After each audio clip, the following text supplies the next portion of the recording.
self, etc. You've now separated that. So they don't, obviously nobody thinks like that. They're not actively thinking of the consequence of that, but that's what they've effectively done in the mind. And I would suggest that that's probably an intention, because what they do is they segment everything so that people don't really know the truth. And they do this in society, right? They go, oh, you can have this much knowledge but no further. We'll put you in this camp, but you can't escape. All these kind of ideas. And by doing that with one's understanding of the world itself, that people are trapped, and they can and they're effectively just willing slaves, which is an interesting like side direction to this topic, because we weren't really talking about that. We were talking more about just understanding.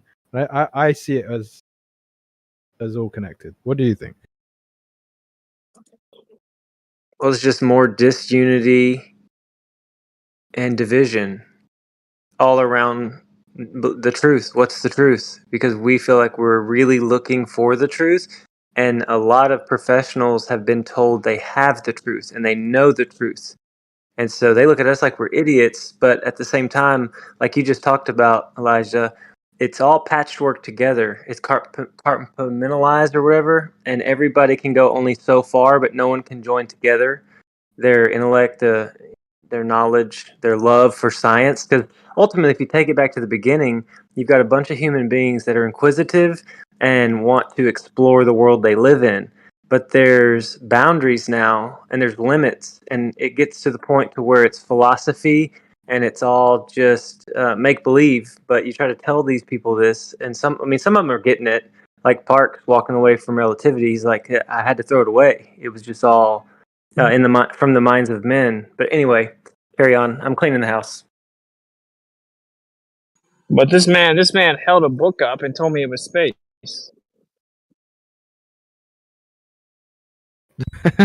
Who did this? PhD Professor Parks. Okay, so he's slowly on the road to recovery then, yeah? It might take a while. Maybe, yeah. I'm like, no, I don't think so. I think that book is in what we call space. No, man.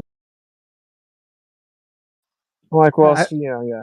Space. I said space is just a concept. It's a privation. It's the absence of things. So it's not anything more than a conceptual privation. It's what we use to quantify our concept of dimensionality or Cartesian coordinates. And he's like, held up a book and said, no, this is space. I was like, what the? No, that book is a certain length and width. That's a concept we have called space. So I wonder, because I've not really studied this whole logic. Did he hold it and bend it, the book? Nah, but he should have. No, shut us down. Experiment that space-time bends. I think this discussion that I tried to start about the implications of these different things that they assert about the world. I think if we can condense it down into something more palatable, because obviously I'm extrapolating on a comment you made, right? But I see it as really, really important in anyone's thinking to run the simulation of the implications of what they believe or what they think is the case. Because if you don't do that, then you can never see the flaws in your thinking. Because, I mean, like you were saying earlier about the debate thing, it's like fundamental to, I guess, understanding or whatever. In order to think, you have to debate within your own mind. In order to decide, it's like, oh, am I going to take this conclusion that this person has presented as something I agree with or disagree with? You have to have the debate in your own mind. And in order to do that, you have to apply logic. So if someone says something, you go, all right, I don't know whether this is true or not, and let's just assume that they haven't done any glaring fallacies. You would then have to run the simulation of, okay, if this and this, let's continue down the path of, okay, for the rest of my life, or let's simulate it in a physical environment. And you can do this all in your mind, and you can see the flaws. Because, like I said about if they remove the medium that we were talking about from their thinking, the implication is that all these things are independent, but yet we observe them to not be independent. So therefore, that implication is an error. So the conclusion that they started with in the first place is an error. And that doesn't take that much effort, right? And I know obviously I'm talking from a position of having already understood what the topic is.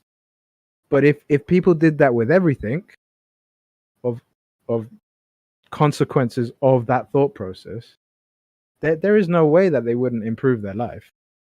What do you think? I know that's really long-winded, but help me condense it, perhaps, if you could, Wiz. I don't know what I'm here. Everyone. I'm here. So, like, if the objective is a conclusion, right? Like that's what it depends on. Like, is their objective to come to a conclusion? Like, is that like Not a human necessarily. goal? Just, I mean, the objective. I think so. The reason I'm presenting it like this is the objective ought to be, in my opinion, and I think most people would agree with this, to have a correct understanding. Because if not, then you're in error and you're just kind of floating about and you're not achieving anything. So with that premise, if correct understanding is helpful or is good, whatever you want to call it, therefore, anything that you do understand or anything that you do think, it would be wise or logical to run the simulation, however you want to phrase all the long-winded stuff I said, and search out all the implications of that thought or of that idea or of anything. And if you do that, maybe some things can be inconclusive, but other things can be determined to be either fundamentally false or on a good track because you haven't found any faults in it so far. And then you just keep working from there.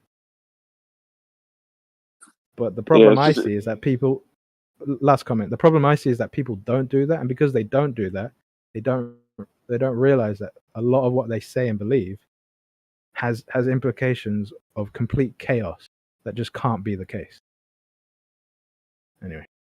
Yeah, it's just this is more like a this is like a like philosophical, I guess is the word, or it's more about like what drives humans. That's what it's about. So like whenever they reach their conclusion, why are they satisfied with that conclusion? Everybody's different, so I mean it goes down to that. It would have to be individual. Which one's better or worse? It's really subjective. Is it better to keep on looking or not? I mean, it's all individual. Everyone has to take accountability for their own thoughts and their own life.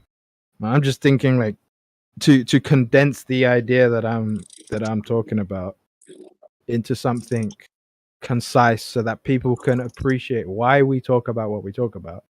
So that instead of just going, because if they get this first principle, which I think is a sound first principle approach to life, if they get that and we can deliver it in a way that's nice and concise, then they don't even necessarily have to engage with another debate topic that we might bring up, or something that they're in opposition to us. They could just take that and independently on their own use their craniums and assess their own position. They don't even have to entertain our position or the contrary position. Assess their own position with what they know about reality, assuming they know anything, right? And then run the simulation of implication. And if they see any glaring errors, if they're honest with themselves, they should then come back and go, oh, there's a problem with my position. So they don't even need to agree with what we're saying or with what anyone else is saying. They just can at least appreciate the fault in what they've thought. And then the next stage would be, okay, well, if I'm wrong about this, whatever the topic is, let me go and look into something else. Yeah, you're looking for like maybe like a script or like an algorithm that you could. Yeah, so like I wrote one like that, like not really exactly like an algorithm, but I wrote a little script that kind of pertains to that, right? And but yeah, what it comes down to is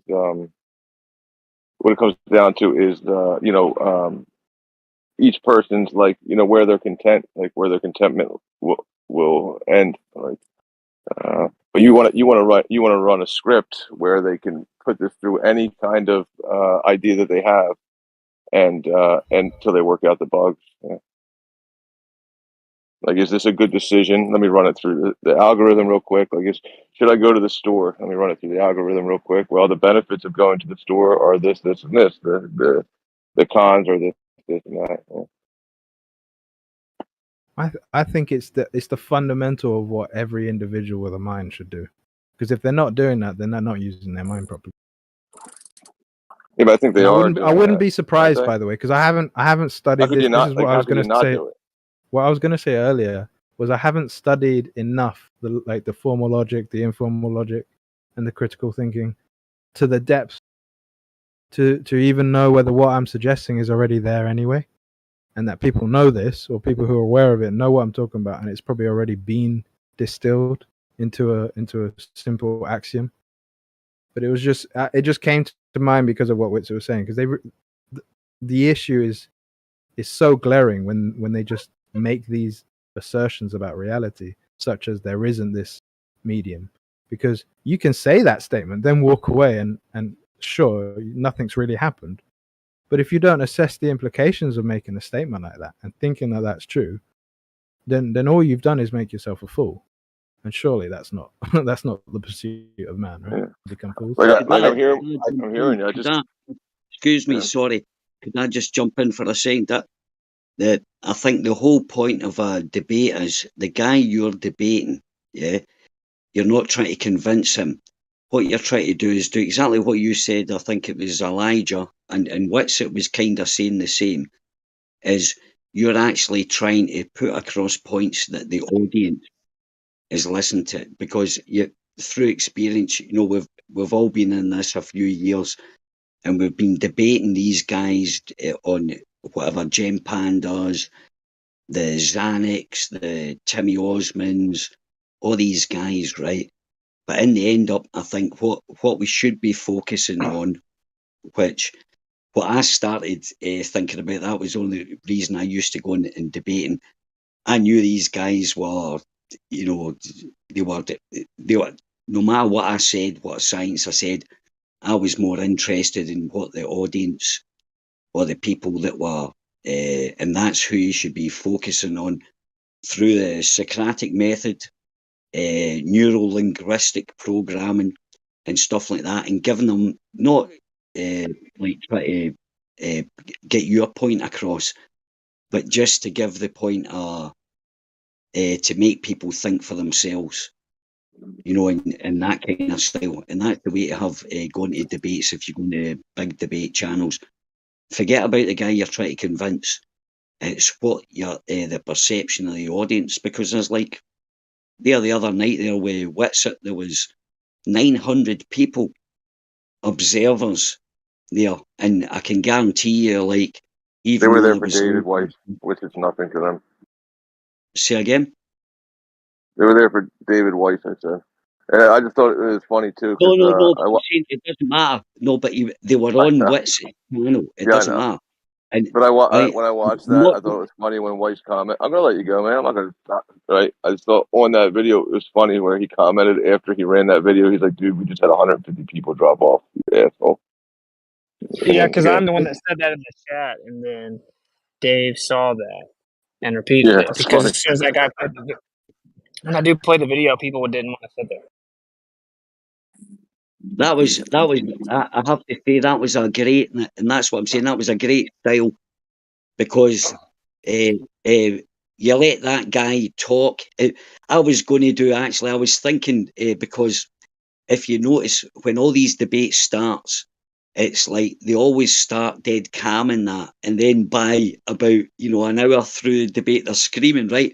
I was going to do a meme of that guy starting off when he started. He's just talking normal, and then I was going to do a few moments later. I was going to make a video.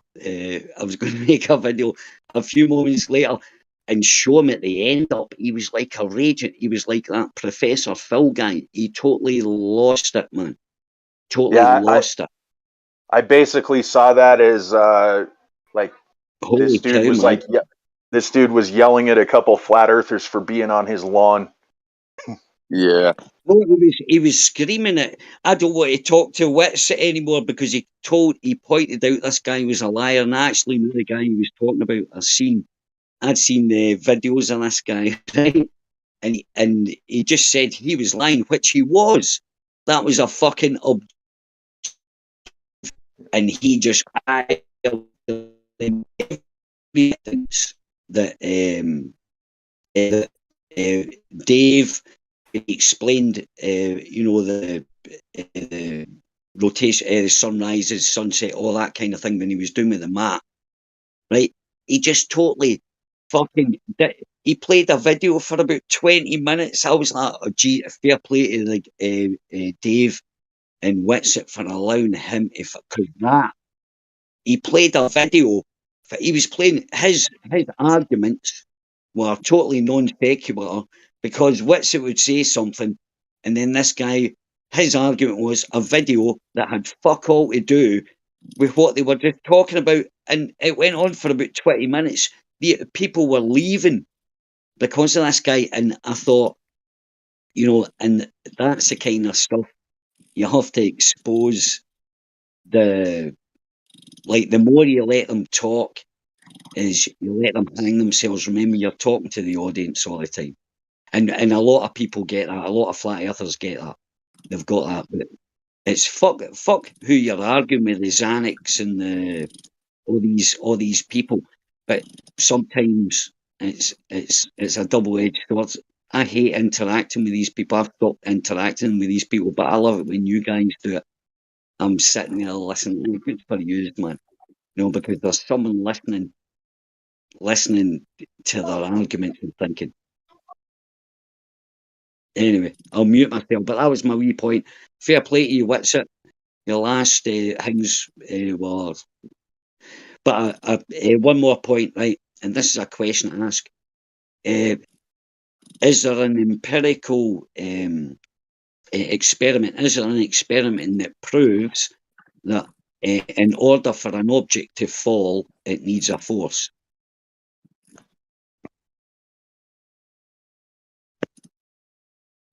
I would say yes.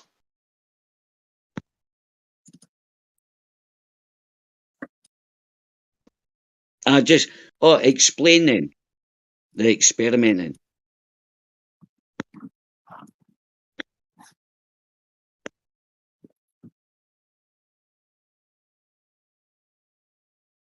Well, don't the ballers claim that gravity is not a force? Yeah, but I mean, they do say that, like with Einstein and everything, right? But that's also like, if you get in, I don't know if like I enjoy that, because like once you detach into that gravity is not a force, you like detach from reality like a little bit. So like, but they say weight's a force, right? Weight's not a force. It's a pseudo force because gravity causes weight, right? Because gravity causes weight because it causes mass to go together, right? So weight's not a force. I heard a great discussion. I got what's his name? Hingway McRae. I was on a discussion. I had a discussion with a guy. I said, well, gravity causes weight, so weight's not a force. And I had one of the ballers, Steve McRae, admitting, yeah, that's right. Gravity, weight is not a force. Gravity creates weight.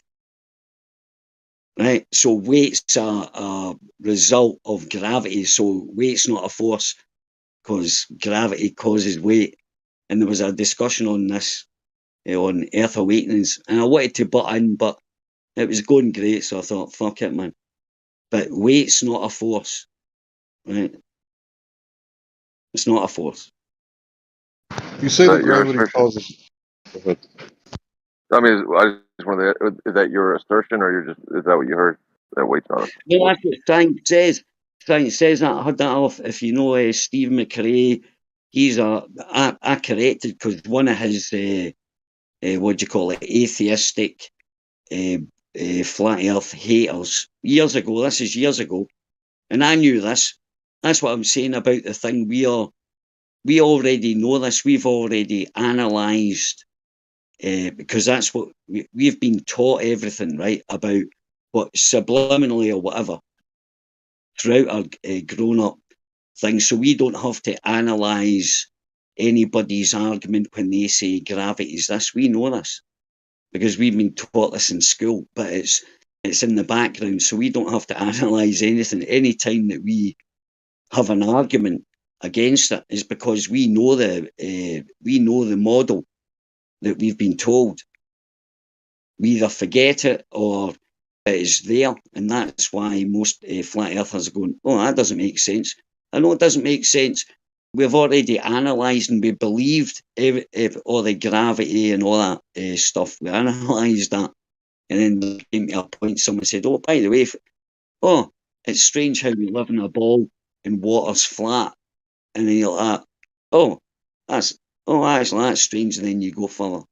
But we don't have to analyse, the orbits or does it go round and stuff like that, because we know that. We know about Kepler's law and gravity, because we've been brainwashed since we were kids. Listen, I hear what you're saying. Like, none of, like, it's all interesting to me. Like, Witcher likes getting into it because the other side gets into it. But like weight, the force, all these things, that does nothing for me on the shape of the Earth. Like, it doesn't matter to me why things go down. I don't know, but the Earth's not a globe. Like, that's why things right. go up, I don't know, but that's not a shape.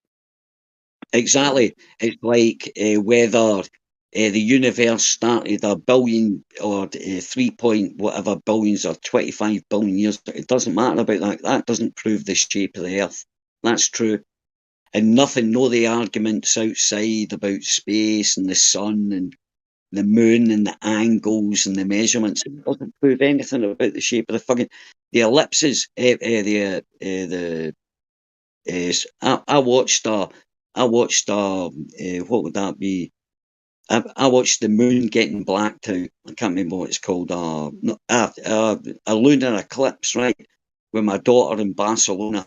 I watched the shadow come in from the 11 o'clock, say the apex of the circle where it came in at 11 o'clock, came down, right, and filled, made it turn red, right, on the beach. It was brilliant, by the way. It was 1 o'clock in the morning or 2 o'clock in the morning or something. It came in, and then it fucked off in the 8 o'clock direction. And I'm sat there watching this, and I'm like, well, wait a minute, that doesn't fucking make sense. How it came out on the same side it went out on a clock. If you were looking at it, it came in at 11 o'clock and it went out at 7 o'clock, as if it was taking like a wee circling movement, but it went red. I was like, well, that's strange. How come if the Earth was in the way of the moon, it would go black? How come I'm still seeing it? And it went the most amazing red. And I've seen 2 of them, and I've seen a solar eclipse as well in London. I've seen that, and I had to say, when it happened, the atmosphere it changed, and it was a weird kind of darkness. It wasn't 100% eclipse. It was, I think, about an 80%. But it did change, man. The sun has a great influence on the atmosphere. It just totally went weird. I was in with about 50 people down Camden, down a canal out in South Tottenham on a canal. It's quite strange. But anyway, sorry, what were you saying?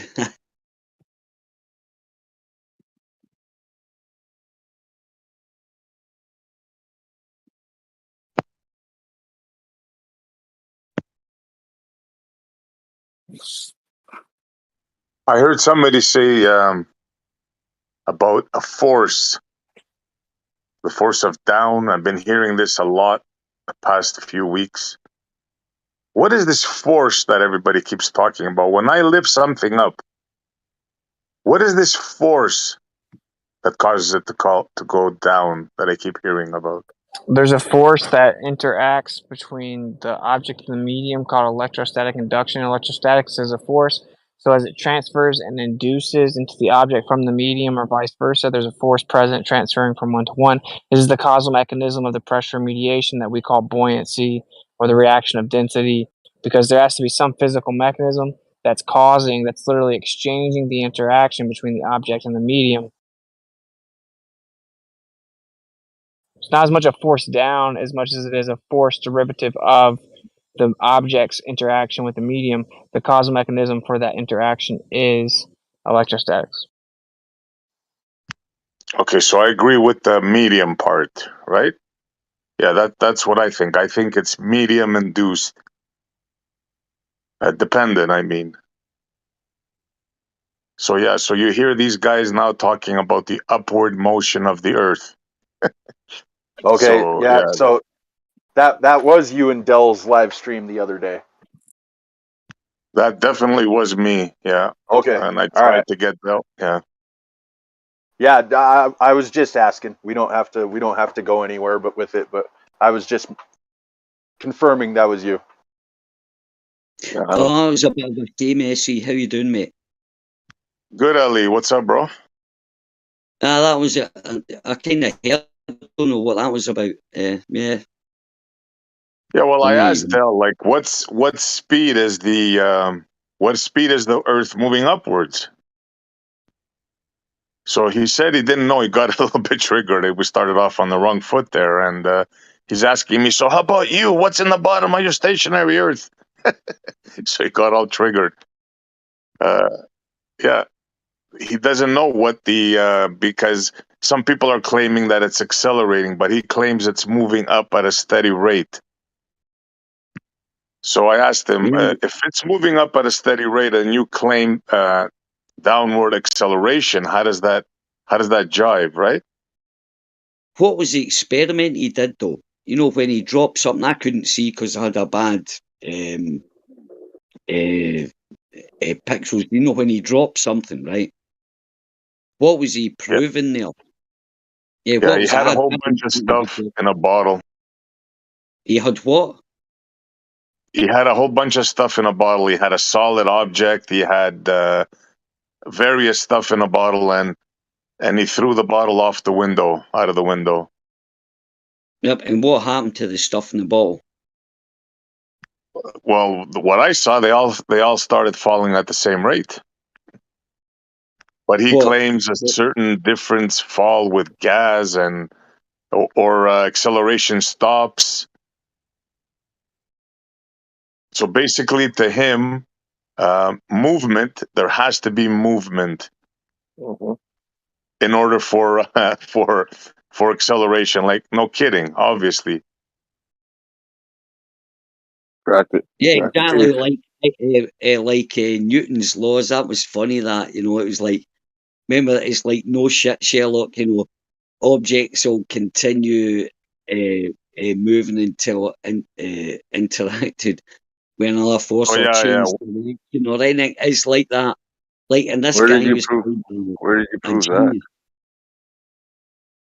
that? Well, he just said it and everybody bought it, and then Newton, I mean, where did Newton or Galileo or Newton or whichever one of them did it?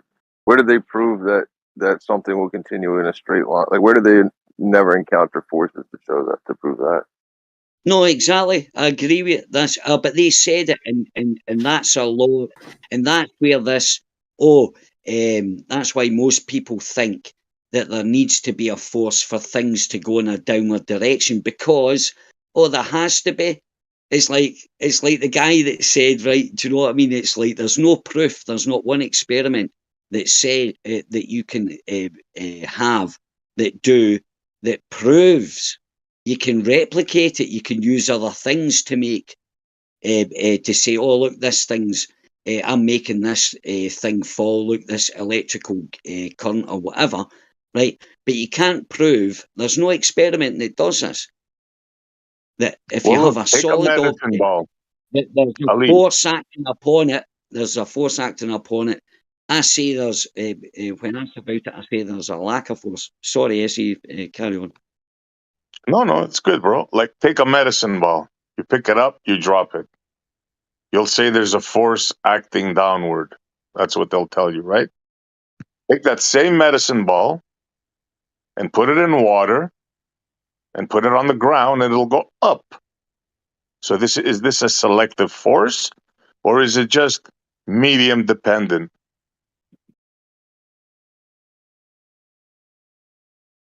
Is this a selective force? What's going on here? sorry, Essie, you don't understand. Oh, it's because there's air in a ball. Oh, so things only fall at 9.86 meters per second. But if you put it in water and it's filled with air, it doesn't, it actually goes up. So it only, that law, and laws, see, this is the beauty about it. If you look at up what law means in science, right? They might have changed it, right?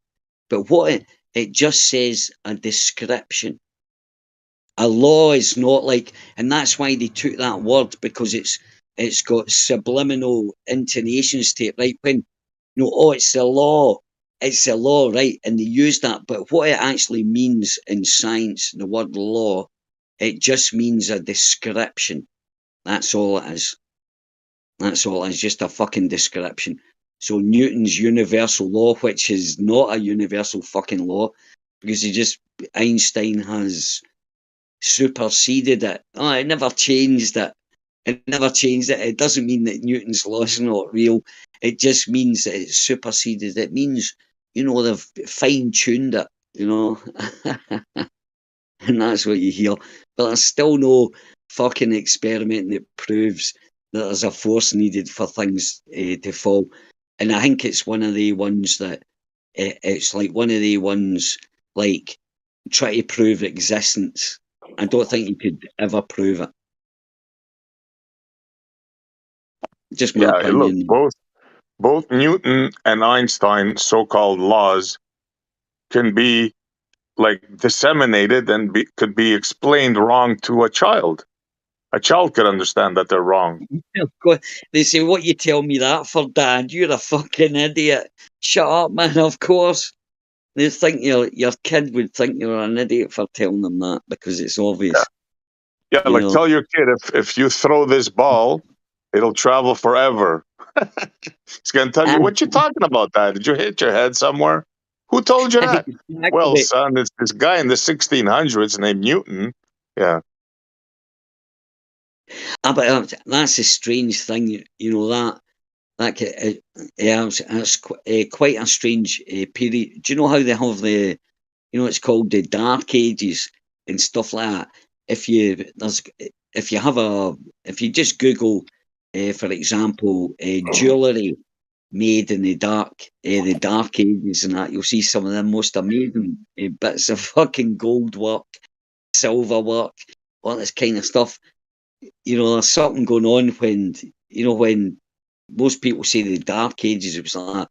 We imagine people slopping about, driving about in carts with muddy, going through muddy villages and stuff like that. You know what I mean?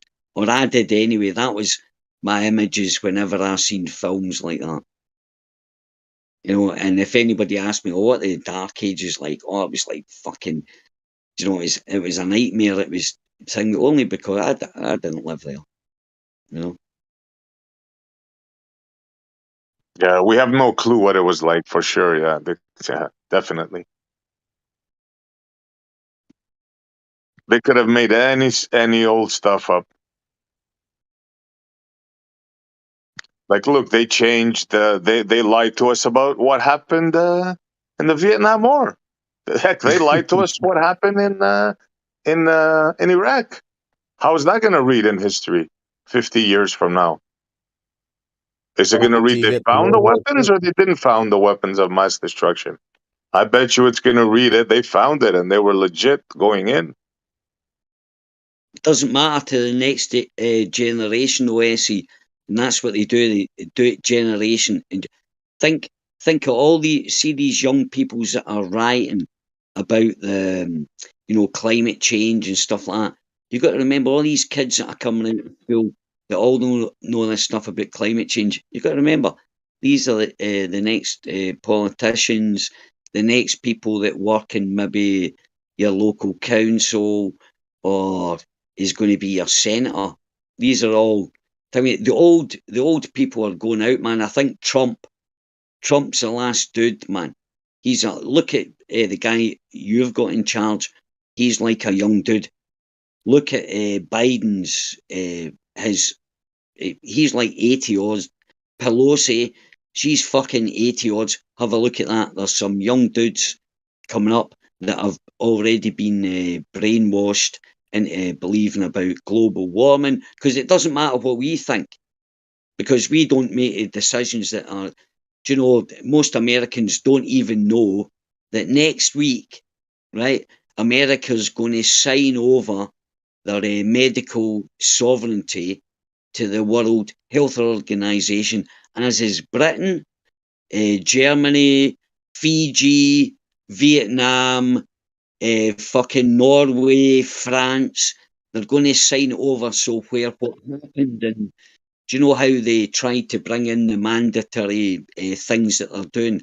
So now what they're just about to sign next week, which is happening next week in the World Health Assembly next week, all our politicians, Biden will be across here because he proposed this, and the proposal was that they give over all the sovereignty. So when the World Health Organization says, by the way, it's a pandemic, we've got to lock down, we've got to do this and that and that, that's what's going to happen. That's what they're going to do, and that's what they're going to sign a contract, and a contract is binding. These we don't understand about contracts, but when you see that politician signing a contract, that's a binding contract, which comes with consequences, right? When you see Biden or Trump or anybody with his cronies standing behind him signing that contract for saying he's bringing in a new law, or he's going to sign an agreement with the United Nations or the World Health Organization, the IMF or whatever, they're signing a contract, and it's a fucking binding contract. And if you break that contract, I'm not a party to it. I never signed that. No, I know you don't, and that's it.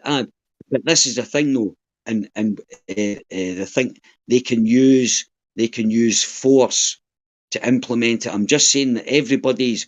Do you know how? And look, I never took anything. I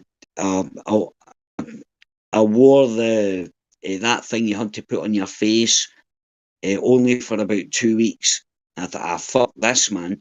And that was it, because I was only thinking of the old people, but after about 2 weeks, I went anything.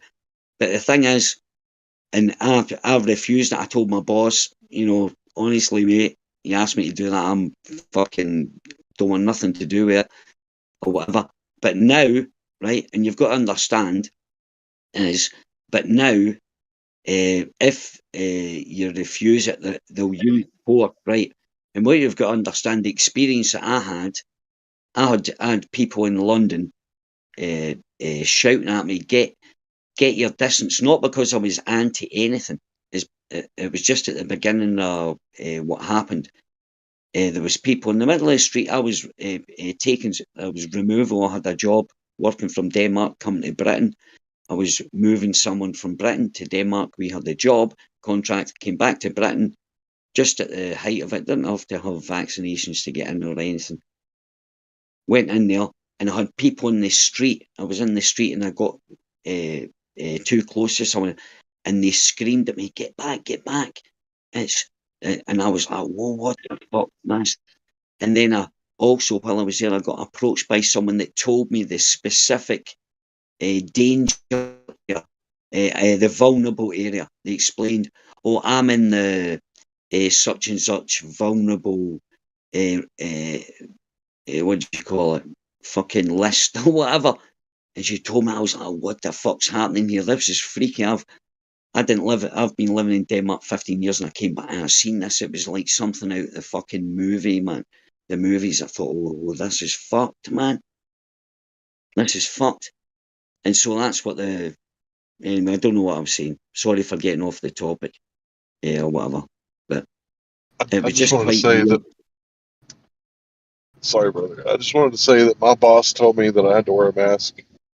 And I was like, look, I'll do whatever I have to do to keep the job, but wear the mask every day, all day long. So my boss was like, look, I don't want to lose you. So I need you to have a mask in your pocket every time you clock in. And if you see one of my bosses, I don't want you to get me in trouble. And I was like, look, I don't want you to get in trouble either. So I agreed to only wear a mask when one of her bosses come around, which is like exceedingly rare. But I was like, I refuse to wear this like all day long. I'm not doing it. And she was like, okay, we have an agreement. I was like, yeah, we got an agreement. She's like, okay, great. I'm glad we came to an agreement. And when she asked me to wear a hairnet, because my beard is getting real proper and full, she asked me to wear a hairnet. And I was like, sure, no problem. Strapped it on and wore it religiously, like every day. And finally she was like, look, you ain't got to wear that every day, all day long. I was just surprised that you didn't give me any pushback. And I was like, well, it's not stopping me from breathing. So I don't mind wearing a hairnet. That's like a reasonable request. But like, you That's know, a nice stopping up my boss. breathing hole, like that's not reasonable. Yeah, but that was a nice boss you had. Fair play to her, because she was taking her fucking she was taking a hit for you. She knew if she was going to get in the shit, but that's a good boss you've got there, or your supervisor or whatever. Fair play to her. Respect for that.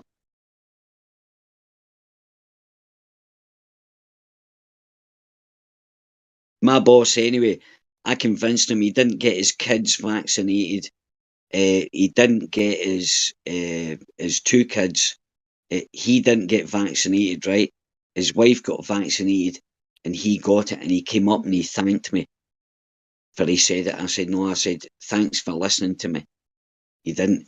But this is Denmark, by the way. In Sweden, do you know what? Here's the thing. Yeah, I don't think we're supposed to talk about the vaccination. Oh, So sorry. Right, but forget about that. But I'll just say, in Sweden, yeah. they went totally against. I won't mention the Hingway words, but they went against everything. They didn't do anything, not a thing at all. All they did was give advice. They said, "Do what you want." They did what they want, and see all the remember, I live in Denmark and I work in Norway. Norway, I work in Sweden. I work all over Scandinavia. I travel. My main area is in Sweden, and I talk to loads of Sweden. I went across there all the time. I know what happened across there, right? And the whole statistics and all that, man. I live there, whatever, right? And when I came back here and heard what the rest of all the places were saying about Sweden, that was all lies. Where they said they had the highest this, it was a total. There was no schools, no shops, no nothing, man. No forced anything, no nothing, no nothing. And they survived it. And if you looked at the statistics and stuff like that, and I was like, oh my God. I try to, and this is the problem, right? And this is how good the indoctrination is and the brainwashing is. I've met people, even though it's like that. Russian guy said Yuri, he was like KGB guy, right? He talked about how you take over a country and stuff like that, right? How you control a mass. You're talking about Yuri Bezmenov. That's the guy, right? And he explained that, and it's so true because I've experienced it. You have everybody that's been through what I've been through, or everybody that questions like stuff. Doesn't matter whether we all agree, but anybody that questions stuff knows this is a fucking fact, and it's amazing. It's amazing how it's so true. You can hand these people fucking film, photographs, documentation from the own scientists. It gets proved to us every day that we argue this subject. It gets proven. What he says gets proven, and it's not circumstantial evidence. We've done a study. Every person that's been in this discussion that's experienced this knows for a fact what he says true. Now, extend that to a population, and you understand that the battle or the battle that we are against, and that's why we have to, like they were talking about how to debate and how to use, how to convince someone, get them to think for themselves, that Socratic method, how we want to get the word across, whether it be about flat earth, or governments are corrupt, or the New World Order, whatever. We have to learn to use our the way that we put across, and you have to study Socratic method, get them to ask the questions. You know, it's like, but unfortunately, when you interact with someone that's normal, when you do say something like that, there seems to be a little virus there, that it's always adversarial, that there's a fight back. You can take it so far. You learn, if you want to tell someone something, you can only take it so far, and then there's this wall that comes up. They'll agree that, you can get them to agree that, oh, you know, Boris Johnson or Joe Biden or Donald Trump or whoever is corrupt, and you can do that, and they'll agree. They'll agree with you. Yeah, governments are corrupt, you know, and they do stuff like that. But see, when you take it into the minutiae or the intricate, to explain that fucking, I'm going to break your paradigm. There's a virus, or it's been programmed into us, man. It has to be, because it's irrational. When you tell someone something, you give them the proof, and they totally deny it. There's a reason behind that, and that's not a natural thing, you know. Yeah, the woke mind virus is definitely really weird. The way that people like think that they're virtue signaling, and really they're like signaling for the destruction of the what freedom we have left. You know, like these people think that, you know, like freedom of speech is an outdated thing, and the Constitution's outdated. And it's like, oh, you're exercising your freedom of speech to tell me about how you don't like freedom of speech. That's really cool. It's like, oh, you want to take guns away from blacks and women and gays and lesbians and other minorities? Like, oh yeah, you're so virtue signaling right now. You're so virtuous. You want to take guns away from blacks and other minorities. Like, you should be so proud of yourself. Yeah, and as an outsider, right, I don't live in America, and as an outsider, I see that crazy. I see absolutely crazy, because I've you know, I understand, you know, now that I understand America. I used to think, when I was younger, I thought it was crazy. And I mean, younger, when I was like 9, 10, 11, and only realise is because that wasn't my own thoughts. Because I wasn't given the philosophy, actually, the reason that you have a gun is to protect yourself against your enemies. Now, if a government or whatever is trying to take something off you, they're your enemy. But you don't understand that at my age, like what I'm saying. I always thought it was mad, until maybe I was about in my 30s. Maybe in my 30s, I'm nearly 60 now, I'm 58 now, right? But in my 30s, I actually understood the point, because I started looking at statistics and the reason it was implemented, and it actually matched. And I was like, well, right enough, you know, I'm brought up in Britain, we're not allowed guns and stuff like that. And I thought, well, that's a great way, actually, for a government or someone that wanted to control you, is take the weapons off you. You know, even in a village scale, you know what I mean? You would want to have all the weapons if you really truly wanted to create tyranny and take away freedoms and harvest your subjects' energy, so you could eat well and they could eat okay, kind of stuff. Of course, you're not going to give them fucking weapons. You're going to take them off, and then you're looking at up to date kind of thing. It's the same thing, man. Of course, you're going to fucking. You don't want anybody. If you want to control the world, and if you want to control a country, you certainly don't want these people with fucking guns, man. Right, and that's the only reason why. If I was going to treat everybody nice, right, and stuff like that, why would I be worried about these people want to shoot me or have guns or anything? Why would I do that? I wouldn't be bothered. Everybody loves me, man. I'm fucking making them money. I've got them jobs. The sound is fuck. You want to go hunting, or do you want to protect yourself? And that was the thing. People don't understand. When I was younger, I was told that it could be a myth, right?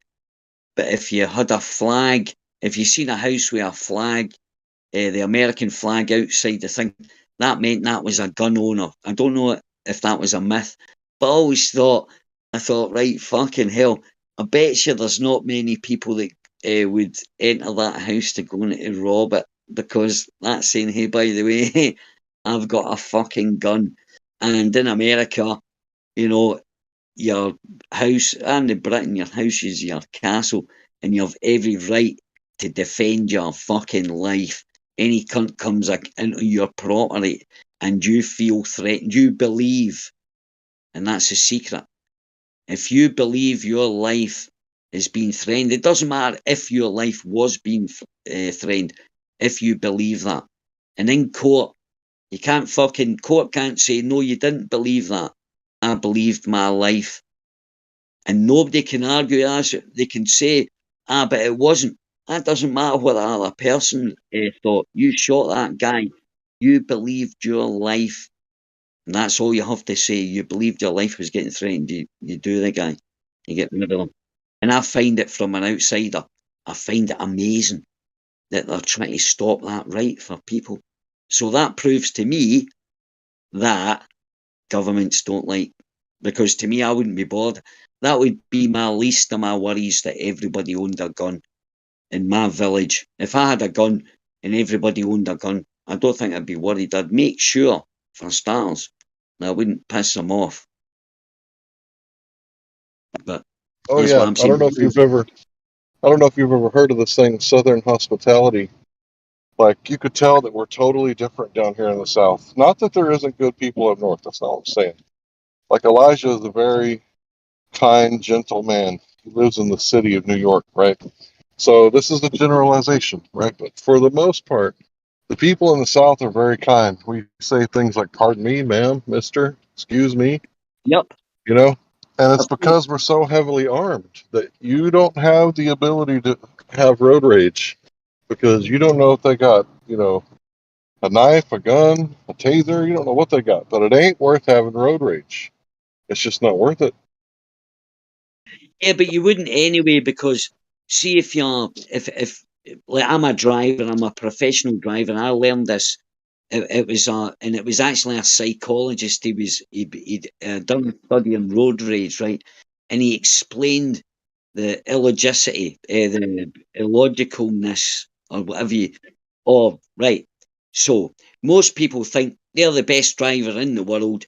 They go out and they drive about and they meet people that are cutting up and they get raging about it. And what he explained was, it was brilliant. It changed my way. Well, I'm always a chill driver, but actually changed my way even to be more chilled. Is right. So if you're the best driver in the world and everybody's an idiot out there and they can't drive, you've got a choice, right? You can't be surprised that someone cut you up and get angry about it. You can't be surprised, because you already know that there's people out there when they cut you up and stuff like that, right? And you're like, right? Just real quick, what's the topic? I just got here. We were about to get into the famous carpenter's philosophy of they know not what they do. And when people cut you off, you don't really need to have road rage, but go ahead. I got nothing to say about it. I was just curious as to what was the topic. Gun rights. Well, Sorry, there are no gun rights. Talk about women's rights to defend themselves. Is that called carpenter's philosophy, by the way? What aren't all rights? I'm not trying to be a sexist or anything, but aren't all rights inherently enforced by men? No, by God.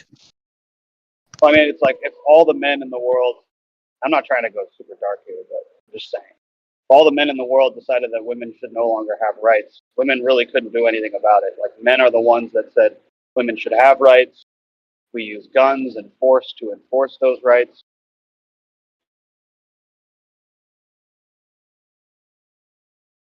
We could stop if we wanted to. Well, we can't call it gun rights, because guns don't have rights. Gun control is people control. Gun rights is mankind's rights. Sorry, go ahead.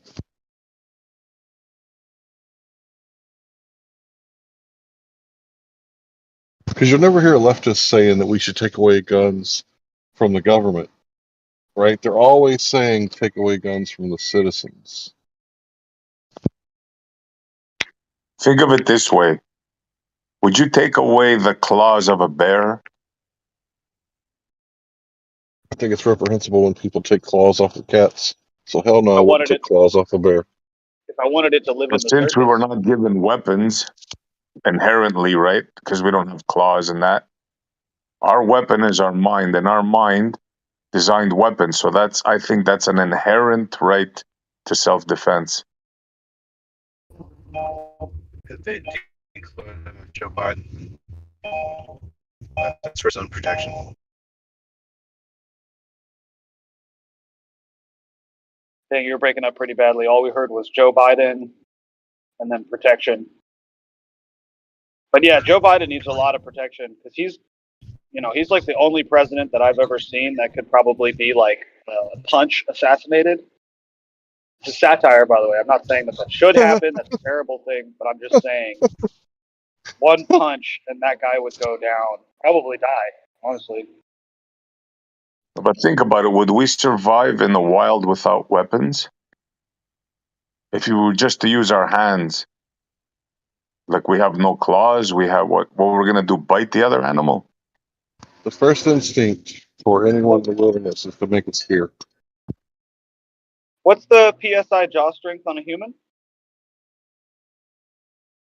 Good question. I'm looking it up right now. One second. Maybe find water, then make a spear.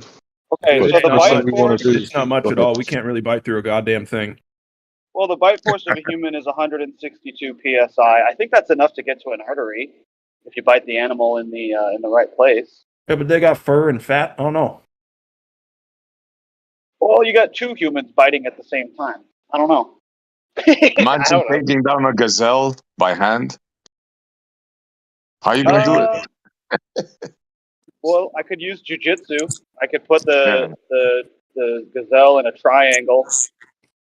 I'd probably choke it out like that. Yeah, listen, if it attacks you, you have one chance. Grab it and do what you can. Yeah. Yeah, or even a wild pig. Like, how are you gonna take down a wild pig and eat it by hand? Good luck. Could chase it into a certain area, though. You could actually chase it into a certain area, right, and have someone waiting, maybe behind a bush. You know, you're going to chase it in there, and the guy, like the jiu-jitsu champion there, gives it a rear naked choke. Yeah. Gives it a rear naked choke, man. You see kids bringing down bulls and stuff like that, man. You see this, you see boys bringing down bulls, these big, huge monster, man. You just have to get them in the right area. You've got them down, man. Rear naked choke, couple of fucking pounds to the nose, and you're away. Bite the jugular, because we've got what the other guy said, how many pounds per square inch bite. Rip it out, and there you go, man. You've got dinner for tonight and the next couple of nights, man. Yeah, This sounds like a Saturday night in Glasgow. Yeah, that's where man's brain comes in. Well, I was thinking without weapons. Sorry, I did want to actually make a point. I want to just take the piss That was funny. Come on, give him. Hold on, Ali, hold on. Can I just make the point? I'm going to give the guy credit. That was funny. Can you hear me? Dude, can you hear me? That was funny. All right, hold on, Ali. Yeah, sorry, it's just I wanted to make a joke and then make a point, and then like there was like no gap between the two, and then people started talking about it. Yeah, so what SC actually mentioned is something that I wanted to mention as well, is that actually whenever people talk about these things about like, oh, can we like take on a gorilla or whatever, they kind of want to remove our natural intelligence advantage and just keep it in the realm of like the physical difference.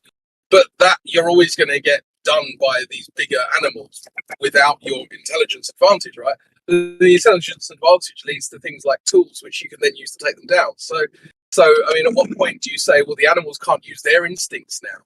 So then who wins then? Like, you know, so you have to take humans as a whole package. Well, that's exactly what I did. That's why I said we have no natural weapons except our brain. Like, we can figure out, look, that pig, right, is bigger than us. But hey, if I dig a hole over there where I know it's going to come by, and I put a few spikes of wood on the bottom, right, and I cover it with grass, that pig's too stupid. It's going to walk right in, and I'm going to have dinner. That's where man comes in, yeah.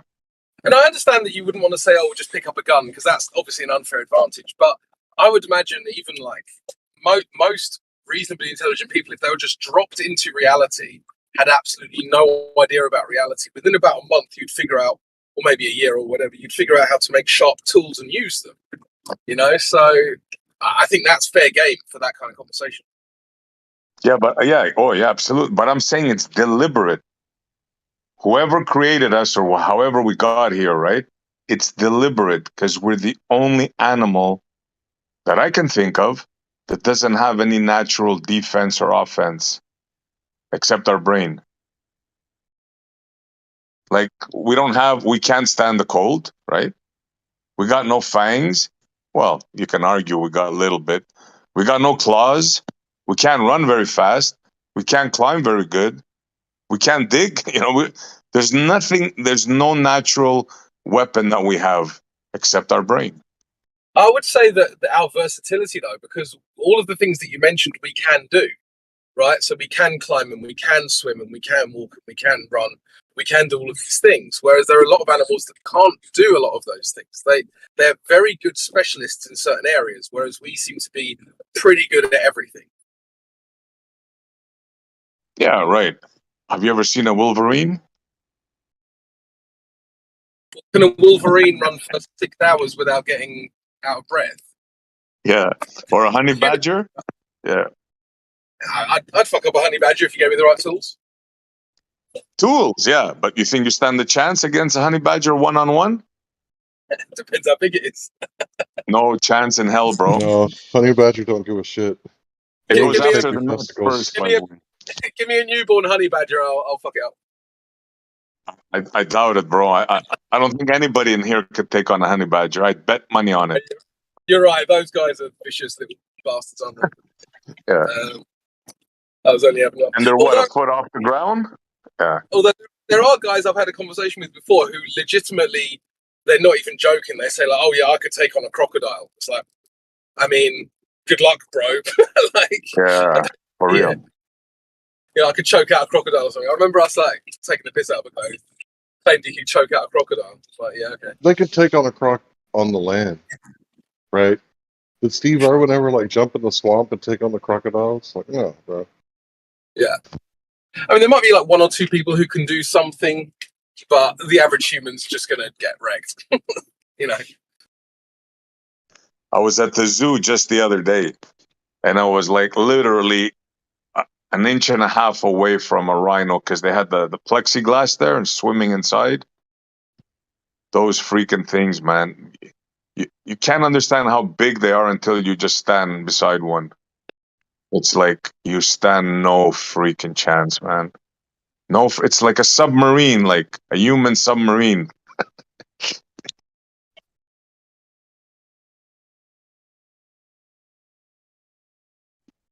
And What you about see just, them like they're.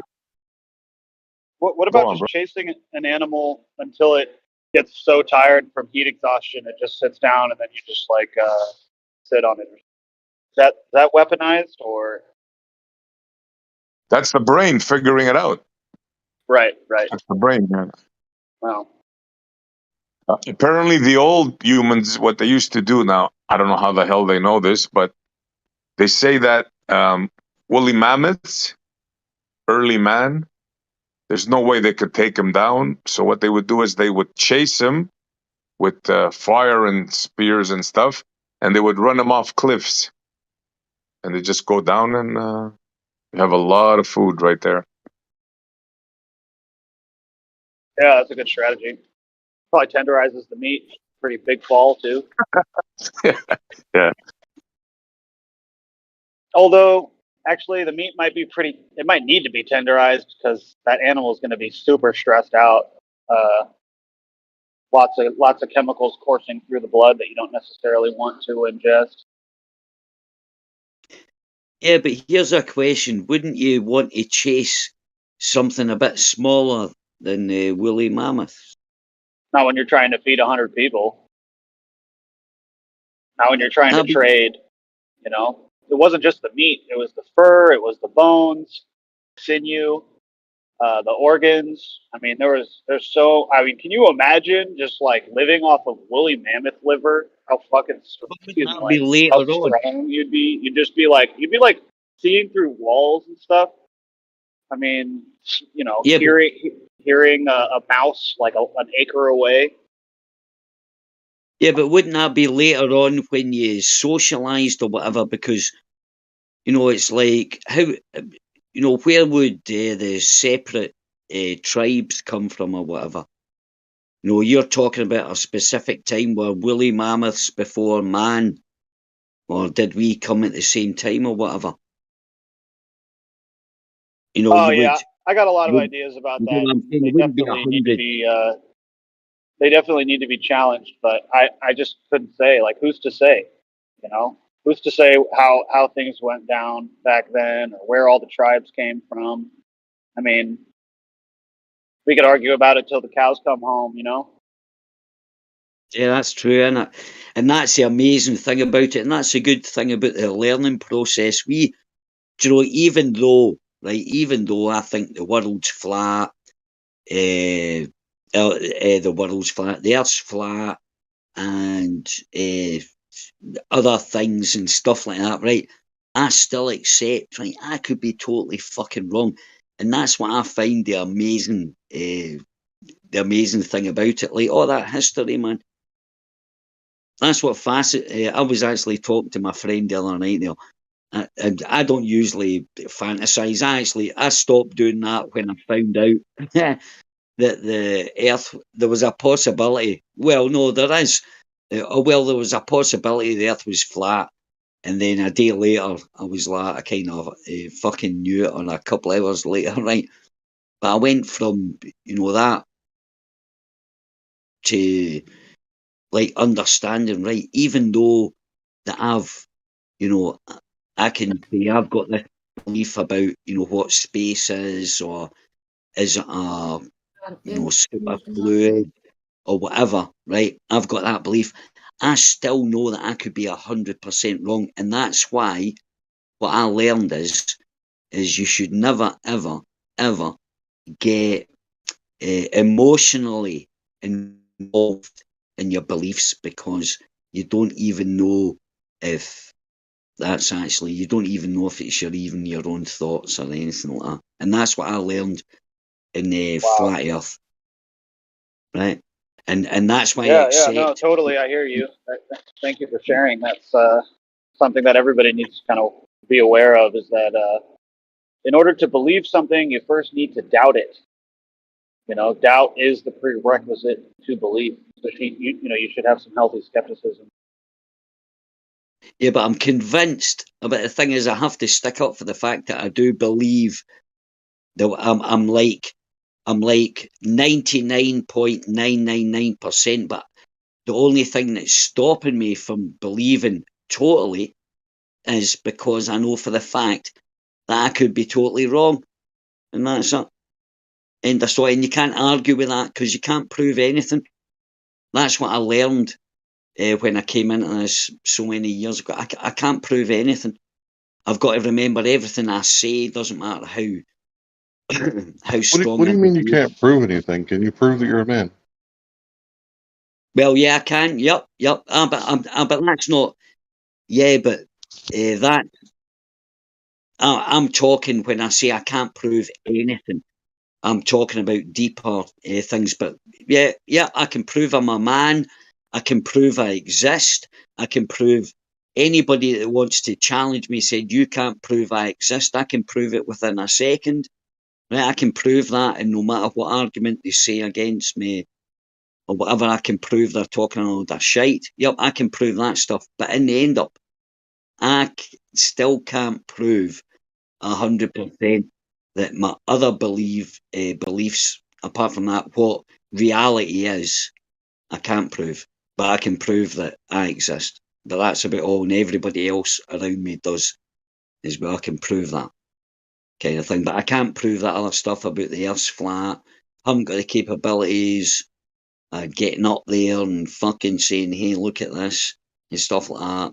Can't do that, and I have to accept it. But it's my belief in what I've been the evidence for the world being a spinning ball, going through all that shit, is nothing, man. It's pure speculation, theories, suppositions, mathematics, the whole fucking lot. So I choose not to believe that, right? Because nature isn't mathematics. It isn't 5 times 2 plus the cosmological constant that kind of adjusts every phenomena into fit my fucking equation. No, it's not like that. There's no Fibonacci code. There's nothing like that. There's nothing. Because nature's not like that. It's chaos. It's not chaos. It's chaos, man. You can't put mathematics to a wave or a tree. Not every tree's the same. Not every flower's the same. If you look at it properly, it's not the same shape. It's not. It's got imperfections. It's got this and it's got that. Mathematics is only a approximation, and that's all our belief says. There's no Fibonacci code and all that Well, shit. let me get in for a second. Okay. So you said you can't prove that the Earth is flat. That's not the claim, right? That's your base axiom. That's what your senses are telling you every day, that it's flat, stationary, right? And there's topography, so it's not perfectly flat, but it's a stationary plane by and large, right? The claim is that it's actually a sphere, right? That's the claim that goes against our senses, right? So if someone tells you that the Earth is curving, then they should be able to demonstrate that claim. So I went to the ocean, North Beach, and South Padre, right? So there at North Beach, I'm looking at Ingleside on the Bay, 10 miles away. And the water is up to my armpits. So it's literally my head sticking out of the water. And I could see the lights at night and the reflection off the building during the day, the buildings. So this is like for 3 days. I'm in Corpus Christi, 4th of July, right? When there's, the most temperature change in that kind of area, day and night. It's kind of like the desert, really hot during the day. And it cools down quite a bit, like 10, 20 degrees at night. So there's all that temperature fluctuation, right? So there would be high amounts and low amounts of refraction, according to what they say is refraction, what the globers say. I know it's not actually refraction, but I'm just using words that, everybody knows what I'm talking about. I get you. That's fine. You talk, you can use all their words. I get it. I'm the same as you. Right. So I couldn't detect any curvature the whole time that I was there. There was never a point where I looked over there, because if I look to the right, there's the USS Lexington. And if I look out slightly to the left, there's Ingleside on the Bay. So I couldn't detect any curvature. So the claim is that there's curvature. I couldn't detect any. Now, if there was curvature there at 8 inches per mile squared, which is the original claim before they changed the goalpost and said, well, refraction. Before they changed the goalpost, that was the measurements that they said that, gives us the horizon and the boats disappearing from the bottom up and all that stuff that they used to claim. Now they claim that, we're too little to see the curve. But with ants on the ball.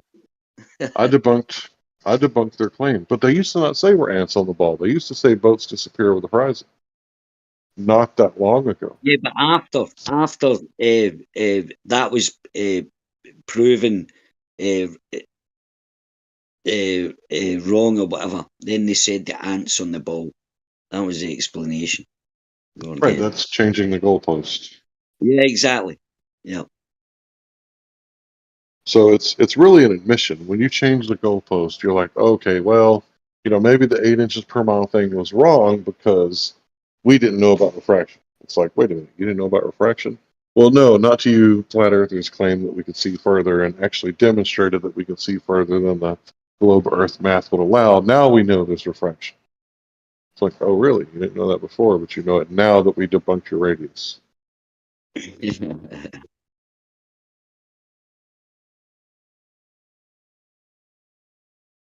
Because to me, when they say refraction, it's an admission of, you can't see the curve, right? Because if there is a geometric horizon and there's always refraction, then that means that the horizon that we see is purely optical. It's nothing to do with the actual so-called geometric curve. So that's a claim that we can't verify. So I think that we can prove things. I didn't know Ingleside on the Bay was even over there. I'm not from Corpus Christi. I'd never been there before. But I get in the water and I'm like, what the fuck is that? That looks really far away. And I get in the hotel and I pull up my phone and I look and it's like, oh, that's 10 miles away. Oh, this is a great thing to observe. And it's like, there's no 6-story buildings over there. It should be 66.6 feet of curvature, assuming that I'm less than 1 foot off of the surface of the water and there's 1 foot waves. Yeah, it's not rocket pseudoscience. They tell you water curves. Just go down to the beach. I did it myself, Larry. Did the same thing like you. I heard all the stories and I said, you know what, man? Hey, I got a river over here. Why don't I go down to the riverbank and check it out for myself? That's exactly what I did. I got me a P900 and I went down to the water and I started looking at boats 1 mile, 2, 3, 4, 5, 10 miles away. They weren't dropping. There was no drop. There was no hump. So I knew right away that the story is wrong. Right, here's a thing for anybody that's listening. Right, we're talking about long distance photography and stuff like that. Here's a great thing. I had a camera called, and this was before I got into flat Earth. I wish I still had the photographs of it, photographs. But what I did was, right, I had a Sony Cybershot. But what it could do is, it could take long exposure photographs. So I was out picking whelks. They're like sea snails. You can sell them in Scotland anyway. Pitch black at night. I had my Sony Cybershot. So what I did was I decided to take where you leave the shutter open. And it was about 30 seconds or something like that. And what it does is it sucks in all the light. It's like it's the same as when you take mushrooms or any hallucinogen, your pupils dilate, right? And it takes in more light, and that's why you kind of, you can kind of see a wee bit more of the atmosphere around you or whatever. You kind of see a wee bit more. You get more light, and that's why light seems more shiny and stuff. But anyway, and these are, you can put any camera, right? And this only had 60 digital zoom, 30 normal zoom, right? It was but I just sat on a rock. It was pitch black, right? It was September time. Pitch black. Was on a loch, and I just decided, fuck it, I'll take a long exposure. And I took this long exposure photograph, and what it was like looking. I was probably about 2 miles away, but that wasn't the point about how far away. But what I did was I left it, put the photograph, and the photograph that I got back was daylight. This is like 2 o'clock in the morning. It was pitch black. Right, so I would suggest a little cheap experiment is, if you go down the beach at night time, right, forget about your long zoom or whatever, put it on a long exposure and take a photograph. You could have a cheap camera that's got this, you can leave the shutter open, long exposure. You're just leaving the shutter open for a certain length of time. That's how you get the funny photographs you see, like a motorway with the lights going on. That's like maybe a 10-second exposure. And it'll take that photograph, and then you see because it's like filming, it's letting all the light in, and then it'll shut it there, and then it'll, reconfigure it into a photograph. And then you'll just see streaked red lights and white lights. They posters, there's famous posters, but you can do it with your own camera.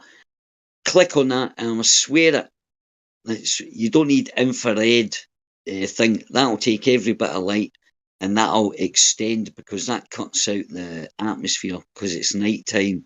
There's less atmosphere. The temperature's more constant. It's cold. That layer of cold is a lot higher up. It goes maybe, I don't know, maybe 100 meters up. It's a stable layer of cold air, so it's not going to transverse through warm air or whatever. You're going to see a photograph, and you could extend that. You could see 3 miles enough, and if there was someone standing over there with a torch, right, you would just have to hold it on there with a torch, whatever colour, and it'll stand there, and that'll pick that up. And you just need doesn't cost $1,000 for the camera. Just find something that takes a long exposure photograph, and you can do that at night time. You do it at night time. Just set it there, leave it stable. Off you go. Look across that dark lake for 7 miles or whatever, and I can guarantee you'll pick up the light on the other side. You know, and you only have to have the guy standing there. But I looked across, and I was looking across the water, and there's one of the buoys or buoy that you call the big metal things that it's got the port and the starboard light on it, because ships sail in that sort of estuary kind of thing, or round by the peninsula, and so it shines, right? And when the photograph came back, it was a constant light. It wasn't flickering. You know, it flickers every 10 seconds. So all you have to do, you just have to stand there once with a light and hold it, and it'll take that, and it'll hold that light for the rest of the 30 seconds. It will just take in every bit of light. And it looks like daylight. I watched mist rolling across a mountain, and I never seen it because it was night time. And because the temperature was dropping, the mist was rolling in on top of this village in Scotland. It was in the village, and it came up. It was a bit grainy. It was a bit grainy, admittedly, but it was only it wasn't made for night shots. You can take that. But anyway, sorry. Keep fucking taking over. Anybody can interrupt, and I'll be quiet.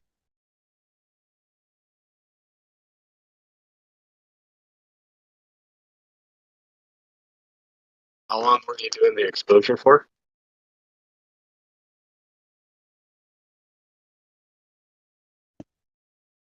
I don't know. It maybe 30 seconds, 40 seconds, but it would take ages to process. It was a digital camera. It's a Sony CyberShot. Yeah. That's pretty cool, man. Okay. But it turns into daylight. I was like, what the fuck? It was pitch black, right? And this was before I was looking into what photons were and stuff like that. I didn't realise. I was like, wow, that's amazing. Honestly, it was like the sky was blue, the fog, and remember, this was pitch black because I was picking whelks. This was late. This was in the middle of a forest, down by this. You call it a loch, but it wasn't really. It was a loch anyway. But I was looking down there, and it just amazed me. And that's what I was saying about when I got into flat earth. I was like, oh, fuck, man. I wish I'll get a camera, and I'll take. You don't need the infrared or whatever. Just set your camera down, make sure it's steady, pick your point across a bit of water, and stick it on long exposure. And I think it was about 30 seconds or 20 seconds, but the shutter was open for ages. You know, and it done it, and it comes back. Honestly, it's like a daylight. It looks like it's daylight, right? And that's at night time. There was no special effects. That was the photograph that came back. And I was like, oh, for fuck's sake, man! And I could see the buoy. It was pitch black. I could see the buoy flashing. Its light flashing on and off. But when I took the photograph, that light was on. So it was on. So it was like I was like, oh, fucking. I was learning about photography. I was only experimenting. I thought, fuck it, man. You know, because I do like photography, but not buying the big lenses. I bought myself this wee Sony CyberShot. Nice bit of kit, by the way. Have to recommend it. About $230, man. That's a piece of work. You don't have to spend fucking thousands on it, man. If you want to do stuff, but as I say, the picture, a bit grainy, but it looked like daylight. I could see houses on the thing. It was like a daylight photograph I took. But there you go. Try it out. Yeah, I got a camera, and I live in Chicago, so I got access to rooftops. I should probably try that.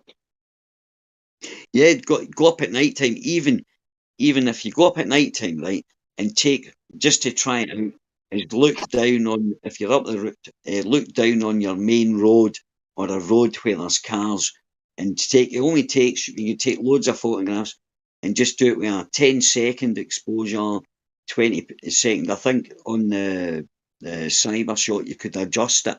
I can't remember. I think I had it maximum, but it took ages to process. But when it processed it, honestly. But try it out, experiment, and then have a look at distance, and you'll get, oh, that's interesting. Cool. Thanks for that, man.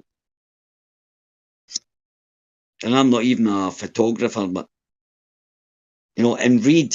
I don't know if you're one of these types of people that reads the instructions it comes with. It gives you, if you want to take this kind of photograph. I always did that. I'm a bit of a nerd.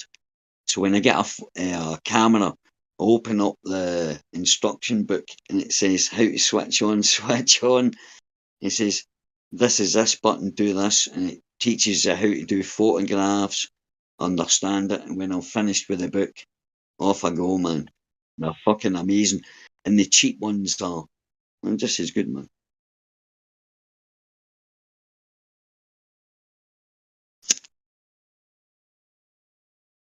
You got guys asking me for the lapse rate of the picture I took. They want to know the lapse rate. Like, when was has anybody ever taken a lapse rate of any picture they've ever taken here? Hands up. I'd keep my hand down if you could see my hand. No, I haven't. Oh, the lapse rate. That's to do with, when you take your photograph, right? That's to do what I was talking about. It's a long exposure, but it's like you can time. When you click the photograph, right? The shutter it opens and then it'll closing, meaning it means exactly what it says. A lapse rate for maybe I'm talking shite now. Sorry. Well, he wants temperature variations and all that kind of stuff. Look, you're gonna have to live with the fact, the homie Don. You're just gonna have to live with it, bro. Every time I've went to the water, and I mean every single time, I looked at boats. They never, ever, not one time ever disappeared bottom first at a distance where you guys claim. You're going to have to live with that. It doesn't happen. Water doesn't curve. I have a picture of 10-mile water. Water does not curve. No matter what lapse rate you demand or whatever fantasy you come up with, water does not curve. Nothing you can say or do will change that. And if you have, show me water curving.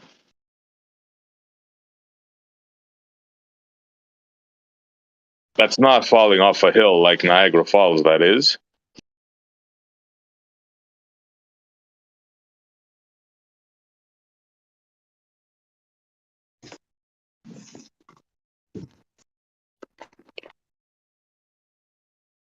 Anybody seen water curve ever?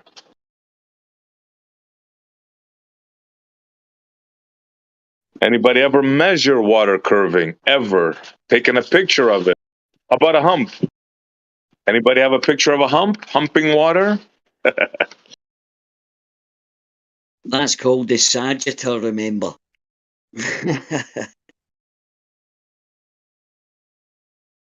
Water destroys their fantasy, bro. Water destroys their fantasy. I've seen Niagara Falls. Me too, up front. I've been there. It almost appeared that it was falling off a cliff. The water, that is.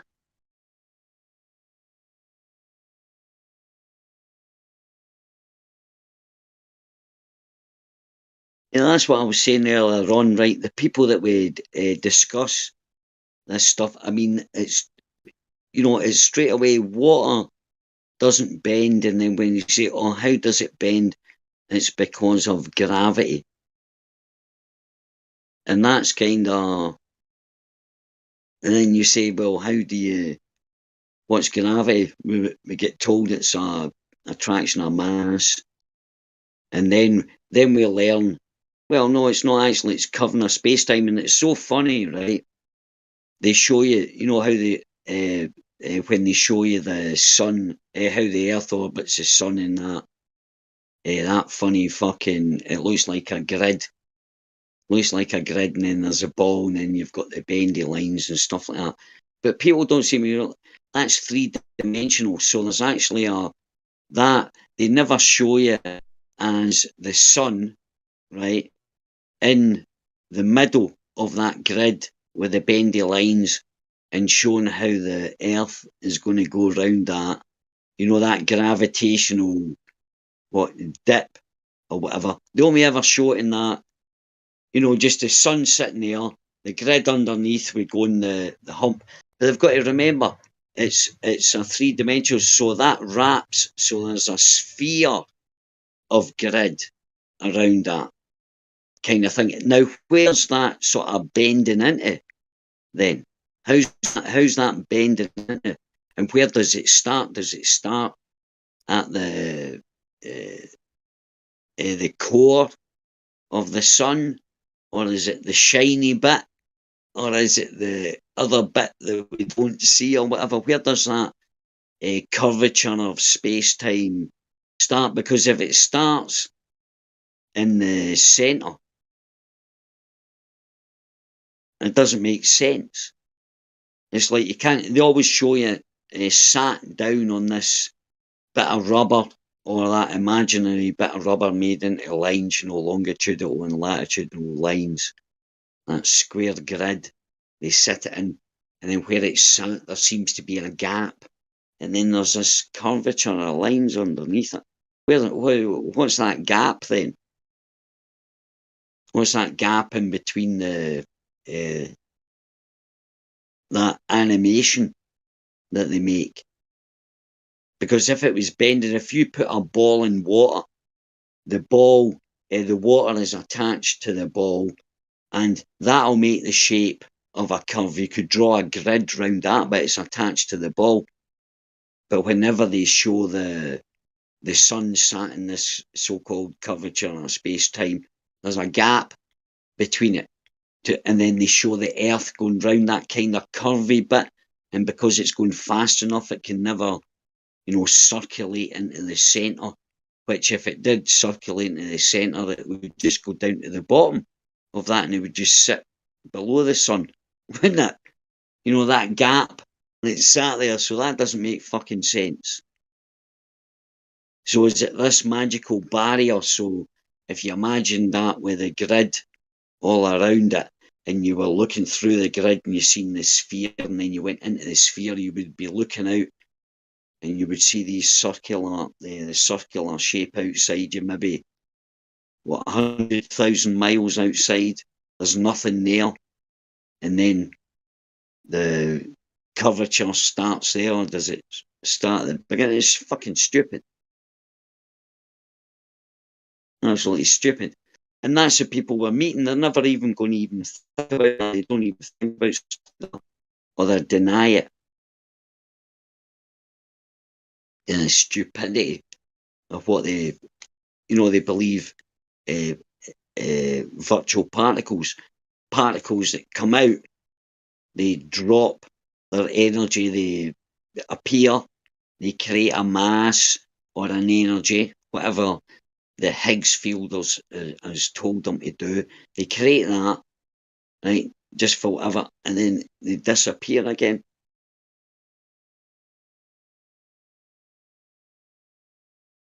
I used to believe that shit. I used to believe all that kind of stuff.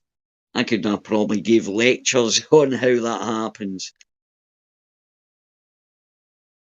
This is my favorite part. When you ask them how water curves, show me something, and they come up with equations. Look, this is his answer to water curving. Navier-Stokes equation. Bro, take that and shove it where the sun don't shine. Means absolutely nothing. Show me water curving or go home. It's that simple, bro. That that Who's equation that, right there. Eddie? Who's that Like, guy? does he think that we're like fluent in mathematics? Like, to me, I'm looking at this and it doesn't look any different than Chinese.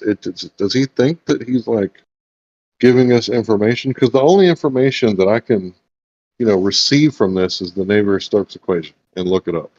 Exactly. Yeah, he thinks this means something. He actually thinks this means water curves, where anybody can take a 5-year-old child and show him water, and he will understand water's not curving. But he thinks an equation will curve water. He might as well sent us an 8-track. Like any of us got an 8-track player that we can like use to get the information. Because, I mean, who in here can like break this down for me in English? Because I'm not fluent in mathematics. Can anybody break it down? Can the guy who posted it break it down in English? Tell me what PG Of course stands not. He's for. just going to tell you you're dumb. You don't understand. That's it. Everybody knows. Everybody, him in his field, and all mathematicians knows that this equation means water curves to him. Imagine this, You can't make it up if you tried. Yeah, imagine this, though, right? Imagine this. Imagine as a child, right? You were told this equation proves that that water curves. Right? You were told that as a fact. It was a belief. Everybody told you. You had the belief in that. There you go. That's what you're going to fucking repeat. Prove Earth curves. Here, there's an equation. Oh no, it's a fact. It's a fact. I've been told it all my life. Oh, that's it. Yeah, imagine thinking that actually proves anything, and you have like superiority over someone. He's been told that. That's what I'm saying. Imagine you've been. This is how deep the indoctrination fucking goes, man. It's when exactly I see when you're saying prove.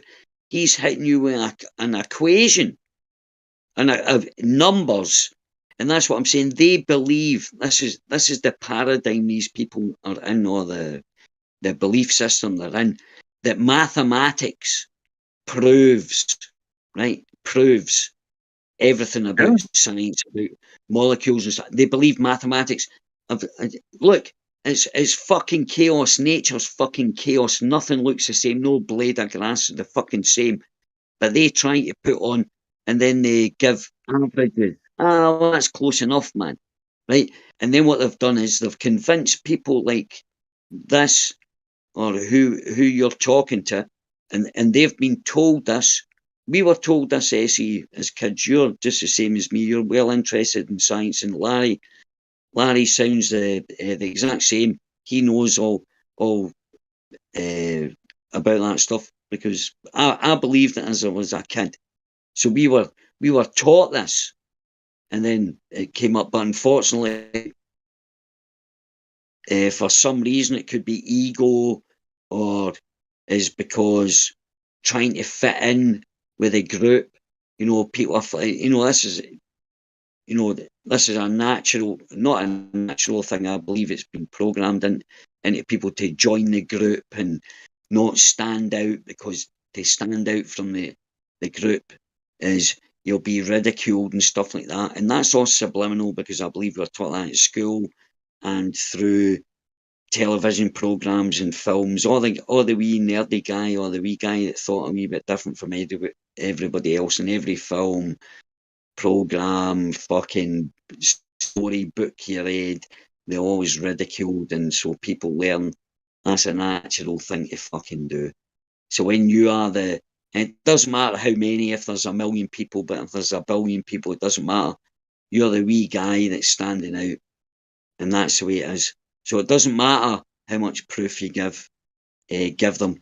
You will always be the fucking outsider, these people have to be, these people that think different from me, and governments or scientists, they have to be ridiculed. Right? They're idiots. Ali, I kind of feel sorry for them. It used to be I used to argue with them, but I'm at a point now where I actually, like the homie Don dude, I kind of feel sorry for him, because everybody knows water doesn't curve. Everybody that's been to the water looks at a boat and you see it will not disappear at 3 miles like they tell you. That's a fact. Anybody can go and do that tomorrow. Now, he's done it himself. I bet you anything. But he won't let himself believe it. And what is this thing? An equation. So really, personally, I kind of feel sorry for people like that. I don't get angry anymore. I don't wonder why. I just feel that it's a brain block, and it's a mental inability. They're to feel sorry for, in my mind, really. Like, you can argue gravity, right? You can argue what an atom is all day long, because nobody knows. But water? You're gonna argue water? Sorry, man. You're completely gone if you're gonna argue water. Yeah, it's always a bad. That's kind of the worst topic for a ball earther. You would at least expect. Oh, maybe he's a noob. He might be a noob. How long's he been here for, though, Essie? No, he's along. This guy's been here along for a long time. Ah, right. He's come on, man. He's got equation. I've not heard anybody fucking. I don't think I've bought. Yeah, that's a long time since I've heard the water bending argument, I have to say. It's preposterous when every fiber in your body sees and feels that the water, like anybody that's been to the beach, right? You've never seen water drop or hump unless it's falling over a hill. Nobody alive here has ever seen that, ever. I don't You've think never seen a hump of water, and you've never seen water dropping if it wasn't going over a hill or a slope, ever. I don't care what you say. So, I mean, that's just that. I don't think anybody's ever seen a ship go over the fucking horizon. I don't think we can actually ever see a ship disappearing over the horizon. I don't think we can stand there. I don't think I could go down and watch a boat actually disappear. I don't think my eyesight could go that far to actually see that thing disappear from the bottom up.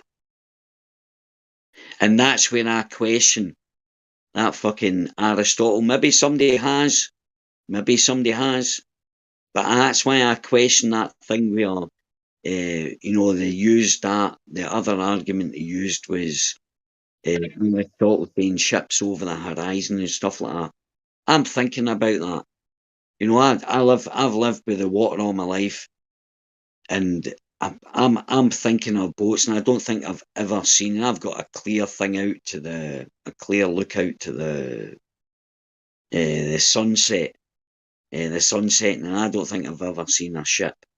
I don't even think I could ever see a ship go over the horizon. I don't think I could ever resolve the difference between the bottom and the top of a ship after 3 miles. I think it would disappear out of my view before I would see it disappear. So that's why I always questioned that Aristotle thing, because I don't believe you could ever see that. You could actually ever see it. You might see it in a camera, a super zoom, but I don't think you could ever see that. There's no question that we have like images that they've taken, right? And it appears that way. But that's just an appearance. Not through a camera. That's a camera. That's not from. Yeah. Right. See what I was going to do with a camera. I had a camera. I gave it away because I had it was only 120 times zoom. I gave it to my cousin because I bought it for observations. I actually looked through the camera and it was only 120. and it was a Nikon, but it was only the 500 or 600. It wasn't the thing, but I actually I just bought it just to try it out, and I looked over for the zoom, and I actually seen that the the photographs or the film of boats reflecting and that sort of hazy, etheric kind of substance that always seems to appear, the kind of shady, the miragey thing. I've seen that. I thought, that's amazing. That's kind of amazing. But that was through a camera, and that was zoom. And what I did was I got the camera and I thought, right, let's see if I can how far I can look. And I looked through my screen and I looked at an object, how big it was in my eyesight, and kind of zoomed it in so it kind of looked the same. So what I was looking through the camera was actually what I would be seeing. I kind of got things in proportion. And I looked out and I was like, no, there's no fucking way, man. There's no way I could see a boat. Because you've got to remember when the P900s, P1000s, when you open them up with no zoom, if you look through that picture that you're looking at is not what you see. You should zoom it in, zoom in until the buoy or the boat that you're looking at looks as the same size. You can do it quite easily. The same size as the boat you're looking at in real life, and then see how far you can fucking see. You'll be very surprised. There's no fucking way that we can naturally see or resolve a boat disappearing from the bottom up when it's even from 3 miles. What's up, guys? How we doing, guys? What's up, Allie? Nah, not so bad. What you got for us, Jeremy? I don't know, something, man, something, please. Did you hear what's its thing with the planes and how they did time lapse from the cockpit, and the stars didn't move 1 degree per 69 miles? Did you hear that one, Allie? It was a good one. Now, where was that? Yeah, you missed it. You're sleeping. You gotta keep up to date. Ah, for fuck's sake. I've got to keep up to date with the flat earth debate. Oh, fuck.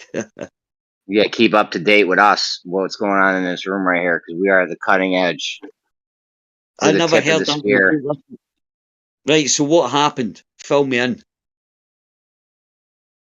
Pilots did a time lapse from the cockpit, and the stars didn't deviate 1 degree per 69 miles. All right. Very interesting. So how the ballers taking that? I mean, they have this. I don't know. I think their only response could even be, and I think Zanuck was going at this yesterday, was that the motion of the star, the motion of the stars and the motion of the plane, it was counter negating it basically to make them appear so they weren't deviating. You can always rely on Zanuck, can't you? I mean, that's the only excuse they could have come up with, is the motions were canceling each other out. But then you have this other problem of, if you're going in the opposite direction, they have to be going twice as fast now. They'd have to be moving 2 degrees per 69 miles in the opposite direction. Oh, that's a good one. So what did he say to that? I don't know. We don't have it. Go. What did Zanuck say? I don't know. It was where a is little he? messy yesterday. Where's Zanuck? Where are they? Where's all the ballers then? After that revelation, then. Yeah, I know. All we've heard about was. It's pretty significant. So, if you're on a globe and you're in an airplane and you're flying across the globe, as that airplane is sort of tilting its nose down, as you fly around the globe, the stars will look like they're coming from the horizon up. You know what I mean? Because you're going around the ball. So it's like those stars are going to shoot upwards, basically, is kind of how they're going to look to you, because you're flying around the ball. Now, if you simulate if you look on Google Earth, that's what they show. That's what they show on Google Earth. Because again, you're on a ball, you have this huge field of stars out there, the nose is tilting around. Those stars are going to look like they're coming up from the horizon as you fly. And that is what Google Earth shows. However, what it appears is that like Taboo Conspiracy did a video on this recently, which is kind of why I think it's come to the surface. And the time lapse he was using was not from any flat earther, globe earther debate person. It was just a time lapse from a pilot. And he did a version 2, which showed another one as well, which was going the other way. So he actually just did a part 2. I think he released it last night. I watched the video where he shows another time lapse, which is going the other way. So he has it going both ways now, east, west, and west, east. And what it actually shows is that the stars are not coming up from the horizon like that. They're just going across the sky as they would if you're just on a planar surface with the sky moving as it moves. You know, so it's pretty significant. I mean, of course, I think it'd be good to have more time lapses, compare more, look more into it, get, different directions, east, west, north, south, get more of them. But the fact that Google Earth, when you simulate that flight right on Google Earth, it shows those stars coming up like that. But in real life, they don't do that. They just go across the sky as they would. They just kind of slowly move because it's the sky that's moving and not us. And when you're level, what is stellarium? The stars are just moving the way they move when you stand outside on the ground.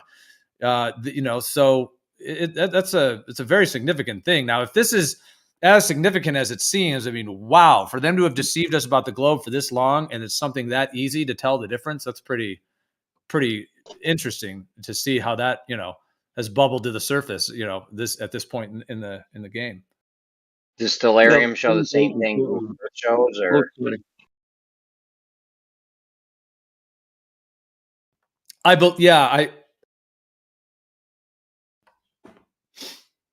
haven't tested stellarium myself with it, but yeah, I think what I've heard, I just haven't tested it, but what they're saying is that, if you put stellarium on the what they call the equatorial grid mode, which is like the globe mode, then it does show that. But does it show that on the azimuthal grid mode? I don't know. I'd like to see that. I haven't tested that yet. In terms of what stellarium It's well known that there's a flat alley between southern Europe and Brazil that plane is flying in. If you flew anywhere else on the Earth, it would do what the globe Earth was saying. Sarcasm. That's funny. That was funny. I know.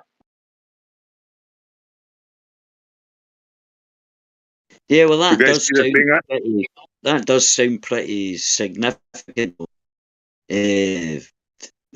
But I did see it actually, Jeremy. Now, when Gio was talking about it, he actually did see it. I thought, fuck, I'd never thought of that before.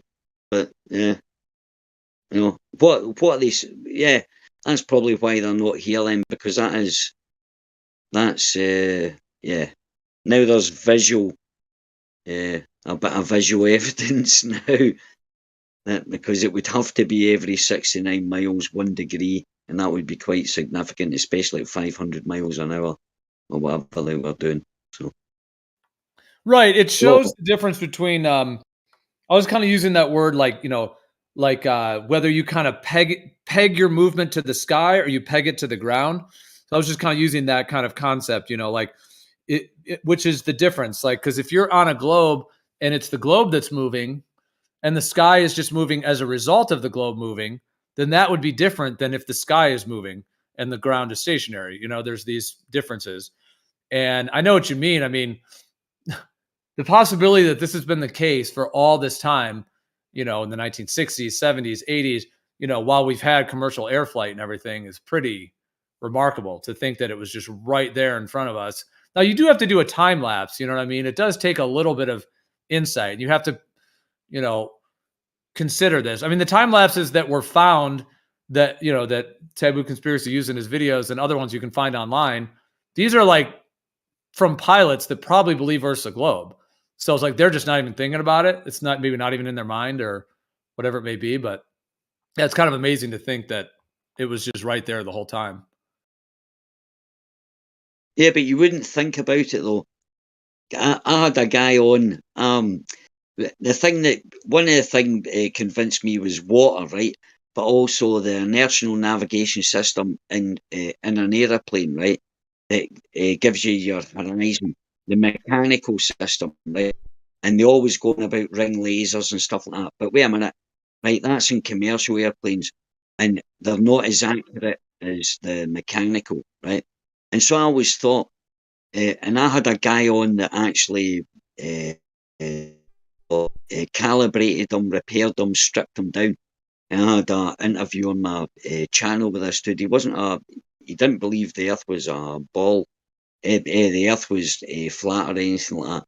But he knew about this subject, about pendulous veins, and it's like a whole lecture on exactly how it's built up and stuff like that. And we know how a gyroscope holds its rigidity in space, right? And the pendulous veins, they correct for that. So when an aeroplane takes off, they wind up the gyroscope that's inside the pendulous veins at that point.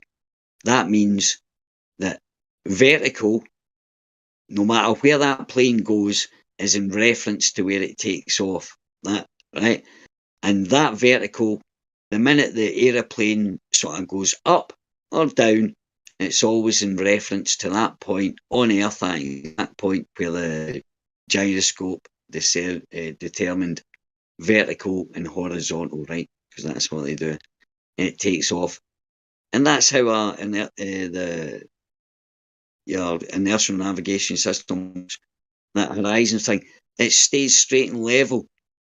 And it stays straight and level. And when it tilts, if it tilted to go round the Earth, right, the pendulous veins don't correct it to make it as if it's flying level again.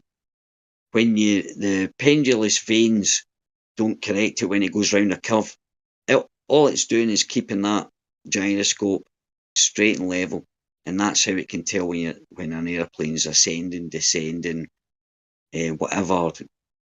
If it's 2 degrees or 3 degrees nose up when it flies, or whatever.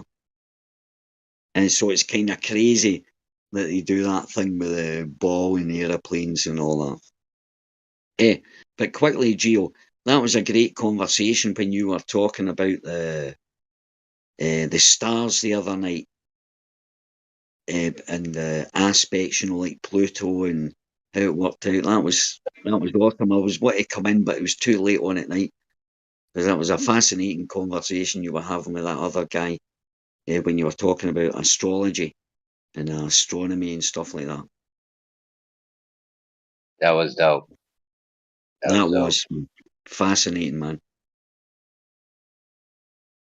Cool, man. Yeah, thanks, bro. Cheers. I appreciate the positive feedback. Yeah, because that's definitely one of my passions, and so yeah, whenever the opportunity kind of comes up to be able to discuss it, I love it, and I have a lot of passion around that, and so yeah, I think I may do a presentation on that as well at some point soon. I may do an You event. should.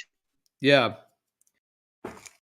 The house is when you were, because my friend, I had a friend, and I've kind of throughout my life, right, very strange, man. I'm just a normal worker, labourer, joiner, whatever, just a normal dude, right? But I've met people that have been interested in, all the esoteric things. I'm just a normal dude, but I've just met so many people about it, and I met a friend, and when you were talking about the houses and all the aspects, and it depends, it was just like, because I can relate to it, because she convinced me that like what you were talking about, it presents an atmosphere of potentialities, when whatever, if Saturn, the teacher, you were talking about the negative and the positive aspects of it. She explained to me, if Saturn's in your, a certain house, it acts as a teacher. It's teaching you a lesson, whether it be negative. You always said there was always the positive and the positive and negative the Pluto. That's my ruler. I'm Pisces, and like the it's the hidden. It can mean deception and all that kind of stuff. And it was just fascinating to, you're way ahead of me, like people, but it was fascinating. The thing they kept stopping and apologising. Maybe going on too long, but Ali, you're breaking up. You're breaking up. Yeah, I'm finished anyway. Sorry. Yeah. But it was a good, yeah, you should do a presentation on that. Fascinating. Yeah, that'd be a good presentation to do. Geo got like a PhD in how the fucking stars move and shit. It's awesome. How the planets are. Is it masters or? Do you know the people that control it? Because the Queen, yeah, I mean, just our Queen, she had an astrologer, right? And I always had this theory. Do you think the controllers actually use, how if Pluto's there and Saturn's there and Mercury's there and Venus is in these, it's a good time to do maybe business or what do you think, Gio? Do you think that affects that kind of? Do you think they could possibly, the controllers could be using the energies that the stars, the planets, and the sun and the moon have on us? They know how it affects us, and choose these certain times to do certain things. Do you think that's possible? Yeah, absolutely. Yeah, I don't have any doubt that they're using it to their benefit. Yep. I have no question that they understand these cycles, and on the more kind of nefarious side, that they are aware of these cycles, and they plan their psyops and their different events that they want to try to captivate people into a particular reaction, a particular modality, that they time them in a time when those energies will be present for them to try to manipulate it that way. It would sort of be like akin to, let's say the weather forecast said, okay, there's going to be 20 mile an hour winds from the east, something like that. Like, on just using an analogy of weather, if you kind of were able to know, okay, there's going to be let's say there's going to be a storm coming or something like that. And then if you knew the storm was coming, and then maybe you were going to plan an event during that storm, that was going to, maybe you were going to, if you're going to talk about like a criminal thing, maybe you were going to, rob people's houses or something. So there's a big storm, and then you get your people, and they're all going to, be, robbing people during a storm. I'm just using kind of a wild analogy, but in that same way, yeah, I don't have any doubt that they're aware of which of these dynamics and kind of forces, as it were, these principles will be active, and then they plan their events accordingly to kind of activate and I was going to use the word trigger, but there's probably a better word, to kind of there's another word I was thinking of, but yeah, to basically, constellate is another word, but to activate a certain response that is connected to those principles that they're seeking to activate, so in getting other people to kind of go along with their agenda. Do That's you mean propagate? What about propagate? Sorry, Joe. What about propagate? Or like promulgate, maybe? Coincide. Yeah. But you said, Geo, as well, right? Do you know how? Because those conjunctions and all that, right? They send out, it's like you said it can be taken as, a negative and a positive. It does that. It sends out the negative and the positive, right? And do you think they can actually retune people to only tune into the negative, when they do something, instead of, for example, if you saw the government, or if you saw something, right, and it was, you were, oh, that's just a fucking fear story or whatever, right?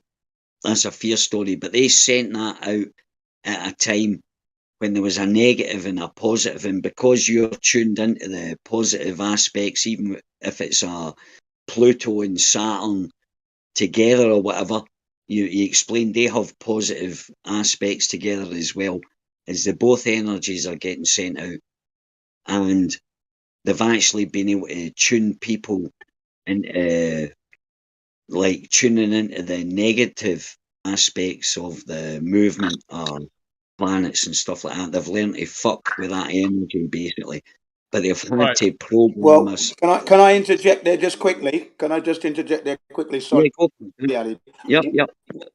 Yeah. What about the apathetic state of the human race? Because apathy is a big thing. Now that's a control mechanism there, isn't it? You know, because I think we should be revolting over the world here. If they were awake, but everyone seems to be in apathy here. What do you think about that, Gio? Anyone? Yeah, well, I think that's related to this. Yeah, to what Ellie was talking about as well. Exactly. The apathy. It's sort of like the analogy with the weather. I was saying, like, if they knew that there was going to be heavy winds coming out of the east and there was going to be a storm or something, and then they're kind of banking on the fact, like that apathy. You know, I'm kind of trying to link that into that analogy where, you know, a lot of people are sort of like out at sea, kind of a little bit listless, you know, floating out at sea, meaning, you know, they're a little bit like at the whims of what the news tells them or what the narrative is, or, you know, they're kind of at the whims of whatever, you know, the authority.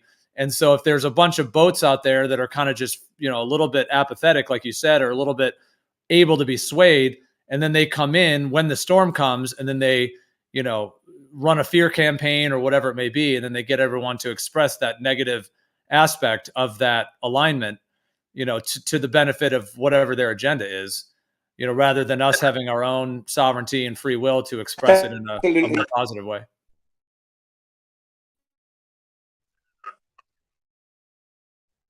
Yeah, that's absolutely correct, because fear is their main fuel, their main catalyst, if you will. Fear works better. And who was good at this? Well, I tell you who they offer up. That's Edward Bernays, that's Sigmund Freud's nephew. He was the man that they go to work out any kind of a campaign or persuade the people. And fear was always a good thing to use, apparently. So you're saying it's correct. It's a known formula. Yeah, but why does it only affect? But why does it only affect some? That's what I was saying. That's what I'm saying about the aspect of the planets. Why does it only? Because it's the same energy that these guys are using and feeding on, right?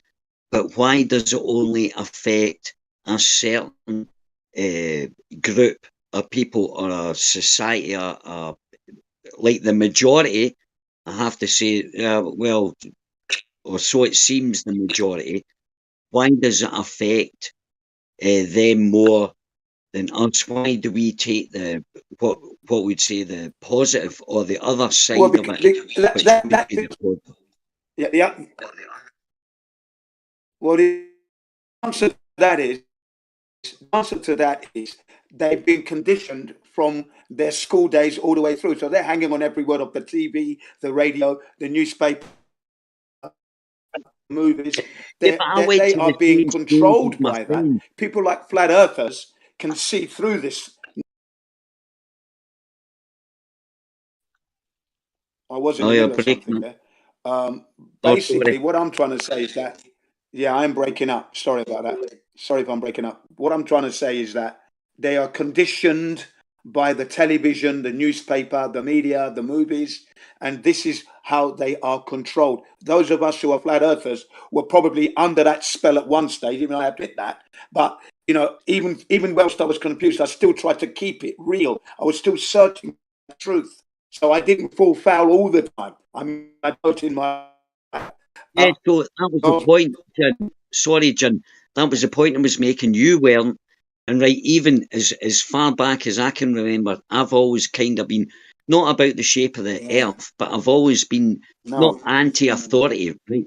Right, but that's what I'm saying. So what's the difference? What is the difference? Like I said, it's the level of the indoctrination. level of the indoctrination and every individual's self-confidence.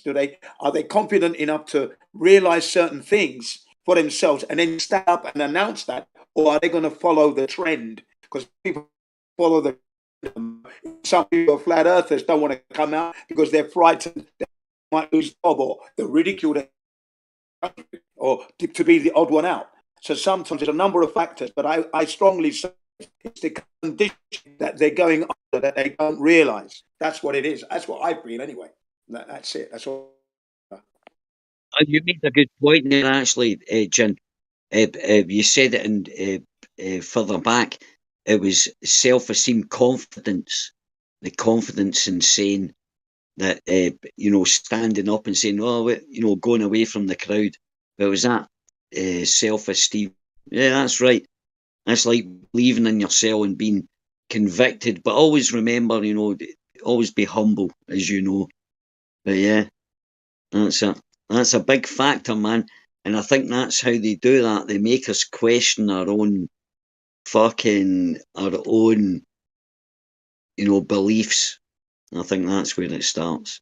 But anyway, that was a great subject about the stars and stuff like that. So I was interested in about that. Yeah, just to make one comment on it. I mean, yeah, it is a whole topic, and we don't necessarily have to take the whole stream into it, the whole live stream into it right now. But just because you brought it up, I'll mention the one that is so relevant, because of the last couple of years. And I'll try to be brief, but just to give an example of kind of what we're talking about. So Saturn and Pluto were in a conjunction from 2020 until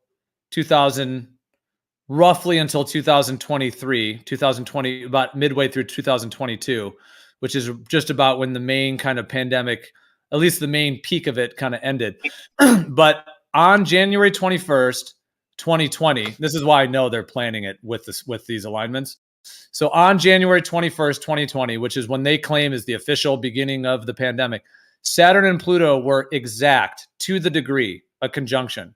Now, a conjunction is when the two celestial objects are right in the same place in the sky. So that would be akin to like the solar eclipse when the sun and the moon are in the same position, etc. That, or like a new moon when the sun and the moon are right in the same position. So they're in the same degree of the sky. So Saturn and Pluto literally were both precisely at 23 degrees and were exactly a conjunction. And boom, the beginning of the pandemic event started. So that's why I have no question. I mean, for them to time it to that day when it just happened to be that those two were precisely to the degree on point. And now the principles of Saturn and Pluto are multi-layered, multi-leveled. So without doing a much longer kind of presentation on it, trying to be brief, it's difficult to summarize those.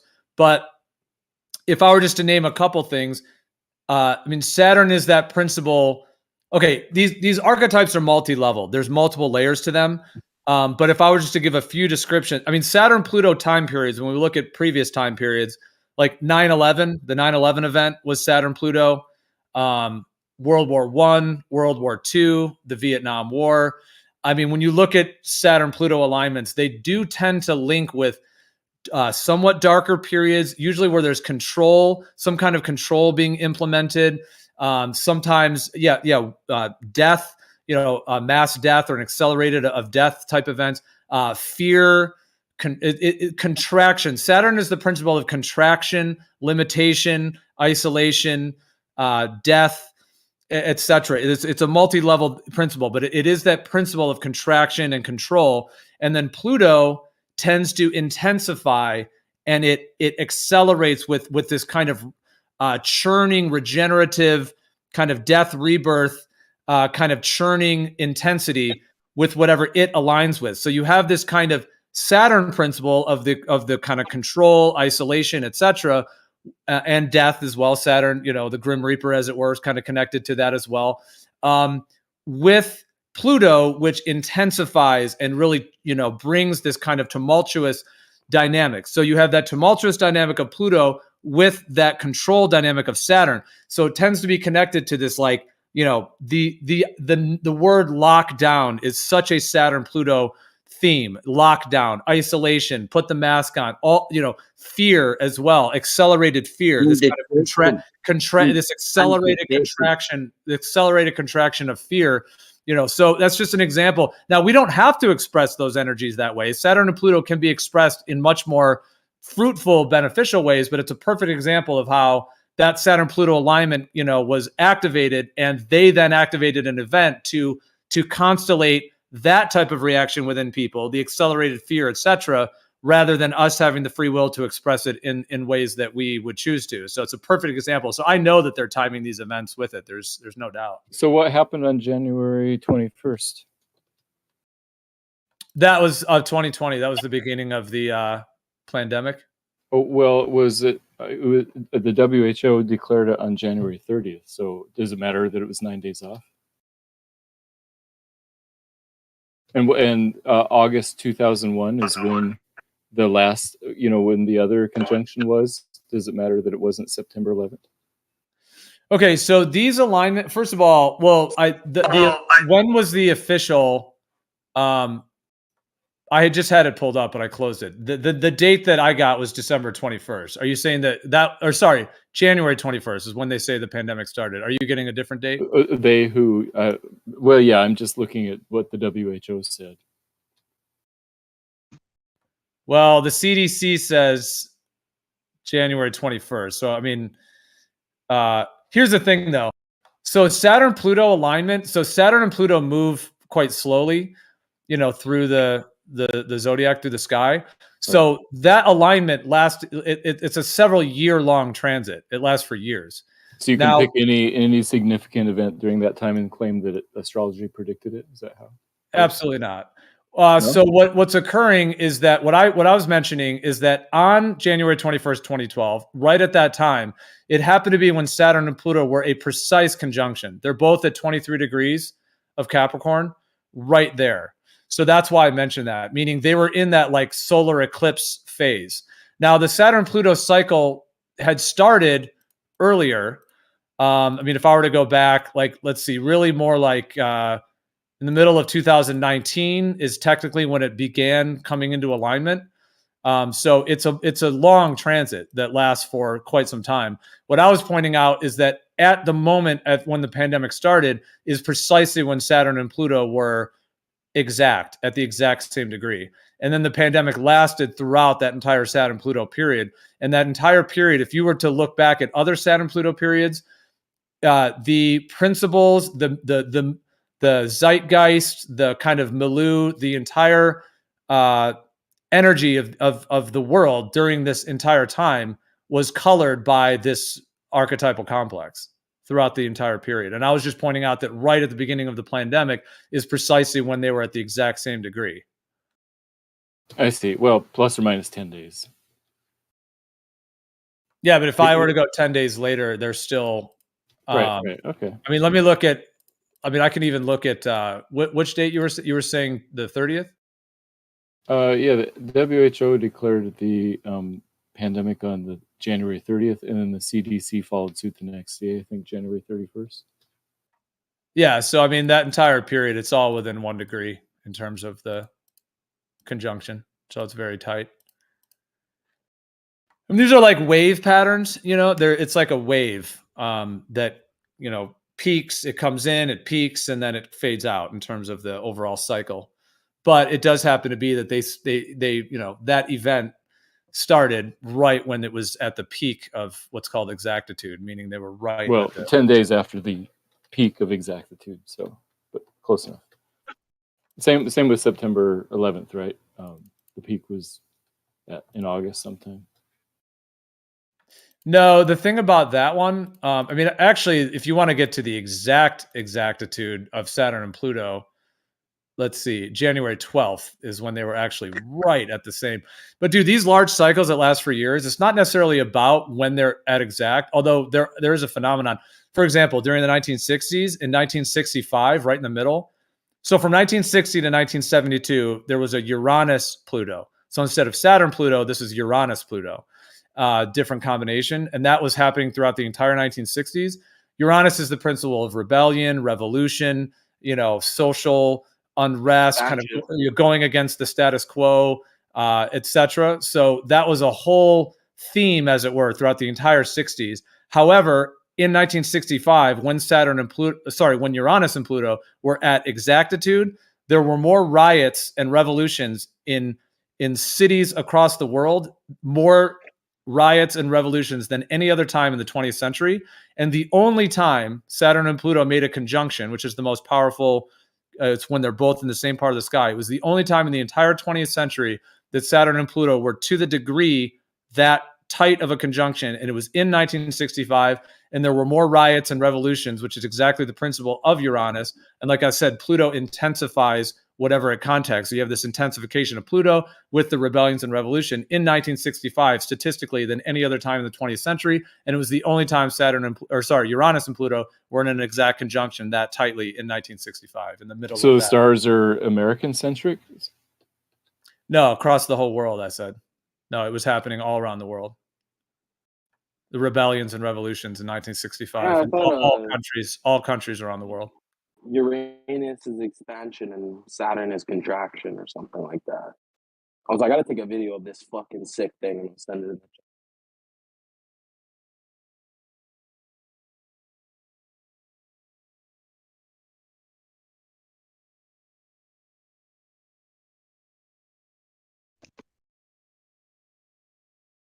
So the question I have, how does this Ukraine and Russia nonsense fit into the stars then? If you can, does it have any significance?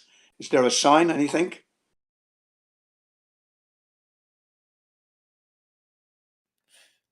Yeah, I could look into the event. Yeah, we'd have to see like what the date that it started and all of that. But yeah, I could look into it. We could analyze that. Could look into that. And look at the reason I ask is that means if we can work that out, is it possible that we could work out when the next event could be happening? We don't know what it's going to be, but do you know what I mean? It's possible that we can predict. Well, I guess what I'll say, you can figure out when the conjunction's happening. It's part of a certain cycle. So that should be, I think it's 33 years for Pluto and Saturn. Right. So then if we can predict some dates and have them underlined that something may be happening on this particular day, and let's see if it works. Because we're always on the back foot. We're reactionary. Some of us are well ahead anyway because we're not asleep, but we are still reactionary in the sense that the event happens but we know it's BS. But can we get closer to them using this kind of observation from the stars? That's what I'm asking. If they're using it as their kind of like timetable, which is what I think is being described there to me, can we plot a timetable using their methods, their system? Do you get what I mean? Yeah.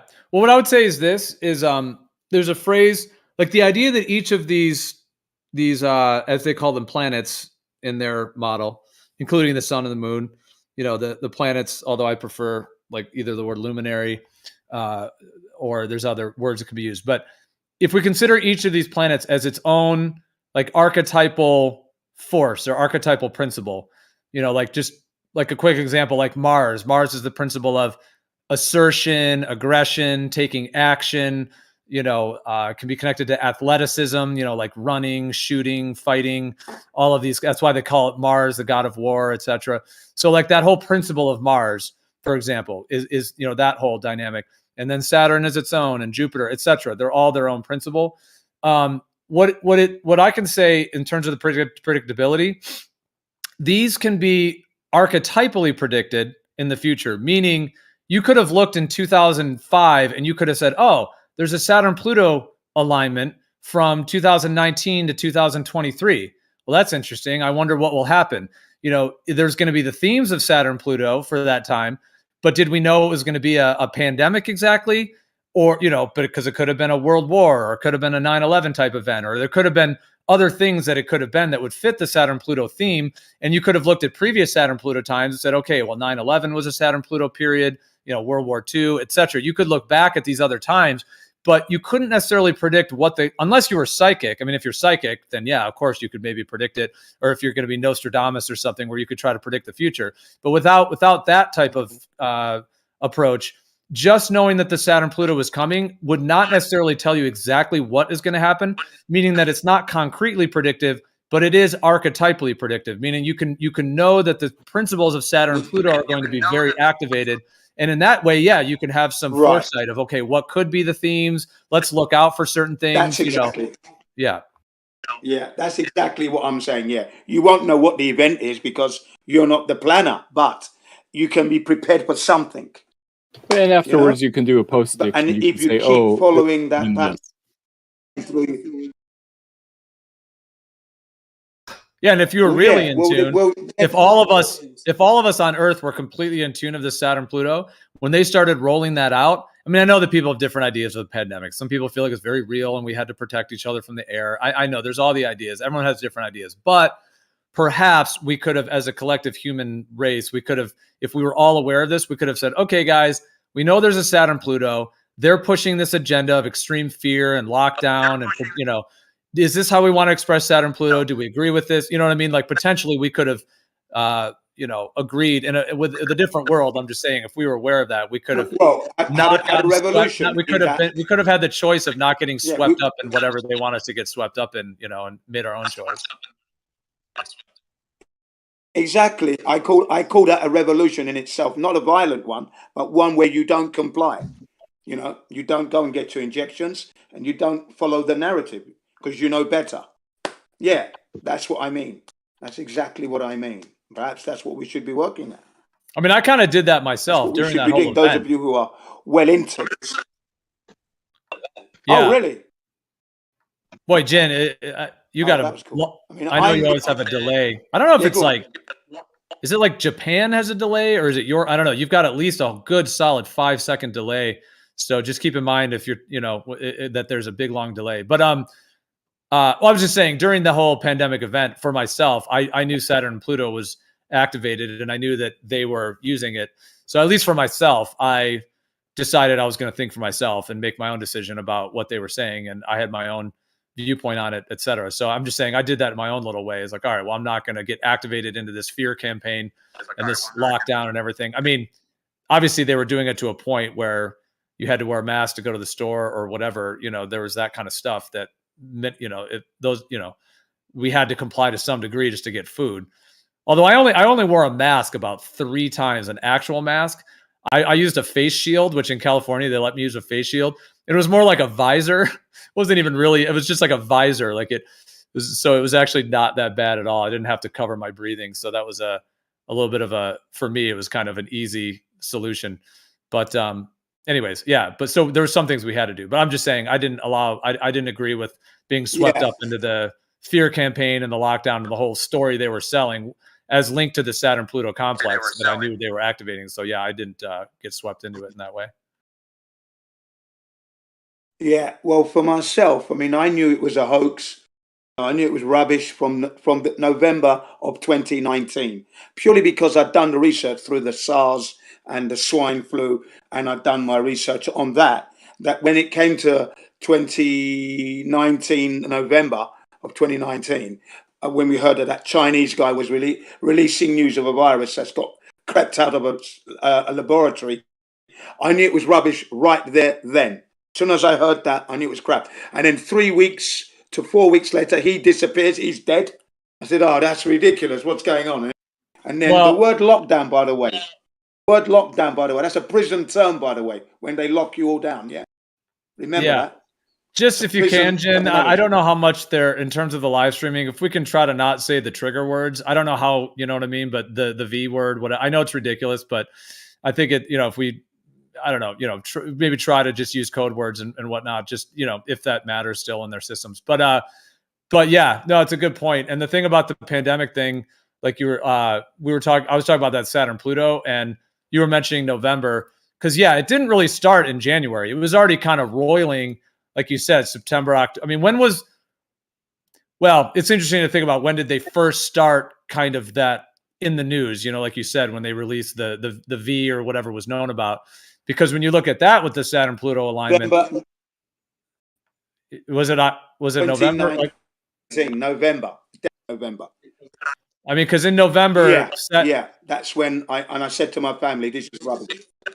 Like generally these larger, what they call the outer planets, as it were, in their model, but these slower moving luminaries, generally when they get within about 15 degrees is when they start beginning. The phenomenon seems to start. It's like the wave pattern starts.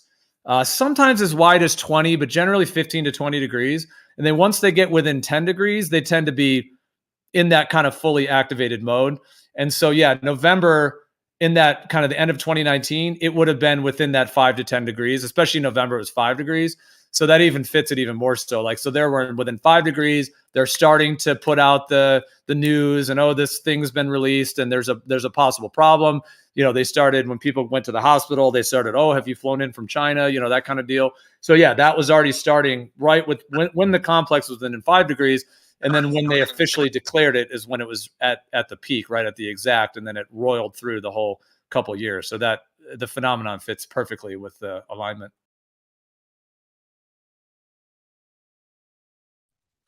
Yeah. They switched it on in November, and I said, this is rubbish. Don't panic to my family. This is crap. Don't buy any masks. Don't do anything silly because we went through the other two, the other two pandemics, the swine flu and the other one. Do you remember SARS?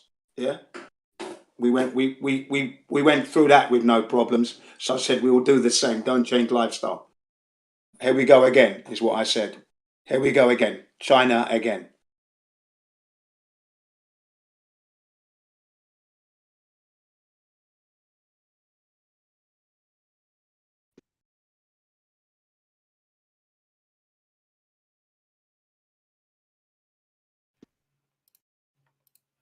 Yeah. No, they know what they're doing. They know when they plan these things. I mean, another Saturn-Pluto period was 9/11. And there was a full moon in what's called a grand cross, which means that you have the full moon, which is 180 degrees, sun opposite moon. And then that's making so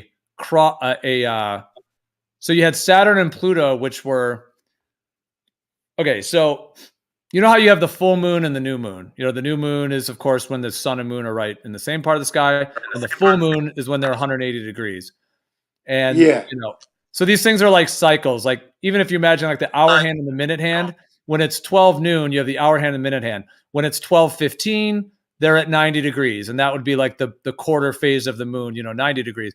And then when it's, let's say, 12:30, they're 180 degrees. So that would be the full moon. And then when it's like 12:45, you get the kind of the 90 degree, that's the moon phase, the waxing and waning. So that'd be the waning quarter, as it were. And then back to the new moon. Now, all of these other celestial objects, they have their own cycles in that same way. So during 9/11, it was Saturn opposite Pluto. So that was like the full moon part of the cycle. And then during the pandemic was the conjunction. So that was like, so 9/11 was the full moon. That was when they were 180 degrees. And then the pandemic was when they're a conjunction, when they're conjoined, meaning they're right in the same part of the sky. So that's like the new moon and then back to the full moon and then back to the new moon. And it's interesting to think that like 9/11 was like this major event. And then arguably the pandemic was the next major event as well, in terms of, I mean, there was like the financial crisis in 2008 and there was little things going on, but in terms of, the kind of major event. So it's interesting that it's linked with that cycle. And actually Saturn Pluto is linked with a lot. World War I, World War II, they link this with a lot. Yeah. But anyways, I was just going to say that I've got some questions. Some questions. We got this. What about the uncontrollable forest fires that's been happening in recent years? How do they play up in all this? Because that's coming out every year. That is a good point. Yeah, that would be interesting to look in exactly. Yeah, that phenomenon as well, because that has been a heightened thing, lately for sure. It seems that's arson though. That's people setting fires to propagate the. So you would have to have a look at the effect the planets were on to make people do that, because these are what do you call it, arson. These forest fires and all these things. I don't buy into it suddenly goes like that, because it seems to, it was like, follow the money, or follow who benefits, right? Who benefits from these huge forest fires, which have been happening for ages and ages, right? But there Yeah, seems to be, yeah, but who benefits? Who benefits from yeah. it? I But would have. going into the stars, but I want to keep on to the what Jin and Geo were talking about. So what I would think more looking at why the fires are starting is what's happening here that's influencing these people to go out, because there's an intent behind this, man. There's I do believe planets, and because there's some forces coming, it makes a reaction, a good, a yin and a yang, a good and a bad, and it depends how you receive that, whether it gives out the two intentions, and we subliminally choose, or through programming or whatever, we'll choose the right reaction. I'm just wondering. Well, there are different theories on hold on, Jin, just real If quick. I can just get in there, Gio, Hold on. if I can just. Well, Jen, just give me like 10 seconds real quick, and then I'll pass them. I just want to say, I mean, there are theories about these fires, like whether they're started by directed energy weapons. There's for sure ideas in terms of what those are. I just wanted to, just real quick, just to finish, to say that I was just mentioning that Saturn opposite Pluto during the 9/11. I was just going to say that there was a full moon, because I was mentioning the 90, 180 degree, all those cycles. I was just saying there was a full moon and the Saturn Pluto, and it makes what's called a grand cross, which means they're all 90 degrees from each other. So Pluto, the moon, Pluto, the sun, Saturn, the moon. All I was saying is that they were all 90, 90, 90, 90 in what's called a grand cross. And all I was saying is that grand cross with the full moon happened just a couple days before 9/11. So I'm sure that they planned 9/11 for that date, 9/11, etc. But I don't think it's a coincidence that there was that full moon, which full moon tends to activate the energy. So it's like the full moon activated the Saturn Pluto, and then just a few days later, boom, the actual event happens. So I like I said, I have no doubt that they're planning these things, that they're trying to activate people in the way that they want, and they're kind of using this to their benefit. That's why they try to tell us that this is all just pseudoscience, horoscopes in the newspaper, it's all a joke, whatever. It's all pseudoscience. Yep. That's what it says right on Wikipedia. So they're trying to make us think it's false, just like they do with flat Earth and a lot of other truth, while they're using it to their own benefit. Yeah, I was right. I mean, I was going to say something. Hold on, Ali. Let's let Jin go. Hold on, Ali. Let's let who's going to go next. Hold on, Ali. Let's let Jin go. Yeah, I mean, this mic has been well chewed up. I think I need a new one. Hang on. Yeah, you got a big delay, Jen. It's echoing. It's choppy. Yeah, it's tough. Yeah, sorry about that. It's the nature of my system at the moment. But regarding the, you made me forget now what I was actually going to say. I was going to talk about, what did you say prior to what you were saying? Before the cross, you were saying something else, and I was going to address. Oh, that was it, Ali B. I think it's when you say it's arson, I'm agreeing with you there, and you were asking who benefits. Now, let's not forget that the powers that shouldn't be are trying to push this global warming thing. So the people who are going to be benefiting are the fire stations, because they're going to be keeping in money and work. Okay, I reckon it's them that's doing it, because I don't know, I can't see anything else. I can't believe that they're just ordinary people doing that. I think it's a calculated global warming kind of fear-mongering, and that's where that's coming from. And as for the moon thing, yeah, I'll address it later. But that's all I got to say. I was asking, and that's what I was saying. I was asking, I was saying to Gio, that's what I was asking. What is the, how do they use that, right, and get quite a large group of people using that knowledge of the stars and how people are going to react if there's certain Saturn and Mercury and Venus, whatever. Yeah, I was just wondering your opinion, Gio, how they get people you know, react like that to do that kind of action, or like setting fires and convince them there's global warming or what. Yeah. You know what I mean? In a generalized way, like these principles or these archetypes can express themselves in a myriad of ways. It's sort of like the idea of like a mother. Like there's the idea of like the great mother goddess. There's like the archetype of a mother who is like nourishing and loving and supportive. There's all those kind of, but then each person has their own mother, you know, their own individual mother. And within different mothers, there's a range of expressions, but it all still fits within that mother archetype. So in the same way, each of these archetypes has positive expressions and negative expressions. So like just to choose one, for example, like Jupiter is the principle of expansion, growth, buoyancy, positivity. But because it has that kind of expansive quality, on the negative side, it could be like, let's say, overindulgence, you know, excessive indulgence, maybe addiction or overeating or something like that. So that's just one example with Jupiter, and I could go through all others and give, you know, positive and negatives. So I think what they do, the powers, as it were, the controllers, as it were, what they do is when they see these alignments that are coming in for everybody, meaning, oh, Saturn and Pluto are going to be aligned or whatever it may be, they have an agenda, a psyop, whatever it may be, some kind of operation that they're going to run, an event, and they're going to align the themes, the Hegelian dialectic, you know, problem, reaction, solution. In this case, the problem was the V, as it were. The solution was the juice that they're going to give people. So there's a whole rollout of the fear. The V was the solution. Yeah. It was a V and a V. Yeah, the double V. The problem was a V, and then the solution was a V. That's yeah. funny. That's funny. Yeah, so it's like they're using those, you know, components to get us to react and express those energies in the way that they, you know, to their benefit.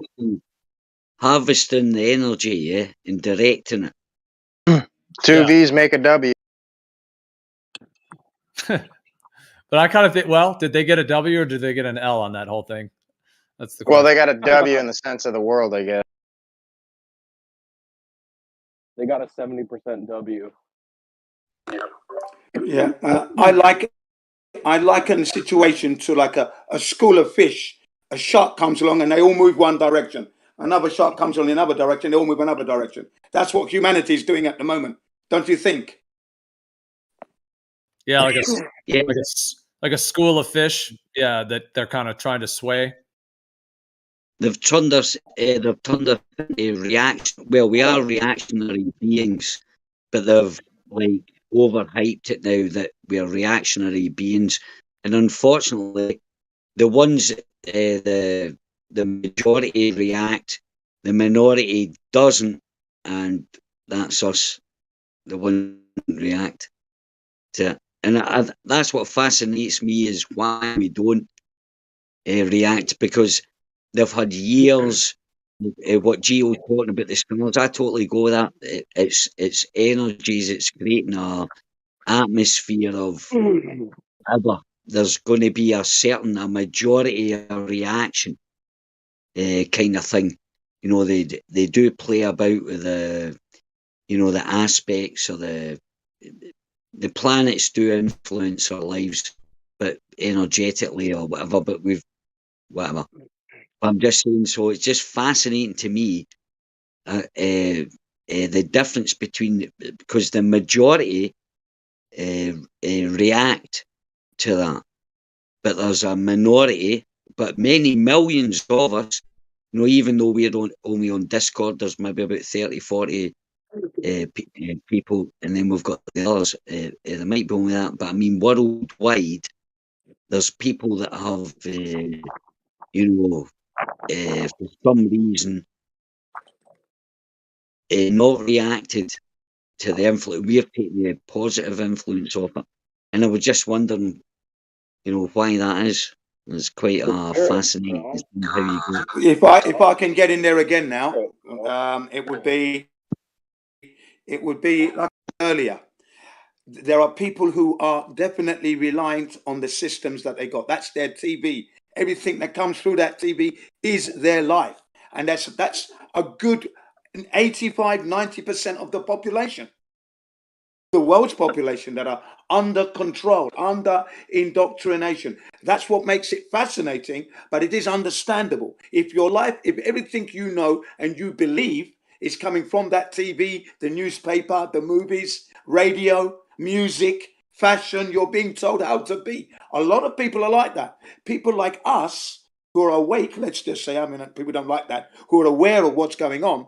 It means that you're showing individualistic. You're questioning your environment. You're questioning authority. You're trying to make your life as controlled as possible and as unique as possible. I'm sure that's what you're doing to make maximum control of your life. But the others are like sheep. That's the problem. They're under indoctrination. That's why they fall foul every time.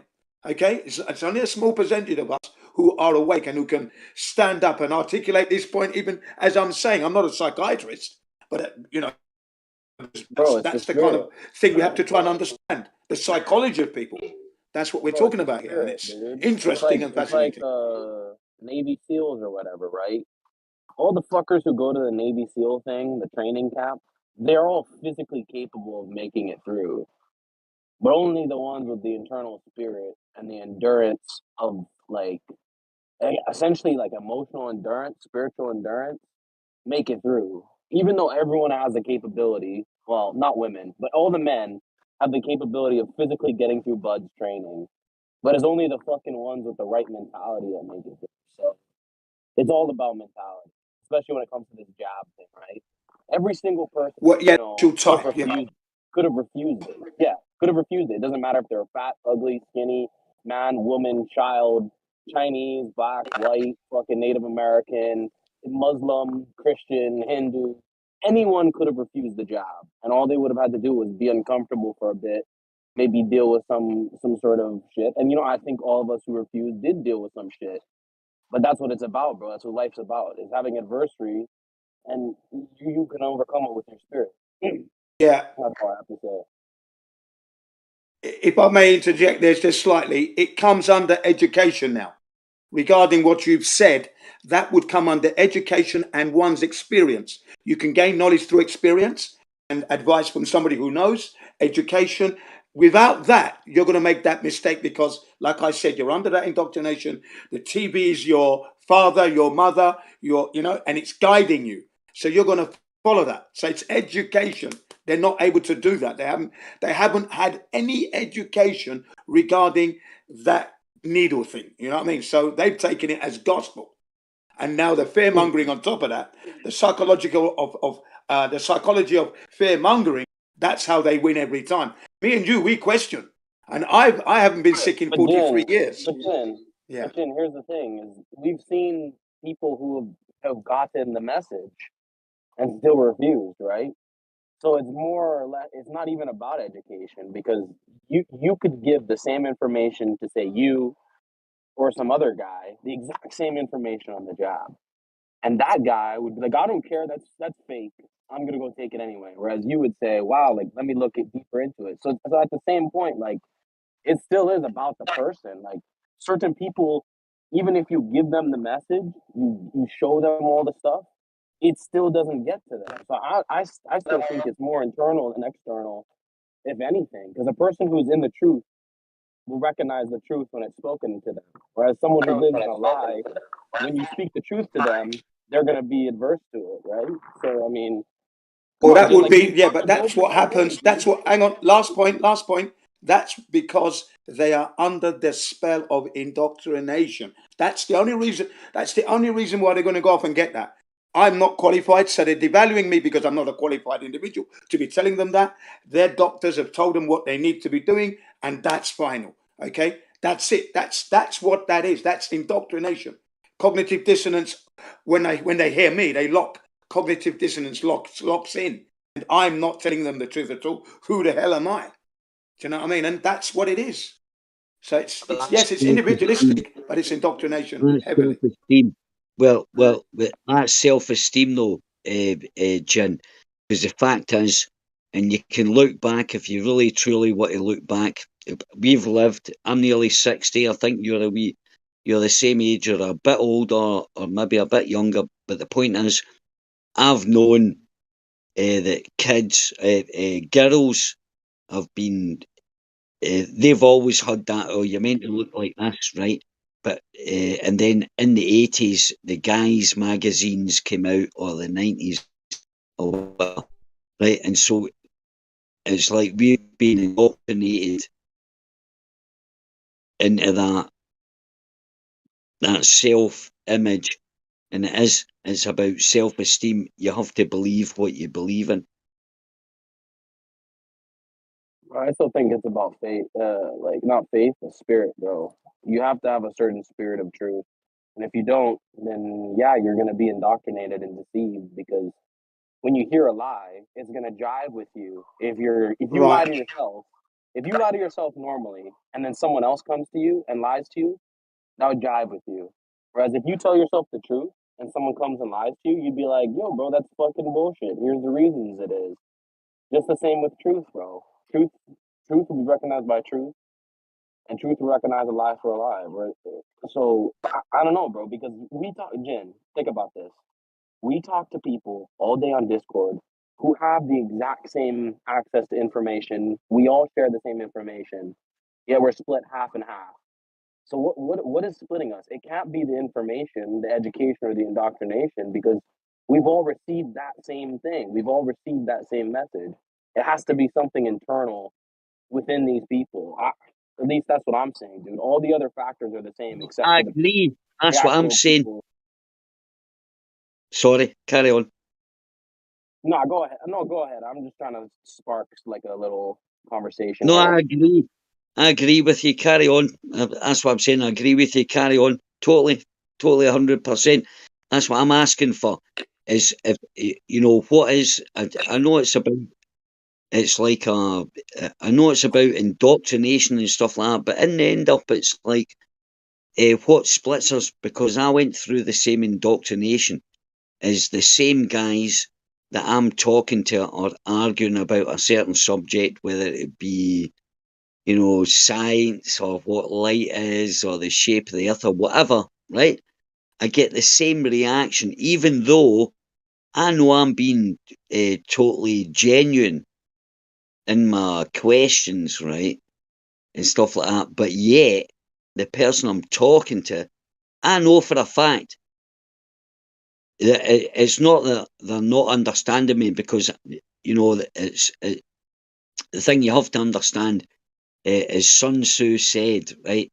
If the soldier doesn't understand the general's orders, then the general is explaining his orders wrong. And I always took that when I read that, I learned, right, so if someone says they don't understand me, I don't see it as a fault in them. I see it as a fault in me, right? How am I going to take it in that so that I can explain it simplistic? And then what you learn is when you do that, that's how you find out whether someone's been genuine or not, is when you go through that process. It's like, right, I'm telling this person, like, there's no way he can't misunderstand what I'm talking about. He can't do that. But yet, he's arguing against me and stuff like that. He's being disingenuous. He needs to fuck off, man. There's no point in talking to him unless there's 100 people listening. And then I'm going to point out. But it's hard. Yeah. That line. Why is it we think how we think, and other people think how they think? Even though, I'm convinced that when I say, oh, by the way, 90% of scientists agree to fucking disagree. They've all got their own theories, but no, we encounter people that are arguing. No, this is a fact, and that's a fact, and that's a fact. And this is a fact when you're at, well, it isn't really because, but yet there's that, even when you point it out, there's that. That's what fascinates me.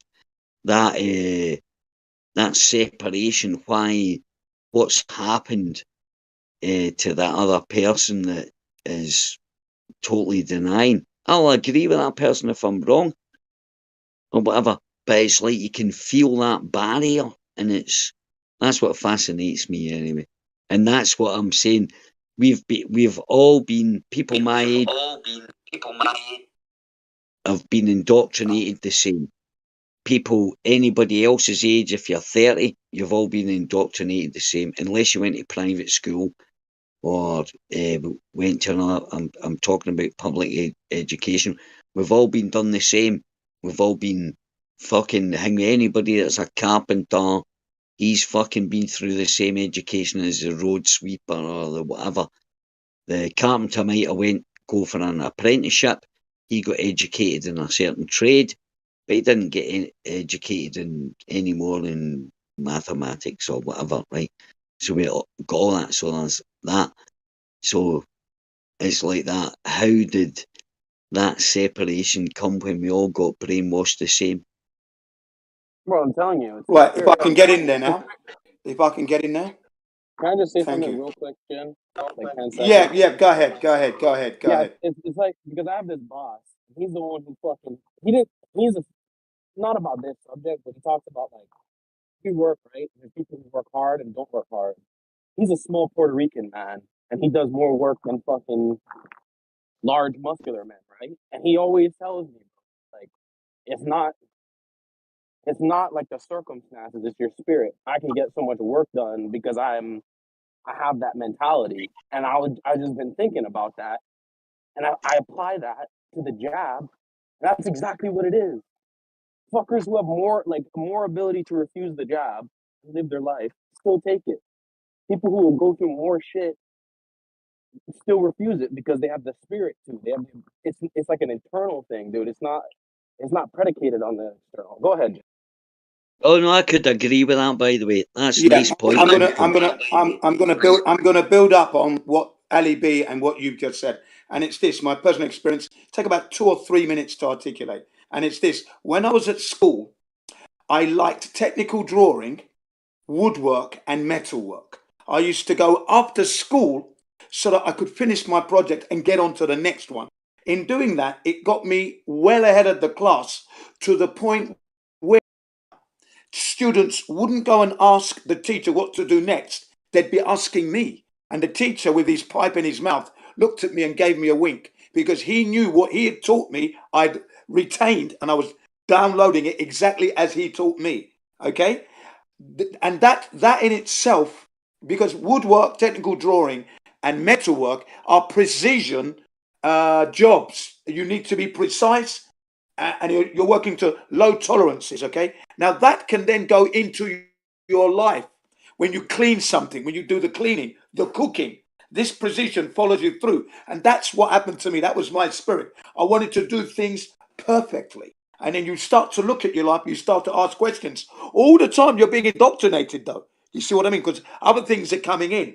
But when it comes to you, your hands, and how you move through life, I always try to do things perfectly. And I look after my health. From the age of 19, I decided that I'm going to live a healthy lifestyle so I don't need to go to the doctor. Why did I make that decision? Because I was scared of getting cancer, because famous people were dying of cancer and people in my neighborhood was dying of cancer. And at the age of 17, 18, 19, I didn't know what it was. And I was scared of it. So I said, right, I'm not going to smoke no alcohol, train, live healthy. 43 years later, I haven't been sick. I do drink a little bit of alcohol. I smoked weed for 19 years on and off.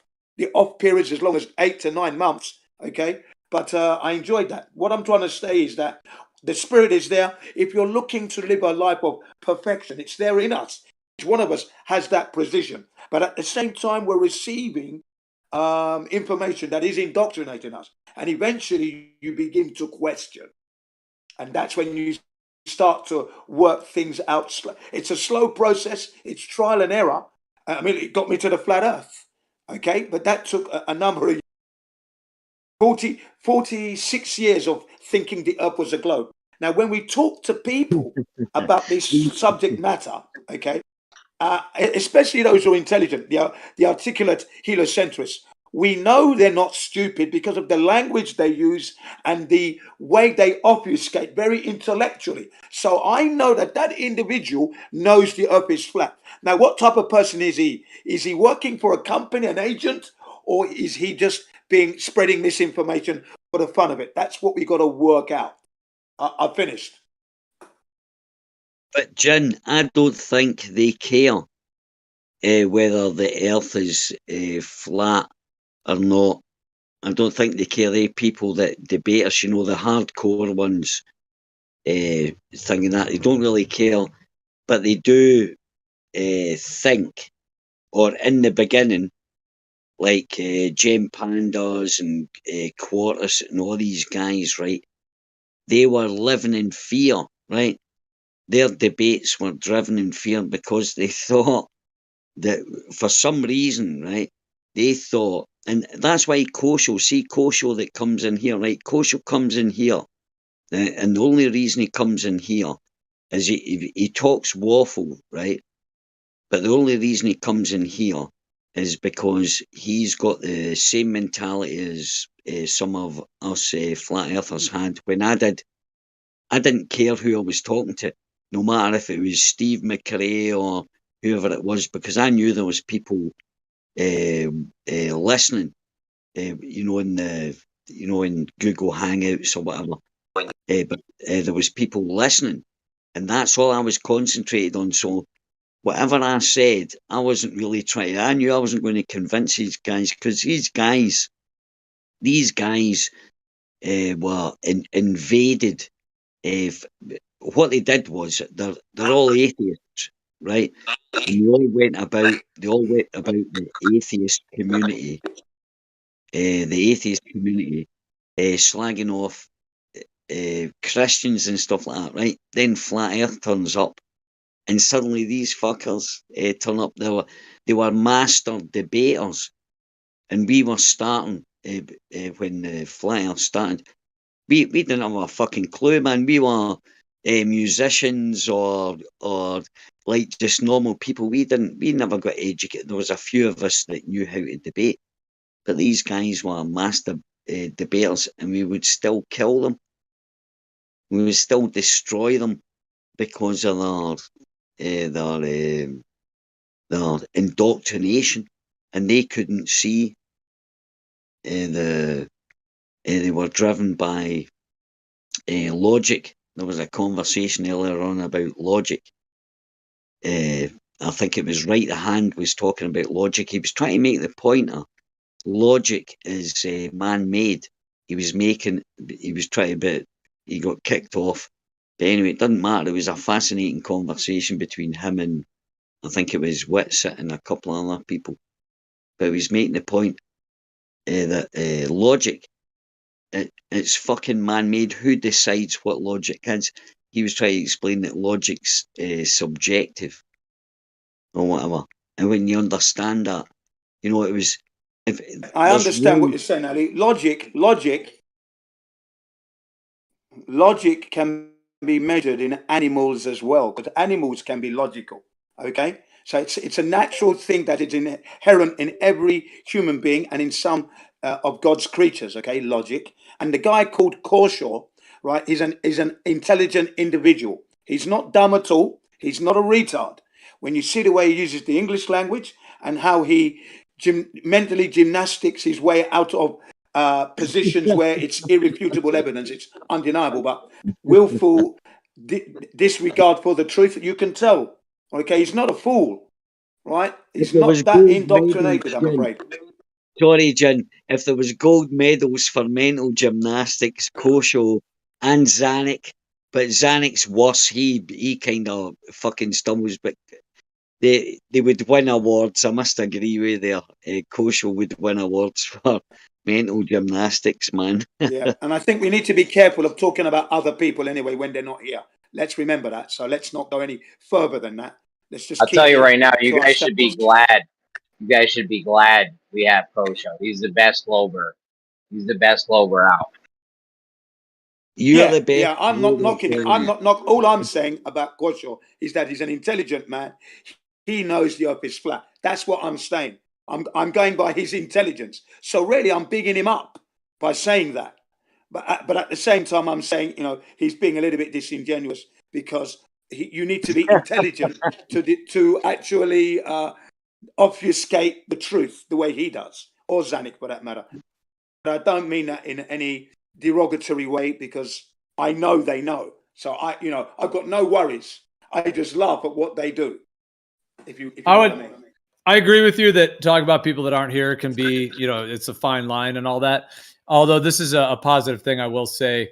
And I'm also kind of trying to think a little deeper whether I fully think this or not. But I'll just say this, like, if you want to use the idea of tactics, that certain individuals use tactics, meaning that the conversation of there's this idea and then they say their idea is back and forth.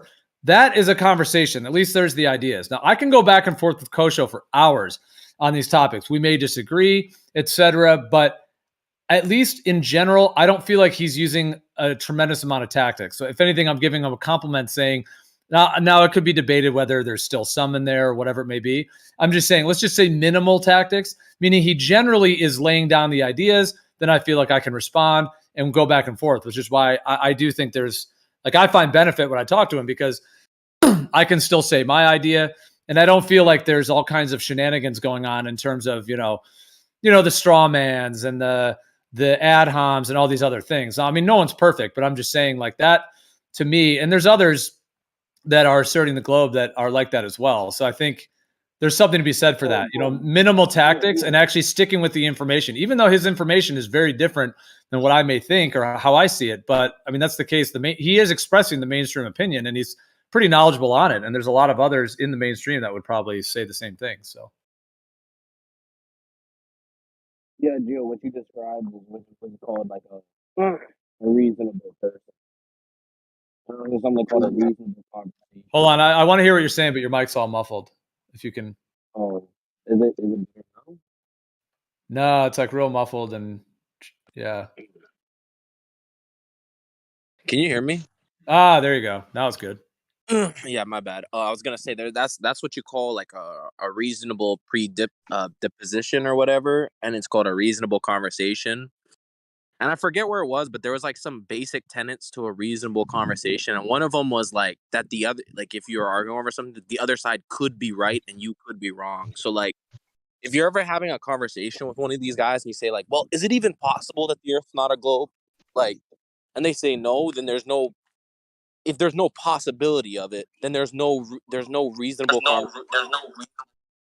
You know what I mean? And I gotta go find this thing. There's like a whole explanation on people. Every person has like their own reason, and then there's people who don't have any reasoning at all, like crazy fucks that just yell at the air. Yeah. Yeah. And so, well, in regards to what you said there, Jin, I'm almost done. If I may, Jin, I'm almost done. Real quick. And basically, like, the whole gist of this fucking thing was that human beings have flawed reason, and then some beings have no reason at all. But a person with flawed reasoning, even like they could actually be explained and brought somewhere to where they realize the truth of the matter. Whereas people who have no reason at all cannot be brought anywhere. They're like they can't be, I guess, influenced or bargained with. You know what I'm saying? So like, that's kind of like Kosho almost seems like a reasonable guy. And then that's where you got to basically bring them in and see if at any point they're you know what I mean? Yeah, but I disagree. Well, yeah. Well, can I just say, let me go now. Let me go now. I have to agree with what you're saying about the rest of the stuff, but I don't believe I've known Kosho for years, and if you actually go back and listen to just conversations, just whenever he's talking and explaining stuff, and he what he doesn't believe the Earth is a flat. He believes it's a globe. Zanuck believes it's a globe or whatever. And all the conversations that Zanuck's a very, Zanuck's a very, very smart clever dude, man. He studied a lot of subjects, but he's also studied a lot of other subjects or whatever. So as I say, I'll stick with the fact that I say Zanuck just waffles, man, and he's not a genuine person, and he's not a person even bother having a conversation, no matter how genuine. He's an expert at agreeing with people in private conversations. Very real. He's taking you for a ride. You've said, "Oh, Sam, yes, he will," but I'll tell you what he'll do. That he'll sell you out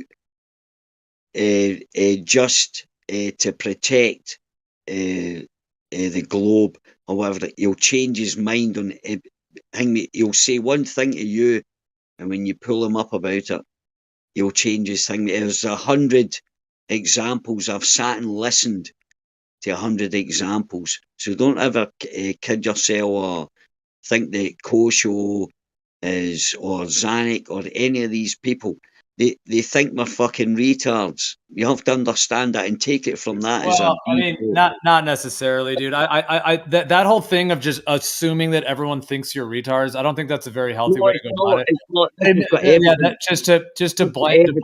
Oh my god, hold on, man. You talked for a long time. No, I can't because all right, then I'm just going to ask you, please don't monologue. Please be concise. Wrap it up. If you want to go ahead, please be concise. You can't just go forever, though. So go ahead. All right, I will. I'll say you're totally wrong because it's like if you want evidence, I've got evidence of listening to these people talk for 5 or 6 years and having conversations and interacting, having honest conversations. They've been dead nice and stuff like that. And then when the push comes to the shove, when you're having the same conversation that you had, they totally change. Totally change. Okay. They change personalities. End of. Okay, That's you're me. right. That's the proof. Okay. So I was just going to say, I mean, this conversation, yeah, I think it's like I said, it's a fine line. We don't want to talk poorly upon people that aren't here. So let's try to not have a go at that. But on the larger kind of philosophical level, I agree. I hear what you're saying, everything you said there. And I think Jin wanted to get into, but I just want to respond to you and Noah and say, and especially with what Noah had said, that is an interesting delineation, what you said, Noah, like the difference between, like if you're having a conversation with someone, let's say I have my viewpoint, they have their viewpoint. But if you're both willing to hear the other viewpoint, to both be discerning of what is true, both consider that, you could be wrong, or even if you don't want to go that far, at least consider that the other person could have some value, or that there's some actual conversation to be had. That, you use the word reasonable, then that may be part of what the difference is. Like when someone is, in that way, like you feel like there is a back and forth. It's sort of like it's like a tennis game. You hit the ball to the person, they hit the ball back. And if you feel like there's value, like, okay, they're hitting the ball good at me, I'm hitting the ball good at them, then there's value there. Whereas what I find, I think many of us find, is that if somebody doesn't quite have that, it's almost like the analogy with the tennis game is that they just have a huge barrel of tennis balls and they're just hitting them at you. They're just like one after the other. They don't really care what you're saying back to them. They're not really interested in what you're saying. They're just hitting balls and you're just sitting there on the other side like, oh my God, this guy's just hitting 100 balls at me. Like we're not actually playing with one ball back and forth. It's just a barrage of balls. And I think that can come through in a barrage of balls with the globe. That's funny. But I think that can come through in that way where like, and that word zealot comes to mind. And I'm not trying to pin that to anyone. I'm just saying somebody who like their only agenda is to come in, assert what they think, use tactics to just stonewall you, whatever that takes, whether it's ad homs or I'm teaching you things and you need to learn from me and you're wrong. Like if that's their only agenda is just to tell you you're wrong, teach you the way, and that's all they have, then it ends up being much more like banging your head against the wall because it doesn't feel like an actual flow of back and forth. It feels like somebody just forcing you into their mindset. And that is much, I think for many, is much less of an enjoyable or almost a completely unenjoyable type conversation. Because it's like the whole point of a conversation is to maybe learn, exchange ideas, grow from it in some way. And if one person is just being super forceful, I mean, you could argue you could still learn from that because they're saying things that you could pick up on. But I think many would probably agree that tends to be a much less fruitful engagement and tends to lead to much more frustration, and rather than something that something could come out of it in a productive way.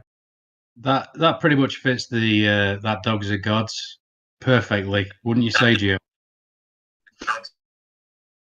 That analogy.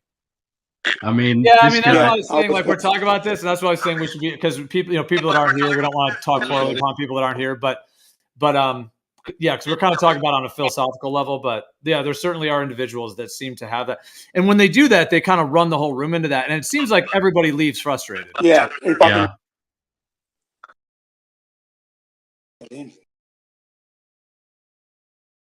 Yeah. Is it okay to? Can you hear me? Yeah, go for it, Jid. Yeah, go ahead, Jen. You just have to Thanks. keep in mind Sorry, you have. I wasn't sure if you could hear me or not. I know you just said the thing is like, see, that's why you have trouble, because whenever you want to get in, it's echoing, it's delaying, and you're really delayed. So I sorry if you're frustrated. Yeah, We almost have to Okay, like I've got it. we almost have to just make room for you, like almost like a walkie-talkie. So yeah, everyone be quiet. You go ahead. Yeah, everybody get out the way. Thanks. Yeah, get out the way, everybody. Thanks. Right, nice. What I was going to say is that sometimes I'm asked, is it possible that you could be wrong? When I'm asked that this is about the shape of the earth, of course. When I respond to them, remember, I was on the globe for 46 years. Okay. And in those 46 years, in fact, I'm 61. So in all of my 61 years of living, I haven't experienced what you say we've lived on. Not once. No one has. I certainly haven't. What I've experienced is living on a flat and stationary earth. And what I've traveled of it, and that covers a lot of mileage, well traveled, didn't experience any curvature in that at all. So as far as I'm concerned, we don't live on a ball. I can't measure it, can't see it, can't feel the spin. We don't go to space. So armed with that knowledge, could I be possibly wrong? No, not in this case. And then I refuse to fall into their control of my knowledge and my experiences, because that must count. That's the thing I'm saying. That's the psychology they use. It's like you're not allowed to use your experiences. You can't know for sure. Well, I mean, that's a bit silly, because there's certain things I can know for sure. And that is one thing, is that this earth is not a ball that is spinning. I know that for sure. Okay, only in the way that we cannot. If it was measured on this earth, we should be able to measure it with no technology and with the cutting edge technology, and we cannot. So there you have it. I cannot be wrong. So, and that does get the other side frustrated. I hear you, but to push back on that, I hear you, but to push back on that a little bit, just to kind of be as rigorous as possible. Do you have, or have you seen absolute, concrete, tangible, physical, secure, without any question of a doubt, measurements of the Earth being planar? You know what I mean? Or being flat? Just to be very rigorous, because I know there's laser tests. I realize laser tests, long distance observations, because what I would say is that I don't think that measurement has been done yet. So if you know what I mean. So what do you think on that? No. Well, no, I'm going by my sailing on ships for 2 weeks from England to Nigeria, and then flights all over the world near on. LA, the Africas, Europe's. I'm in Asia now. So we've done the Hawaii's, we've done the Singapores, Vietnams, and that. Okay. These areas that I've covered over the years have taught me enough. That's enough experience and measurements. So you can push back, but again, I'm pushing back again. That's how I know. We use the aeroplane to measure. I've uploaded information in my subconscious without realizing. Remember, I thought it was a globe, but there's no experience of that. None. Yeah.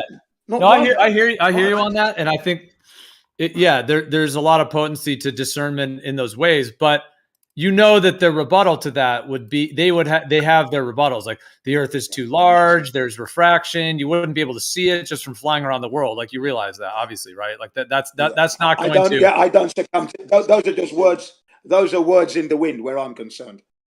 So no matter how much they try to push that, it's just words in the wind. They're gone. I don't succumb to that, and I reserve that right. Remember, I'm living my life by my standards. It's because I took the standards of the teachers and the educators and the so-called experts that I was wrong for 46 years. That's a painful thing to say. 46 years of being in error of the thing you live on. Spent the last 8 years plus the experiences of the 46 years, gone back, no globe. So that makes me immovable from my position. Yeah, and absolutely. And I would say that obviously you as a person are 100% within your own right and your own freedom, et cetera, to come to your conclusions, to have your own convictions and all of that. And that's all totally valid. But what I often kind of say this almost as just like a thought experiment, because the main model right now is the globe earth. And, that's the one they're teaching to the children in the schools, the whole 9 yards, right? It's the globe. That's the official government, WGS 84, the, et cetera. That's the coordinate system and everything. So just as a thought experiment, Jen, if you were able to go up in front of, let's say, 5,000 of the world of the, United Nations scientists, et cetera, like Jin CBR1 is right there. You've got 5,000 scientists all from across the world for, the United Nations, however you want to kind of think of it. And there you are, and you're going to propose that there should be a paradigm shift, et cetera. The Earth's not a globe, et cetera. Now, that's just a thought experiment, but I bring it up to say that, the difference perhaps, if you would consider this, between your convictions and what you think and whether you're right or not is its own thing versus the actual, data and measurements and things that would be needed to actually change the paradigm for the whole world. So what are your thoughts on that? What are you putting on the table? Everyone's looking at you. What do you put on the table for us to see? That's quite interesting. So I would bring in, obviously, we go back to our childhood about the globe with no tangible evidence. That's my first thing. Okay, we're given something with no tangible proofs. Then one's existence, living on the earth, no measurable curvature anywhere, and we can prove that by actually taking the vehicle and proving it. Planes, hot air balloons and ships. Then we can go through with the long distance observations made by laser beams, for example, long range telescopes, short range telescopes, GPS, theodolites, radio signals, sonar. Jen, you these are didn't the get it. things that I'm going to be using. Hold on, Jen. Yeah, these are There's the things 3 that seconds. Hold on, real quick, I'm bro. using. Yeah, look, you got me in the middle of Let my me just thought. interrupt you real quick because I don't think you understood the Yeah, but in the middle of my thought, let me just get it out. I'm nearly there. You'll have to wait. Just wait a second. Yeah, just wait a second. Let me finish. Just let me finish. Like I said, GPSs, theodolites, submarines, torpedoes, and we will use these said equipment to prove. That's what I want. That's what I'd say. That's what I would say. Yeah. Jen, there's 3 seconds left on the shot clock. Jen, there's 3 seconds left on the shot. The world's best. Jen, there's 3 seconds left on the shot clock. You got the ball. You got one shot. You can put one thing on the table. What do you put on the table for everyone to see as the proof?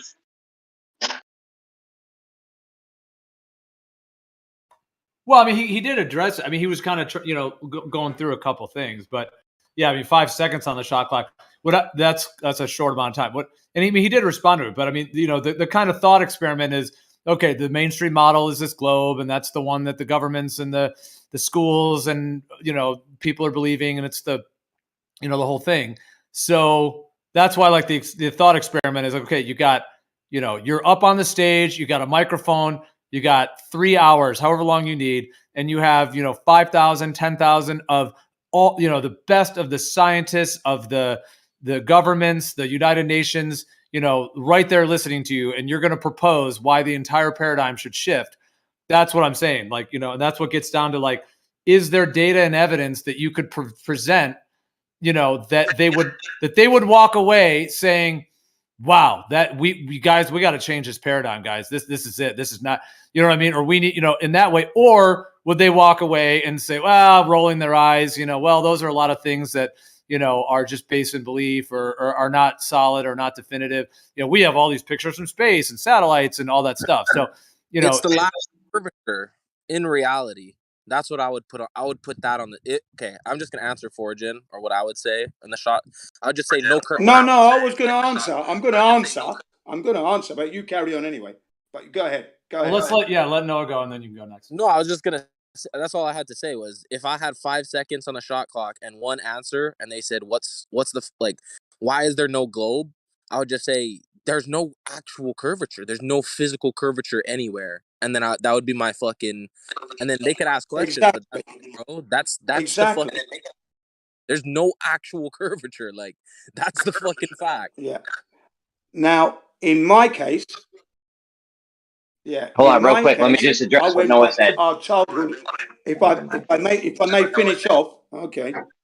I went back to my childhood first and bring the psychologies of the education. That's very important. And then how that's enforced through our lives without any tangible evidence. So all the measures that I said, I would apply. And then, of course, there's a second part of that, the practical application to what I've mentioned to the so-called 5,000-10,000 people. We're now going to go out into the real world and let's see this globe. That's what we'll be doing, for sure. Let me just address what Noah said real quick. The thing is, you gotta put something there. Like, you can't be like, yo, this thing don't exist. You gotta put something on the table. You know what I'm saying? Like, what do you put? They're not. You can't just be like, curvature doesn't exist. Like, we got all these photos from space, like Gio said. You know what I mean? They're like, it's there. Look, we see it. Yes. You'd have to actually bring something. My evidence is every single structure built with brick and stone since the beginning of humanity all used water as straight and a straight. That is a true fact, and that is how they built these fucking. They've been building it thousands of years, my dude, and all they used was water and assuming that water level is straight. That's all they did. So that's all. That would be my fucking. Exactly. Yeah. In my case, I mentioned the things that I was going to say, and the equipment and the tools. Those tools. If I'm going to articulate it in here, it's going to take a good 3 hours, isn't it? So that's why I just mentioned them. Of course, I will start the timer right now. 10,000, hang on a second. You got 3 hours. 10,000 people. Yeah, that's okay. Everything I've mentioned, I would definitely describe to them and explain to them how these tools are only used on a level surface. We don't take Earth's curvature into consideration. Okay, and then we would go and apply these tools in the real world. So there'd be a double facet there. Listening to the psychology of it all, and then let's go put it into practice. That's exactly what I would do, and I would win with ease. No problem. Yeah, but okay. Well, with that being said, though, in this thought experiment, you got 5 to 10,000 of all the world's scientists and United Nations government officials, whatever that may be. Do you think after 3 hours of everything you could present, what would they? If they took a vote, should we possibly change the paradigm? Should we shift the entire globe, etc.? Do you think you could get them to be either convinced or compelled to do that, or would they walk away, rolling their eyes or whatever it may be? I'm not trying to criticize you. I'm just saying, in the spectrum, what do you think the results would be? After that, depend on the type of people that's actually. Hang on now, I'm trying to answer. Sorry, there's a delay. Sorry, Jen. It would be okay. Thanks. It would be depending upon the psychology of the people themselves. If they want to know the truth, because that's what I'm at their mercy, basically. So the truth will be shown to them. If they want to ignore it, that's down to them. Okay, because like I said, I'll mention it to them. Then we take them out into the real world, into nature, to expose to them how the globe isn't there. Then we come back to the forum, and it's down to them to decide. And whatever they decide, that's their decision. It's not going to sway me none, though.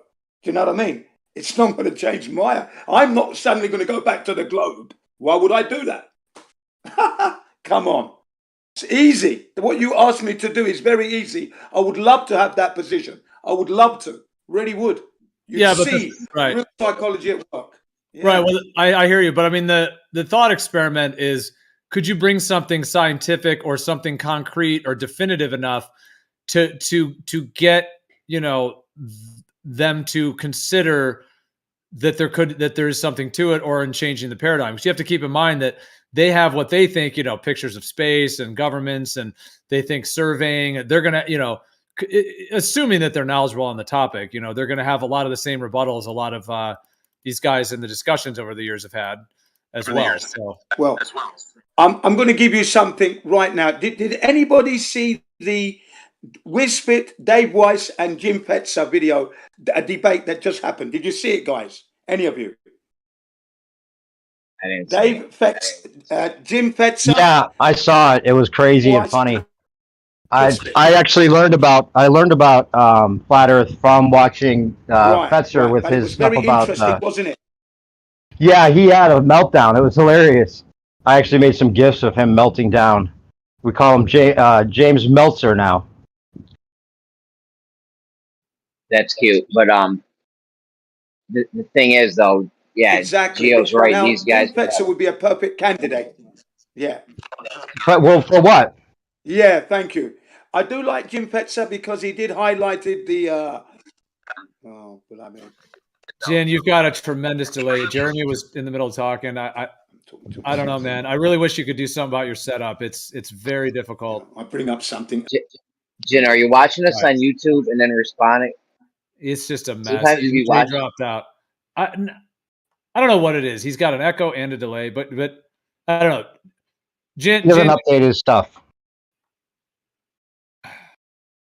He's using like a BlackBerry phone and watching YouTube at the same time or something. Yeah, I don't know, Jen. If there's anything at some point, Jen, you can do to upgrade your system. Jeremy was talking. Let's let Jeremy go, and then if you want to respond, Jen. But yeah, you had a big delay and echo, and it's so okay. Go ahead, Jeremy. You were in the middle. Good looking. You go next, Jen. You're next. Yeah, I mean, these guys they're gonna have surveyors, all the geodetic surveyors there. They're gonna have all the scientist guys that do Cavendish and occult shit, and all the astronomers. You're gonna have all the dudes there. All the dudes, like it's like it'll be like Kosho on steroids. So you're gonna have Zanuck will be there, but anyways, you got to bring something to the table though that would make people seriously consider having a paradigm shift, like something definitive. You know what I mean? And as far as the thing Noah said, that they're just gonna say that we're building on such a small area that you wouldn't even have to. The difference between level and horizontal in their mind is so minimal over the distance. Really, I don't think that would work. Now your mic is Yeah, I was going to actually say that for the audience.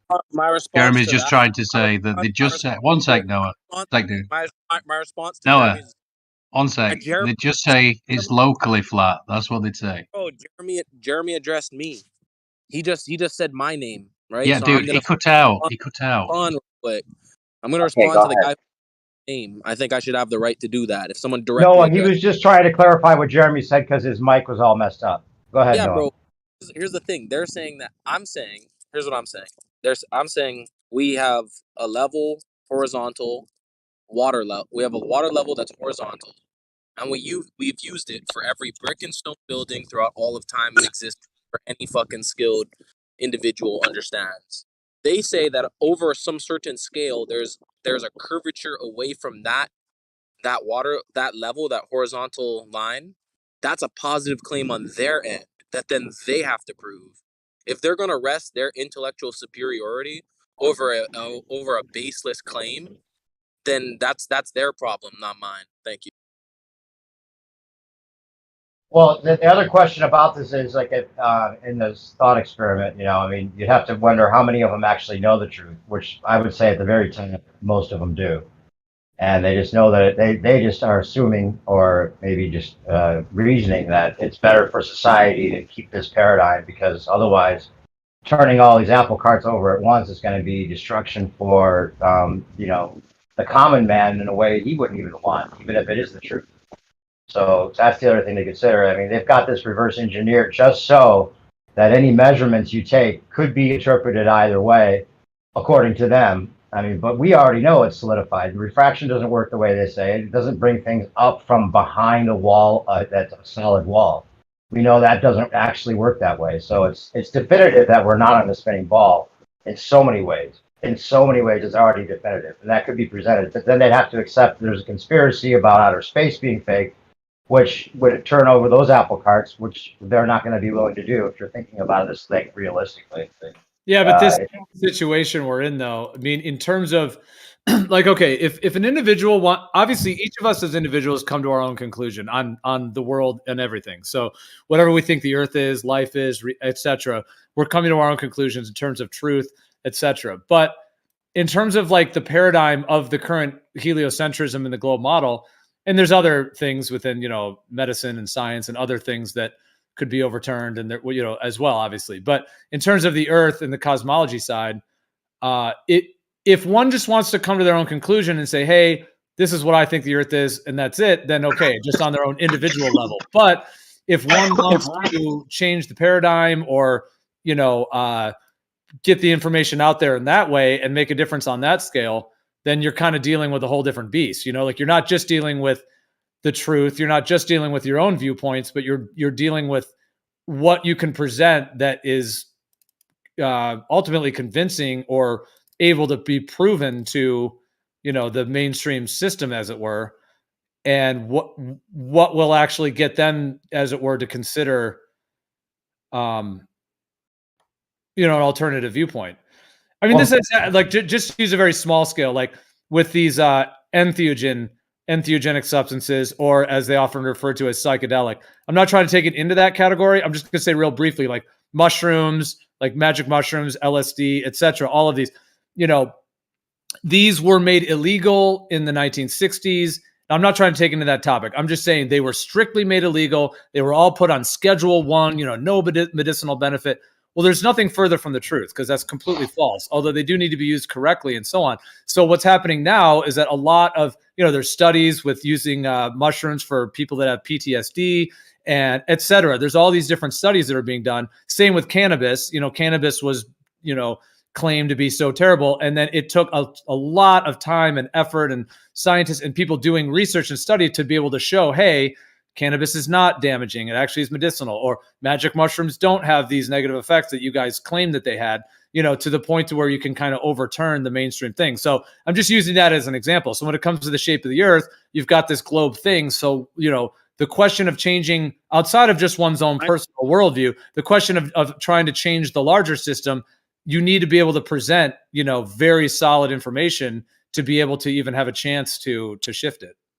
You think the solid information is already there? I mean, why are we here talking about it after 10 years? Like, obviously, there's solid information already there that they're not going to accept because pictures from space is just as good as any other solid information.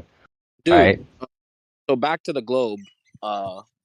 Yeah. So see how you can prove that water level is straight, and then they have to then make a positive claim that that's not the case on a larger scale, which then they can't actually support.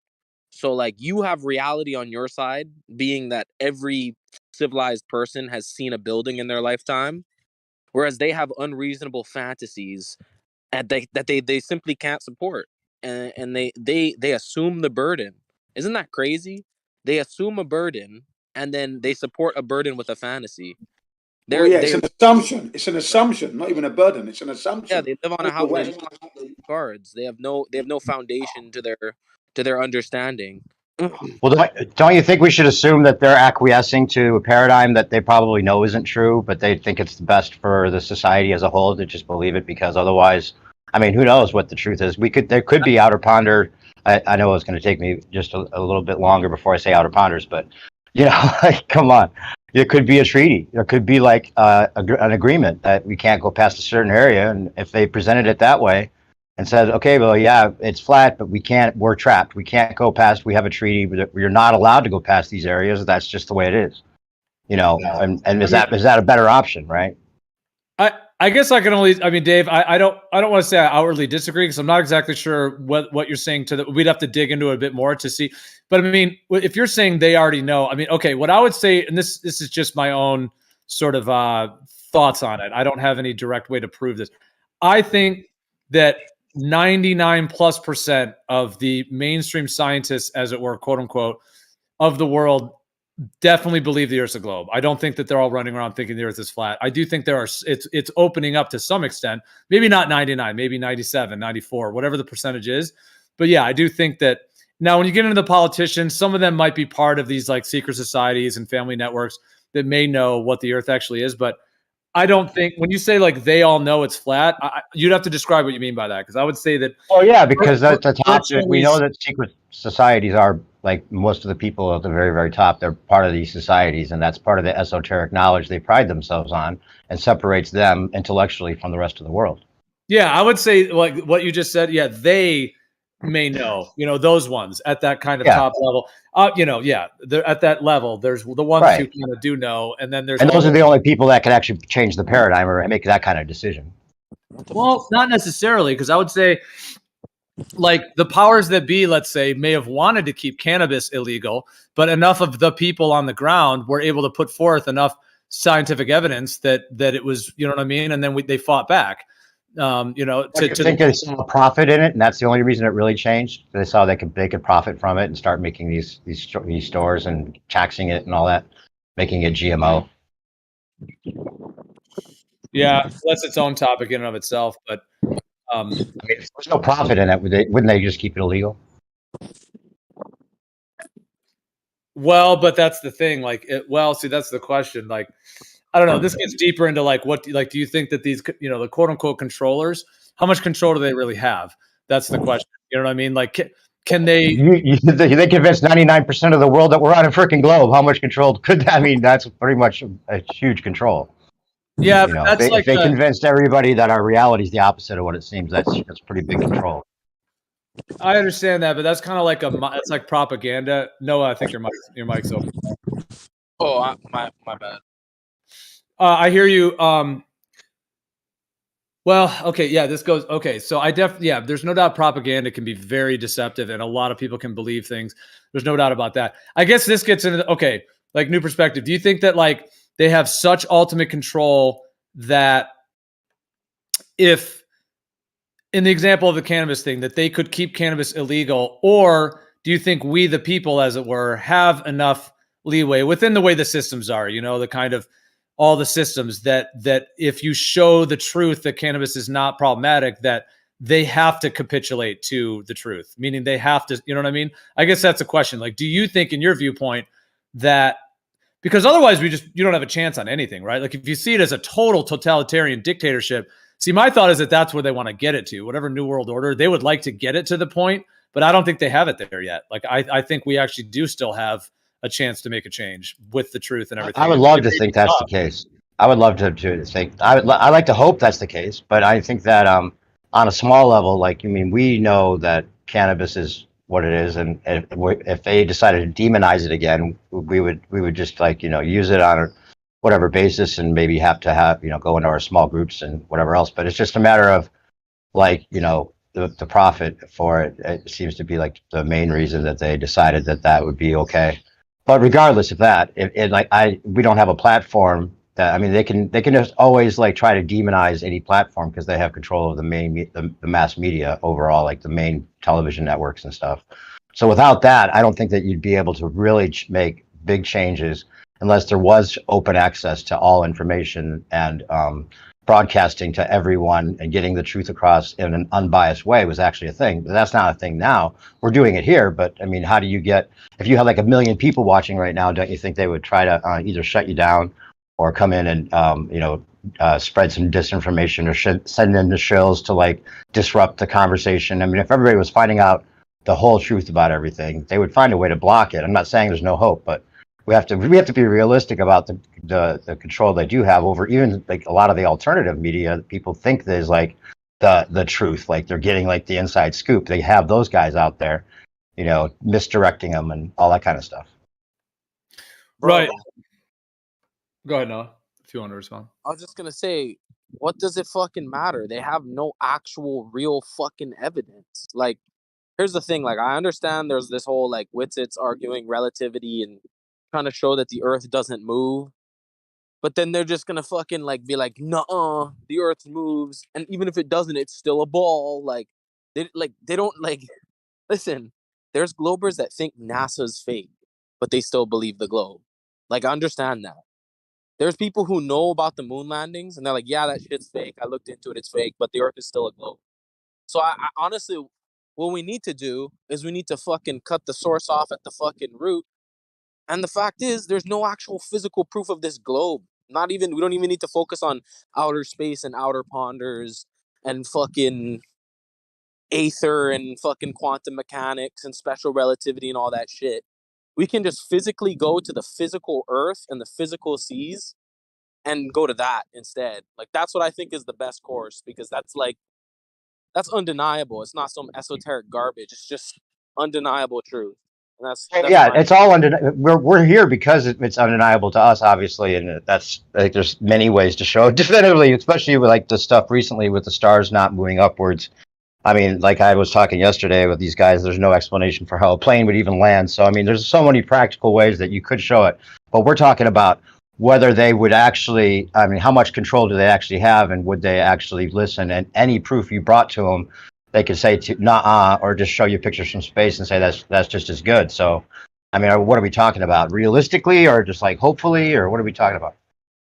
Bro, even the stars, they could just be like, yeah, that was an atmospheric condition, but the Earth is still a ball. And Yeah, they can say whatever they want because they just to hold the paradigm for what they think is the good of all. Do the same thing as the horizon. They'll do the same thing as the horizon to a star observation and say, hey, the stars are actually refracting by some fucking 1/r² to the 9th or some bullshit. And then you'd be like, wait, like, you just ad hoc'd the fucking radius back in there. Like, how'd you, like, what? And they'd be like, yeah, like, that completely explains it. And then there goes your fucking star video. So it's like whatever you fucking come up with, it doesn't matter because they just ad hoc explain it with more garbage. It's just, I think it's better to keep it to the simple shit and just show them that, like, yes, it's level, not a sphere. That's, you know what I mean? Like, to get rid of the sphere, it doesn't matter if the sphere is spinning, doesn't matter if the Earth is moving or the sun's moving, doesn't matter if there's fucking the red shift or blue shift. That doesn't fucking matter because they could give up that shit. They gave up the moon landing and still keep the globe.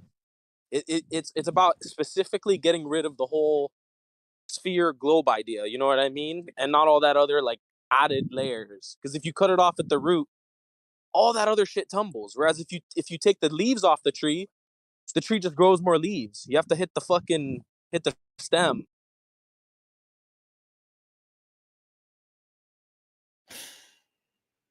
I want to mention. Well, does anyone want to respond to that? Because what I was going to say is connected, but it's slightly different. So if someone wanted to respond directly to that, because Go ahead, Gio. Can I respond?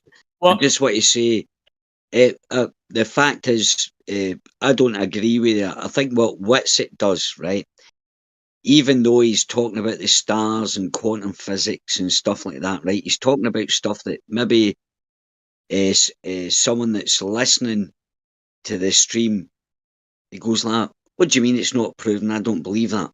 And they might go and look at it, and then they realise, oh, right, wait a minute here.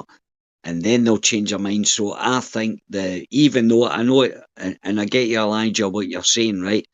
It's got nothing at all to do about the shape of the Earth. But what it does is it makes them question the scientists, because it's the scientists that say the Earth is flat and all that. And I think, you know, even though I disagree with loads of things, man, I have to give the guy kudos.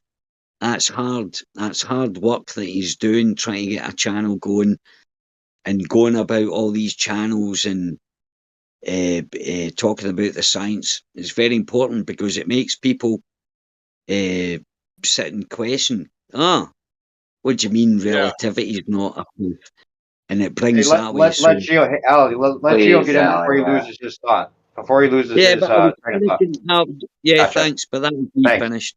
Me finished. All right. But cool it, Jeremy. Go ahead, Gio. Well, was Ali finished? Were you finished, Ali? All right. Well, I guess what I was going to say, just in link with all this, because yeah, it is very interesting in terms of like what Noah was saying, and in terms of all of these factors. I was just going to say, there's this book, The Structure of Scientific Revolutions by Thomas Kuhn. He's a pretty famous author, and he does connect it to, like, he analyzes the Copernican revolution and the Ptolemaic system and etc. But I'll just read this real quick, just kind of a quick summation. Kuhn challenged the then prevailing view of progress in science, in which scientific progress was viewed as development by accumulation, by accepted facts and theories. So basically what that's saying is there's this kind of idea that, oh, like science is just a development and accumulation. We just keep accumulating and just improving things. And that's kind of what you'll hear people say now. Like, we don't ever know for sure. We just keep accumulating and development. But what Kuhn actually is arguing in this, and I'll read this next part. Kuhn argued for an episodic model in which periods of conceptual continuity where there's cumulative progress, which Kuhn referred to as periods of normal science, were interrupted by periods of revolutionary science. So what he's saying there is that it's not necessarily just, oh, we just keep developing and accumulating, but what he's suggesting is that there's actually these phases to scientific revolutions or paradigm shifts that occur. And so what he's describing here is that there's what he calls normal science. So there's this kind of phase of normal science where there's certain kind of accepted, axioms and foundations that are considered normal science, and it all kind of fits into a certain paradigm. And I'll read this. And then that is interrupted by periods of what he calls revolutionary science. And then I'll read this next part. The discovery of anomalies during revolutions in science leads to new paradigms. New paradigms then ask new questions of old data, move beyond the mere puzzle solving of the previous paradigm, change the rules of the game and the map directing new research. So, and he has these 5 phases as well that he talks about. There's the pre-paradigm phase, which is phase 1. Phase 2 is the normal science, where there's kind of a dominant paradigm and certain things are fitting into that paradigm. Then there's phase 3, when there's certain things that the paradigm really can't account for. There's like anomalies, which we've been doing with the shape of the Earth for almost a decade now. Just these anomalies, this new one with the star thing that just came up is another huge one. So there's these anomalies, and then these anomalies start questioning the paradigm. Like, okay, what's going on? Why doesn't this fit in? Why doesn't that fit in, to the normal science, quote unquote? And then he talks about phase 4 is the paradigm shift, where the underlying assumptions have to be totally re-examined, and then there's a new paradigm that's established. And then phase 5, he calls it post-revolution, which is when the new paradigm's dominance is established, and then you basically return to a normal science phase, which is now based upon the new paradigm. So I think it's very interesting how he lays this out, because a lot of it is based upon history of previous paradigm shifts. Of course, how much of that history is validated, et cetera. Nonetheless, that does seem to resonate with me in terms of the general patterns, and I think we've seen this with the shape of the Earth discussion. Like if you want to say the normal science phase was, the 1960s, 70s, landed on the moon, et cetera. And then roughly around 2014 to 15, people started being like, okay, what's up with this globe? And then really looking into it. Now there's all these things that don't fit with the globe. And then we're, about 8 to 10 years into it now of all these things that don't fit into the paradigm of the globe. And then that's why there's so much tension right now, because it's in the kind of revolutionary phase where, is there enough to shift the paradigm? And there's, and then the finances and the research and everything that's needed to do that. So I think it's pretty interesting to consider all those factors. But Gio, wouldn't you agree? Like, if in an ideal world, let's say like these people were actually fully considering everything we could present, right? Like the whole argument, we went through every single argument, showed what the globe side's saying, and what the stationary level Earth is saying. Anybody that's being completely intellectually honest with themselves would have to agree with us, we would think, right? So like, if they had to just like put all their money on one side or the other, I think that it would be hands down. Obviously, we're not on a ball, because there's so many ways to definitively prove that's not the case, which we know. If the stars moving up, like recently, that moving up is one of them. The planes not being able to land is another one. So many practical ways to show it. But like, the most dangerous idea actually might be, how they're doing like the Bill Gates did the whole conference 202 or what was it called? 201. Whatever it was. Like they just like acted out what the future would be when this pandemic was presented to the world, and like all the different scenarios. What's that? Do you know about Clade X? Well, hold on. Let me just finish my thought real quick. So, what about a movie, like a documentary that's like enacting this paradigm shift, happening with like the ideal council that you could present this evidence to, and their actual reaction to it in a common sense way, just the way you would hope, like the most ideal, like altruistic way of it happening, right? Like like hands down, like they would see the common sense in that there was no way we're spinning and like all of these things were just manufactured. Like you and I have agreed also that they didn't just think it was a ball. They actually had to reverse engineer it to make people think it was a ball, right? It's not just a mistake. All right, well then consider that thought experiment of you got. I said 5,000, but make it 10,000. You're up on stage in front of 10,000 of the best of the best scientists, United Nations politicians, etc., all right there of the top people in the world. And you, New Perspective, are going to do a 3-hour presentation. What do you think what would they walk away saying, oh my God, this guy just blew our minds, that's it, paradigm shifted on that side? Would they walk away scratching their heads saying, huh, he had some good points, we got to consider this? Or would they walk away saying, okay, that guy's got nothing? And I'm not trying to, of course. I'm just saying. Obviously we know there's 200 proofs to begin with. There's a reason we all are talking about this. There's no refutation to a lot of those, and a lot of them maybe are repeats, but there's obviously, we're not on a ball for very practical reasons. Like you could present that in an ideal world, they would have to accept it, but they would also have to, if we're talking about a realistic world, they would say, okay, well, these institutions are in place. Our school systems would suffer from, people suing them for their education not being correct. I mean, there's so many apple carts that they would have to consider as far as like actually talking about changing the paradigm. It would have to be gradualism. I mean, this is a Fabian society. I mean, we're talking about the good of all being considered in these people's minds. And I think a lot of them probably do know, and they think, well, if we can't go past a certain point, or, this has been, the reality that we've inherited. So, what, rather than, I mean, like to.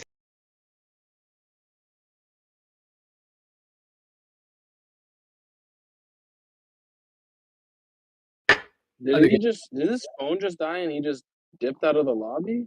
Something, yeah. He disconnected. I think Dave fat fingered it. Yeah, bro, but what is his argument that like people would just go along with a lie because it's better for society or something? Fuck that, dude. Why is that even like what? That's not even that's just like, so you admittedly know something is true. And you admittedly know something's a lie.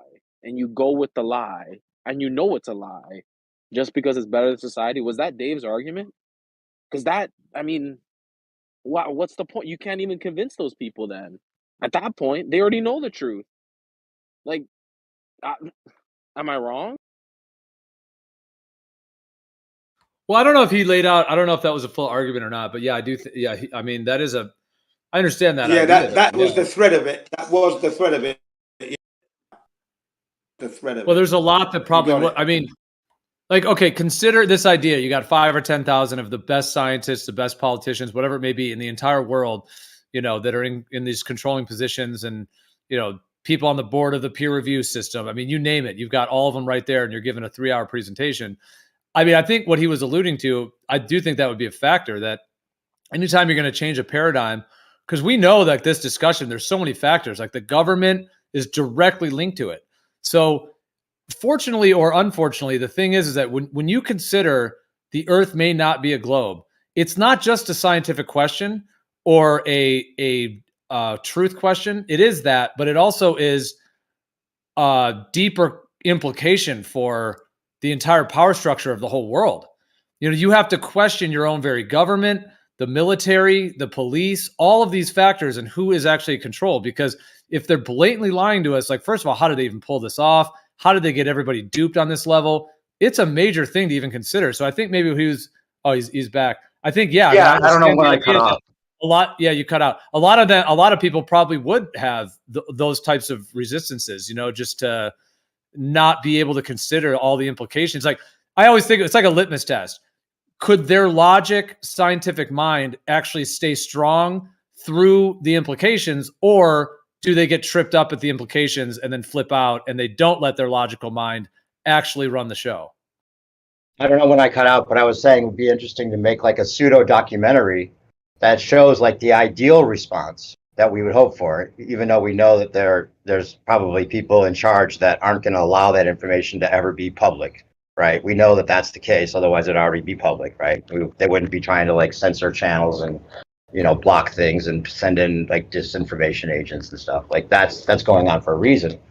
And maybe the whole, you know, flat Earth is their goal, and they're going to use the outer ponders against us, and maybe we'd be helping them get to a place that we wouldn't necessarily like either. But regardless, it'd be interesting to have like a pseudo documentary like the Bill Gates did, where it shows the ideal reaction to this evidence that we think is that we know is solid, that it's not a spinning ball. We know that there's no way it's a spinning ball in so many ways, Gio. I mean, you could name 100 ways.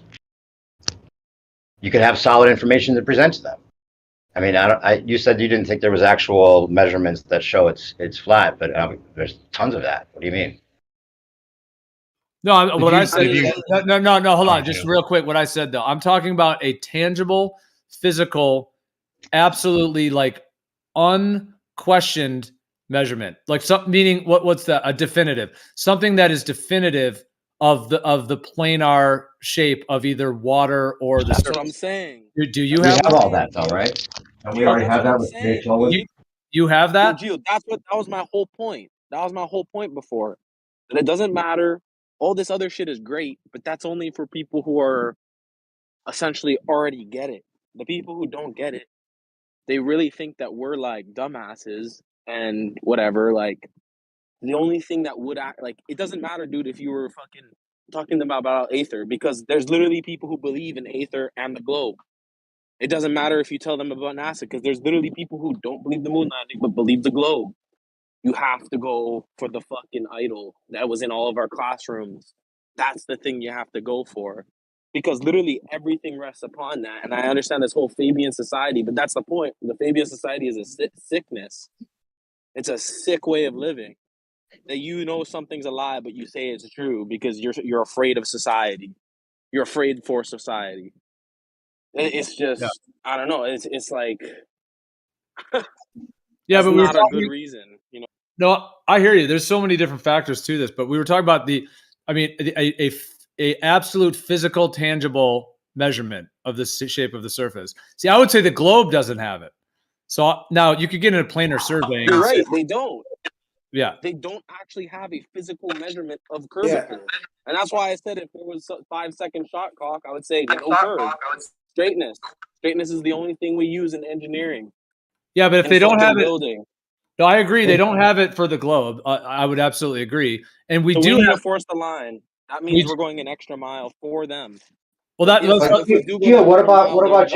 What about all the long distance measurements that have already been taken? Are you saying those aren't solid? Which ones? Jay Tolan, Salton Sea, the Black Swan. I mean, there's tons of measurements. Those are not measurements. Those are not physical, tangible measurements. Those are observations. Oh, okay. But what I was gonna say real quick though is okay, I would say the globe. Hold on, Jen. Hold on, man. Distance. All right, Jen. We know that there's echo and delay. If you want to go, you can go next, but we have to kind of make room for you because you can't just jump in because it goes wild with the delay. Okay, I just say real quick. Yes, I don't think the globe has measurements of curvature. Absolutely not. There is planar surveying, which you could even argue that the planar argument does have measurements because of planar surveying. But then it transitions from planar surveying to geodetic surveying. Now, planar surveying is actually done in a large enough space where curvature would need to be considered. The fact that they don't consider it is already more on the side of planar in terms of the fact that planar surveying is done over distances where the curvature would be relevant, but they do not account for it. They do not measure it. So arguably, you could even use planar surveying to say that the Earth isn't curving. However, I do think you need to go a longer distance and you need to have something more solid because a lot of planar surveying is done optically and et cetera. And they're not necessarily, when I'm talking about tangible, something that is absolutely physical, tangible, that really cannot even be denied, even if you try to do it. So, and then they transition to geodetic surveying, which is where they claim, oh, we measure the globe with geodetic. Forget the planar. We don't account for it in that, but the geodetic. And then we get into all the calculations and all of the assumptions and everything else based upon that. So, I mean, ultimately, I'm just saying in terms of physical, tangible, I'm getting right down to that level. I know there's a million other things. There's laser tests and long distance observations, and I'm not downplaying those. I think those are all significant. And I do think the truth is the truth, and there's things that are already able to show that. However, I'm just talking about something that is absolute, tangible, and, you know, in that sense. So like I said, the globe doesn't have it, but can anyone in here say that the planar Earth, other than planar surveying, but even planar surveying has done a lot optically, can anyone say that there is an absolute definitive?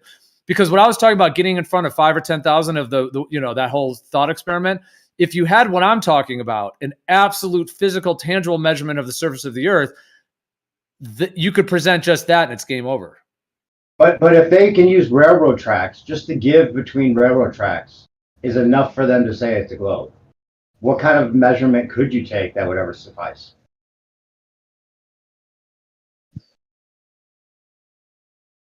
I think maybe Jen was trying to get in before, but you're wait, what about railroad tracks? If they can say that the give between railroad track sections is enough to say that it could still be a globe, then what measurement could possibly be definitive that you could? And even if you could show it, by the way, they would. I mean, you'd have to have a an objective counsel that witnesses it and actually approves it and shows that it wasn't faked. And I mean, they could just throw shade on it even if you had that evidence, to be honest. But what measurement, like the force of line measurement, could be any better than railroad tracks or some of these things we could already do that they could just say, oh, there's enough give to account for the globe anyway? Well, that's a good question. But I mean, I think this is well, there's different ways to view this. I mean, you know, is this absolute tangible measurement needed to shift the paradigm? You know, the one I'm referring to, or can it be done with the current information we have, plus whatever will be accrued in the coming years as well? So yeah, it's a lot of questions. You know what? But I mean, let's just say do you think that they would actually if you got all those scientists together, that they would actually decide, they would have the power to decide that? I mean, don't you think that there's a control at the top that doesn't allow that to happen for a reason? Well, like, let's just take the cannabis thing, for example. They tried claiming that cannabis had no medicinal benefit, Schedule 1, put you in jail for life, terrible thing, right? And over the years, scientists and individuals were able to prove that cannabis does not have those toxic effects and that it does have medicinal benefit. And even though they technically haven't even pulled it out of Schedule 1 in terms of the federal, but it seems like, you know, the people, as it were, on the ground doing the work were able to show enough valid evidence that there is medicinal benefit. And then arguably that's why the legalization or more legalization and allowed for medicinal has been able to occur. So if we use that same kind of analogy with the Earth, you know, what evidence can be provided that will start that same process going, you know, start to put a crack in the system, the paradigm? Aside from my first response, which was I think that they saw a profit in it, they could tax it, and so obviously there would be a benefit to the people that can, you know, there's enough money involved that they could decide that they'll allow that kind of research to be, you know, floating to the top of people's awareness. But let's just say, like, the scenario where if you smoked weed, you automatically would see the truth about the Earth being like it seems, right? Like, let's just say that was the effect of marijuana, right? And they didn't want that to be the case. Like, they realized the people that are smoking weed all of a sudden realized we're not on a spinning ball, and that was just like the effect it had in a thought experiment, right? Well, wouldn't they be able to demonize marijuana like pretty quickly and show like people are dying from it, and like give you like propaganda stories on TV where like somebody shot up a school because he smoked marijuana? And they would just like snuff it if they really wanted to, easily. Well, now because they have control over the mass media. Well, that goes into the whole question of whether they even can do that. That's what you and I were talking about before. How much control do they, the quote unquote they, actually have? You know, I don't think they have ultimate control. And that's why I was saying, like, maybe this idea of a new world order, or if they do some alien invasion, maybe they want to get it to that point where they can absolutely control everything to that level. But I personally don't think they have that ultimate control in terms of that. But wasn't 9/11 and the pandemic, wasn't that showing that they have the ultimate control? They could tell us the truth and the lie at the same time and use both sides to, you know, play everybody and make them think that they're getting to the truth and not getting to the truth. I mean, it's so like intricate in the way that they control things. I think. I imagine you think that too, right? Well, there's a lot of nuance and different layers and levels. I think they have a tremendous amount to push propaganda. How about this analogy? Let's say you're at a party. You're in a house party. You're in the main room, 30 people. Everyone's drinking. Everyone's having a great time, right? Music's playing, partying, right? If someone comes in the door let's not even say it's the cops, because technically if the cops come, everyone runs, and they do have kind of ultimate control. So let's not even use that analogy. Let's just say that Papa Rockefeller, Papa Rothschild walks in and starts saying, hey, everybody, there's a fire, everyone, whatever, some bullshit, some total lie or whatever it may be. That's the question. Like, do they have that ultimate control like the police would have in this analogy, where the police could pull their guns and everybody, you know what I mean? Or do these Rothschild people in this analogy, if this analogy is working at all, that they're able to like walk in the room and sort of yell things like, hey, this is happening or that, and they might get a bunch of people to be like, oh, I believe this Rothschild guy or whatever. I believe him. I'm going to go with him. But there's a bunch of other people that are sitting there drinking beers like, screw this guy. I don't care about this guy. And hey, we'll prove this guy's wrong. See, I don't think they have that ultimate control in this analogy the way that the police would, which is to pull their guns and arrest everybody. Now you could even argue with that analogy that if everybody had guns, you could fight the police or whatever. But I'm not even trying to take it that deep. I'm just saying that in that analogy, I don't think that they have that ultimate control, to be able to do that. I think they have a tremendous amount of influence, and they can push a lot through the news and the media and like all of these things. And they have their lobbying, and obviously they have a tremendous amount of money to do that. But no, I do think there's wiggle room in terms of Well, sticking with that analogy, they have the money to hire like 60 people to show up to your party and be like the life of the party and making it like the best party ever. And then all of a sudden those 60 people are also hired to believe that there's a fire or say that there's a fire. And then who's going to believe like the minority sitting there in the corner going, oh, fuck these guys. Right. Well, that's what the whole pandemic kind of showed. It seemed like, yeah. I mean, it's hire people to like be the narrative. Well, I'm just saying the pandemic kind of showed how many people were going to go exactly with what the news was saying. Like, hey, the air is going to kill you. Do this thing. Take this juice. Wear this thing. Do this thing. How many were to go with that? How many were going to say F that? But I mean, did they, and this is all arguable too with that. I'm not trying to take it into that topic, but I mean, did they really get what they wanted? It seemed like they wanted the mandates, the V mandates, everywhere. Now, some would say, well, maybe they backed down on purpose because they're just pulling back and they're going to roll something out later. Or did we authentically, we the people, put up enough resistance? Like, did they find? Because, dude, in San Francisco at one point, in the city of San Francisco, they rolled out a V mandate. Like, that was it. Like, you had to have one to go into a restaurant, to go to a gym in all of San Francisco. And I remember watching at the peak of it, this woman, like, the speaker of whatever it was, and she was saying, and I was like, this is a dark moment. This is it. Like, they're rolling it out. And but there was a lot of resistance against that, especially in San Francisco and other areas. So did they have to pull back? Like, here's the question. Was there agenda? And we don't have to totally take into this topic, but I'll just to end this analogy. Was there agenda with the whole pandemic thing to make it that the juices were mandatory and that you had to get the juice to fly, to get a passport, to go into restaurants, et cetera, et cetera? Was that their plan? And they couldn't do it because we fought back and said, no, this is BS. And there was too much resistance, or did they purposefully pull back? I mean, that's an interesting thing, is whether we authentically put up enough resistance. There's that whole thing with the truckers that were all, striking and all of that drama too. So, there's consideration whether that was also part of the plan, and those truckers were hired to be like the resistance, and whether they actually hired the resistance. And that's another consideration you have to take. And maybe they, at some point, it could get bad enough where they're like, oh, we want the resistance, because then they out themselves, and the people that resist will be dealt with. Well, this reminds me of the tension I talk about with Issa. Like, Issa will, I've sometimes said, oh, Issa, the legal system is all corrupt. It's just all corrupted. But then Issa will be like, well, no, man, the law is still the law, and there's still legitimacy in it, and et cetera. So I think that's kind of what this question is too. Like, is the truth that if you are able to either individually fund it or show the world, as it were, that, let's say, cannabis is not what they said it was or whatever it may be, can you get through all the bureaucracy and can you make a change?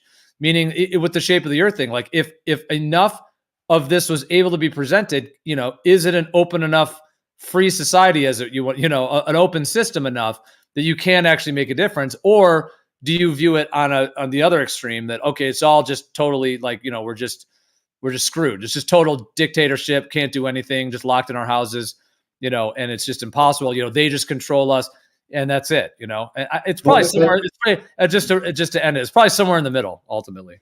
Yeah, like maybe it's not black and white. Maybe they're not just evil. Maybe they do want a better society, and maybe they even want, like, the truth about a lot of things to come forward. But they know that they can't do it like jarringly for the good of the society. So it's gradualism, like the Fabian Society would have, where they gradually implement some of these things, and they have to, see a profit motive in it, because that's the way society runs. They can't just do things for the good of all mankind. Otherwise, it would be a totally different world we live in. We have to consider realistic things that have to take place. I think if everybody saw, like, your analogy about the party, I thought of an analogy I use sometimes where I'm talking about, like, if you're at high school and there was a fight in the middle of the hallway, and, like, there was, good, like, 100 people that witnessed it, and, or even 50 people that, were able to, like, tell you who won the fight, and the popular guy got beat up by this dork, right? And everybody knows the dork won, but the popular guy was popular enough to, like, spread the idea that he won the fight. Well, by the time you graduated, say that was freshman year, by the time you graduated, everybody knows who won that fight, because the truth will eventually, be sorted out amongst the people that are being real with themselves, right? Like in an ideal situation, like where people are real in high school, and it's not like some, money involved or any kind of, like, profit involved. It's just this popular guy was lying. Everybody knows he's a liar by the time they graduate, right? That's the way it would run in, like, normal situations. So the same kind of thing with, like, Flat Earth. Flat Earth won the fight a long time ago, 2017. It's been over for a long time, and it just keeps getting more and more. It keeps getting worse for their side every single time there's any kind of real debate or any kind of real issue. So if, like, and enough people have witnessed it now that, 20 years from now, it happened. Whether the propaganda machine was able to make most people still believe that the ballers won the fight, there's enough of us that already know who won the fight, that's going to be, like, the actual case that people witnessed it, saw what happened, it happened, it's over, it's already been over. Now, whether the majority actually accepts that or not is going to be up to the profit motive and a lot of these other things, but we already know who won the fight. So I don't think that we should just, like, I don't know if you're assuming that they would actually, like, take all of that into consideration. I mean, I think that there's people at the very top watching everything they do, and they've already known that. They know that the paradigm can't switch that shit quickly, because there's a whole financial situation and structure that you have to consider, and maybe they're right about something. Maybe it would tipping all the apple carts over all at once wouldn't be good for all of us. Maybe we would suffer in a way we wouldn't want to. I don't know. I think they want to go with outer ponders. The only reason I felt comfortable about talking about this publicly is I think that they planned on rolling out Flat Earth and telling us the truth eventually anyway. If I thought that this was like going to be seen as a terrorist act, I would probably just kept my mouth shut.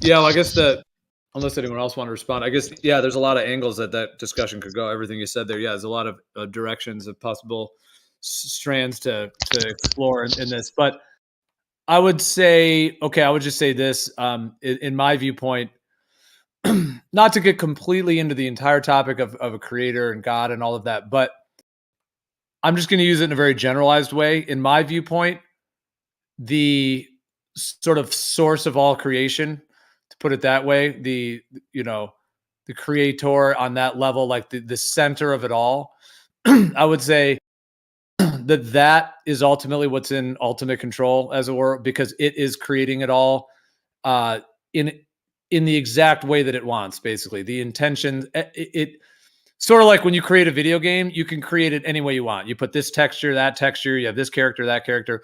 So I think at that level, that ultimate creative source is creating all of it, in addition to the deceptions and the truth and the experiences of free will, all the different consciousness experiences. So, I mean, in my viewpoint, that's really the ultimate.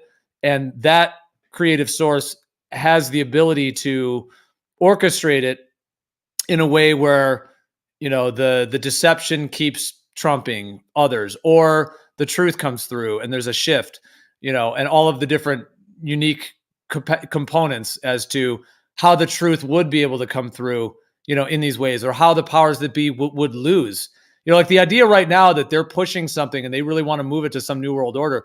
Like, what if they win? You know, if they win that, then, oh my gosh, our lives will be really locked down and they'll have some social credit score in 1984. I mean, it seems like, you know, they've already shown that they seem to be inclined towards that kind of consciousness. You know, like the lockdowns kind of showed it right there. There was like curfews, you know, you couldn't go out past 9 p.m. I mean, it was getting kind of crazy during that, you know, and so there's no, and we've seen all, you know, world wars and 9/11, all the stuff that they'll do. So there's no question that they would, you know, well, just their mindset. So I'm just saying, but I just think the ultimate source of creation, as it were, just using that wording, has the ultimate control. I mean, does the evil win or does the truth win? And what is this current cycle we're in? What is this transition to the next cycle? So I'm just saying on that level, Is it really black and white like that, though? Is it really just evil versus truth? I mean, maybe these people, like at the very top, they think that they have to balance that out, and that it's not necessarily evil, but they think there's necessary evils, and then there's necessary truths, and there's a balance that they're trying to keep. Yeah, that's interesting, Dave. Me and you've talked about that before, Dave, haven't we? Where we're like, well, we don't really know what's happening at the very top. We can guess, of course, and we can also look at the results as of certain situations. Some we're not, you know, really allowed to talk about. That to me just looks like that just looks evil to me. You know, I can't any other way. You know, I just look at it and I think, especially kids, think that shit. It's like, oh yeah, I agree. That's dark as shit. That, and like, but yeah, me and you've talked about that quite a lot, and I remember watching that Manly P Hall guy. That dude's a legend. And I realised, because I post Fury's videos, like, he's no guy, and he just rattles on, and it's just like a stream of consciousness. He's definitely not reading something. And the guy's like 85 years old. And I realised nobody wants to watch a guy who's 5 minutes from death. I get that. But he's really good. He's really he's good. Also like a top level Freemason. So like most people, a lot of truthers won't listen to him just based on the fact that he's a Freemason. Yeah, I think that was honorary, by the way. But either way, yeah, I get that. But he was talking about something like you know, these sort of heavenly bodies, these wandering stars, and he was talking about how the different energies. You know, I don't really know where I'm going with this, but it was just interesting how off the back of your conversation, talking about you know, it was like hot and cold, like a balance, like you couldn't have the one without the other sort of thing. These different energies from Saturn and from Mercury and that kind of stuff. It was really interesting, and yeah, highly recommend. Well, I think they justify it. They justify it. I mean, I think there's some things that are totally unjustified, obviously, but I think they justify it in their minds. I don't know how they justify the kids being, you know, made to wear masks and get tests, and all the kids that. I mean, it just. But for people that actually have a choice, that have, you know, the internet and things, I think they justify it by like, look, we made it obvious. If we got Fauci on there saying wear 5 masks, we're 10 masks. They even have like David Spade and you know, Dana Carvey joking about Fauci in the pandemic now in the mainstream. So they have the fall guys. I think also that someone recently said on the other channel that Biden's administration never even hired Fauci on you know, like he's not even officially a part of any kind of decision making right now. So they have their fall guys, and maybe they do plan on like having the pendulum swing the other way. But I think that's what they keep their minds on.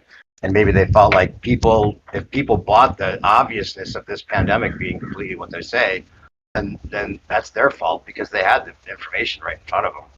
Yeah, it is. The kids didn't have a choice. It does remind you when you're just talking about Fauci there, it does remind you of the sort of priest pushing the king forward, doesn't it? It does me anyway. Like you said, the fall guy. Yeah. It's like when he gets back to his fellowship, you know, his fellow brethren, whatever you want to call them. I'm sure they gave him a good pat on back, and like you say, he probably sleeps like a baby, that guy, you know, because they've justified it in the mind somehow. This is how insane it is to me. Anyway, I just think that I don't know. It's oh god, I could talk about this all day, but I don't want to put GeoServer in danger, so. Well, back to the space thing, I think that it's hard to believe that they plan on keeping the space narrative for forever. Maybe they do, but unless they're just gaslighting us. But there's some sort of commercials, mainstream commercials during the Super Bowl talking about flat Earth, showing astronauts on wires with like mainstream stars. Why would they do that if they planned on keeping it? Why would Elon Musk put a car in space that looks faker than fake and say it looks so fake it must be real? I mean, why are they just gaslighting, or are they planning on changing the paradigm themselves for their benefit? Bro, that reminds me. LIGO was made right after the flat Earth movement started. And LIGO is supposedly supposed to prove the curve of the Earth. It's supposed to prove gravity. It's supposed to prove outer space and black holes all in one facility. And it's literally named LIGO. Like, Right, that's good. go ahead. It's, bro, and it's right around the time when this shit was released at the same time. As if they were giving like a bastion for the Globers to run to. And then they were also setting up our side to battle with them. Like, bro, I fully agree with you, New Perspective, and I think that's what I was thinking the other day about the LIGO facility. That it was literally like a predictive program thing that they were making for this argument, and they want yeah, bro, I agree with you so much on this, New Perspective. So they plan on maybe telling us the truth. Is that what you're saying? You agree with? Like telling us the truth, but selling it with more lies. They plan on having this bipolar argument of flat versus globe. It's definitely in their plan for this argument to take place. Now, I'm not saying do they plan for the globe to win or the flat Earth to win. I don't know, because you think that they're going to release the flat Earth and say it's official. I think there's also a possibility that they might have some grand debate where like one of our head guys goes up and then he just gets absolutely crushed, and then like, oh, this is proven forever, and like let's put it in the Constitution. No more talking about this nonsense. You know what I mean? Like they could go a fully different direction. But I think this whole debate in and of itself, whatever the outcome is, they wanted this debate to happen. So which leads me to believe that they also know what the outcome of this conversation societally, not like for us or what we believe the truth is, but like what they're gonna do with it in society. They've already come up with that too. Well, they're also mixing in the whole idea that we could be in a simulation and the reality is not really real anyway. So why does it matter if the Earth is flat? And they'll mix that all in because they want to go virtual. They want to have us like, turn to the virtual worlds to being just as real as our real world. So what does it matter if it's flat or not?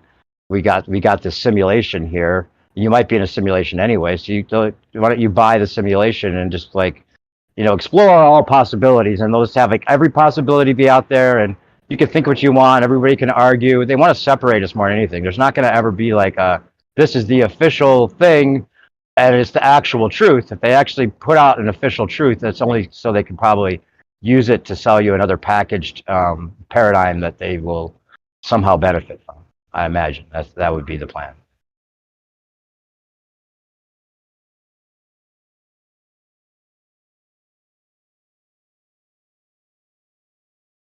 Well, they seem to be having fun with it as well. I don't know. I don't know if it's a nod to us. I don't know why they make these things so obvious. Like I was saying earlier, like you see these crisis actors and the way they, it's just so obvious when you start to peel the curtain back. And I just think, why are they making it so obvious? Is it laziness? Yeah. Is it a little wink to us? It's a wink. Why? It's a wink at least, I would imagine. Like, and everything they do, like they draw, like they'll do a thing and they'll just draw a dick, and they'll use these stupid names like Anal Wexton and shit like that. And I'm thinking, what are they doing? It's gaslighting. It's like when royalty goes through the with their golden chalice and all their royal garb and just flaunts themselves in front of the peasants. They're flaunting themselves in the same way by saying, "Look, we're in control. You can't do anything about it. We're writing Sex in the Sky," and Obama's talking about we don't have time for a meeting of Flat Earth Society. He wouldn't have said that if they never wanted Flat Earth to be a topic. I mean, honestly, it wasn't talking against Flat Earth. If you think that, That's what I'm saying. My opinion. Dude, I'm saying that this whole topic, this whole debate, and the fact that it has to be a debate or whatever, like, and bro, all these aspects, I'm so certain that there are, I guess, people set in place on both sides. And essentially, they're the ones that we're looking to. I'm not saying it's all of them. I'm saying it's definitely some of them They're the ones that are set up to be looked up to because it's their agents and they want this debate to happen for whatever reason. I'm saying Who knows? they have this conflict and they've set up both sides and they already know the outcome. So like we have to keep our eyes extra vigilant over here, given that they're orchestrating and coming up with, if not already have a plan, some sort of trap or some way that they're going to benefit out of this. Because there's no reason they would be essentially having this debate happen just for the fuck of it. Well, it's scary to think of how well the flat Earth would work into their new world order paradigm. That's the thing. It would work better than anything when you think about it. Well, I don't know what you mean. I don't know what you mean by having the debate happen. I mean, they have suppressed the idea of the Earth being anything other than a globe for, arguably 100 years, 80 years. I mean, I know that there was there's those protests that were happening in the 1930s. There was people picketing on the streets, like the Earth is flat. There were these maps that were being released in the 1920s where they were saying the globalists are taking over the world. The Earth's not a globe. The Earth is a plane, etc. So, I mean, it seems to me like they have suppressed it to the absolute max of what they could, in the whole thing. And then going into the 1960s with the globe and everything, pushing the globe, the moon landing, the whole thing. So they just suppressed flat Earth as much as they possibly could. And then in 2015, it seemed to me like it was sort of organically surfacing. And then, of course, people are debating because there's a belief system and there's these different ideas. But what do you think the kind of powers that be, as it were, have done to want us to debate this? Because it seems to me like they've done everything they could do to suppress it to the maximum degree. And then we're just debating it because it's because of the truth, the topic, the discussion of it. You know what I mean? Well, take the Super Bowl commercials. I mentioned the Super Bowl commercials. You know that they have control over all the mainstream and everything that's on TV. They have control over, and they check it twice to make sure that it's coinciding with what they want people to be thinking about and talking about, right? Especially Super Bowl commercials, right? Which were more people to see that than anything, right? So why would they put in the Earth is flat in a Siri commercial, someone saying that, or why would Obama mention it if they really didn't want this to be a topic of discussion? It wasn't because it was too organic and they were afraid people were going to find out, so he had to suppress it. No, he said it because he's bringing that as a topic of thing. I just talked to somebody the other day that said that they found out that the Earth is flat because they saw the supposed hit piece on Netflix, Behind the Curve. They already know that the government's lying to them on some degree, so they looked into it further. It wasn't a hit piece. It was a gentle way of presenting it so people could laugh at it first, and then eventually, look into it for themselves if they want to. I mean, there's the mainstream commercial that was the guys on wires, and then he walks the astronauts on wires. You can see the astronauts on wires, and then he walks in front of the TV, and it looks like the astronauts in space. So why would they put that on TV if they really, really didn't want people talking about this?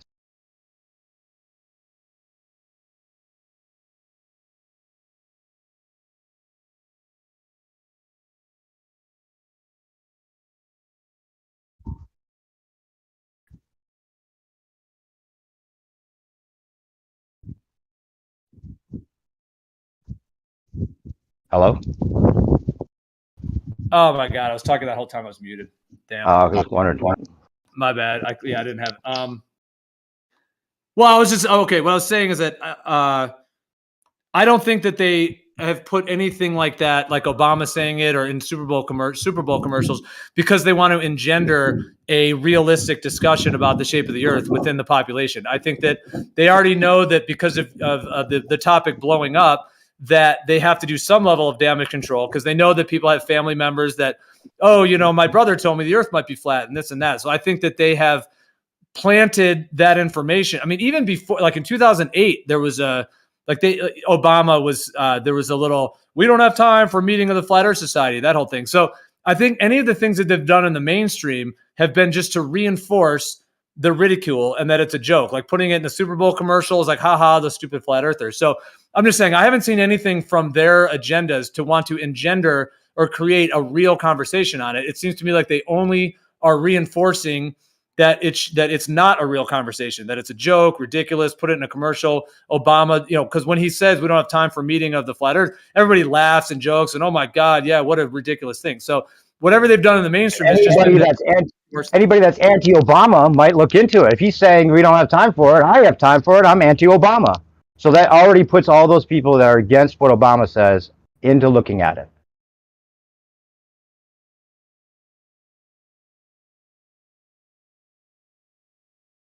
And if they're showing astronauts on wires, how is that control? How is that showing that flat Earth is stupid? It must have been the founding fathers of the Flat Earth Society. If they're showing astronauts on wires, that's not propaganda to show flat Earth is stupid. That's showing that there's astronauts on wires. Yeah, but I'm just saying. So what do you think? Do you think it was a psyop then, or do you think it's been kind of put up there as even though it's true, because I believe it's true, as far as my beliefs? Do you think it was put out there then as like a distraction or a psyop to get? I don't know the ultimate reason. I would guess, if I had to guess, I think because they plan on using the outer ponders as the aliens, and then they could use that to their benefit in a big way. But that's maybe down the road, maybe even sooner than we think. Who knows? But I think it's a psyop based on the truth, and people can then it works in their favor, because if there's actually some effort to put it out there, whether it's just a gaslight or whatever, people that see that there's an effort to put it out there see it as a psyop, if they want to see it as a psyop, because they don't want to look at the truth, and they say, oh, it's a psyop, and it gets them to just assume that, But anybody that really looks at this information and uses their common sense and their intellectual integrity sees that it's not a fucking spinning ball in so many obvious ways, like beyond obvious. And why would they tease at it when it's beyond obvious for anybody using their common sense and having their intellectual integrity attacked? I think it would be doubtful that they would just play with that, because they know that most people using their common sense, we're going to see that it's not a ball. So then they must have a plan B at least in place for them to use that idea to their benefit, is all I'm saying. Do you think? Yeah, you might remember when NASA went to Mars. When NASA went to Mars, they used Generation's jingle to introduce their itinerary. They stole Generation's jingle and used it to introduce Mars to us. Okay.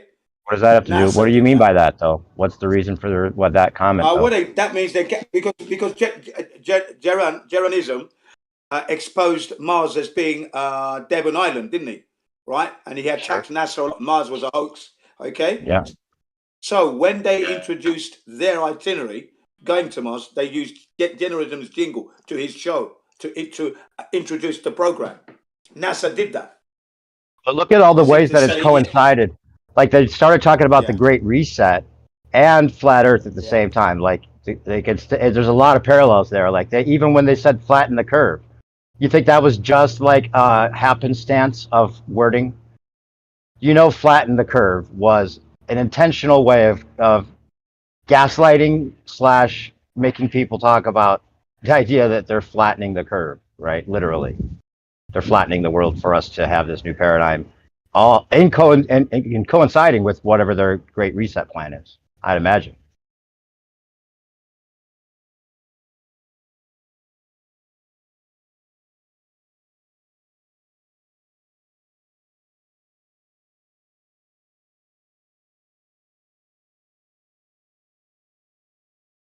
Hello, Gio, are you talking again? Are you muted? Somebody else? I'll just say, I'll just add that, because I kind of think it was a kind of psyop as well, because before flat Earth was about, right, everybody was I think Jin's still got his mic on, but everybody was into like anti-government, 9/11, all this kind of stuff. I think if flat Earth hadn't come along, right, I think the stuff that happened in the last 3 years, it would have been destroyed. But what happened in the truther community, it split them right down the middle. I was there when it happened, exactly where it happened, on the just before I just arrived in the truther community. learnt all this kind of stuff, and then suddenly Flat Earth came out, and actually an airplane crash came out first, and then Flat Earth came out, and everybody, you've got people that don't believe in the moon landings, what that Elijah was saying, or the guy was saying, don't believe in the moon landings, don't believe in this, don't believe in that, but don't believe in the flat Earth kind of thing. And that flat Earth, the effect, if you'd been around for that, the effect that when the flat Earth came out, it totally segregated, or totally, divided the truther movement from people that were trying to get into 9/11. They were angry because it's just a distraction. This is it. Forget about that. Look at what's happening now, kind of thing. And it did. So your theory is because I kind of go along with it. It's a distraction based on truth, even though it is decided to bring it out now. Because that happened 7-8 years ago. I was there 9 years ago, probably when Flat Earth, 8 years ago when Flat Earth came out. I was in like maybe about 3 years in the truther kind of thing, getting about the, learning about or learning They really about. wanted to, wouldn't you agree, Ali? Like, if they really wanted to squash it, they have a $60 million a day budget, right? So they could use one day's budget to just pay off the people that are talking about it, to say they were wrong at the very start, and whatever other propaganda they needed to do to get rid of it as soon as possible, whatever means necessary. They could have done that, and they didn't. Yeah, I agree. That's what I said. But it took me. It was only when I came to the same conclusion that you've come to. It took me about 2 years, 3 years of being in it before I actually thought maybe it is, because people were saying, "Oh, this is a psyop." Like Timmy Osmond, a guy Tim Osmond, he was in. He actually, he was anti government kind of thing, but he kept going on and on about it, and he said, "Oh, it's just a psyop." I was like, 2 or 3 years now, I was like, all right, because, when you get into flat earth, or you start learning the truth that the reality has been presented to you, you start saying, wait a minute, I don't know what the truth is. So anything that I think or believe to be true, even after I investigate it, it's just my own fucking opinion kind of thing. And that's when I changed. I thought, right, wait a minute here, even though that scientist says that, or that person says that, I don't know the truth, no matter what I think. And that's when I learned about that, and that's when I thought, maybe it is a psyop and stuff. And, it could very well... It's being used as a psyop. Whether it came around naturally or not, we'll never know. Yeah, but it's being used as a psyop, partly at least. I think so. That's what you're saying, the point you were saying about Obama mention it. I've heard it, even an interview I've seen, got fuck all to do with anything, but they still mentioned flat earth. It was like, oh, you'll believe a flat earth. And I was like, it had nothing at all to do with the point he was making. But, and the wording on it, though, was so he wasn't even talking down. He wasn't making fun of flat earth by saying we don't have time for a meeting of the Flat Earth Society. He wasn't even saying flat earth is stupid. In fact, he says in one of his clips, now, if somebody tells you, or someone says the earth is flat, that's newsworthy. Like, he's almost promoting it on his side. Whether it's even though he said he doesn't have time, that's not like telling people it's stupid. That's saying that, actually, wait a minute, why would we need time for that? Is that a thing? Just to make it even a thing for people to consider is the first step. Yeah, exactly. And when you listen to him, there's a guy, Alan Guth, that was great. I wish I could find this lecture, right? He was the guy that came up with the expansion, the inflationary theory, right? Him and a guy, Paul Steinhardt, I think it was, right? But anyway, when I was getting into the science before flat earth, but I was starting to question science, right? He was giving a lecture, and it was only maybe 30 people, and it was like a classroom thing. It was like a low thing. It wasn't a big podcast, a big audience. It was like he was giving a lesson.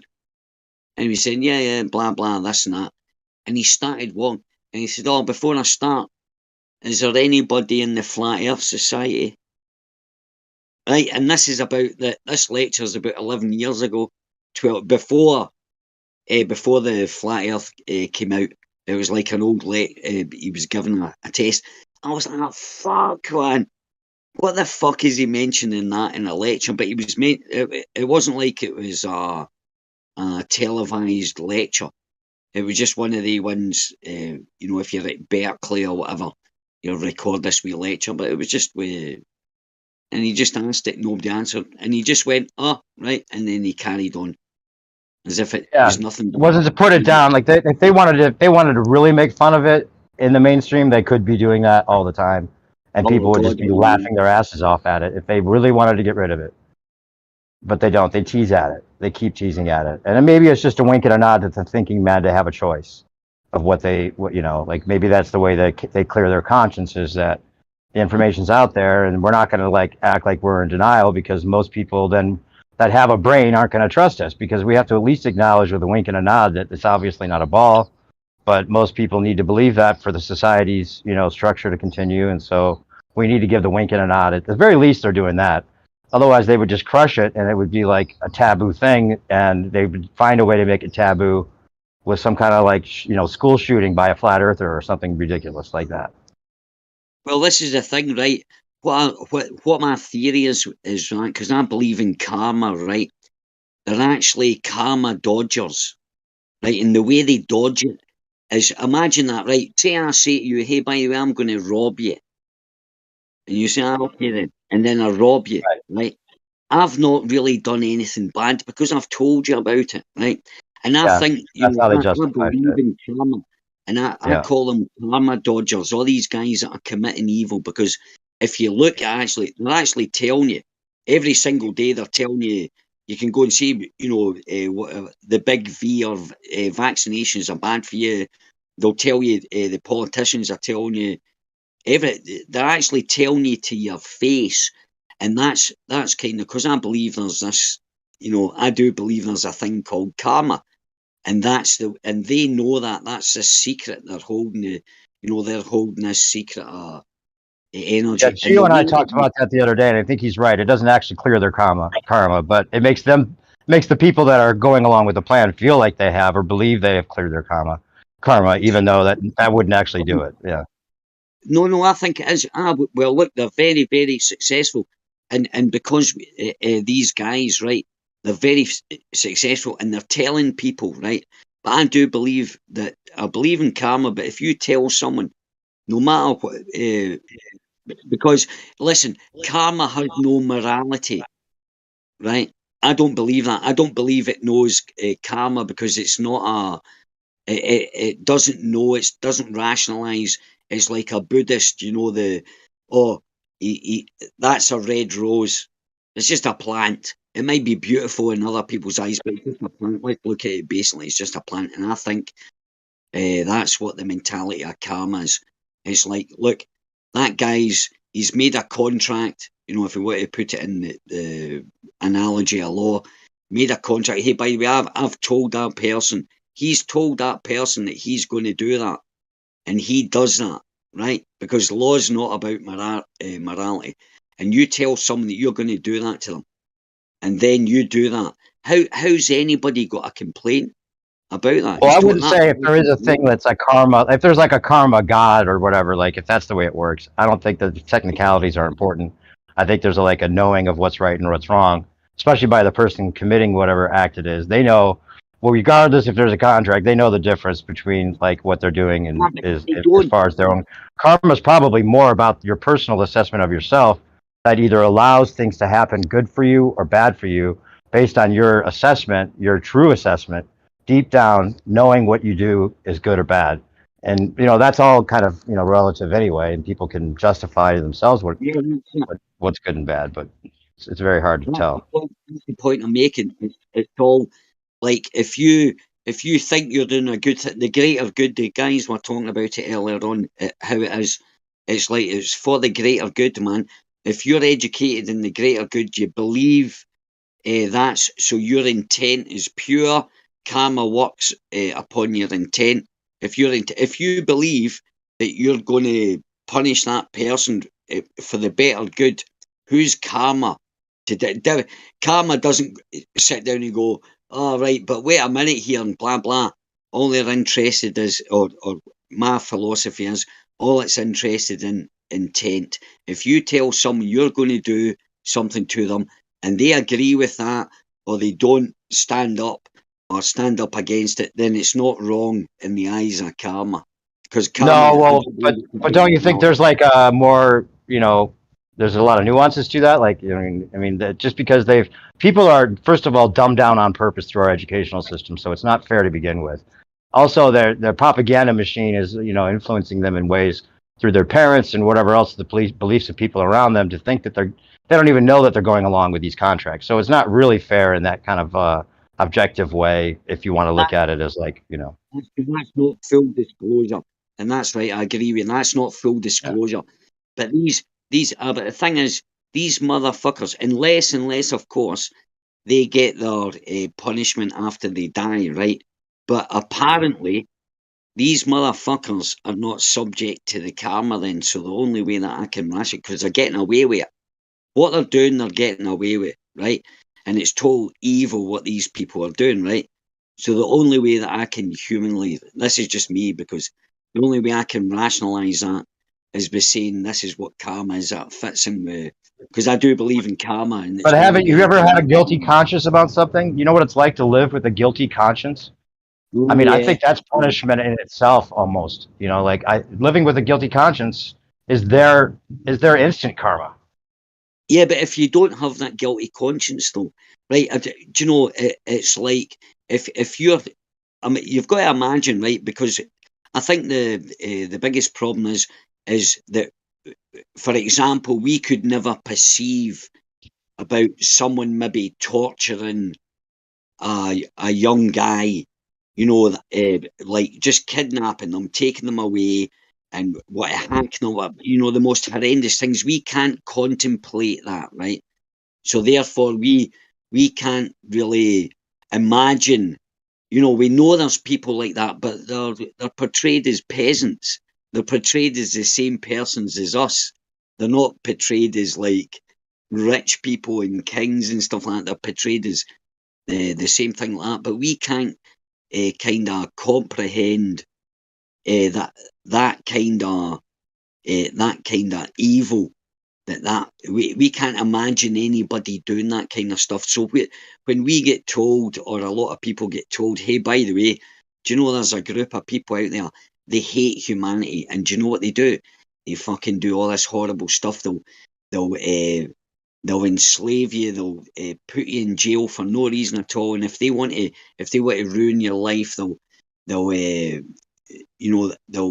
put porn on your computer. Or they'll infiltrate the newspapers and they'll destroy you like that. We can't even comprehend that, because that's on a level of evil that we just couldn't even think of doing. Yeah, we talk nasty about the neighbours, but we could never. The majority of the normal human person, us peasants, right? We can't imagine that, because we couldn't justify that, right? But the way that these people on the different level, like lawyers and doctors, or these people that end up with politicians, they've been indoctrinated to think of the greater good. And that's their difference. Now, their intent, they believe that. So that's their intent. They're working well within karma. They think they're doing the best for humanity. Unbeknownst to them, they're really taking away a right, but they're doing that with good intent. They get away with that, man. They get away with that because they hate us. They say, look at these peasants. They're already justifying it to themselves. Look at these scum, fucking useless eaters, man. Look at the state of them. We can give them, we can sell them, we can get them to riot on a Black Monday. We even call it a Black Monday, that they're going to fucking smash in doors and cause riots just to get the new pair of trainers. Look at these motherfuckers, man. Look at these idiots. Of course we're very right. And they justify it, and that's the way karma works, man. And they think they're doing the right thing. They're very right to look down upon us like that. because they've been manipulating. They're like, look how easy these people are being manipulated. You know, it's fucking, why not, man? Let's have go at it, man, because these people don't deserve to be on this planet, this beautiful planet, and the earth or whatever. Look at the fucking state of them. They'll buy anything, they'll believe everything. They don't deserve to exist.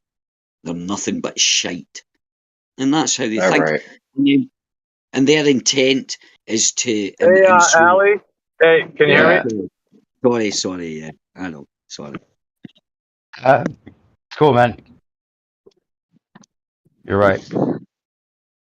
I don't think that karma actually works that way, though. I don't think that they just get away with it. I think that they suffer, they must, and if they don't, then that's just, I feel even worse for them. If they don't have a conscience, then what kind of life is that?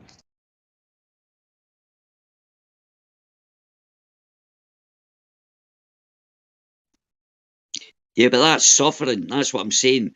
So I don't see it in real life, but I'm saying after death, nobody knows. That could be the death that they're left, right? They can't. They're bodily, they don't exist, right? But consciously they do, and they've got all these regrets, and they can't do jack shit about it. And they know they were wrong. That's what I'm saying. That could be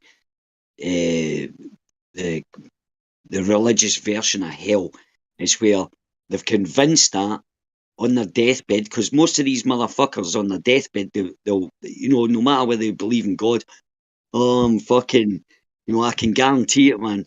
They'll give their repentance because they're not sure, they don't know 100%. But I'm saying that could be their hell afterwards, but I don't know. But that's the way I think. I think if there is, if your consciousness lives on afterwards, what you are, you're just left with these regrets, these horrible actions that come back in pictures, but you've not got the body, you can't communicate with the people that you want to apologise to or whatever. That's what I would see as hell, is living with regrets, realising that, you took the wrong path, man. It's all about doing for your humanity. Anyone else have some thoughts on the same ideas that we're talking about? Well, I mean, eugenics is a very real thing. So I mean, look, here I'm preaching to the choir, so there's no. Do we have to unpack that? I mean, but yeah, definitely look into it. I don't know. Fucking hell, I don't even know what I wanted to say about that, to be honest. But I'm sure I mean, we know scarcity is all part of the PSYOP too, right? I mean, but I don't know. There's I'm sure they've been convinced, people like the Faucis and whatnot. I don't know. It's weird, isn't it? Because I've mentioned this before. The start of that movie, was it fucking Da Vinci Code 2? I didn't watch the movie. I just watched the opening credits, and so you got Tom Hanks as a little voiceover. And he's saying, if you had to kill half the people in the world, like whatever, 3.5 billion or whatever, if you had to kill half the world's population to save the other half, could you do it? Well, I certainly couldn't. But that's the kind of thing. Then you'd actually effectively be killing everybody if you didn't, right? Yeah. He said, as you Americans would say, it's a no-brainer, basically. So if you knew for sure that the result would be everybody dies. Yeah. Yeah. But that's the paradigm they like to present us with, like that. Yeah. Exactly. Like I was saying the other day, somebody it wasn't too long ago that I might say, oh, well, they can't give out the cure for cancer because then we'd be overpopulated. So it makes sense they don't give it. Like that kind of thinking was not too long ago, where we were all thinking that that made sense, right? Like we're actually overpopulated. Can you guys hear me? Yeah, go on, Joe. Okay, I'm on my phone. I just didn't know if I was coming through. So just real quick to what Andy was saying, but that kind of scenario, that you got to click a button to kill half the people, but you save the other half. What I would say is that whoever is putting you up to that would be their karma. You know what I mean? Like if you just said, no, I'm not pushing any buttons, I'm just chilling here, then like your karma would be fine, because you know what I mean? Like they're asking you to do something. But if you just say, no, I'm good, if they go then and kill half the people because you didn't push a button or whatever, they go kill everyone. That's really their karma involved with the others that they're killing. You know what I mean? Like, you don't really have to engage with that, you know, in terms of that kind of. Gio, what if you knew for sure? Like, it's up to you, regardless of who's saying it. You could either push the button to kill half the people and the other half survive, or you know for sure if you don't push that button that everyone will die. For whatever reason, that scenario. How would you know for sure though? Like, let's just even say like a movie, even if it was like a movie script where it was like very severe, where, you know, they're showing you the button that they're going to push and it's going to launch this nuclear or whatever, you still wouldn't know if they're fibbing or what the deal is. Yeah, you know, it's a that's no why for I sure. said, let's say you could know. Let's say you could know for certain. Then what? Well, I ultimately think that one's own karma is their own, and so I wouldn't be involved in clicking any buttons. Like I said, if they do something, just because they're threatening that they're going to do something, whether you push a button or not, they're like, that's like a severe example of them getting you to capitulate to what they want. So I would say let's say there's no trickery involved for whatever reason. Forget the like intentions or, you know, whatever the plan is or whoever's saying it. Let's just say that's the absolute scenario. For whatever reasons, you know for sure everyone will die if you don't push a button.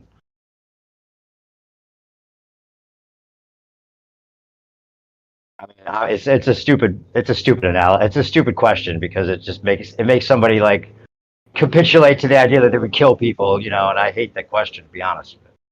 I guess if you knew for sure, you'd have to save half the people if that was a certainty for whatever reason. It's like the train track. Wait, what's the? Oh, go ahead. Here's the thing: it's a real thing that they do. It's a train track thing.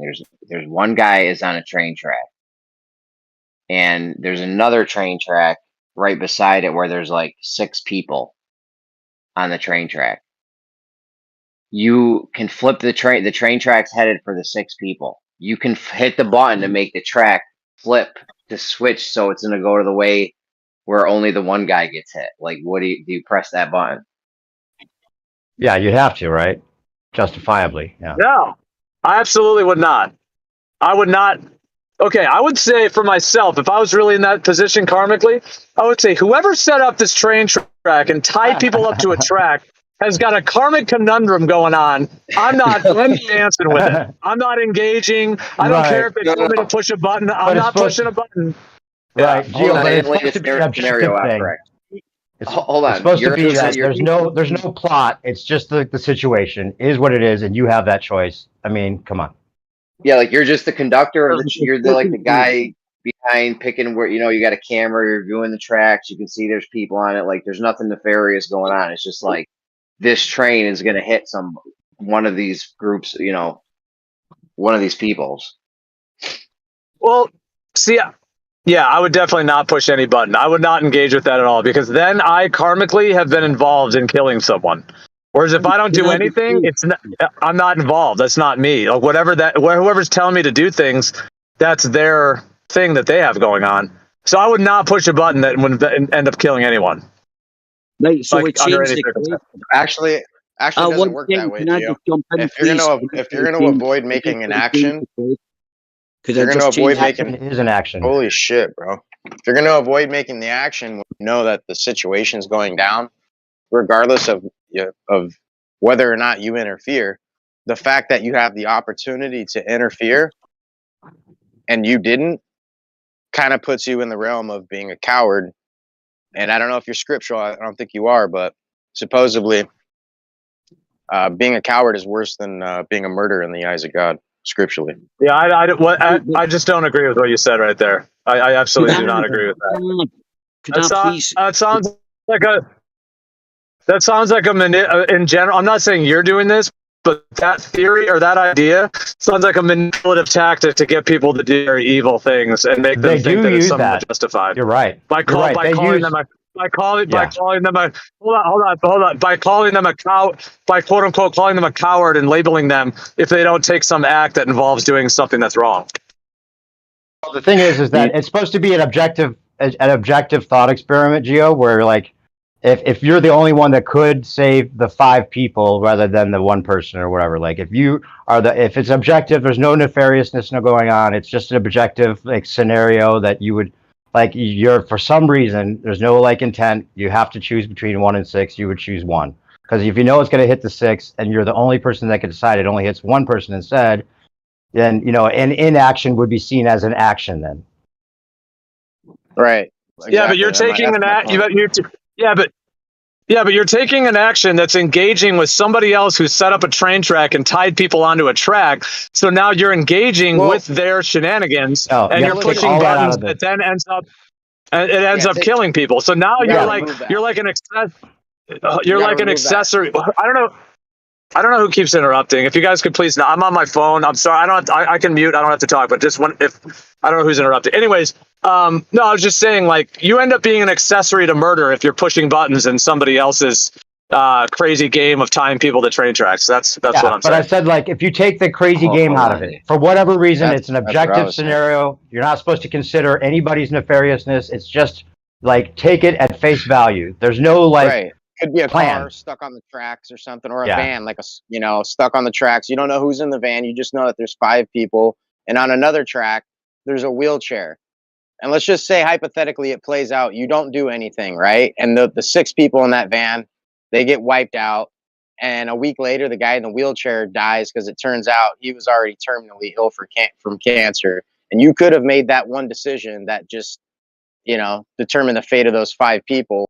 2 of which were potentially kids, let's just say hypothetically. You know what I'm saying? Like, are you starting to see the scenario play out here? Like, it doesn't have to be a nefarious thing. It's just, you've got to make a decision. Like, which way is that train going? I mean, I don't know. I hate this kind of question. So you're saying it sucks, yeah. Could I jump You're saying, in okay. Just let Gio answer. Let Gio answer real quick, Ali. I was just trying to say, oh my gosh. All right, okay. Go ahead, Allie. Go ahead, Allie. Please, hold on. Please don't monologue. Please be concise. Go ahead. I'll give the mic to you, but please don't monologue. Go ahead, man. No, it doesn't matter. Sorry, on you go. Sorry, on you go. I gave you the floor. I just please ask to keep it concise so we don't get lost and lose the whole conversation. I think he foresees that he can't keep it concise. I don't think he can keep it concise. He knows better. So let's just move on. There's 2 parts to it, right? Is the second bit, that's a personality profile question, right? The second part of it is, okay, so you say you don't touch it. Then what you say is, in amongst the 5 people that's on the train, your daughter or your wife's on there, then what do you do? I took what you said, Gio. My answer was no, because if I touched that, if I interfered with that, I was committing murder, right? I answered that, but the second part of it, and that's how they get people to do evil shit, is because the person that says, like, they'll let it go. Now you're monologuing. We get it. That Go ahead, just Gio. dismissed my entire scenario from the question I asked Gio directly. But all right, whatever.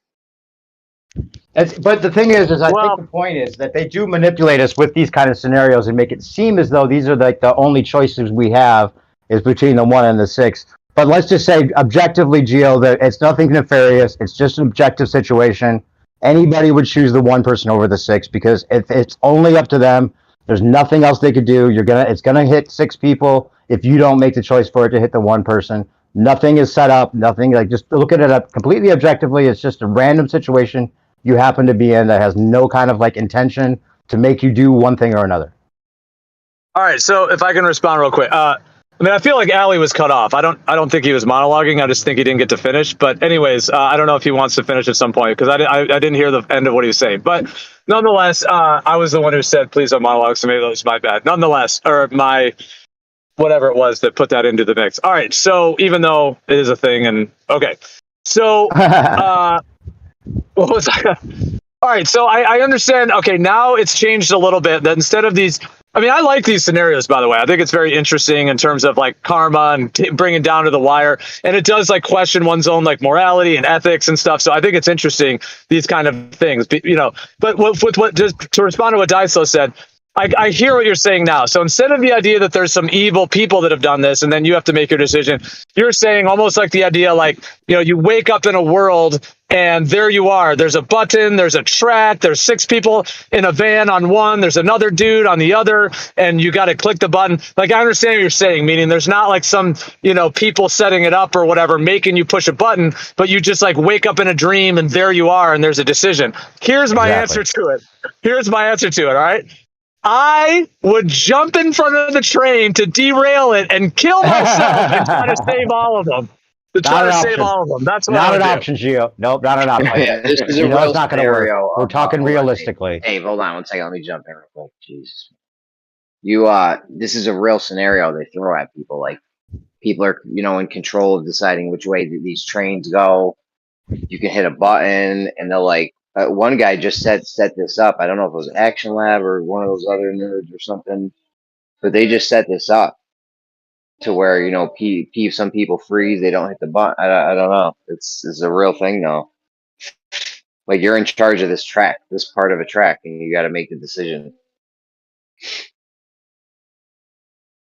Yeah, you'd kill yourself plus the 6 people.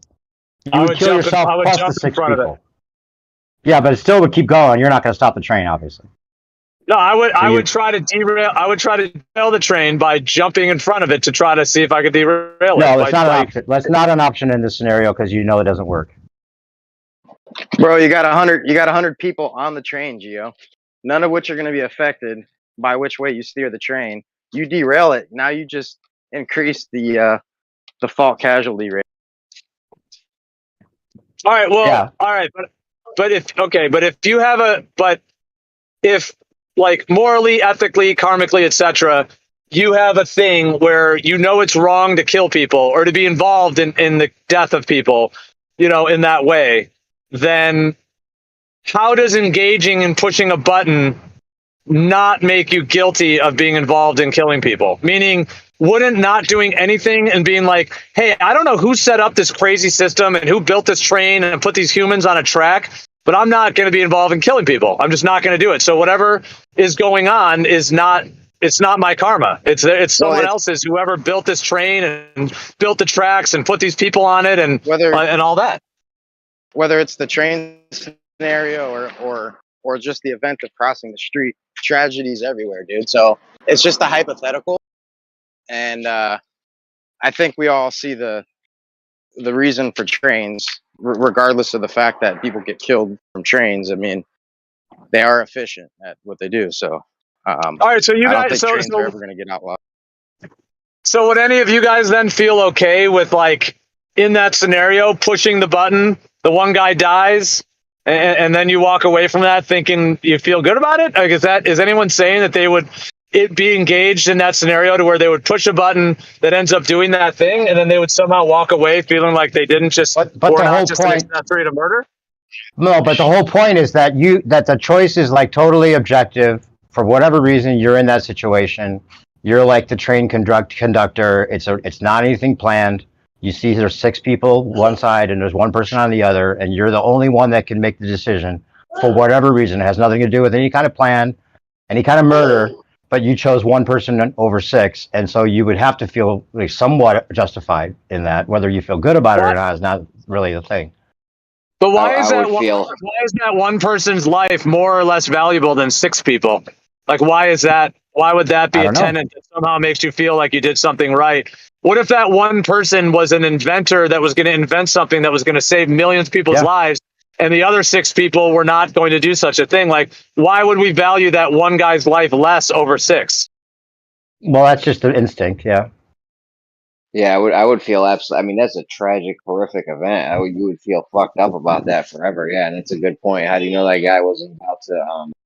You're playing. You got humanity, the future of humanity in your hands. Let's say he was cancer or invented teleportation or something. Yeah, he was all that. He was all that in a bag of chips, bro. And then your kids were on the other half. Which way do you go now? I mean, in this scenario, you don't know who it is. So, I mean, you can play the what if game. What if your mom and dad? It's Tesla. It was Tesla on one side, and then your kid on the other side. Which way do you go? Yeah, what My makes answer Tesla's to this life is more still, valuable, right?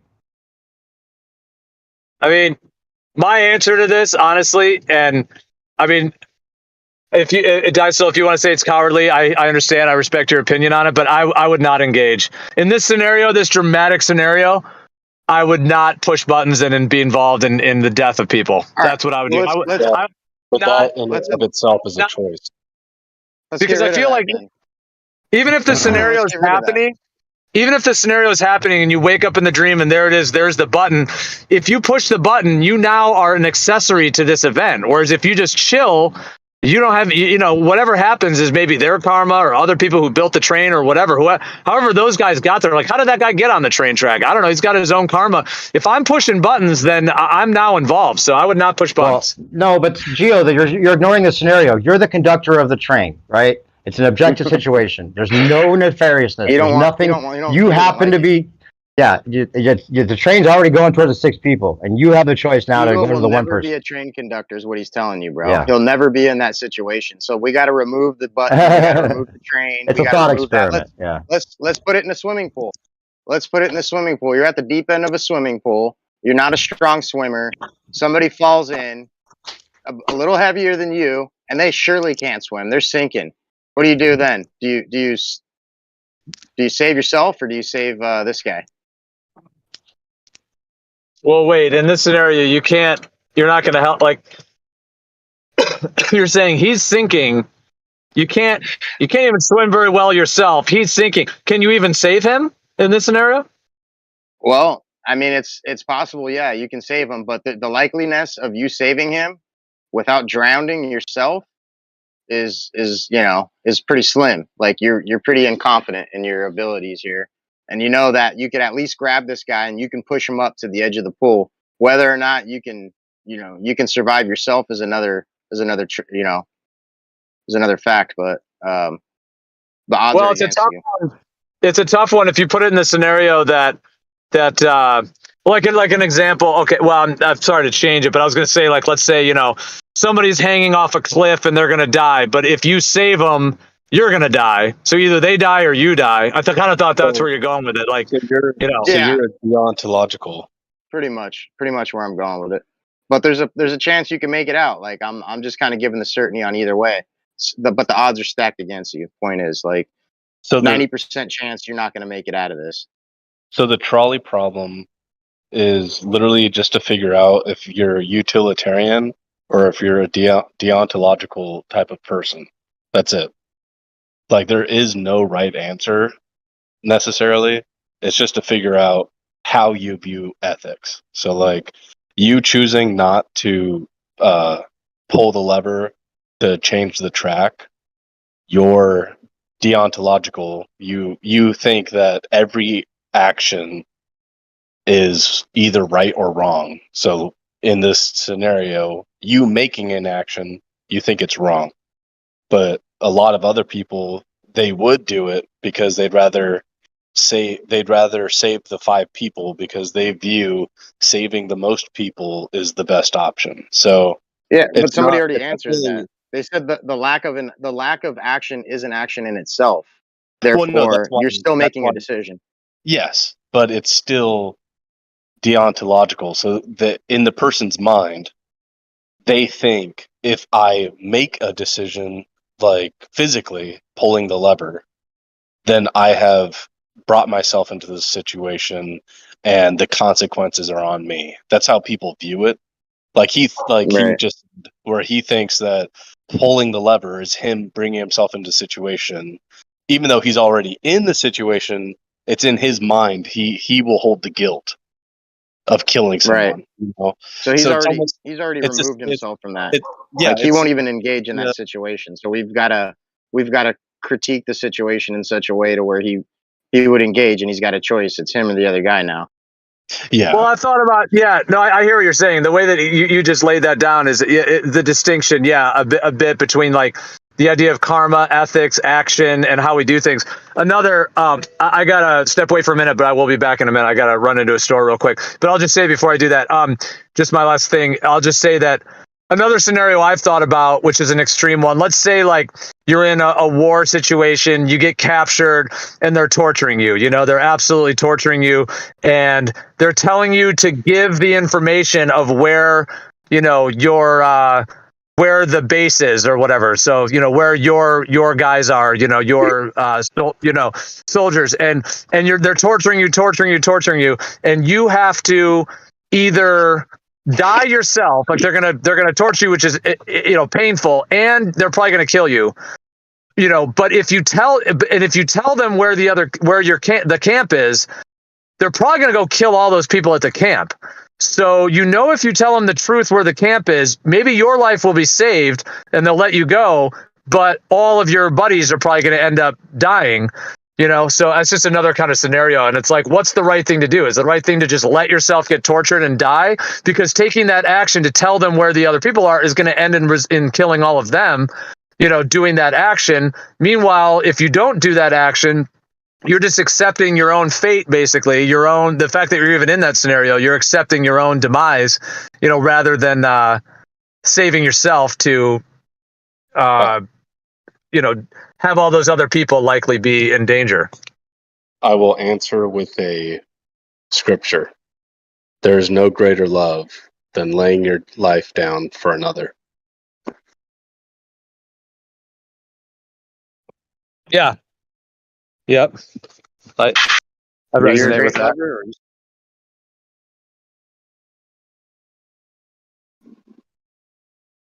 But I do think, though, that action is like at the core of karma, you know, or ethics, morals, whatever. Lack of action.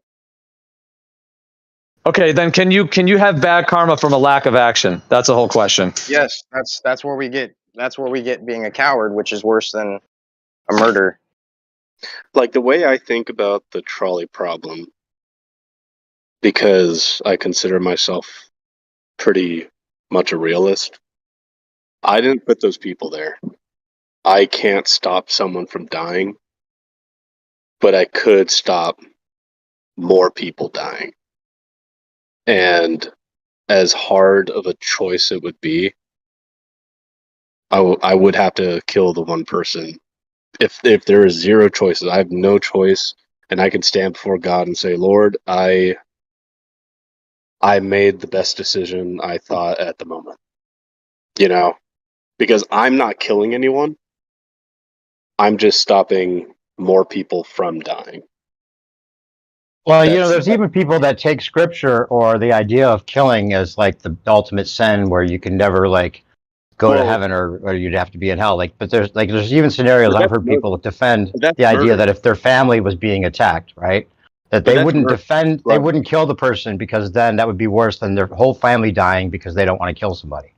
Yeah, but that's just poor translation, because we know that Hebrew has two words for killing. One is murder, and one is to kill, as in war or defending yourself. And in the 10 Commandments, thou shalt not murder. It's murder, not kill. And that would go directly against what Scripture says, because God himself ordered Israelites to kill those who disobeyed and went against God. So that wouldn't make sense. So if you're in the trolley, you're not murdering anyone. You have no predetermined, you know, or what's the word? You don't premeditated. You're not premeditating murder. That's also why one of the apostles was a warmongering killer who actually made it into heaven. Because there's a definite difference between killing and murdering, for sure, and being a coward. But even and look at that, where Paul himself killed Christians, murdered them. I don't know how this happened. And then Jesus comes to him. We'll be on the whole biblical thing for the next 8 hours if we keep this. Yeah, I know. Yeah, let's take it out of that. But still, I think we need to focus on action or the lack thereof. You know, which is worse? Is it worse to do something that's going to lesser the consequences of tragedy, or is it worse to just turn your back completely on it all and try to separate yourself from it, even though you were put within that specific time at that specific place with the specific ability to change the course of the outcome, yet you didn't Yeah. choose to react. And there's consequences that come with that in itself. It's called the banality of evil. Well, some people like to take it back, not to take it back to the biblical interpretations and all that, but some people even have the idea that like everything's meant to be and God has a plan, and if He's going to make, that He would never make me make that choice to like, to kill somebody, regardless if it was a choice between 6 and 1. So it would be God's plan for those 6 people to die because I wouldn't do anything that would make it me guilty in any way. So inaction would save me and also let the plan of God continue, and it wouldn't be murdering because that was God's plan anyway. Some people take it to that extreme, Well, we can't speak for God right now. Well, that's an interpretation again, when nobody No, can, of right? course. Yeah, I mean, people can say anything, but the banality of evil, it's not really scripture. It's just a moral ethic thing where people stand by while evil happens. You want to elaborate further on that, because I think that's a great topic to go over.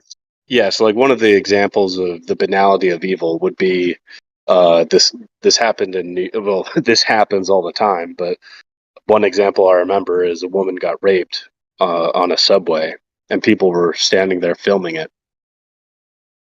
No one stopped it. That is the definition of the banality of evil. It's just right. What's people worse? not What's doing worse in that case? Yeah, exactly. I think it's almost worse the people that sat there and engaged within not doing anything versus the whole act itself. I mean, got a lot of people accountable there with the lack of action. Have you guys seen what's that movie? It's the 2 Catholic brothers. They go kill the mob. John Wick? No, not John Wick. No, it's old. I'm just blanking on the name. The dude from The Walking Dead's in it.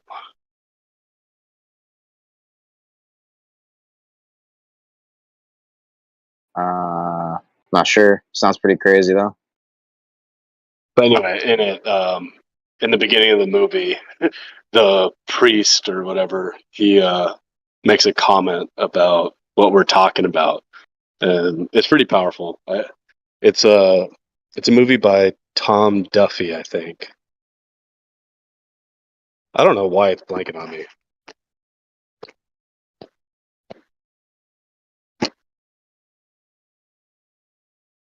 Well, either way, walk us through your point.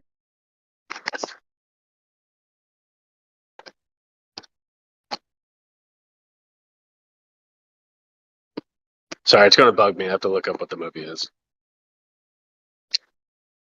All right. Oh, the Boondock Saints. Oh, okay. Yeah, I remember that one. And they like kind of have that little crisscross way they like execute the guy or something like that. If I remember correctly. Yeah.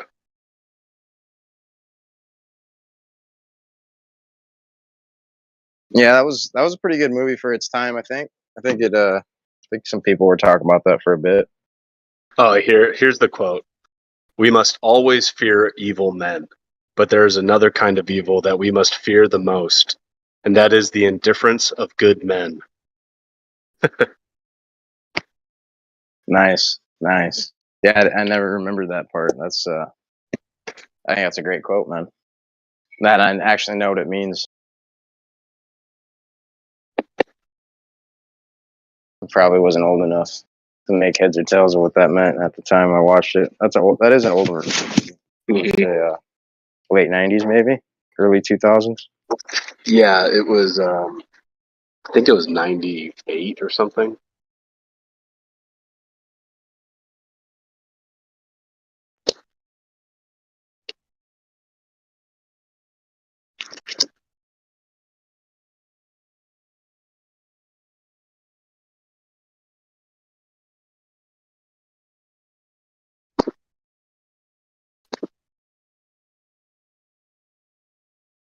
What was? Oh, that was your point. Was the quote from the movie? Okay, I got it.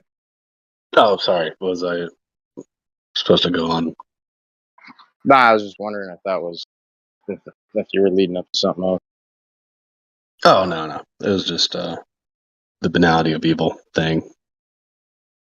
Like, I think that's the Right. worst, being indifferent. Yeah. Right.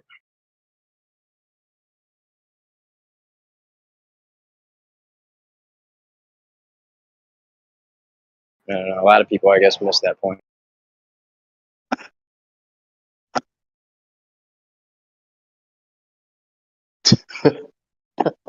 On this topic, though, everyone should watch that series, Utopia. Oh, didn't that get one season and then get canceled or Yeah, something? it did, but it did enough in that one season. There's two, actually. There's an American version and an English version. And They're like, no, this is a little too real. Shut it down. yeah, but at the same time, they get away with it in a really clever way because it You accepts talking about the that shit from paradigm. the 90s? No, I know what you're talking about. That's a different one. It's a different show. That was like weird one too. It was like a total fantasy where the guy has his own house that talks to him. You talk about that show? Yeah, they're The like sheriff, wildly he's like, technologically advanced. yeah. That's not that show. It's another one that's like a British version, and it has to do with directly the pandemic situation. But they justify like even the people that are supposed to be the heroes in the movie that are following this comic book character that is like a vigilante type comic book character that was raised with like an MK Ultra situation and all that's in there. And but the whole scenario is that we're overpopulated, and it accepts that narrative, like the overpopulation being the justification for allowing all this to happen. Like it's kind of like what we're talking about, which is why I brought it up. It's like you have a choice between killing like a certain amount of people to save the whole world from overpopulation and all the things that go with that, or just letting everybody deal with this overpopulation problem, which will be worse for society as a whole. Bro, there's no overpopulation problem. We could support. No, I know. That's what I'm saying. That's how they get away with it. 1,000 times the. Yeah, we can Exactly. support 1,000 times the amount of people we got. We're just stupid about the way we do it. That's how the show gets away wildly with inefficient justifying right now.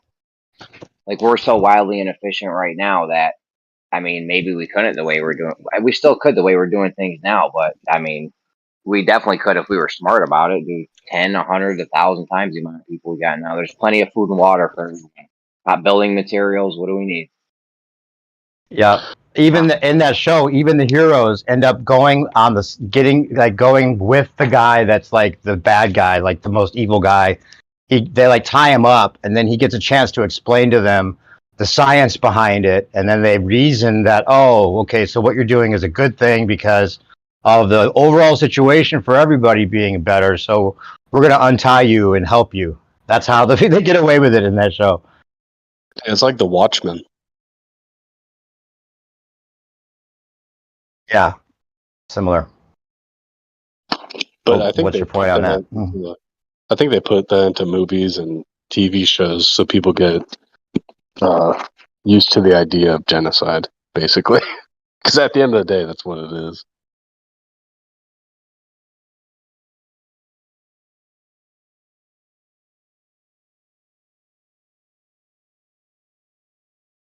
Yeah, the whole overpopulation thing's a huge scam, dude.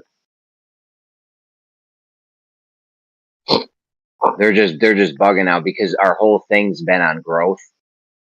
This whole like Ponzi scheme system they got has been on growth. Like Social Security and the whole money system. It's like all based on growth. You got to keep growing. You got to keep getting more people into the Ponzi scheme so that it doesn't collapse. That's coming to a crashing halt though. With the automation, like it's not going to be about growth anymore. In fact, you don't even really need. You barely even need people. Most of the people. So yeah, they don't. There's going to be issues coming up with this whole automation thing. Think of how hard it would have been to sell overpopulation if they didn't tell us we're on a ball. Like even harder, like people believe it now even with all the open land that they can observe, and even the studies or like the objective studies that are available, where you can see that the population of the world will fit into Texas or wherever that is. You know, like all those objective studies, still people think that there's an overpopulation problem. But if they didn't think they were on a ball, that would never even be like, you know, a question if there was more land. Well, they think that, okay, so the majority of people think there's an overpopulation problem because they live in big cities and they're cramped up in tiny one-bedroom apartments.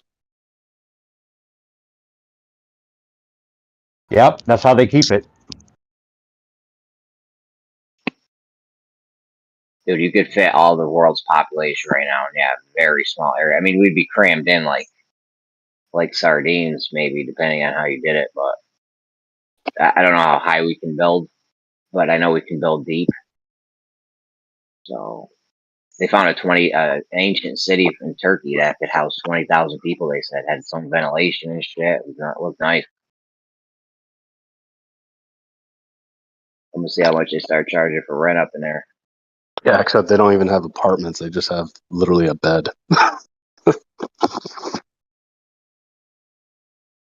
Well, some of those 80, 90, 70 square foot apartments in Manhattan and shit is ridiculous. Yeah, it's like a closet.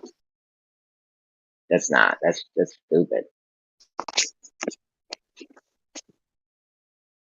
I'm all for like, you know, keeping your space. You know, don't have excess space and shit. But because that's more space you got to heat and cool. It's not efficient, but still, I need to fucking be able to move around a little bit. Yeah, I just recently moved to where my job is, and I'm just thanking God that it's a much, much bigger place than where we were before. Yeah, you got a lot of room to move around. Nice. Yeah. Until we get the next kid. Like, yeah, being crammed all up in cities, dude, that's not even a good thing. Even if we kept people distanced, you still have there's plenty of land out there. We could 10x the population easy and give everyone an acre or some shit. I forgot what the numbers are, but everyone could get an acre easy. And another thing about being crammed up in the cities, I don't know who's seen the Mouse Utopia experiments, but you start cramming animals into a small space and weird shit starts happening. Like, it gets weird.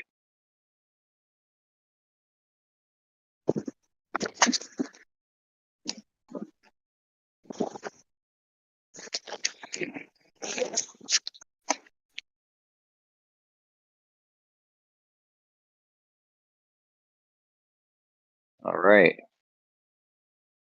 Then what happened? What's the name of it? Kosho, you there?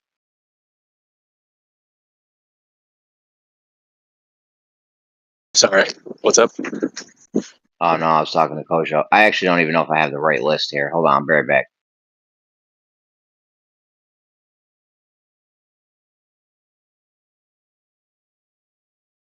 All right, I'm back. My Discord list gets messed up. If I take a phone call, it'll give me an old Discord list. So I'll come back and be like, "Oh, there's still 30 something people in the room," but really, there's like 6 people in here.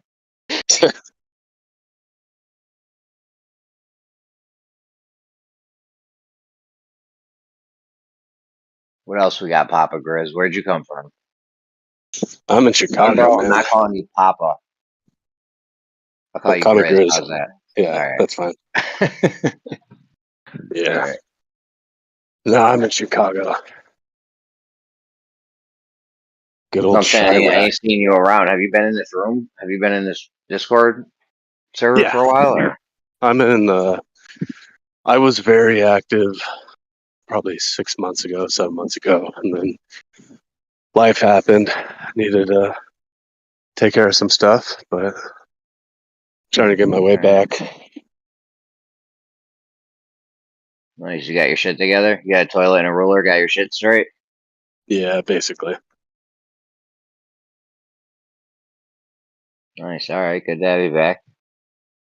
I don't remember you, but Well, I wasn't really on this server in particular, but other flat Earth ones. Oh, no doubt. Which one were you on? Let me look up. Check. How long have you been a flat earther for? I got rid of a few of them, but debate flat Earth, and then 24/7 flat Earth. Yeah, This one, obviously. those are the A basics. couple other ones I don't think we share the same. They're pretty small. No doubt. How long you been a flat earther for? 2.5 years. Oh, all right. Yeah. Nice. I took a long time just to study everything I could. I'm not the smartest guy, like I was never the bookworm. Well, I like books, but I just can't retain all the jargon. But I understand everything when people do speak the jargon. Yeah, I mean, I'm I'm more of just a the janitor. dude. Me too. I barely graduated. Oh, really? Yeah, like I barely graduated high school, And yeah, it took me a while. I flip-flopped with this for a while. Took me Like about I'm 6 more, months when I started. yeah, like I'm way more into the philosophical than I am like the science. Like I'm not gonna sit here and I'm not gonna fucking debate you about some math equation or something. It's like I don't need to do all that. Like when I hear someone talk BS, I know it. Like I'm not gonna fry my brain trying to figure out some random physicist's argument that makes no sense in the long run.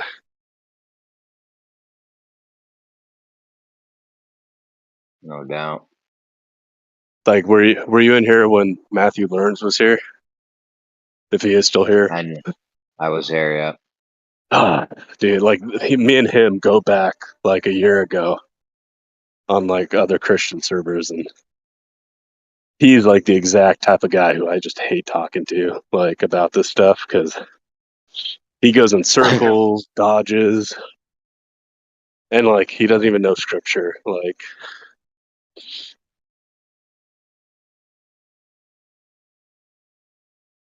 Well, I mean, yeah, these guys are some of these guys are like hardcore Globers and shit, so it's tough. yeah, like Sasha. I've heard that name. He I think he's either gay or trans, I think. He's got some interesting beliefs, but he just kind of hangs around and asks interesting questions. That guy I used to talk to. He's okay, but he just, I don't know what his deal is.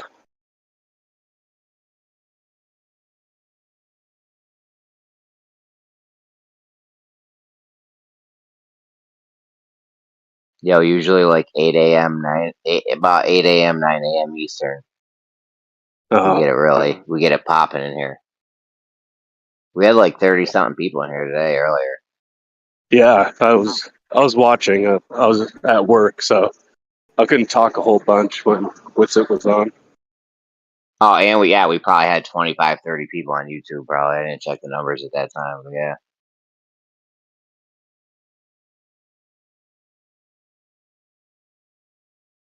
I'm going to the store really quick.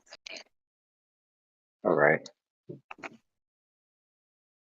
Oh, we still got 20 watching. Shout out to the 20 heads on YouTube. 9 thumbs up. It's not bad. I mean, hit us with a thumbs up if you like the stuff.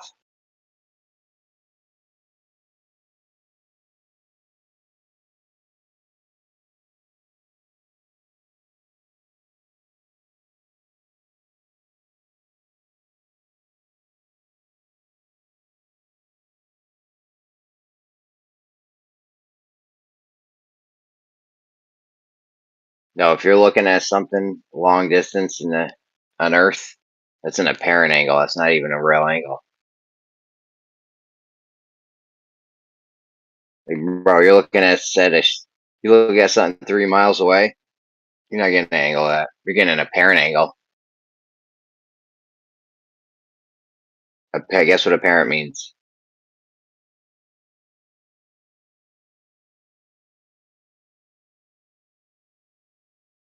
There's two different ways you could use the word apparent. Like I use it two different ways myself. I like it's apparent. It's apparent. Like look at the TVs on the walls. Apparently there. You know, like obviously. But there's another way you can use apparent where it's like not actual. Like the horizon or an angle that you're getting to something near the horizon. It's far away. Like not actual angles, not actual geometric positions. Like this angle thing is a geometry thing, but it's not geometrical. It's moving. Shit's moving all around. So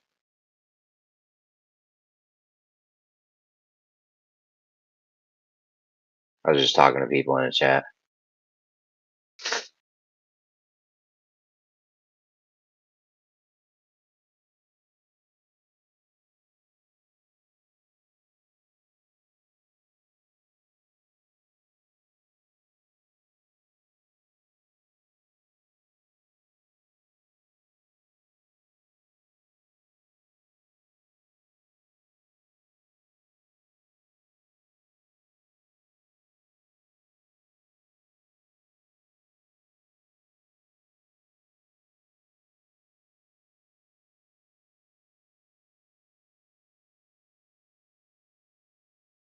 What else? What do we got, SE?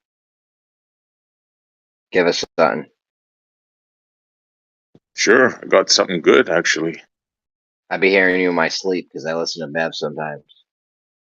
What you got? So I found something interesting here. All right, let's hear it.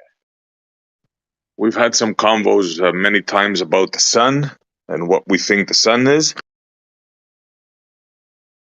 Just right. Oh, this electric thing. Yeah. All right. Yeah. And I That's say the Thunderbolts that guy. I've been hearing about these Thunderbolts people. yeah, it's pretty interesting, man. Yeah. So yeah, I wonder this where. is I just. Go ahead. No, I was just gonna say I just posted a thing. I made 3 clips out of it because he goes through 10 points of why he thinks that the sun cannot be thermonuclear; it should be electric, and it's pretty damn interesting.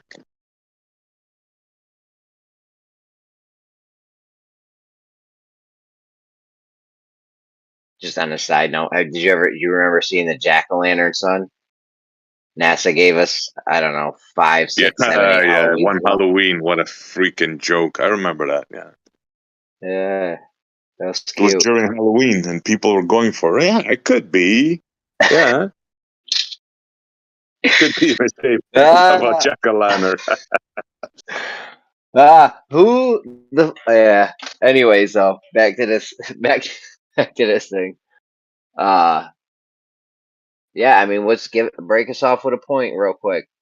Give us a little taste test. Hold on, I think I saved some of them. Hold on. You know these guys are gonna have a field day with this one. Oh yeah, they're gonna flip out. They already did some flipping out earlier. Yeah. And that was only in text. Yeah. Let me see. I think I saved the first 5 points. Give me 1 sec.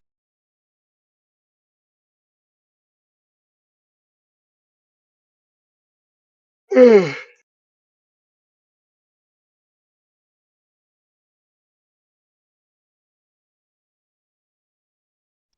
here we go.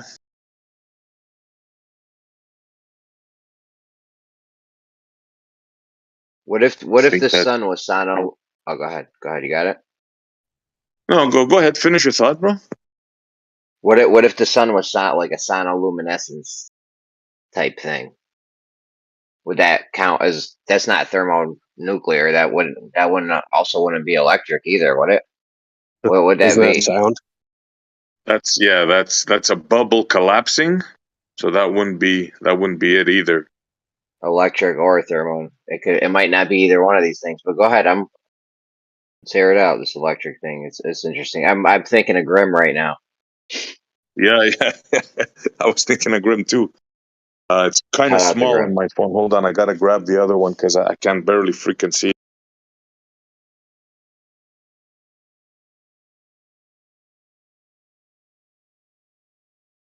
So one of them says, "Why does the sun's corona exist in the first place?"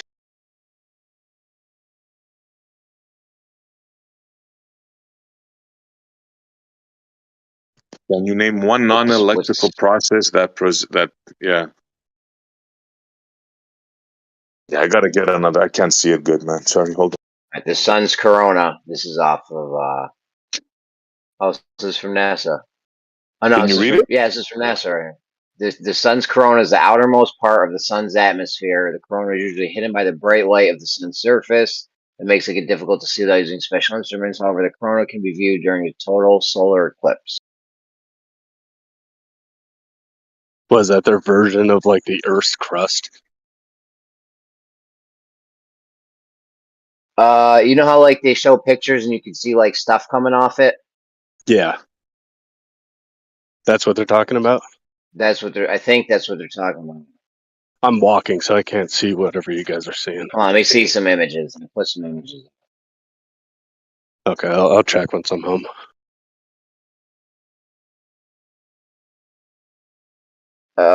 They say you can see it during a total solar eclipse. It's like a I don't even know. I don't Okay, even so know. let me read out the first one properly. All right, let's hear it. Let's hear it. Why does the sun's plasma corona exist in the first place? Question mark. Can you name one non-electrical process that causes an electrical plasma discharge? I can't know. Number 2, how can positive ions and negative electrons coexist in plasma without neutralizing each other? Now keep in mind, this is a PhD dude, right? Number 3, explain the temperature minimum that is located just above the photosphere. How can that occur? Why does it occur? And I'll just read one more, number 4. The temperature maximum,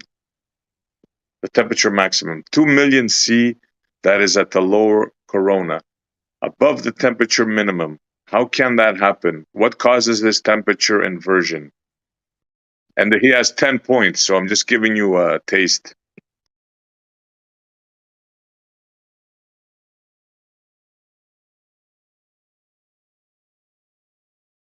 So these are some things that, Their model has the sun. Their model has the sun hotter on the outside, so it's like you're getting farther away from the fire, but it's getting hotter, right? Yeah, yeah. That type of deal, yeah. And they say some checks crazy out. things that the light takes like 1 million years to reach the surface and all kinds of crazy stuff, yeah. You know who's good? Who you might like? Jesse? I don't know. I'm sure you've probably come across this guy, the Sky Scholar. What's his name? Daniel Robitaille or something. His channel's name was the Sky Scholar. You would love this guy. I mean, he's right up your alley. Okay, can you, if you find it, post me a link. I'd like to check it out. All right, I'll send you a DM. He goes over a lot of good stuff, bro. You'd like this guy.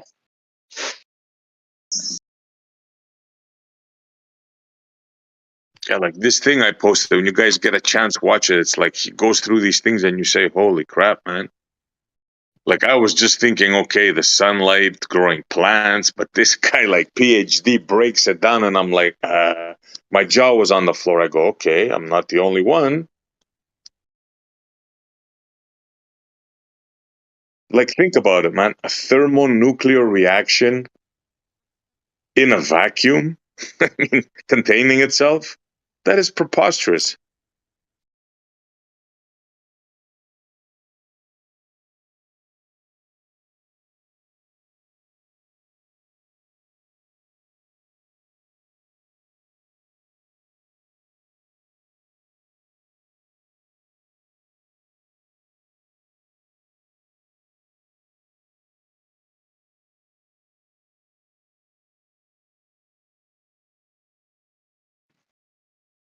Listen, what if it's sonoluminescence? I'm not gonna lie, my shit's way cooler than both the thermal one and the electric one. I don't know, the electric one might be cool. Sonoluminescence is awesome though. Yeah, that's real cool, except that it freaking involves a bubble and destructive, like, explosion. That's funny the way you said that. Yeah, that's cool. Yeah, It's but that gonna would blow everybody up.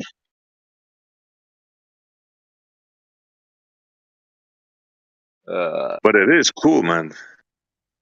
Yeah. Just to watch it happen. Dude, they don't And even to really see know that. why that shit happens now. Like mainstream. I don't think mainstream scientists, and I think maybe Jay said they did know. I don't know. They knew about that? Yeah, I don't know if they know about that, about why that happens or whatever. Like, where's the I light come think they from, dude? do. Or I sound? think they do. You got sound in Yeah. a liquid. You think they do? Yeah. I don't know, bro. You got movement in a liquid. Somebody was in here saying the other day you can't make energy or what were we talking about? And I was like, oh, you can do it kinetically with sonoluminescence. I think they say it's the shock wave of the collapsing bubble, but I don't know. Yeah, It's but been a why while would that since I make saw light that. though? Why would that make light though?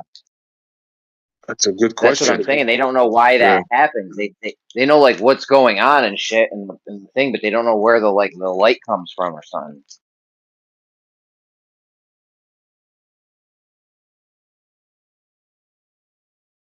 Yeah, if I remember Everything's correctly. vibrations. What's up? Yeah, it's from a vibrational collapse, a pressure wave. I think they first found it from a pistol shrimp. A pistol shrimp does that. Google pistol shrimp, you'll be shocked. Oh, I've seen it. Yeah.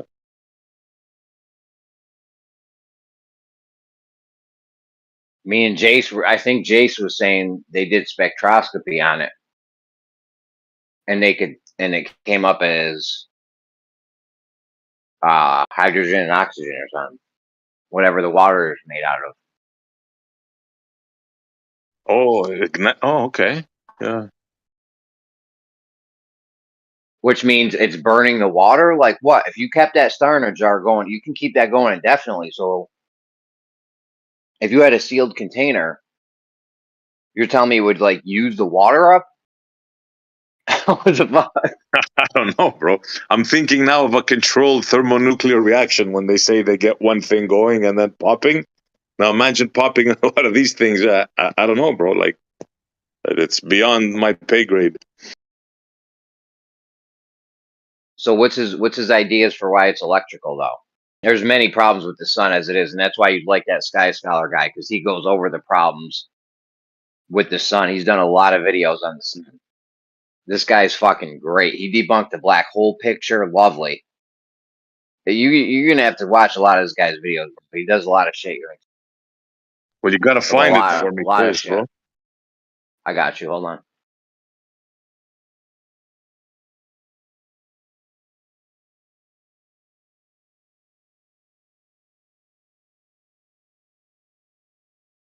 Yeah, so I was thinking of it, okay, a sun, it grows plants, it does this, it does that, and now nuclear, it's all destruction, it's all, blinding light, blinding energy, this disabling energy, what they tell us. And then they tell us, well, that's what's keeping you alive. Yeah, right. And then I see growing plants, like that's what gave me the idea. Like we can recreate plant growth in a closed environment with no sun. So, yeah, that's what gave me the idea. Well, it's got to be electromagnetic or some form thereof, something there. But that's Harry, just you're gonna pure love this one. speculation. Hold on, you're gonna love this one. It's I haven't even watched it. I haven't watched this shit in a while, but it's with geometry, so maybe let me know if this shit's neat. We got Pythagorean's theorem up there. You might like that one. But he's got a ton of shit that I know you would absolutely like. So Okay, now that I got the thing, yeah, definitely. that's his channel. Yeah, that's his channel, bro. That guy's fire. That guy like revolutionized X-rays or some shit. I don't know. He did some fucking crazy shit. Who, this dude here? This guy's not just some dude. Yeah, I think he won a Nobel Prize, maybe. I'm not sure. He might not have, though. I don't know. I think he might have won a Nobel Prize, but I'm not sure. Okay, not that it matters to me, but it matters to matters to the ballers. So the more bananas they have, the better. Yeah. Well, they'll already tell you this guy's out of his field. He's out of his element and shit. So he's a kook. You don't understand what he's saying. He's got it wrong. He doesn't understand. Like, you know. He got a speeding ticket once when he was 23. Yeah. Come on, you just spit out some food when you said that. That's what they do, bro. We have them taped.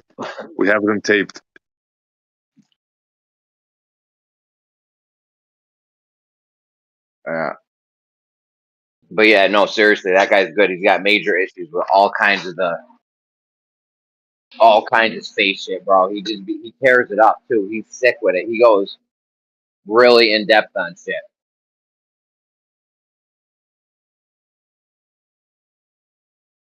Yeah, I'll check him out for sure.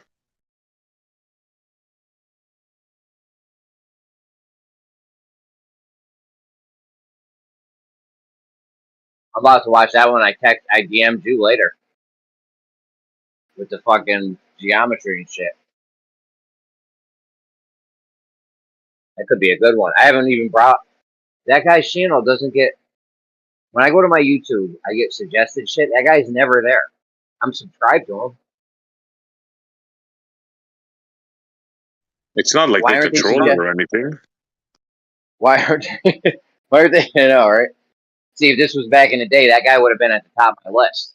Now, but instead of him, I'm getting like FaceTime with Neil deGrasse and Goofy shit.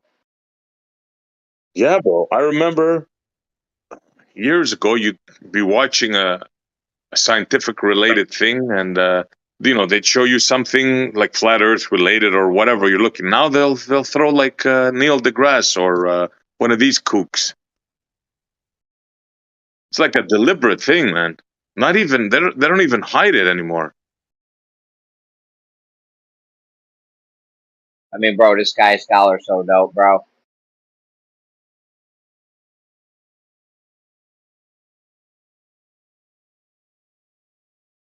What's with the Team wheels? Doors. Nah, no. He's fronting. He's on. I got him on the Doors list. Don't try to get cute with me, Sean. All right. We know you love Doors.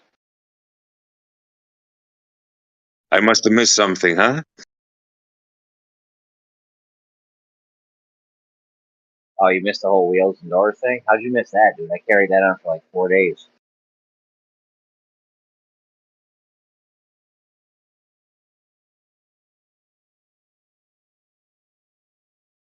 All right, real quick. If you had to guess if there's more wheels or doors on Earth, which one would you pick? Ooh, good question. Off the cuff like that, I'd go for wheels. Yeah. Let me guess. Sean was going for doors. No, he was going for wheels. I just taunt him now because he's a little bitch ass. That's why.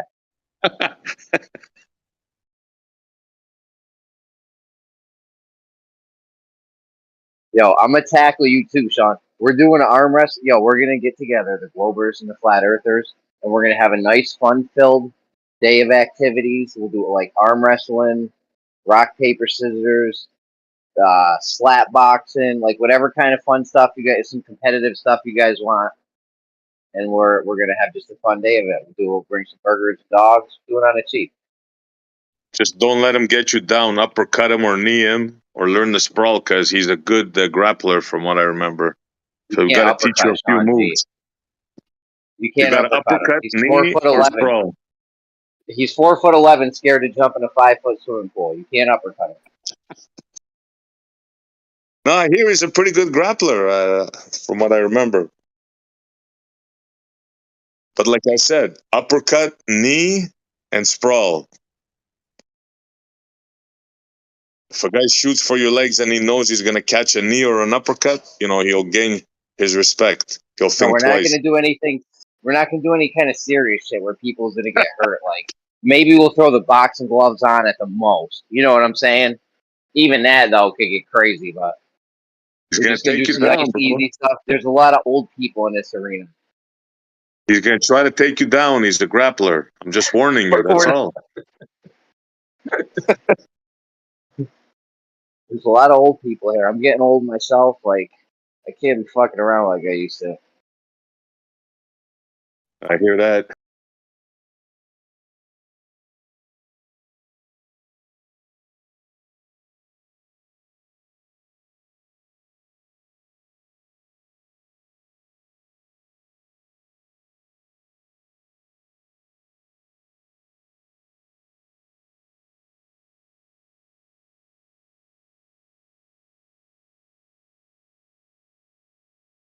Yeah, I think like I forget if it was Hot Wheels or Legos. Either way, only one of them makes like I think it's like 5 billion wheels a year or cars a year or something. And that was just one of. I think it was just Hot Wheels. I don't know if it was the amount of wheels or the amount of cars they make. They all have fucking 4 wheels, and some of those doors don't even function. So yeah, wheels all day. What kind of a cockamamie thing brought that out? Like, why would that even be a...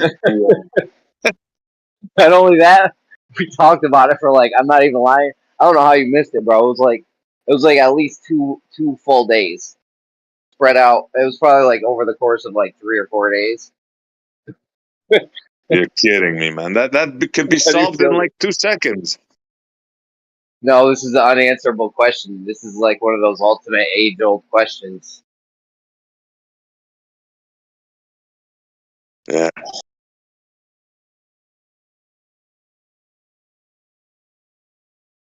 Oh, this was back when Bandsaw was here. Oh yeah, Bandsaw. What the hell, man? What happened to Bandsaw? He was on the doors, bro. There's this thing called the trap. Anyway, so let's not get into that. Yeah, I don't know. He's just taking one of his long breaks. Shout out to Bandsaw. Yeah, all the way.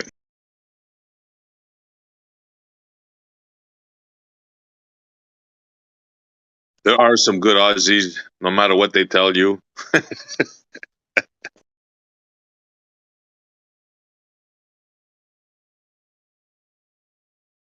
I love when Jazza comes in every morning. That's always fun.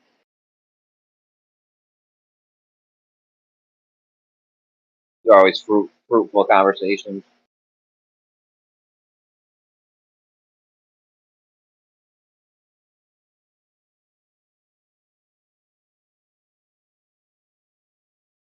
Is your fucking country still on fire, or did you put that shit out? Do you guys have water in Canada? Is your country still on fire? There's parts of it, but it's not only here. It's freaking Europe is burning, bro. Greece, Italy. You guys are smoking me out down here, man. You know why this happened so much this year, right? I heard people talking about alignment of stars and all that stuff before I couldn't get in. That may be so. But we had a frost here a few months back. And I kid you not, man. I kid you not. Yeah, trees lost about like 1/10 of their branches fell to the ground, bro. I'm talking about piles. You'd see piles on city streets like 20, 30 feet tall of branches. So this is what happened this year. This is why the devastation. All it takes is like one arson or one freaking lightning, and all hell breaks loose. Hey, So there's a lot of tinder. Yeah. Can I ask you, did you guys get a lot of rain recently? Yep, we did. Yep. What do you know about Tinder, though, Kosho? Or do you just know about Grinder? Nah, it's a good I start for today. yeah, I tell you what, I knew that's where you were going. It's a But good. yeah, you freaking predictable. But I know you know what else is predictable. I think you just shed some light as SC because I had already been thinking that one thing was related to the other, but now you tell me the frost. So this is the way I see it. You have some crazy frost up there in Canada. That's going to invite fires in the near future, and those fires are going to cause heavy rains because um, Michael Smith told explained that to me how like the rain dances back in the day, like what the Native Americans did, it was basically a form of cloud seeding.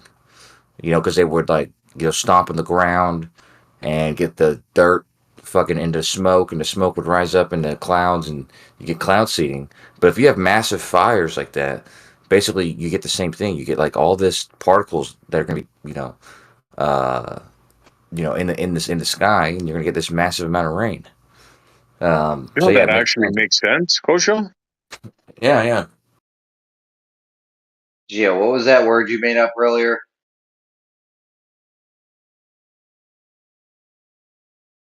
Geo made up a word.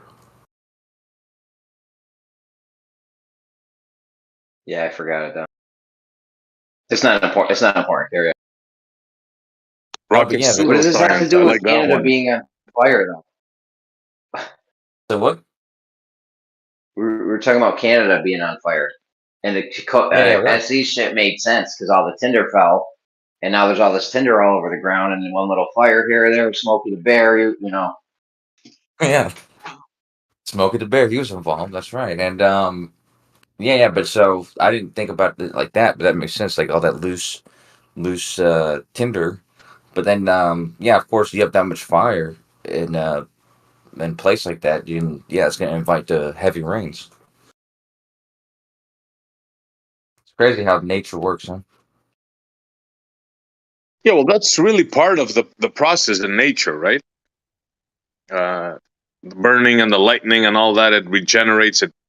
There's some seeds that even the only way that they pop is like that, and it's part of the the growth cycle, actually. Yeah, funny stuff. Now, if there happens to be a city nearby when that happens, well, yeah, got a problem. If you look what's happening in Greece, they had to evacuate. Like, there's the island of Rhodes. I'm sure most people heard of it.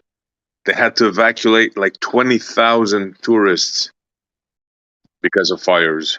Like, really crazy this year.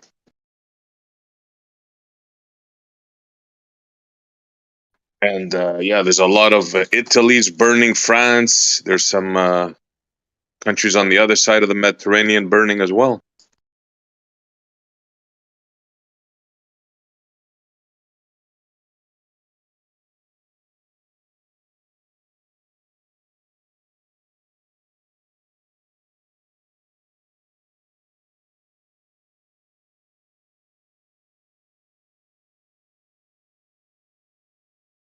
So, Kosho, did you see the thing I posted on the Sun?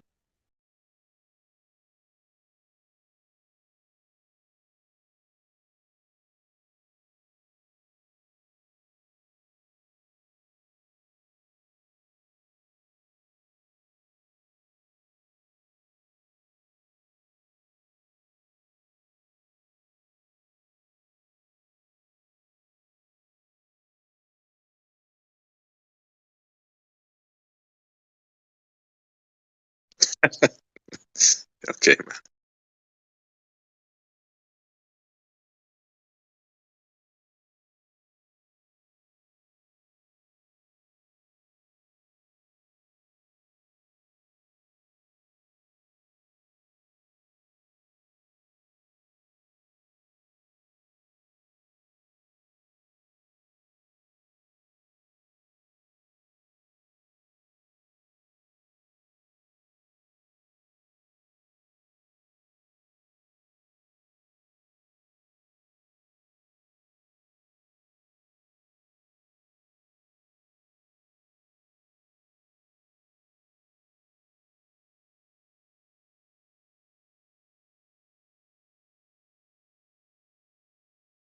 What else? Kosho.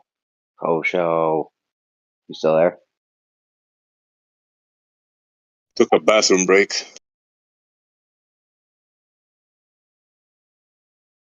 think he Kosho lives be in going. the bathroom. He's either taking a shower or the bathroom. Or... Oh.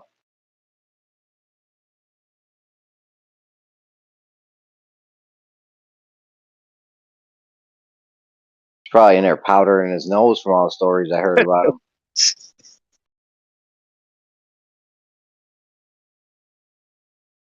When Kosho gets back on him, run something by him real quick. I'm pumped to watch that Sky Scholar video I DM'd you. Yeah. Are you excited? Yeah, for sure. Anything to do with the sun, yeah. Yeah, he's got tons of sun shit. Yeah, that one's was on geometry or something. I don't even know what that was about. I just picked the first one and DM'd it to you, or one of the first ones. Yeah, definitely interested in the geometry one. Yeah. Yeah.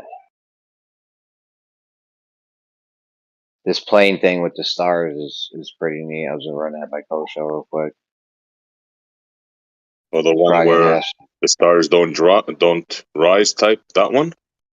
Yeah. You're changing your angle. They would have to. Would appear so. Yeah.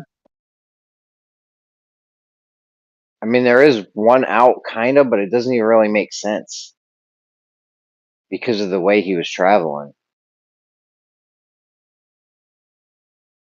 So.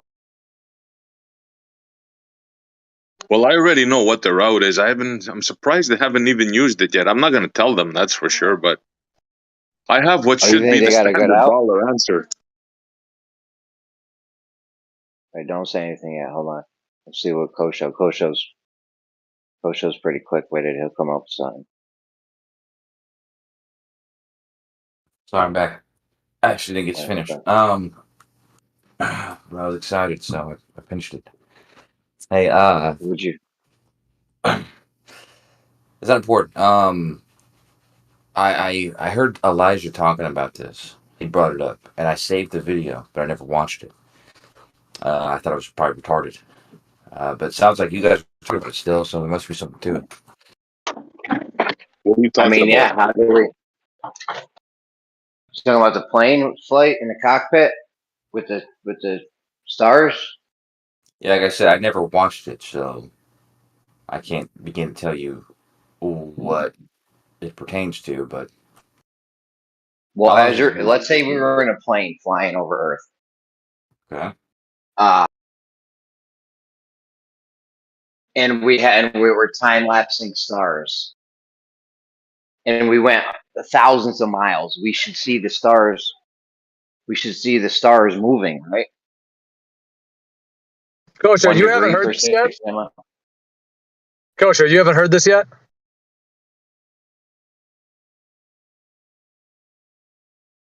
Check. No, I haven't. We hear you, Joe. I'm taking my laptop into the bathroom with me. Do you live in the bathroom? I can. There goes the bathroom again. Yeah. I wasn't finished. What, you got your office in there or what? I'm trying to move my office in there right now, actually. Hold on. Kosho got a fax machine in the bathroom. All business.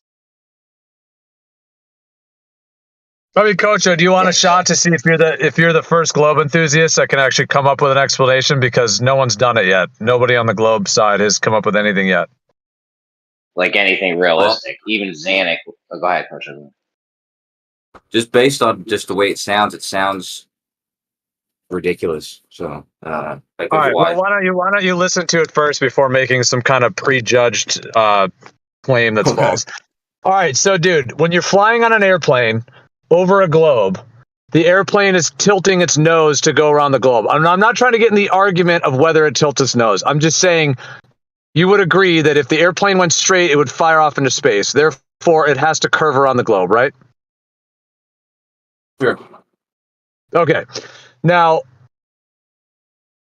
over a globe, when you do a time lapse over a long distance, the stars are going to be, as you're flying, the stars are going to be doing their thing. And because of the fact that you're tilting your nose as you fly over the globe, the stars would appear to be going from the horizon upwards, correct? Because of the fact that you're tilting and going around the globe? Let me think about that. The stars would be coming up. This is a time lapse over a long period of time. So the stars would be coming from the horizon going up because you're tilting, you're flying around the globe. Yes or no? I gotta think about it. There's a lot All right. Well, that goes into okay. that. Well, Yeah. while you think about it, Google Earth precisely shows what I'm telling you. Google Earth itself precisely shows the stars coming from the horizon upwards as it would on a globe. Also, Stellarium shows it. So while you think about it, you'll have to match that against the fact that this is what Google Earth shows. What Taboo Conspiracy has pointed out, he found time-lapse footage from he found several time-lapse footages, that have nothing to do with globe Earth, flat Earth. These are not flat Earth or globe Earth or anything. These are just time lapses. And they do not show the stars doing what Google Earth shows that they should do, as I'm describing, tilting, flying over the globe. The time lapses show the stars just nonchalantly moving slowly from left to right. Now, the difference is over a planar surface, a planar stationary Earth surface, on an airplane, you're not tilting around a globe. Obviously, you're just flying level. Therefore, the stars would just be what they are. The stars would just be above you, and they would be, phasing, moving as they move. So the time lapse shows what we would see on a planar surface, and they do not show what Google Earth shows and what the globe would show. He also found time-lapse footage there was one that went east to west. He found a similar flight that went west to east. So, you can get into the idea of, okay, the globe must be moving. And yes, of course you have to factor in, the speed of the airplane, 500 miles an hour, etc. That's all been factored in.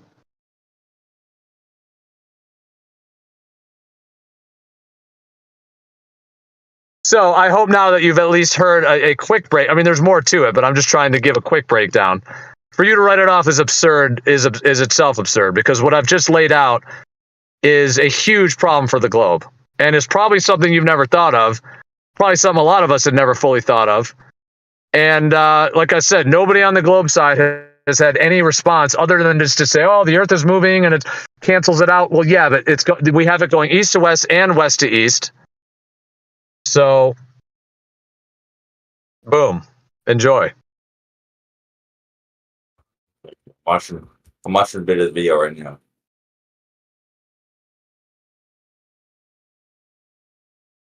I mean, your job is getting harder and harder.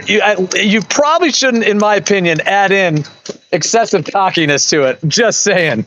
Calling something absurd before you've heard it is probably not going to help your case. You got a serious road ahead of you. Not just you, but anyone defending this globe deal. And it's getting harder and harder for you. So I would suggest, personally, some humility in the journey. That's just my suggestion. Appreciate it. And maybe an off-road vehicle, because it's pretty bumpy ahead. Yeah. Yeah, but how would we ever have a time lapse flying over Earth thousands of miles? How could we ever get a time lapse where the stars didn't change 1 degree for every 60? You know how many degrees that would be? Right. So this breaks down exactly. So, Coach, the 1 degree per 69 miles. It isn't. Like the way I've been describing it, it's like if you're, whether you're on a rotating Earth and the stars are all out there, kind of in general, if, fixed out there because they're billions of trillions of light years away and you're on this rotating ball, or whether you're on a stationary Earth, but the sky that's slowly moving above you, are different things. Now, on first notice, it might seem like they're similar, like, oh, okay, you've got, stars are moving, the Earth is moving, or the stars are moving and the Earth is stationary. We've talked about that. Obviously, there's that. And I understand the different, like the relative and all of that.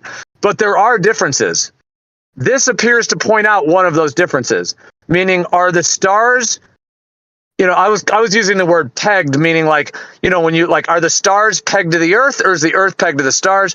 And like, what is the rate at which they're, moving, etc.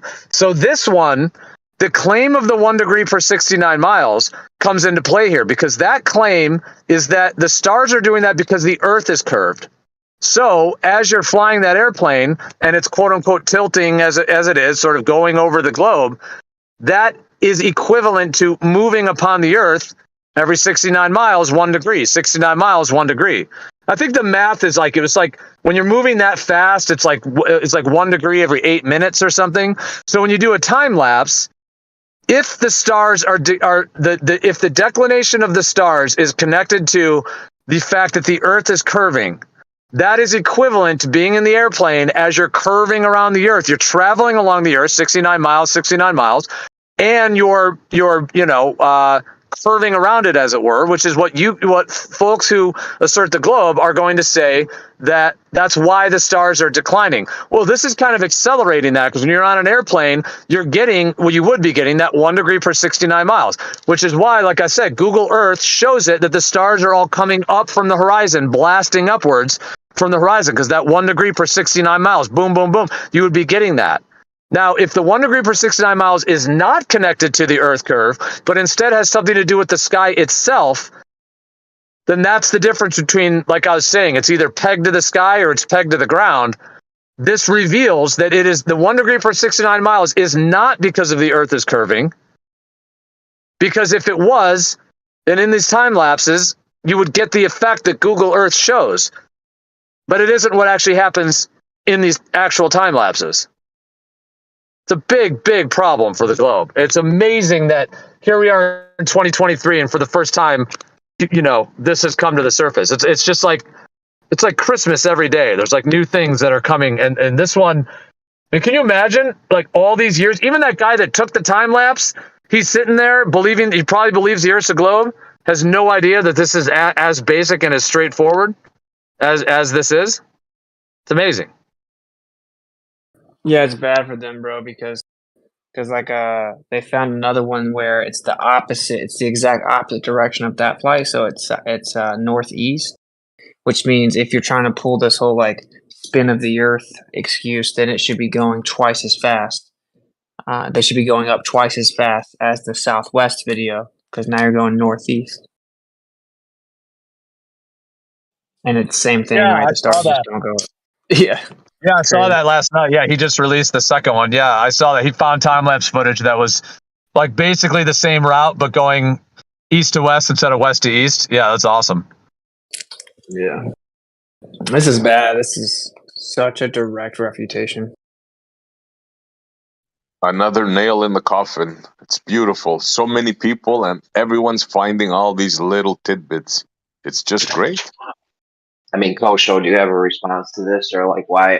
That's awesome that you found the video the opposite way. I was telling you yesterday that's what we needed right there, because if they're saying it was from the motion, which was ridiculous anyways, that the one opposite should be going twice as fast. Yeah.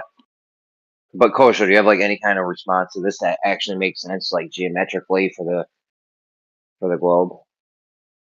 I'm gonna get ready to watch the second video. Hold on. Okay. Yeah, taboo. And this is what's crazy. What we really need is just to keep doing them. So we need to just do them in all directions, right? Like we need to do them south to north, north to south. We need to do them east to west, west to east, and then all of them in between. Like I can understand why everyone, it kind of gets to this point where like they're trying to invoke the excuse of sidereal rotation. So like it's really easy to explain that east to west. Like if you go 1,000 miles per hour at the equator, then they shouldn't move at all, right? But like when you start to go like northeast, southwest, like it gets a little more complicated because they're going to move up into an angle relative to them. So they're going to go to an angle and they're going to go up. Right. How many thousands of miles? Oh, my bad. Go ahead, was it? That's it. Yo, how many thousands of miles? Was this like 3,000 and some change or something? So the first one that Taboo posted, that Southwest, it was 3,000. The one he just posted is 4,900. No doubt. Exact opposite direction. Yeah, like literally, it's the same route the other direction. Oh, it's dope. Nice. So that's how many degrees? That's 69 divided by. I'll just lowball and say 3,000. Try to help them a little bit, I guess. Well, like it Yeah, not isn't being it? directly east or whatever. It's like I am interested in seeing the map because it's not going to be like if you flew on the equator 1,000 miles per hour, then the star shouldn't move in theory. But if you turn around and fly the other way on the equator, then they should go 2 degrees per 69 miles. It should exactly double, right? But when you start to get less than the speed of the Earth and at an angle, then the math gets more complicated. Lowballing it. I got 43 degrees. Now, what that's going to look like in a time lapse, you're definitely going to see some movement on that, ain't it? 43 degrees. That's a lot. It wouldn't even be in your. It might not even be in your view, depending on where it started.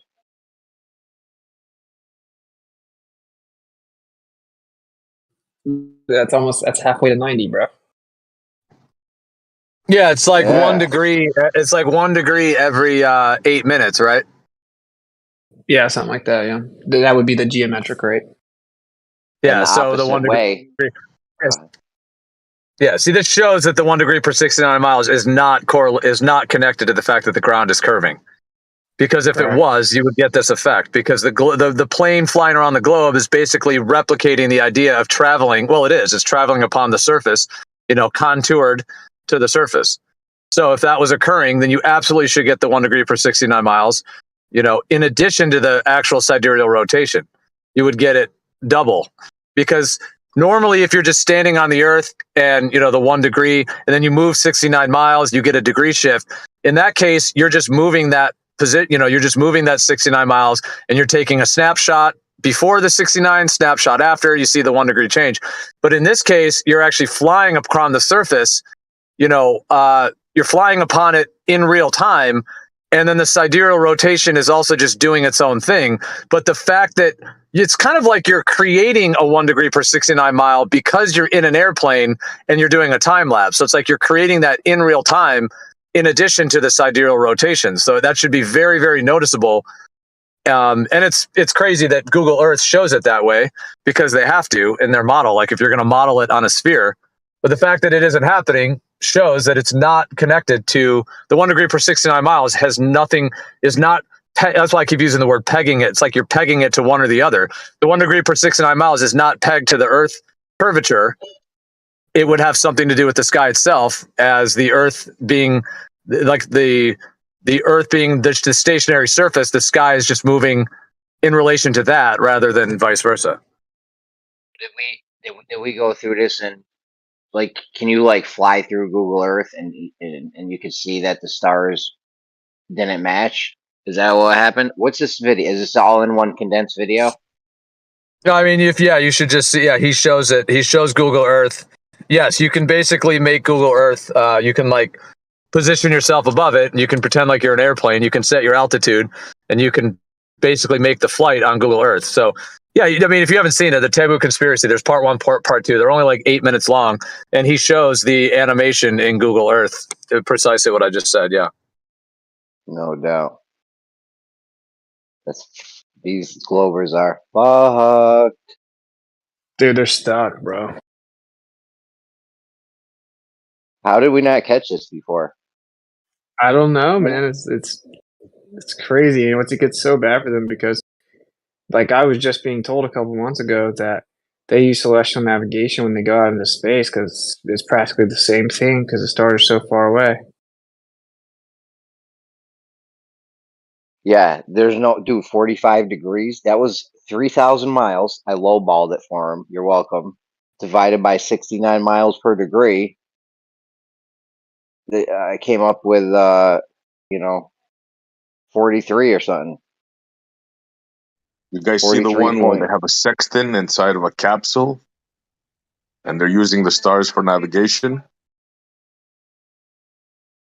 They actually have a sextant on the window of one of the so-called space vehicles. So yeah, they do use stars. They do claim that they use stars for navigation in space. Yeah, bro. They claim they used them in Artemis. That's right. One camera was dedicated just for that. Yep. Oh yeah, multiple cameras supposedly is what Kosha said. I mean, that's why I was saying Yeah, I but I wanted to corrected FOIA them. They that. only had one. Oh, okay. The other cameras, they said, well, most of them were used to watch the spacecraft, all the vital things. By the way, Witsit, did Taboo Conspiracy just find this on his own, or was he tipped off to it, or do you know how like the origin of this? Because I mean, that's my question, but I was just going to say too, I mean, in a way I can see why this was missed, because it is kind of a subtlety. You have to do a time lapse. You also have to like potentially question, the models, and you have to be aware of it all. So the fact that those pilots are just doing time lapse and just not thinking about it, I guess makes sense to me. And the fact that, maybe the rest of the community, we just hadn't thought of this yet. It makes sense that the creator is kind of planting these bombs, as we go. It's just like dropping bombs as it unfolds. It's sort of like I said before, it's like Christmas every day. It's like, oh, new presents under the tree of these things. So to me, it makes sense kind of that there's an unfolding of everything. But yeah, my original question is like, do you know the origins of it, whether he just found it or kind of who came to this? Yeah, someone sent it to him. Like a lot of people, like everyone knows Taboo's kind of the guy to send like new stuff they find, because he'll do a video real quick and get it out. So I know someone sent it to him, and he did a really good job like putting it all together, looking at Google Earth and all that. And then he kept researching after that. He found that other video, which is fire. It's almost like he was listening to some of our conversations, because in the second video he really explains kind of what we were saying. The only thing I didn't hear him say that we were talking about when we went through all this yesterday was that the plane would actually have to constantly be changing speed to match the rotational speed as it's changing latitude, which is so Yo, stupid. shout out to Taboo Conspiracy. Let's fucking Bro, go. he's OG, bro. He stays doing that. And with your other point, bro, it's funny because for us, it's just like every few weeks or months or whatever, like some new home run flat Earth evidence comes in that just directly goes against the globe. And so our role in this now is just to find the new evidence and present it. And then the Glober's role now in 2023 is to all just frantically react and try to explain away the evidence. So it's pretty crazy. Like the tables have turned so severely. This is, I mean, damn, I didn't realize it. This, I was like, yeah, whatever. But now that I actually understand what's going on here, this is devastating right here. Bro, it's game over, bro. It's GG. I mean, we sat there, me and Shane and Al, like we tried to figure everything out that they could say. We tried to talk to Roof about it. Like they got nothing, bro. They got nothing. The thing I would okay, so there's modes in Stellarium, right? We should go to the planar one, go to the planar one and see if it matches the plane, the guy flying over with the plane. Well, think about this. What's interesting is like on a plane, it seems like we have like a limit to our perspective, and that's kind of how we've engineered every one of our systems from the ground. And so it's like, well, are actual angles changing as you gain altitude on a flat Earth, and then you're combining the hyperbolic visual space, or like your curved limit of space, because then it's gonna be like not so straightforward. Does that make sense? Like from their position, like the stars are fixed and so far away that they don't change, and the only reason they change because you're going around a curved surface. But on a plane, it's like, oh well, we have like a dome of vision. Basically, we can only see so far in each direction. As you go up, are you changing actual angle to the stars, and then on top of that, you have that curved limit. So it's not going to be like exactly the same as you go higher on a plane Earth, accounting for like domed perspective. It's actually going to be different because the stars are local, and thus as you increase altitude, you would change actual angle, and then you're going to have to also have a parent angle there, right? You ever see this Star Trail time lapse from ISS? That shit was fucking nuts. I don't know if we ever went over that. Oh man, I would make fun of that for I don't know how long, bro. That's the most ridiculous thing you can ever come up with. Star I think trails we did from it the on. Did we do it ISS. on Brandon's? We could have, yeah. This goes way back, yeah. This is the most ridiculous thing, bro. It's like traveling at that speed in circles and getting star trails as if you were stationary on the Earth. That's just special, man. Unbelievable. And people bought it. Yo, Yeah. this plane shit is devastating. Yeah, you would their model, like there's nothing you could say. There's nothing you could say. You can't use refraction. Like what? You,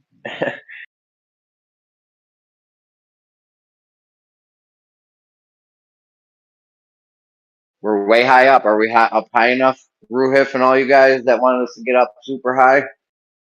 Here we are. We're in a plane.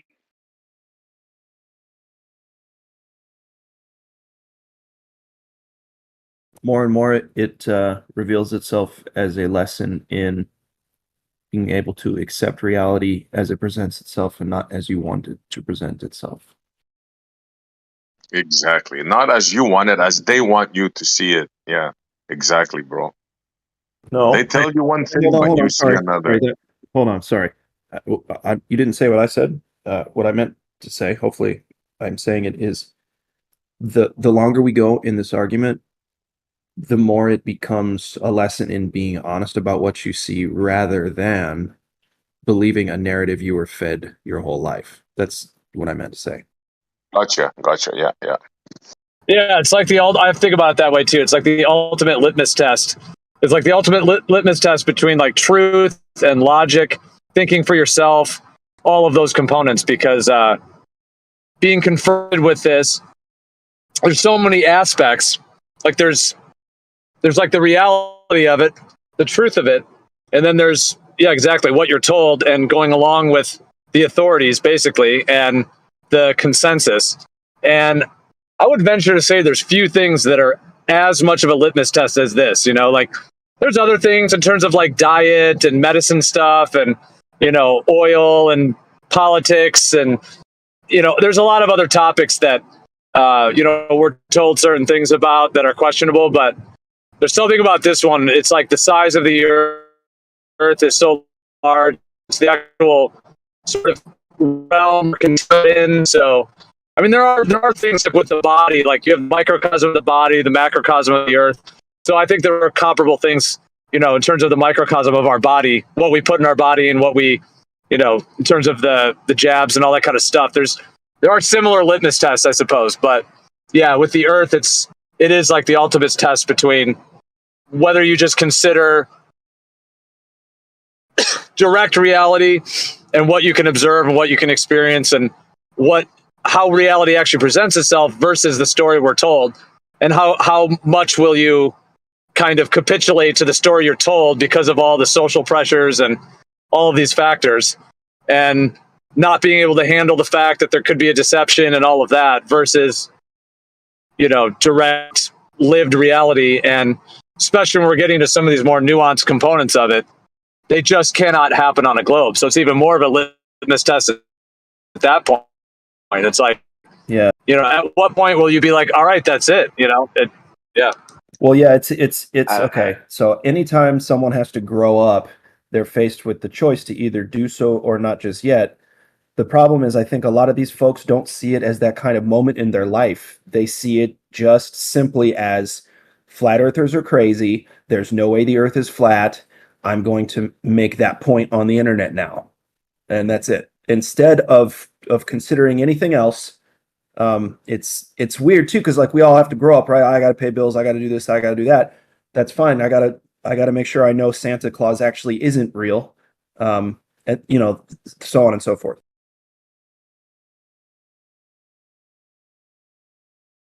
Yeah, it's to be able to discern for yourself the story you're told versus the reality that it's presented in front of your eyes.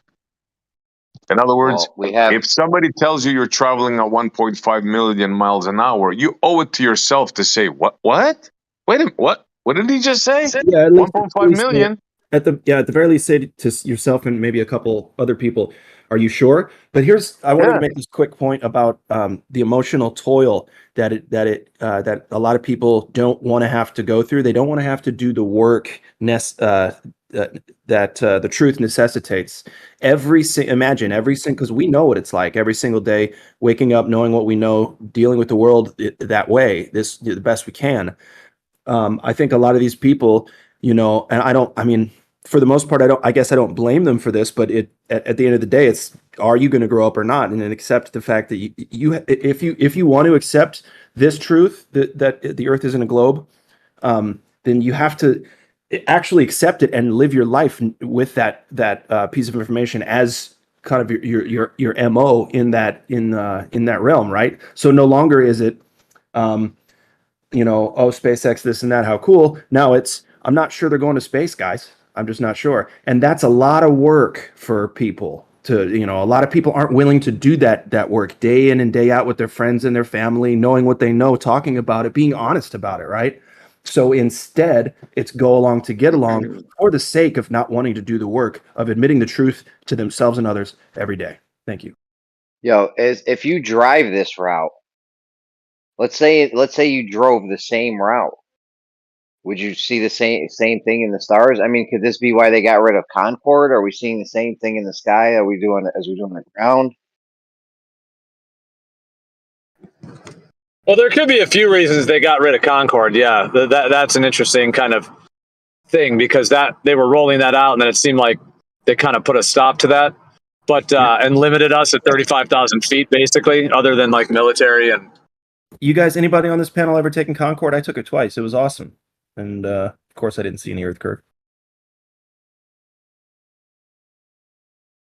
No, I never took it. But well, let's say we drove this. There could be multiple reasons why they got rid of Concorde. This could be one of them. It may be more noticeable as you get. It may present itself different the higher you go up. Because then now I'm wondering what happens if you drive this route the plane took. I realize you may not be able to drive the same exact route, but I mean you could generally go in the same direction, ain't it? Yeah, I mean, I think you could in theory. I mean, this flight went over the ocean and all of that, so it's a little. But yeah, I think in theory you could. Of course, if you're in. Yeah, but if you're in a car, you've got like elevation and hills going up and down. You're also going a lot slower, so you'd have to do a much longer time lapse.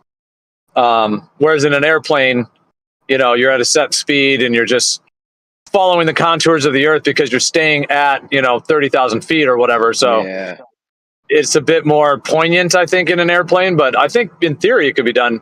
I don't see why it couldn't be done on the ground, except you'd have to factor in all of the elevations and stuff. Probably a boat would be the easiest one, because then you're just on the water. I mean, yeah, you got waves and shit. That'd be cool to do it on the. Yeah, exactly. Do it on a boat. Yep, that would be cool to do a time lapse on a boat like that. Yeah, over the ocean to compare it. That's tough though if it's like choppy waves and shit. That's why the plane is nice, because it's nice and still. You know what I mean? It's not like there's no like waves. Maybe get a little turbulence, but it's usually pretty smooth, ain't it? I was going to just say too, just a quick comment on the Santa Claus thing. Just the kind of equivalent is just, it's like being a child and everyone's saying Santa Claus and you're kind of believing it and everyone's believing it, but either you have like an intuition that something's wrong, or maybe you see, your parents putting Christmas presents out, or, there's something that trips you off, but it's like, do you go with that or do you just stick with the story? So it's just kind of, because I think Sensei had brought up the idea of the Santa Claus thing, and arguably it's kind of, you could say the globe is kind of the Santa Claus for adults. It's just a much more drawn out story that still involves the North Pole, that story to it. But yeah, it just, that component of being a young child and either questioning it or being like, something's not right here, or even having direct experience of seeing your mom put it, your dad eating the cookies or whatever, the milk and cookies kind of thing. But it's like, do you actually go with that and be independent, or do you just kind of wash that out of your mind and say, well, no, everyone believes it, Santa Claus is real, and then just go on believing it and kind of not evolve beyond that. We're about to find out right now if Kosho believes in Santa Claus or not, if he ever comes off deaf. I would just not come off deafened if I was him, honestly, because I don't know what kind of rebuttal I could even have for this. Well, he also just started it saying it sounds absurd to me, so I kind of already commented on that. But now he's now he's got that. So if it's absurd, he must just have a very easy answer for it. So yeah, it's gonna be tough. I can't. I'm usually good at coming up with like what the rebuttals are going to be before they do them, but I mean, I don't see anything with this. This is bad.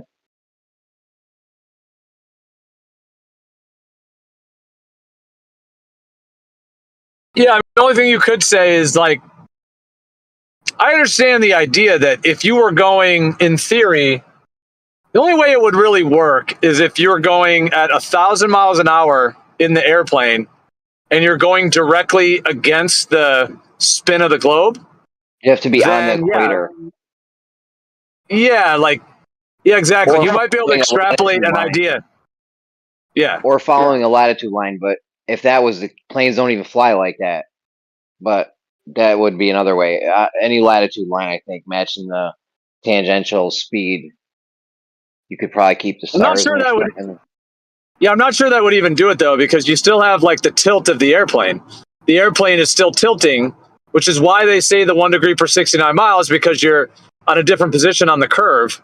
So that actually wouldn't even fully explain it. It would like that would slow down the stars. You know, like if you were going 1,000 miles an hour, that would definitely slow them down because you're going at the same rate, like you're canceling it out. The GP is staying the same distance. Yeah, but the thing is, your plane is still tilting. So you still would have that 1 degree per 69 miles that's being kind of induced by the fact that you're flying over the surface at 500 miles an hour. You're like inducing a 1 degree per 69 miles change in the stars, in addition to the sidereal rotation. You know what I mean? So that would cancel out. Like you could cancel out on the Earth. I don't know. Maybe you could cancel out. Either way, though, we have the opposite flight, so the opposite flight would have to be doing it twice as hard. But the opposite what I just said. Yeah, with what I just said, the opposite would go twice as fast. Yeah, exactly. Yeah, the opposite flight.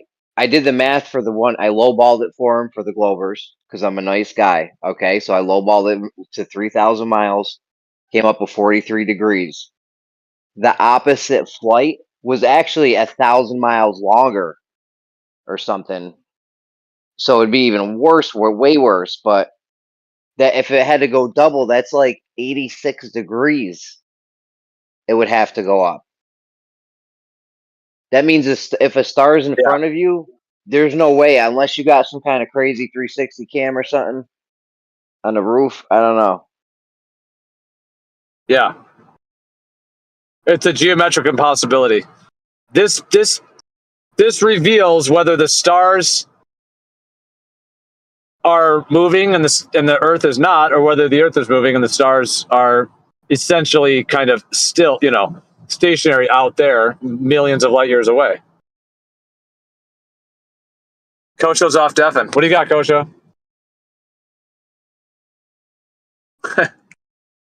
We're all maybe he's still pondering. Dude, there's nothing you could say. The thing we just said is the only thing you could say, possibly.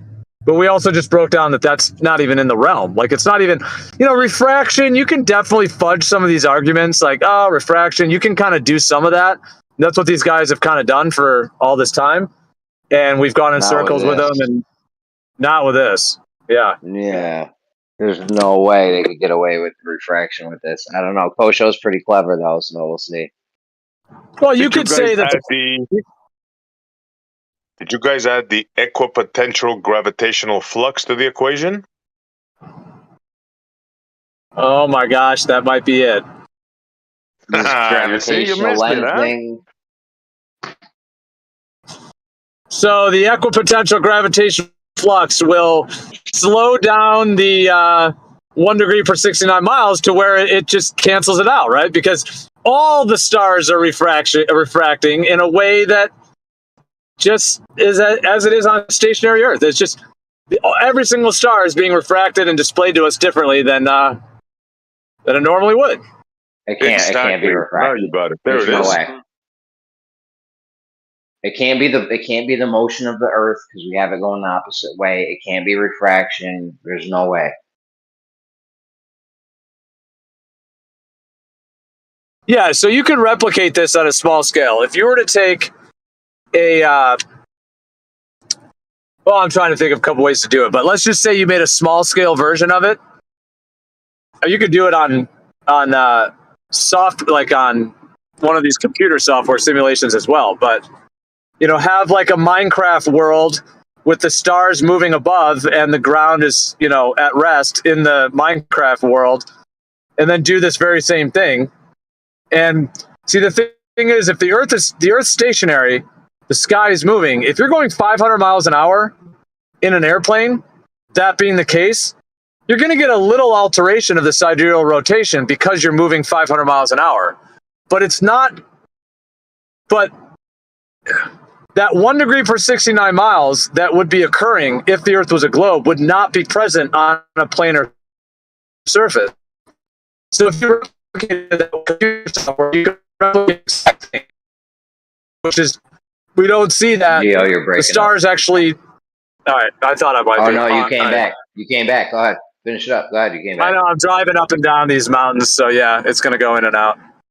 Anyways, I'm just saying. So that's what it would be over a planar surface because you have the ground, which is stationary, the sky, which is moving slowly, and then you're going 500 miles an hour. So that's it. It's just a 500-mile change, so you're going to get a little bit of alteration, but it's the sky that's moving. You're just going 500 miles above the ground, and your plane is level. So you're not going to get You're not any. dipping your nose. Yeah, you're so not dipping your induced. nose 1 degree. Yeah. Right. I'm using that word inducing. It's like by traveling around the globe on an airplane over a time lapse, it's like you're inducing that 1 degree per 69 miles as you're doing that. Now you could then replicate it on a sphere, just like they have with Google Earth. They already did it with Google Earth because they have to. That's the way Google Earth is set up. Stars are way out there. Then you're on the ball. So it's like they had to just do it that way. But that doesn't match what reality shows. But yeah, we don't even have to simulate it because it's already been done on Google Earth. So that shows right there the way Google Earth did it is the way it would be. And those stars are all rising up from the ground or from the horizon because you're like inducing that 1 degree per 69 miles by the fact that you're flying around it. You're accelerating that process in addition to the sidereal rotation. So Google Earth already did it. And I guess it would be cool to have someone try to simulate it. Well, actually, it's already been shown. I saw Shane was posting a GIF that showed the comparison. So it's already been shown. But perhaps that could even be done, more fully. And then getting more time lapses going in different directions would be helpful too. But I mean, that's it. It's just not possible on a globe. And it shows that it's not, the 1 degree per 69 miles is not what they're claiming. So these guys that I see someone in the text chat, some stock account keeps looping in that argument over and over, thinking he has something. I mean, it's it. It just it's not happening. Hold on. What was the argument in the text chat? Oh, go ahead, Kosho. No, I just said somebody new. No, I just said somebody new has joined the server on a sock account and has instantly just been spamming the 1 degree per 69 miles over and over and over. Like that, they're just trying to trigger people into the looping in that. So go ahead, Kosho. No, I'm just listening. You guys really got something here. I know, but we're all patting ourselves on the back for finding another globe thing. But do you have any rebuttal to this? Because you called it absurd, so that's fine. I don't have to roast you on that anymore. Yeah. I'm just saying, do you have... Yeah, go ahead. I'm afraid I have to eat my words, man, because it turns out it's not absurd. No, I'm just kidding. It is absurd. There's nothing. Okay, Hal, what do you got, Kosho? Let's hear it. That's it, man. There's just nothing. I don't know. It's not really... I mean, I don't know. Just it's absurd. That's it. That's your whole thing. Well, when somebody shows me something that I would expect to see, I don't know what to do. What am I supposed to do then? Dude, let's just make it really simple. Hold on. Let's just make it really simple. The time lapse of the flight shows the stars staying in their position and very slowly moving from left to right. That's all they do. They just slowly move from left to right. On Google Earth, when you do the same path on Google Earth, it shows the stars erupting from the horizon going upwards due to the fact that they're tilting around the globe. So why does Google Earth show something completely contrary, which is what would happen on a globe, to what the time lapse actually shows in reality, which is what a planar Earth with a stationary Earth with a planar stationary Earth with the airplane flying level and the stars moving above is what the time lapse shows. That's what you'd have to respond to. Yeah, well, when I see the video, I see the sky appear to be rotating, whereas like the stars on the left side appear to be going up, and the stars on the right side appear to be going down as he's flying southward. But he does move his camera around a lot, so you have to keep your eye. I guess you can like look at the Milky Way, you know, for the to see like what direction he's pointed or whatever. But also the second video is not the opposite direction. The second video is the exact same direction, which is why I thought that was weird. But it's like the same, almost the same flight, almost, but a little bit different. Maybe more southward, but yeah, it's going the other way. It's no, one it's of them going the goes. same way. One of them goes west to east at that angle. The other one goes east to west. One goes from Switzerland to Brazil, and the other one goes from Portugal to Brazil. But I mean, it was taken out of the window, the side window, whereas the first video was taken from the cockpit. He turns the camera around a lot, but to me, like I said, I'm not seeing anything different than what I would expect to see. So I don't know. Well, I certainly can agree that we would need more time lapses to really kind of round it all out and have more directions and all that. But this already shows a profound inconsistency with the globe model. If you don't see it, I'm a bit surprised. I don't know if you're just biased or blocked, or I'm not sure, but it's plain as day, man. I mean, it's just not even close. I mean, you saw the animation on Google Earth. Google Earth shows it to what it should be on a globe. Because you're tilting, dude, it's like 1 degree per 69 miles is like 8 minutes per degree. So on a time lapse, those stars are raising in declination at 1 degree every 8 minutes. So when it's time lapse, it's like 1 degree, 1 degree, 1 degree, 1 degree, which means they're moving from the horizon upwards because that the declination is reflective of the fact that you're curving over the Earth. But what the time lapse shows is that effect not being there. That effect of the 1 degree per 69 miles induced by the fact the airplane's tilting around the globe is just not present. All you see is the stars just kind of chilling, doing their sidereal rotation, moving very gently from left to right. It's just night and day different. If you don't see it, I mean, I'm not trying to call you out. I'm just saying you're either biased or maybe you don't understand it yet. I'm not trying to be rude and say you don't understand. I'm just saying, dude, like, there's no way to deny the difference that logically. You'd have to at least be like, okay, this is happening. I don't know why. I mean, but there's no way to logically say that's not the case. But I would say I don't know why if I didn't know why. And I would say it's doing what I'm expected it to do because that's what it looks like. The sky looks like it's rotating just like I expect it to. And as he flies south, as he flies south, the stars that are in the right side of his picture do get higher. You may claim they don't get higher, but I watched it very carefully, more than one time. And the stars get higher as he flies. On the left side. On the right side, they don't. They get higher. Sometimes don't get higher. That makes sense because you don't know if he's flying southward or westward. And as he's flying that direction, those are also rotating downward. So those would appear to not really change that much. But the ones on the left side do definitely appear to get higher as he's flying the entire time. Yeah, that is going to happen. There's going to be some of that because over a planar surface, you are flying 500 miles an hour. So you're kind of like offsetting the sidereal rotation a little bit. Let's say on a stationary Earth, if the stars are moving, let's just say 1,000 miles an hour for the moment, then if you're going 500 and you're traveling, then yeah, there's going to be some of that. But why doesn't it match what Google Earth shows? Why does Google Earth show the stars like literally erupting from the horizon going straight up, which is what it would be? 1 degree every 8 minutes roughly because you're traveling 550 miles an hour. Why does Google Earth show something dramatically different than the actual time lapse? I agree with you. The stars are moving in the way that they would over planar surface, and there's a little bit of that, what you're describing, but why doesn't it match Google Earth, and why doesn't it match what the globe would be? Is Google Earth supposed to change? Like, he has like a clock on it, and so the Earth is rotating at the correct rate as well? Because I didn't even know you could do that. But that'd be cool if you could, but I would imagine it's not what's happening. And he's probably just moving across the Earth in a single moment, where the Earth's not really rotating and it's just moving across the Earth. Whereas this pilot there's a lot of dynamic movements happening. There's the Earth rotating, there's him moving across the Earth, there's him moving his camera as he's changing directions sometimes. So I wouldn't expect it to look the same as Google Earth, but yeah, I mean, it'd be hard to get Google Earth to do this unless it is changing with time, which I'm not sure. I'm not sure that it is.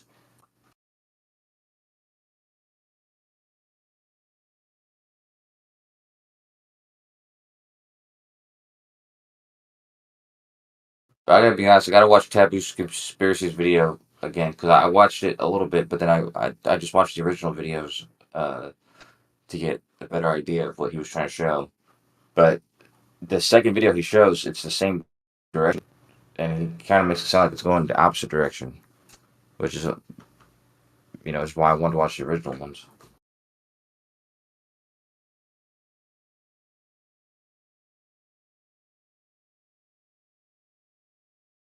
Yeah. Well, I got to run into the store, so I've got to mute for a bit. But yeah, we'll pick it up, or if someone else wants to pick it up. But yeah, I just saying I got to step away from the mic for a few.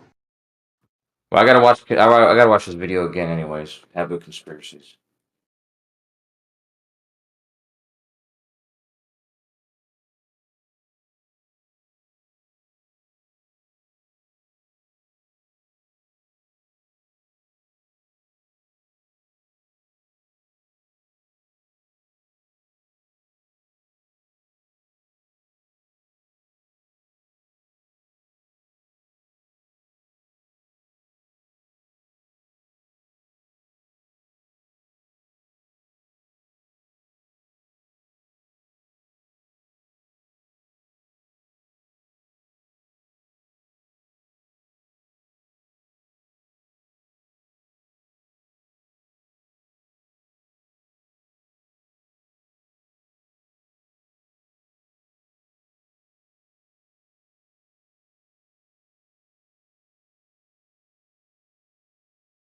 Although I do think that Google Earth, I think it does look like it move with time because it looks like the sky's moving with time. So let me make sure that it works like that.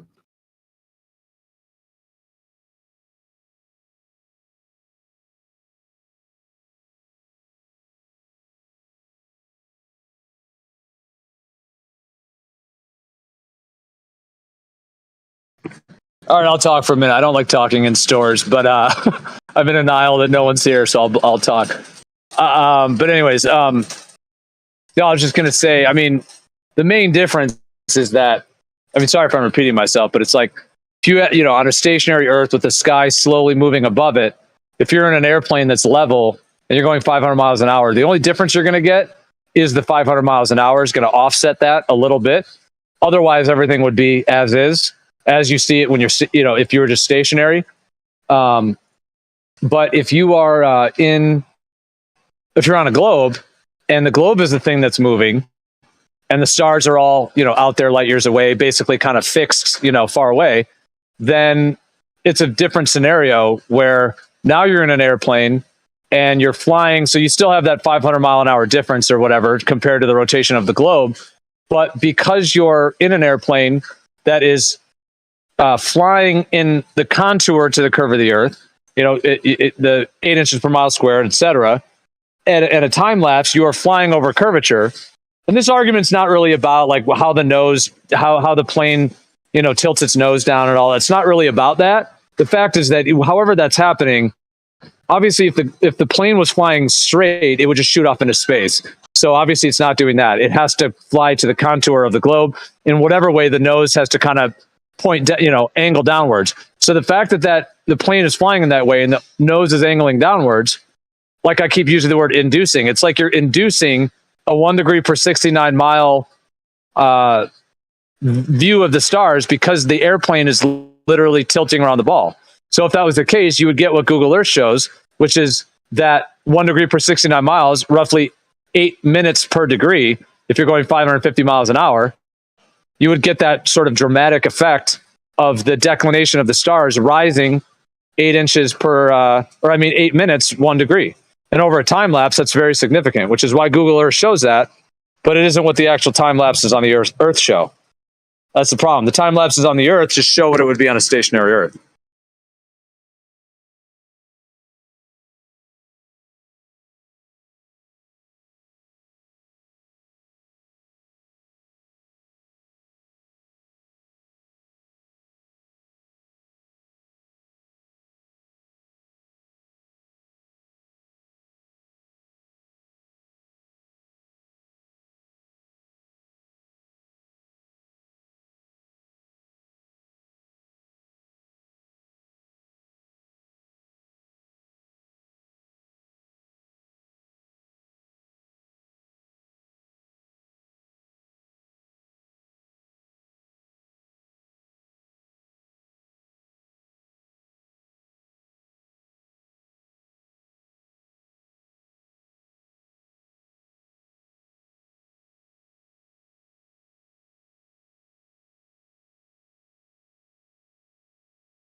Yeah, Torah, it's becoming too easy, bro. I just posted another find in their cosmological model that just doesn't work.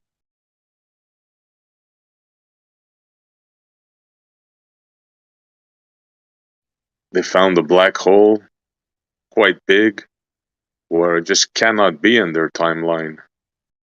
Oops.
Can a non-electrical source cause an electrical plasma?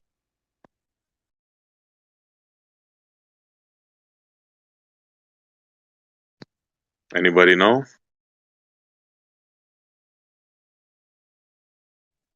A non-electrical source cause an electrical plasma. So fire would be a non-electrical source that is a plasma, but it's not an electrical plasma. But if lightning were to strike fire, that wouldn't be the cause. I'm just thinking out loud. Yeah. Me too. I'm not really versed in this. That's why I'm asking. I saw a thing on the sun, and this PhD dude thinks that it's electrical. I do too, but now he goes into detail, and this is one of the questions he asks.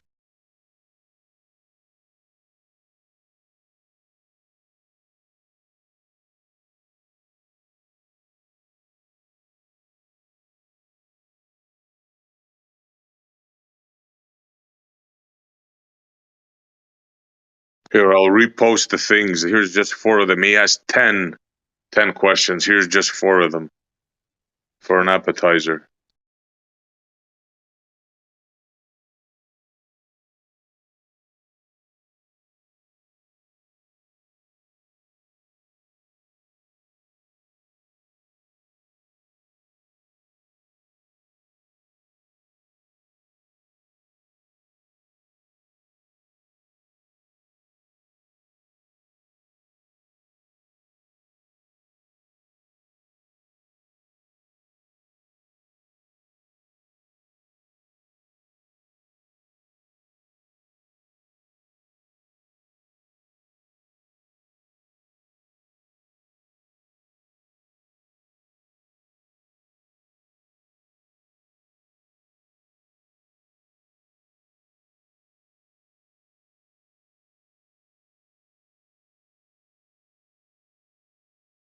Yeah, it appears a lot of people are asking questions.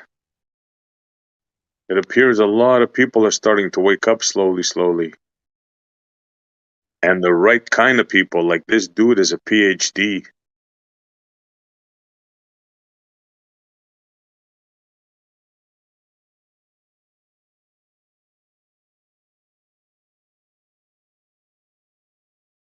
Yeah, you can tell that the panic stations are going to start setting in soon.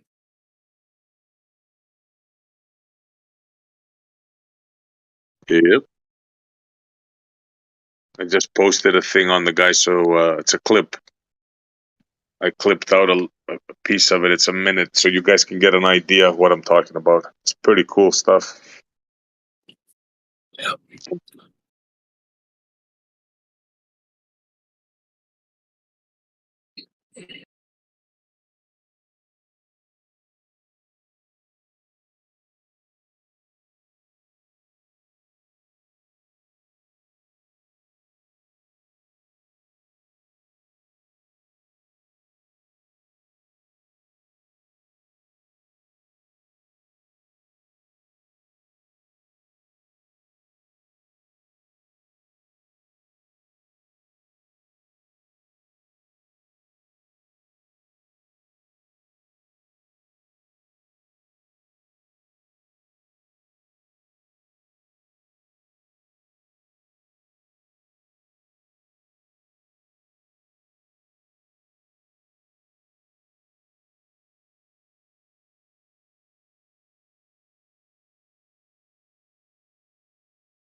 Oh, ballers are quiet tonight, eh?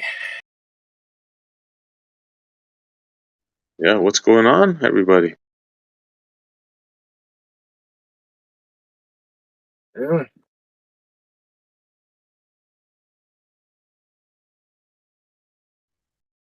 Just posted another fantasy. Stars powered by dark matter.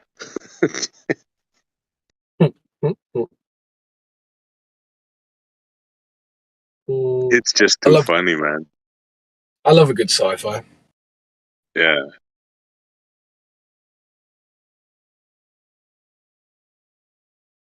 When do you think globals will realise it's just another sci-fi film that they thought was real?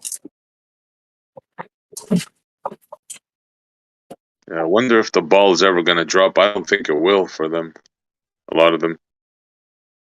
Yeah.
Never heard the ballers so quiet.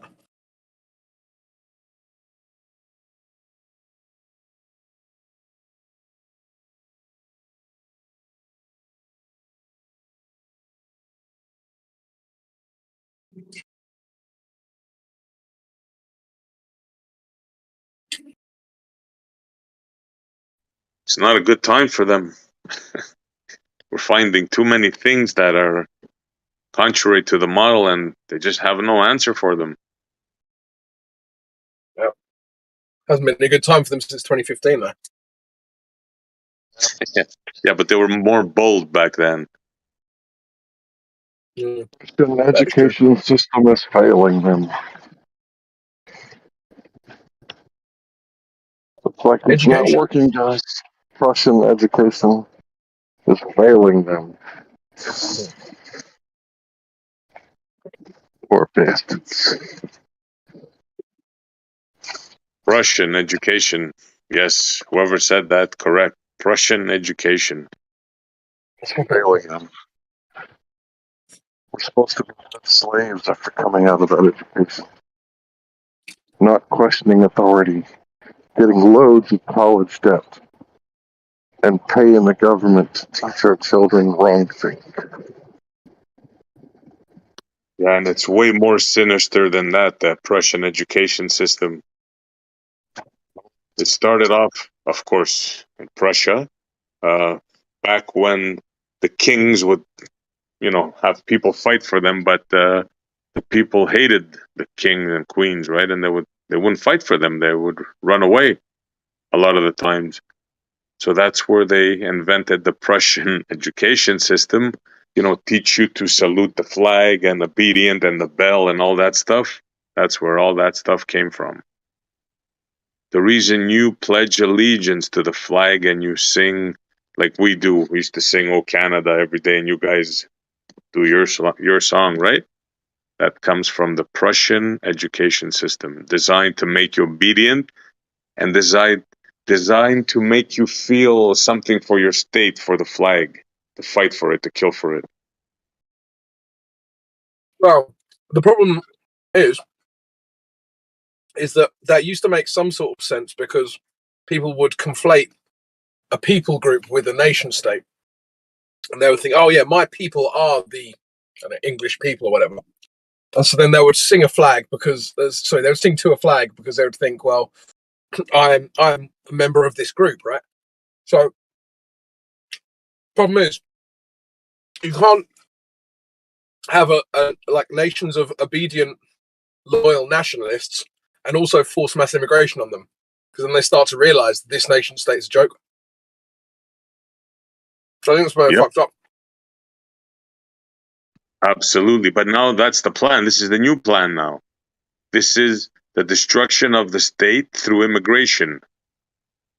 Yeah. Right. That's the plan. That's what's happening right now. Just ask anybody in France. And in the UK. The UK ain't far away, man, I'm afraid to say. You guys are putting them up in hotels while the British people are suffering. Yeah. Yeah, it's a fucking joke. People are like, "Oh, why does everyone avoid paying taxes?" Oh, let me think. Have you seen how they spend our taxes? Yeah. But they would just borrow the money anyway, even if they didn't steal it off us. Doesn't make a difference, really.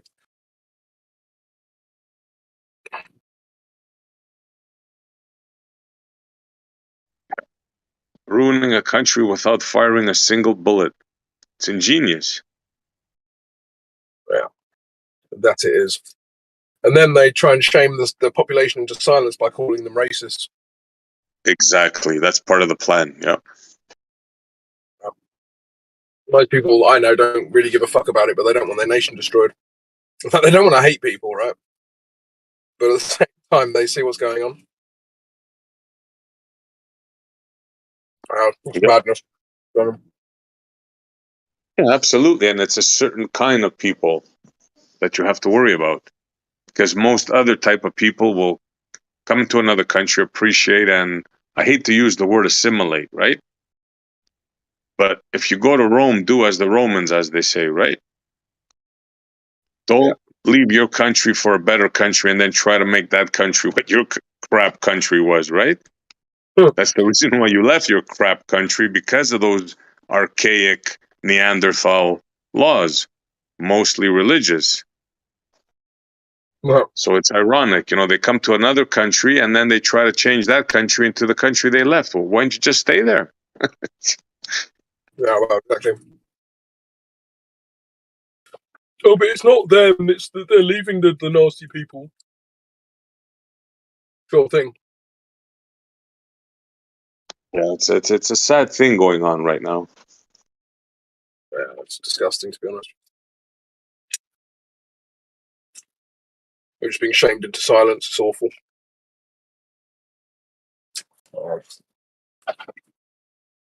And not only that, there's a particular country that you're paying them off billions of dollars and they're still sending people through. Yep. Driving them to the border. Yeah. And that country is Turkey. And who runs Turkey? Turkey is run by basically the Muslim Brotherhood group. Those type of people.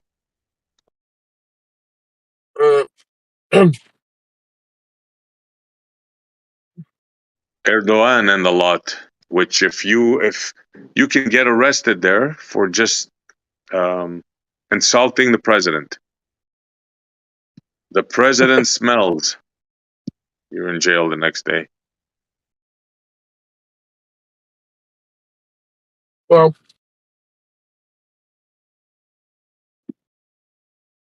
we have even nastier laws here in the UK, though. If you go onto Twitter or something with a public profile and question a number of different far left dogmas, then you can find yourself in jail for a fucking Twitter post, which is completely disgusting. Oh, you're talking about the woke movement, I imagine? Yep. Yep, that's part of the plan of bringing down Western society. Yeah, of course. Yeah. That's another reason why they want to take on Russia. Did you see how they handled a demonstration in Russia there the other day? I hate to say it, man, but they brought buses and they rounded them all up. What sort of demonstration was it? It was a was it a transgender one? I believe it was a woke transgender demonstration. All right. You know, where they dress, kinds of freaky, those weird costumes that they wear. And yeah, they were just rounding them up, throwing them in buses. They don't tolerate that shit there. It's one of the reasons why they want to take it down. It's a Christian, solid, mostly one race. Well, no, that's not true. That's definitely not true. But the white Christian Orthodox Russians that run the show, they're like one group, cohesive, right? And they want to protect their identity. Mm-hmm. And yeah, they're not having the woke movement. Definitely not. Ain't gonna happen. Have you noticed how in Europe, the further west you go, the more retarded everyone is? It appears that way. Yeah. Yeah, it appears that way. England, France, Holland. These places are just degenerate. Yeah, the liberals turned into freakaloids, it appears. Yeah. Yeah, I've got a friend in Spain, right? And he told me he walked into a Spanish gym and guy had like a Spanish flag up on the wall. A couple of the other gym bros were like, "Oh, you can't have a Spanish flag." They were accusing him of being like, racist or whatever. But then they had an American flag. It was totally fine, which is interesting. Because in America, I'm pretty sure it'd be the other way around, right? If you had an American flag up, that would be like, and if you had a Spanish flag, no one would care. Yeah, you don't want to be messing around with flags in America. Like I said, the Prussian system did a good job.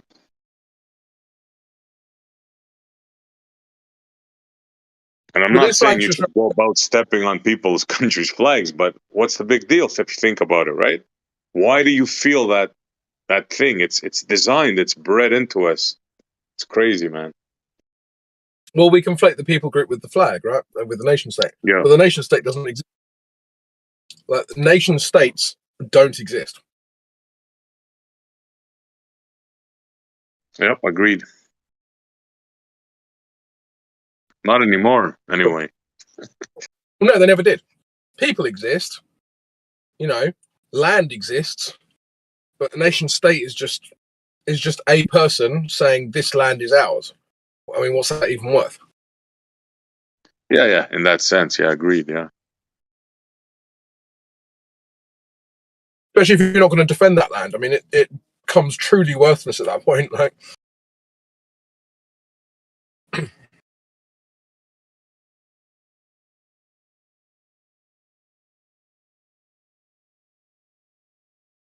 imagine having a house and you just leave your front door open.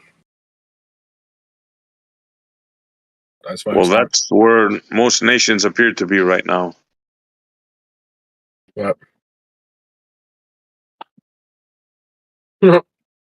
Do you see there was a guy who went round to a immigrants welcome rally, and he was like going around asking all these people, saying, do you think we should let like a bunch of immigrants in? And they were like, oh yeah, definitely. And they were like, oh, can they stay with you?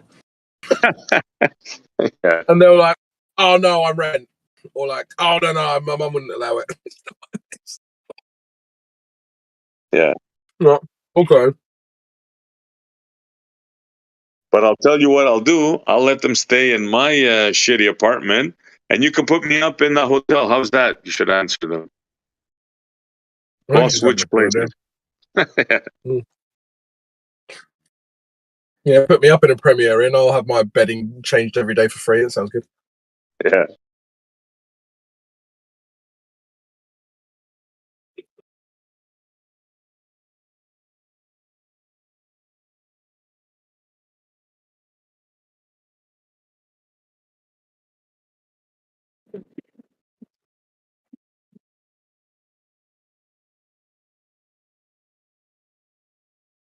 Right, back in a moment. Yeah, sure.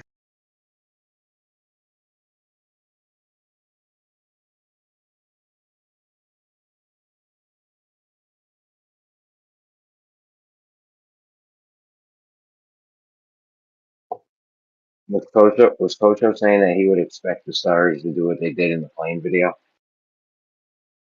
That's what I think he The said. time Yeah. lapse?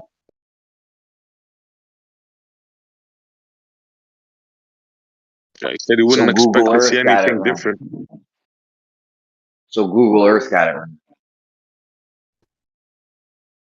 Well, must of Kosho can be wrong. Imagine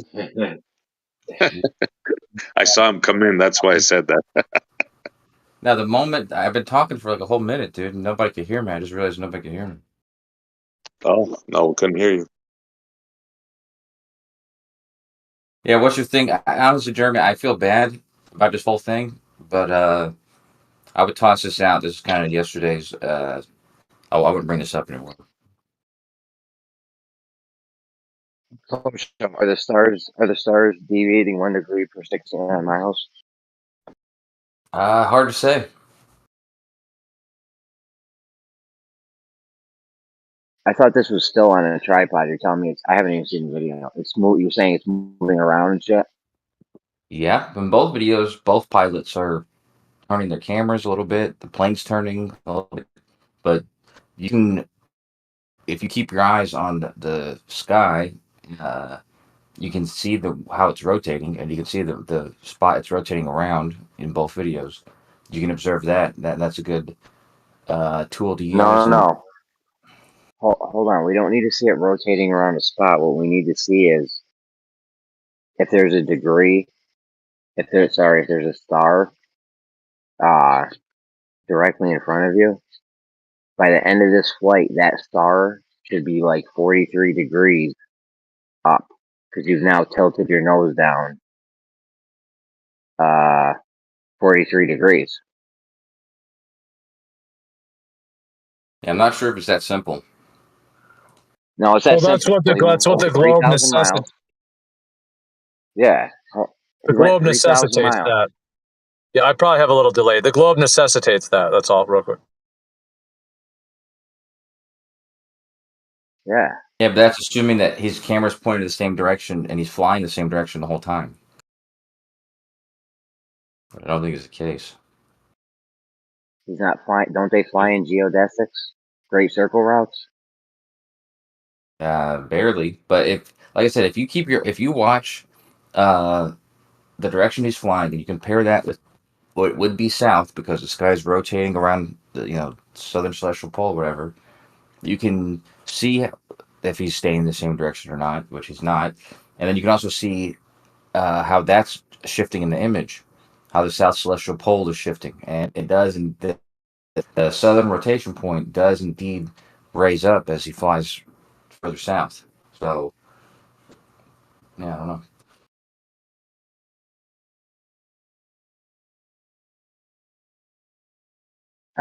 I don't get it. What's the problem?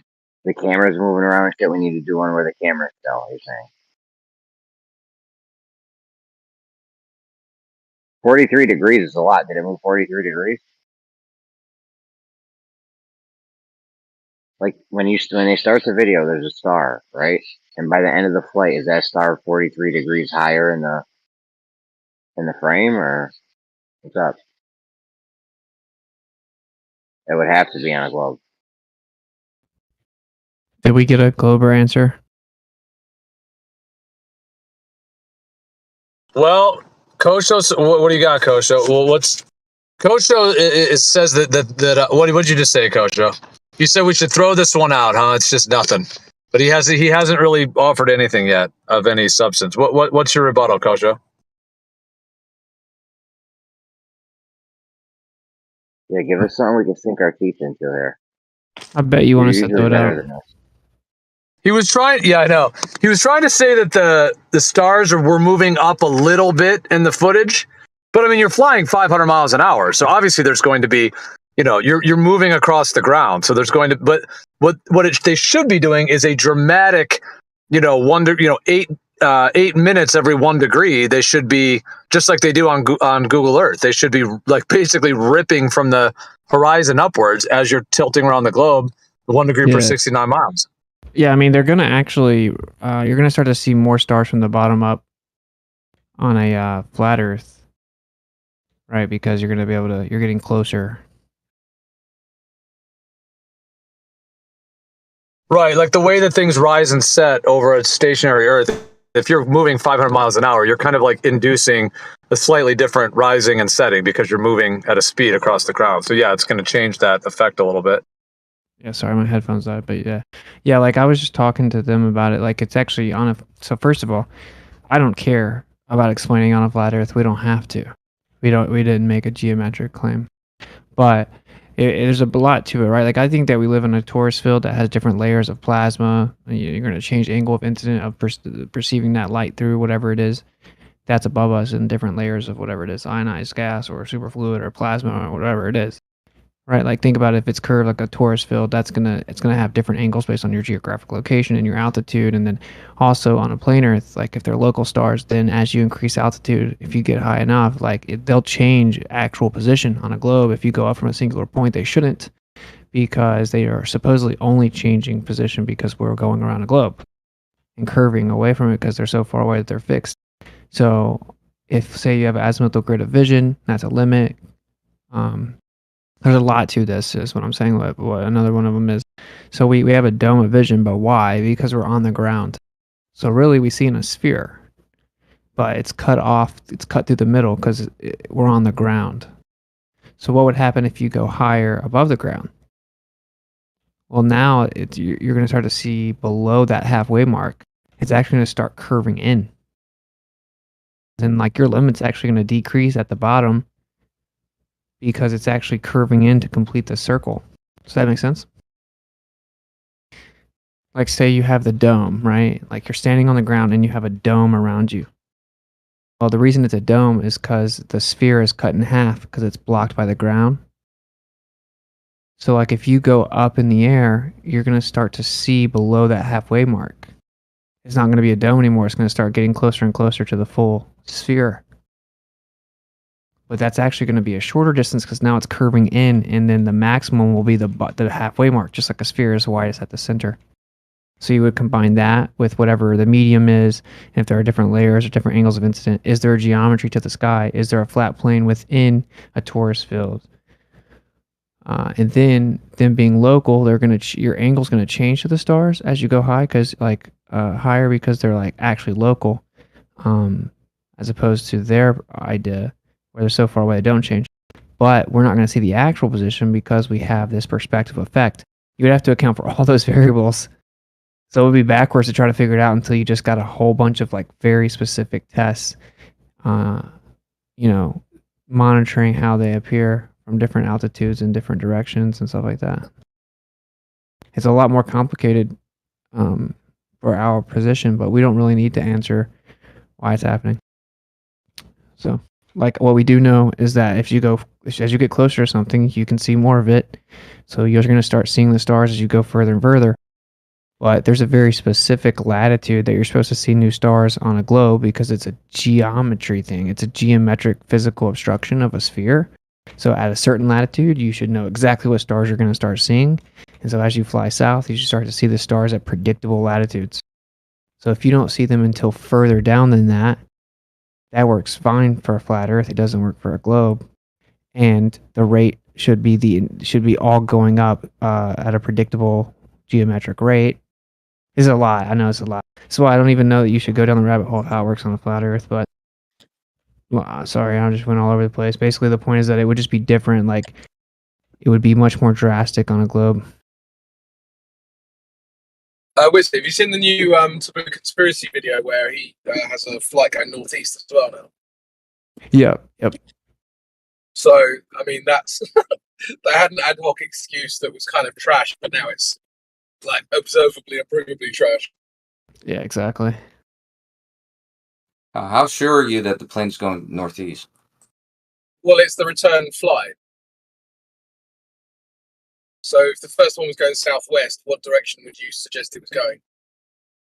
If it was a return flight, I would assume it was going northeast. I don't think it's the north. I don't think it's a return flight. We're in the same publisher. It's a different person. And I think Taboo Conspiracy got it wrong. The direction it's flying. The first video has the plane going from Switzerland to Brazil. The second video has the plane going from Portugal to Brazil. No, so they seem to be going just about the same direction. No. The second video, he's got another one going from Sao Paulo to Lisbon, which is northeast. And he may say that, but the video actually says that they're going from Lisbon to Brazil. I think maybe he just has it backwards. No. That's funny because I actually watched that video about 5 hours ago, and they're both are shown. So he shows you the original one going from Switzerland to Brazil, and then he shows you another one going from Lisbon to Brazil. Then he shows you a third one going from Brazil to Lisbon, and that's all in the video. Yeah. There's 3 in the video, yep. So yeah, you might want to watch the video again, bro. Things for sure. If we're invoking sidereal rotation to explain away why they're not moving up, then if we go the opposite direction, they have to move up twice as fast. Yep. And all you see is the stars appear to be kind of rotating a little bit, but they're more or less staying in play. And there's most of the stars kind of go up a little bit. Some of them come down a little bit. It looks to be like a rotation thing rather than a going over a curve. Which is exactly what you would see on a plane. Correct. It's almost as if the Earth's not moving and the stars are or something. Yeah. This is bad because well, this is the thing. Let's be real here, right? Whatever answers that they like ad hoc come up with right now, it doesn't matter. It's not like they're locked into them. They'll just change them. But obviously, we can just go test this claim by just specifically getting pilots that we know to time lapse night flights going east on the equator. Or not even the equator. It's better actually to go north. So like go to a further northern latitude and fly east, like directly east. Those stars should go up twice as fast. And say you go like into Canada and you're flying at 600 something miles per hour, then you would be matching the alleged rotation of the Earth.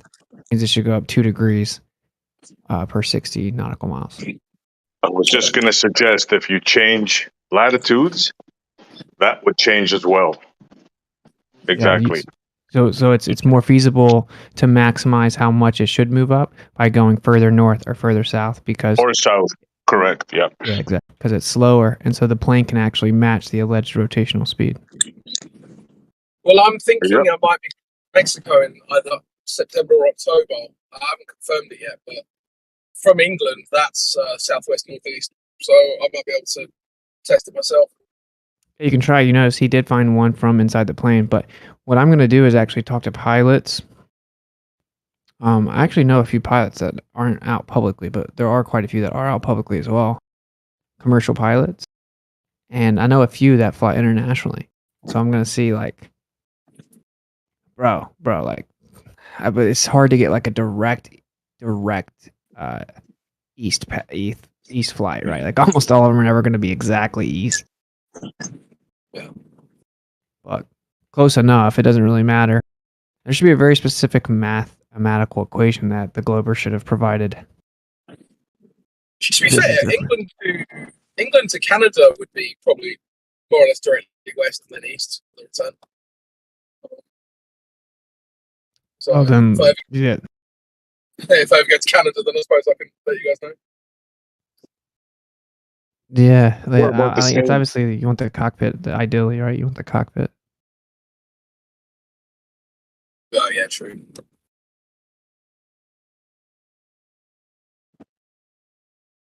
True.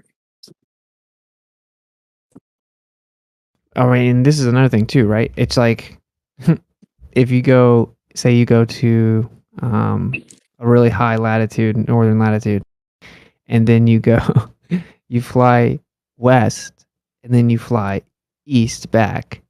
They should be distinctly different. Period. Like they have to be different on the globe if you're invoking the rotation excuse. How about if you fly in a tight circle around the pole, magical pole? Was Kosho arguing something? I thought I saw him post a link, or was he just commenting? Nah, they haven't came up with anything yet. They're working on it. Didn't he post the same video that we were looking at though? Isn't that weird? Or is this just going around? Yeah. Well, I don't know. I wasn't in here. The convo may have been like asking for the video or something. Yeah, fair enough. No, these are original videos. Yeah, you're right. Though, Crypto, there's a third video, but it's the same story, except for this time the sky's rotating the opposite direction. But if you look at where the sky's rotating around, which would be the celestial pole, or just the center of rotation, if you keep your eye fixed on those stars are continuously rising up in the image throughout both footage. It's the same thing, just different parts of the sky. Yeah, they would all have to be going up though. You couldn't have any of them going down. Why? Because you're going northeast, which is the opposite to southwest. So when we heard the globe excuse earlier, it was because you're going southwest and it's matching the rotation of both the stars and the Earth. So now when you're going northeast, that has to be doubled because it cancels out the southwest route. Yeah, but if you are keeping your eyes fixed on the pole, and he's going northeast or southwest, whichever, but you're keeping your eyes fixed on those celestial poles, there's going to be a rotation going around that pole. So half the sky is going to be rising up, the other half will be lowering down. And there's going to be a difference based on how fast he's moving. But as he's going north, if you keep your eye fixed, because it'll be confusing if you look at even edges, but if you look at the center point where the north part of the sky, the south part of the sky is, that part is consistently either raising up, or it's raising up in both cases, whether he's flying south and looking at the south sky or north looking at the north sky. No. What you're seeing is what you would predict on a flat topographical plane with the stars rotating. That's exactly what you would see. So, and also your rebuttal to that doesn't make sense in the context of the southwest flight. You can't have it not rise up entirely both directions. Yeah, the sky's rotating faster than how he's moving, so you're going to see part of the sky lowering. If it's rotating, that means if it's clockwise, then the part to your right is going to be appearing to get lower, and the part on your left is going to be appearing to get higher. And if you're traveling that direction, you might counteract that some bit, but you're going to see that part get lower. And if you want to look at a part of the sky that's going to be the least, the part that's not going to be, where you're going to have the sort of difference of, which direction he's going, to just look at the part that it's rotating around. And that part consistently gets higher in both cases. So your excuse for why there's not a difference in the angle as the plane goes over the curve is that the sky is rotating, which is our claim and not yours. No, it's not an excuse. I'm telling you what the sky's doing. Actually, I think Kosho makes a good. That's what you're saying, though. Dude, actually, I think Kosho makes does, a good point. Sorry, dude. What the sky does is going to be like if this works on a flat plane, that's cool, dude. What I'm telling you is this is exactly the way it works on a globe. So it doesn't matter if you have a way to make it work on a flat plane, but the sky does rotate on the globe as well. Well, I meant like as far as to mark the pole, right? If you want to do like an optical convergence point, the place around which the sky appears to rotate, that would be the best benchmark to mark elevation angle changes on vast south to north trips, I think. Because it's the least confusing part, whereas you don't really know, which direction he's facing at any given time, unless you look at that part of the sky. Let's put it another way, right? So let's just say there was no globe and there was just a plane fixed in a point in space, right? And the orientation of that plane changed by 40 degrees down. Then the stars would appear to go up relative to that rotation, correct? Yes. Fantastic. So then the sky rotates, bro, excuse doesn't account for this. Right, like the stars would be rotating, but they would all be moving up. As well as rotating, as they normally would. You would have both effects. And what Kosho is saying is that there's only one, therefore it's okay. It doesn't make sense. Yeah, like it would that's why rotate, but move up altogether. Yeah, that's why I was using the word inducing. Sort of like if you were on a globe, the globe is rotating, then okay, their explanation, all right, the stars are moving because of that. And then if you're moving 500 miles an hour, okay, that's going to slightly alter that sidereal rotation. Like if you're going against it, then it's going to be a little slower. It'll be double speed and all of that. But the fact that you're flying over the surface on a globe in an airplane, like you were saying, with the angle of that airplane flying to the contour of the curvature, I was using the word inducing. It's like you're inducing a 1 degree per 69 mile additional effect due to the fact that you're flying around a sphere. Yeah, and this is another part of this is like due to perspective. As you get closer to stars, you're going to start to see them like just like if you look down a street, right? The top of the lights look like they're going down, and as you begin to walk towards them, they're going to look like they're coming up, right? Because you're getting closer to them. So like it's not that the effect wouldn't happen at all on a plane.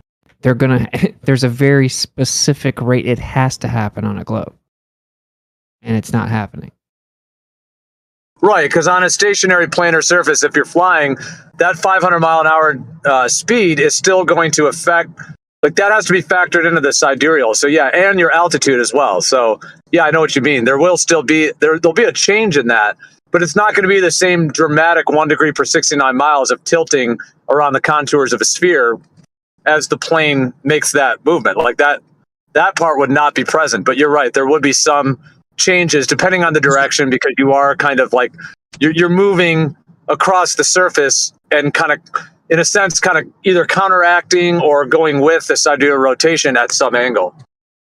Well, yeah, bear in mind, Gio, there's context to this as well, because what they were saying before is that because you're moving southwest, it just more or less perfectly matches, right? You're basically going against the rotation of the Earth and the stars with your direction. But then that can't work both directions, right? So if it's cancelling out one way, it has to be double the other way, and that's not what's observed. Correct. That's why they're like all over the place. I mean, they're going to have to come up with a new answer. Hey, I just had a thought.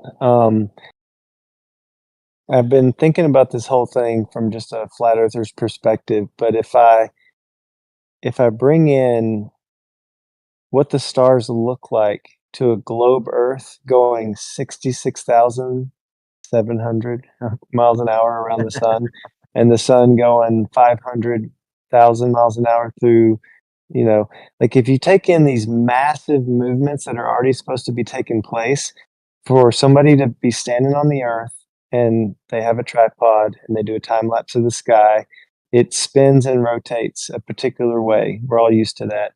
The whole problem with this conversation is these time lapse of people on a plane. But if you think about it, when the plane's at 30,000 feet, it's very stable, enough for a time lapse not to be jiggly and all crappy.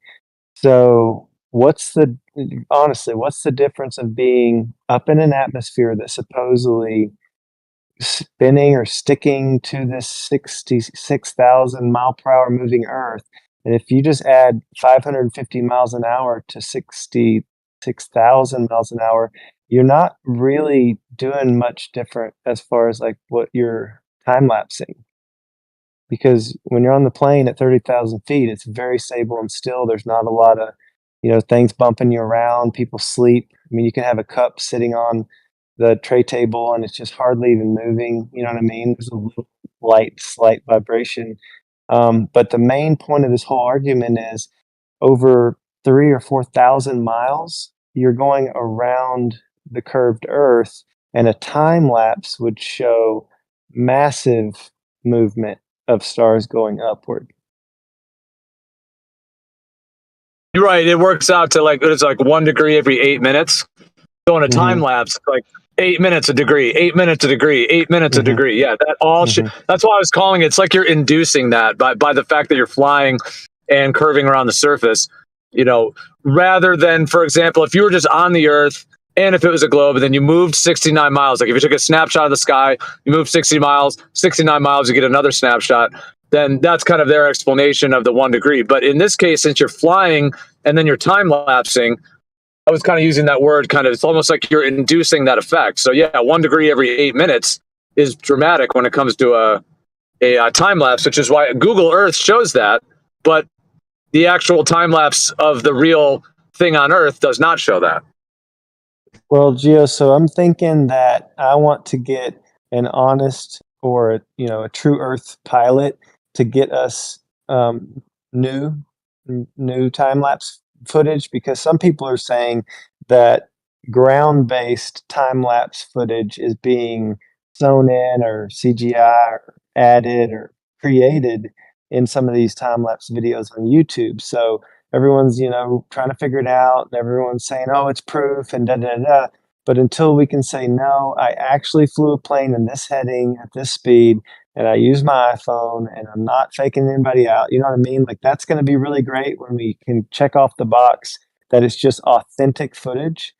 That's one thing. And then the other is at 30,000 feet, who knows what perspective really is going on. I mean, I've been daydreaming about this for like 2 days now, and I've wondered, they're only going 3,000 or 4,000 miles. What if the stars in the background of these YouTube videos with time lapse, what if it's like it is a stationary plane and the stars are just doing what they do? So I don't know if you've seen it yet. You probably have. There's a compilation that shows one pilot supposedly flying all over, and you just put a bunch and you'll get what the globe says should happen, but you'll get them. I've seen stars go down, go up, have English to the left, twist to the right, like basically what stars do for people anywhere anyway.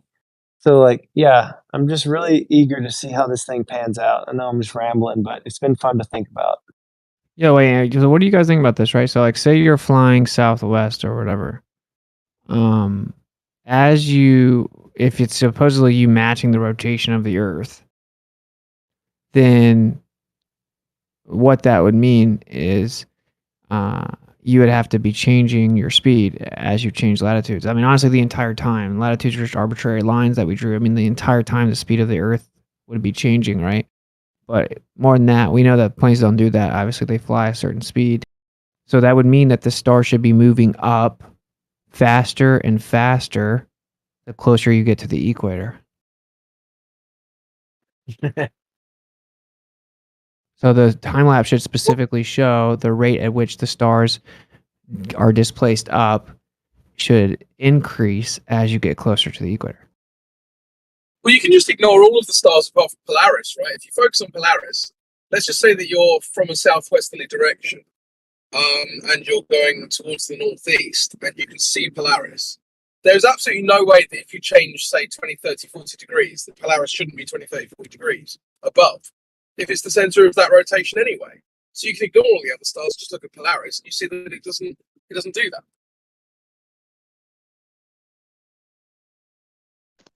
As you change latitude, the rate should change. Anywhere from north or south of the equator, the rate should change according to their fantasy model. Correct. And since planes fly at a constant speed, then that means that the rate in which we see the stars move up would have to go faster and faster and faster. and That's then right. slower and slower and slower as you went past. As you went Yep. north, yeah. Well, none of them show that, so that's reassuring. Mm-hmm.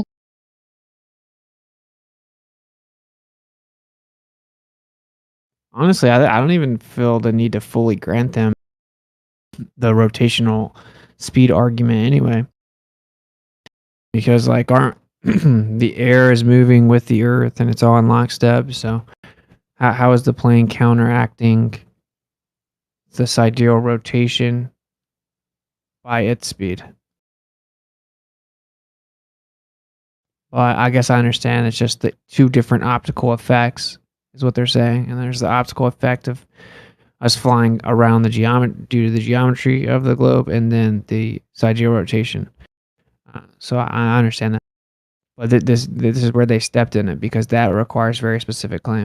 Honestly, the whole debate's over as soon as you go the opposite way. So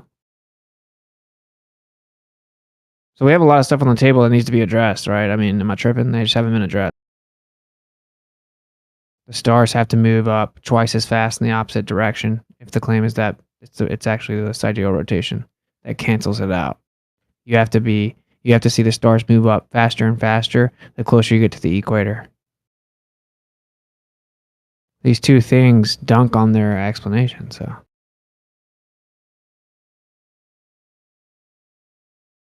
I don't know.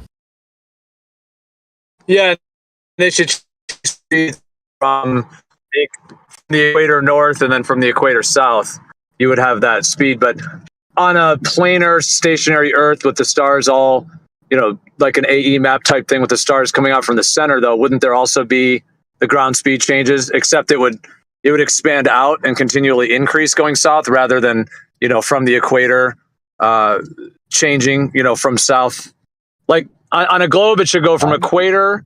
It should be the fastest, and then going north and south, it should get slower.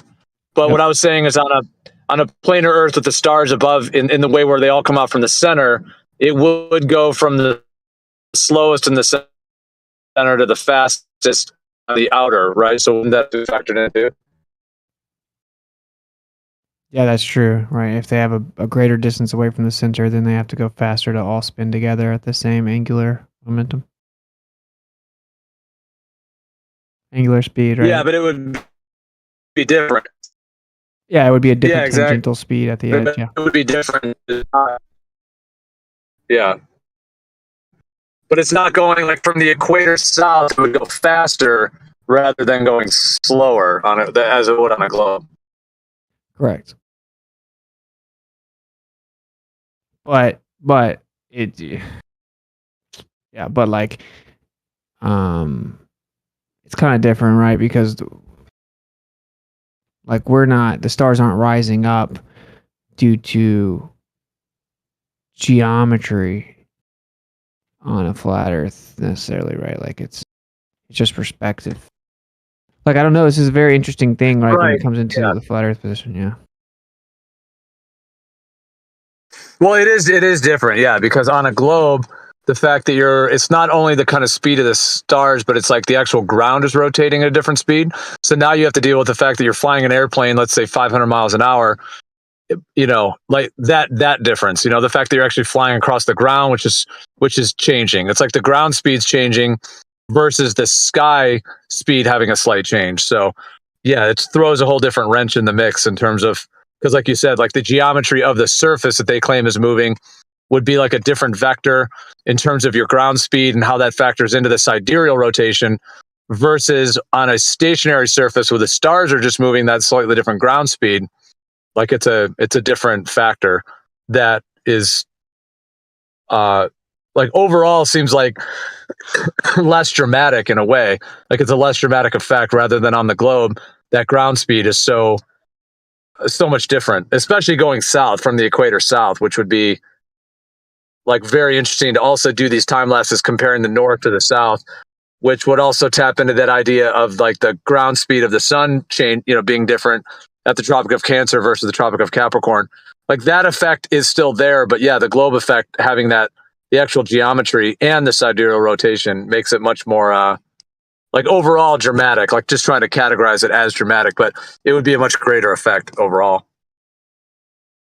Yeah, this argument actually might pinpoint the whole argument that I've always had, as well as others, about the ground moving west to east underneath the plane going south, right? Because if they're talking about the stars are moving because the Earth is rotating, and if they're saying that's a different pace than the airplane, because yeah, the airplane's supposed to be moving in lockstep with the Earth somehow, even though they're not saying the atmosphere is in lockstep. But regardless, this could somehow reverse on them on that way, because then you could just put the camera towards the ground and show it moving east to west at 15 degrees relative to the plane's motion in a southward direction, which you should be able to do anyway.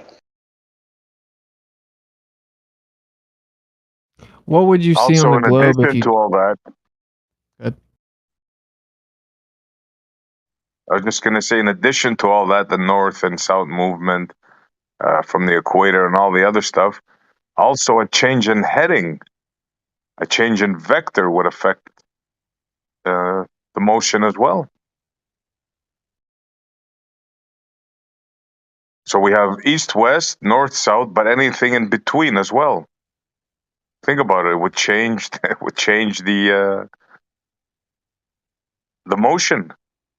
So, dude, here's one. I think I don't know who posted it. The one that I just put in the best airplane seen amazing late lap, Cape Verde. That appears to match the globe prediction much better. At least it has sidereal rotation, and they appear to be like receding up. Like, more stars are visible from the end than were in the beginning.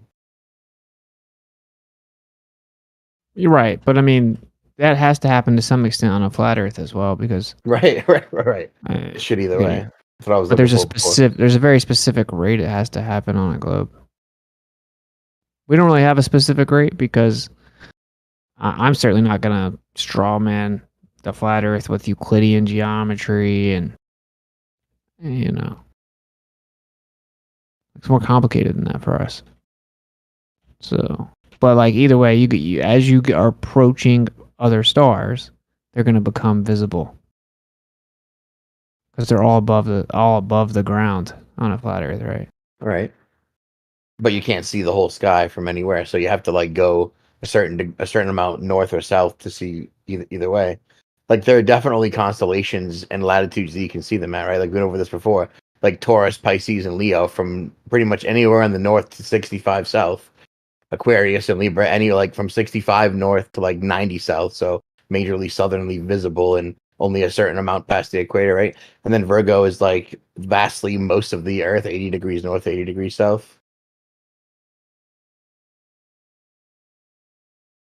So like that should be present. I mean, you're not taking flights outside of those latitudes though, right? So that's crazy.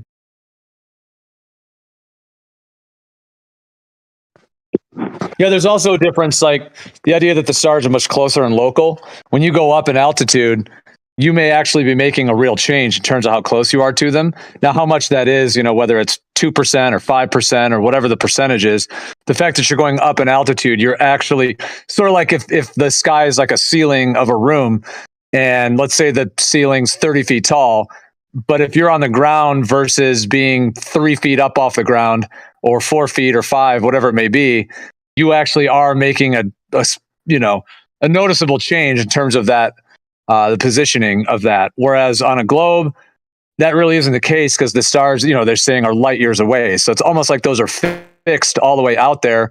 And then it would just be the actual sort of like the fact that you're at 35,000 feet on a globe makes virtually zero difference because the stars are light years away.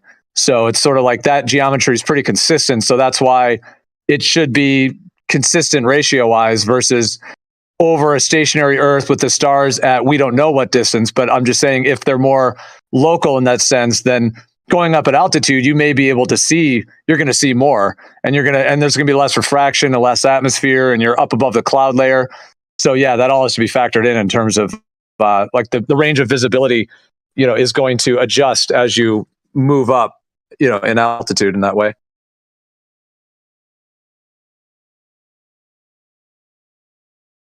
Gio, I've often wondered too, what would a time lapse look like with these planes if you could fix a camera on the top of the plane looking straight up on a 4,000 mile journey? Because The current time lapse, you got that little limited window looking straight forward, looking at the farthest part. So anyway, I bet it'd be pretty neat to compare the globe Earth versus flat Earth, because if they are light years away, what difference would it be versus on, if they are closer, time lapse on top of a plane? I'd like to see those differences, but I don't know that somebody can do that.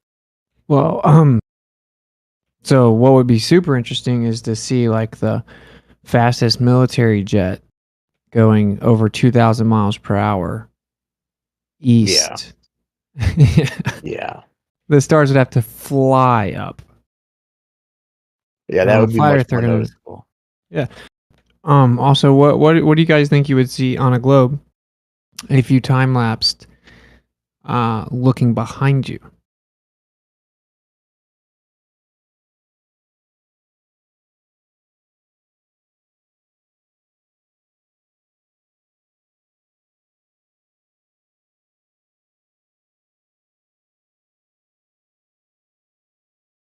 This doesn't matter, but I saw a video of a fighter jet. His time lapse is actually facing him in the cockpit, so you can just see stuff behind him. There's a Lockheed YF-12 that goes 2,000 miles per hour. That's old, bro. That's from 1963. Yeah, it'd be sweet to see time lapse from like from the front of the plane, left, right, and behind, up, down, up as well. Like JT said, like if you were to be able to have, cameras on all sides of the airplane, in addition to looking straight up, that would be very revealing. And then run that plane in all kinds of different directions, north, south, east, west, west, east. That would be very revealing, because then you would be able to see essentially the kind of the field of view at different altitudes and going in different directions. That would really be awesome, because then you could maybe even compile those into like an animation where you could create a replication of that. That would be awesome to see, and to see what that would show, and how that compares. Looks like flat earthers need to all start a GoFundMe and buy a private jet.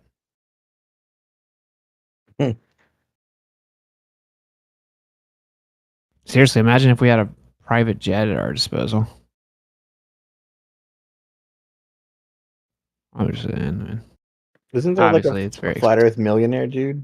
Like. Yeah, bro, but I mean, if like, dude, I know people worth hundreds of millions of dollars that don't. Well, I know a guy that's worth like hundreds of millions of dollars that doesn't want to buy a private jet. They're just super expensive and have a lot of maintenance, and you have to pay to have your pilot on call, so you're like constantly cost you money. Private jets are not like good investments, really. No.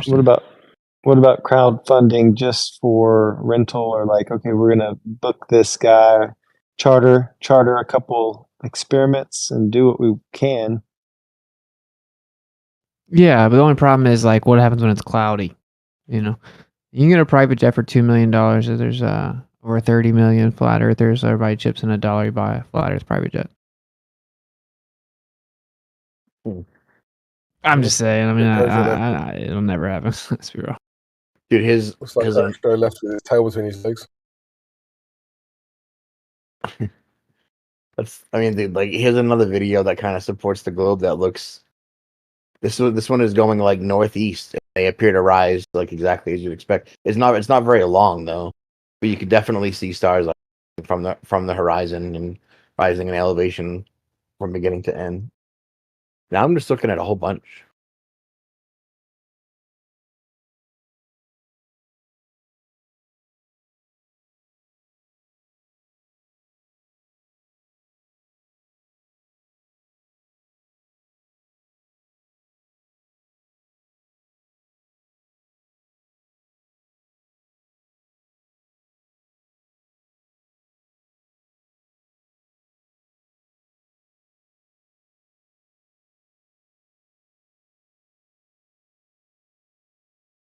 Could any of this be done with a drone? Like a really good drone? I was thinking the same thing, because you could go higher, but I can't go near as fast, right? You have to be able to travel hundreds of miles for it to have any sort of marketable noticeable difference worth photographing, right?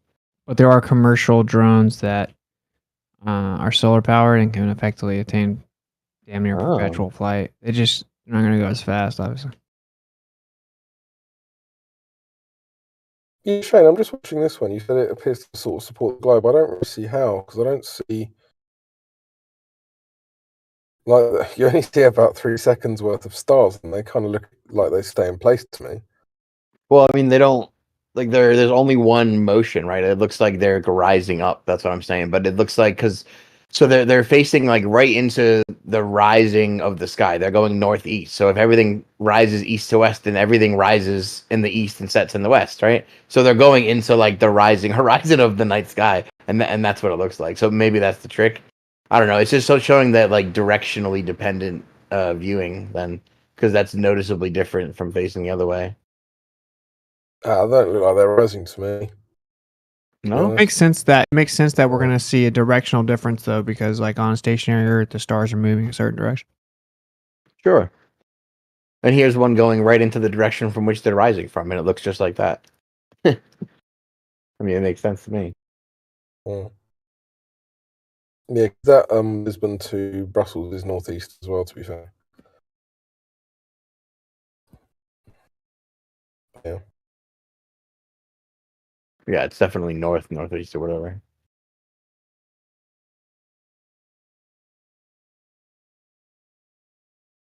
I'm sure the Globers are hurriedly coming up with a new excuse. That's probably where they all went. I mean, they all ran away, so I felt comfortably throwing out something that we can just talk about real quick. Yeah. They're all we gone. need. How can we make refraction make this go away? Can we use gravity in any way? Yeah. Is it riffravity?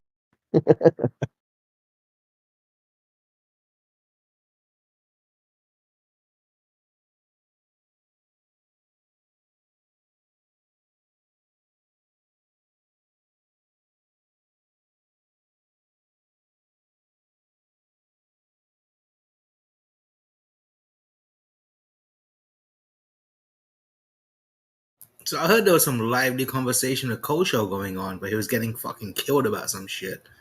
That's why I decided to switch up names and come and.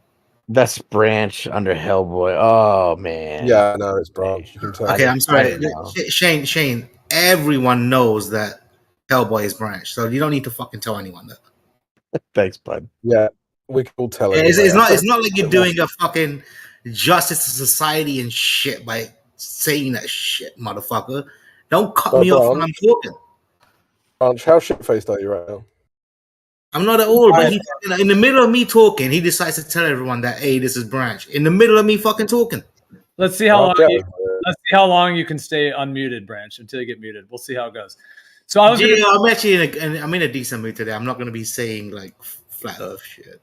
All right, buddy. Yeah, all right. So I was just going to say with what we were talking about, how much do you guys think could be done with modeling in terms of this? Like if you were to take, a graphic, there's obviously many different softwares, but if you were to have like a obviously a stationary Earth surface and then have stars moving above it, and then compare that to a sphere, like how much do you think that could be replicated? Obviously, Google Earth already did it to some extent, but how much do you guys think like actual graphical modeling could show the difference between these, and like how realistic and could the proportions be done to be able to replicate or show these effects?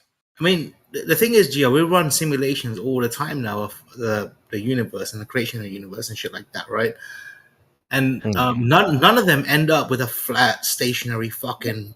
I know, but you just got here. We were talking about a topic, so we were talking about something. It's not just that. I got it. I see. My bad. Thanks for filling me in.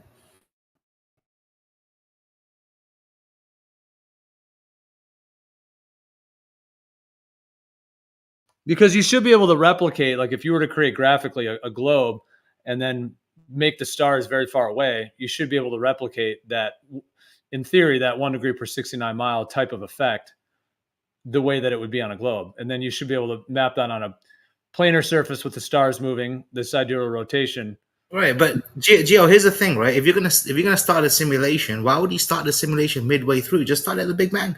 Fucking branch. I mean, like honestly, that's how people are doing that shit. They're starting the simulations at the Big Bang. Well, so Then do we have a good simulation of how like stars work on flat Earth? We have like pieces of it, right? We have an amalgamation of it. We have Bislin, but like as far as anyone animating a fully working model of any like celestial observation, we haven't even done that far.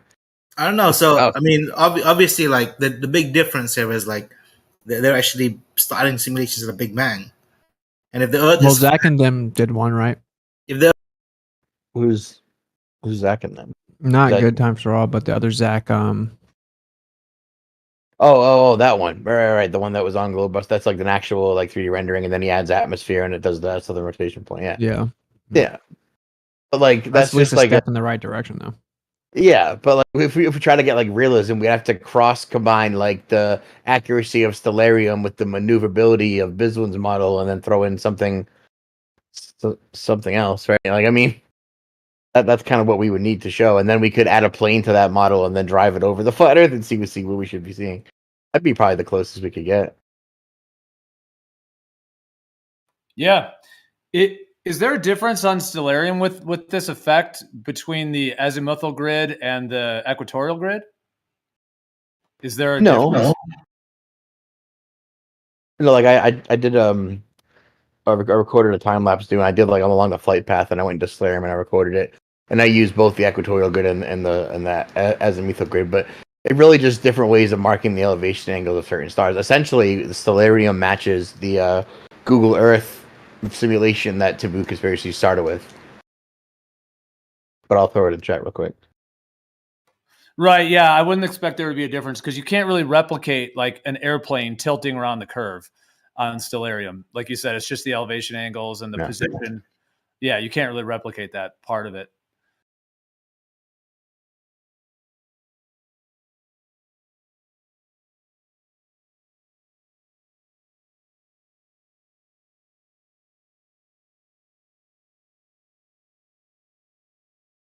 Yeah, so like Stellarium matches what the globe prediction should show, and not what the actual pilot of that flight showed. Just to be clear.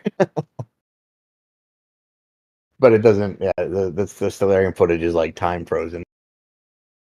I was just trying to get the actual progression from the north to the south down.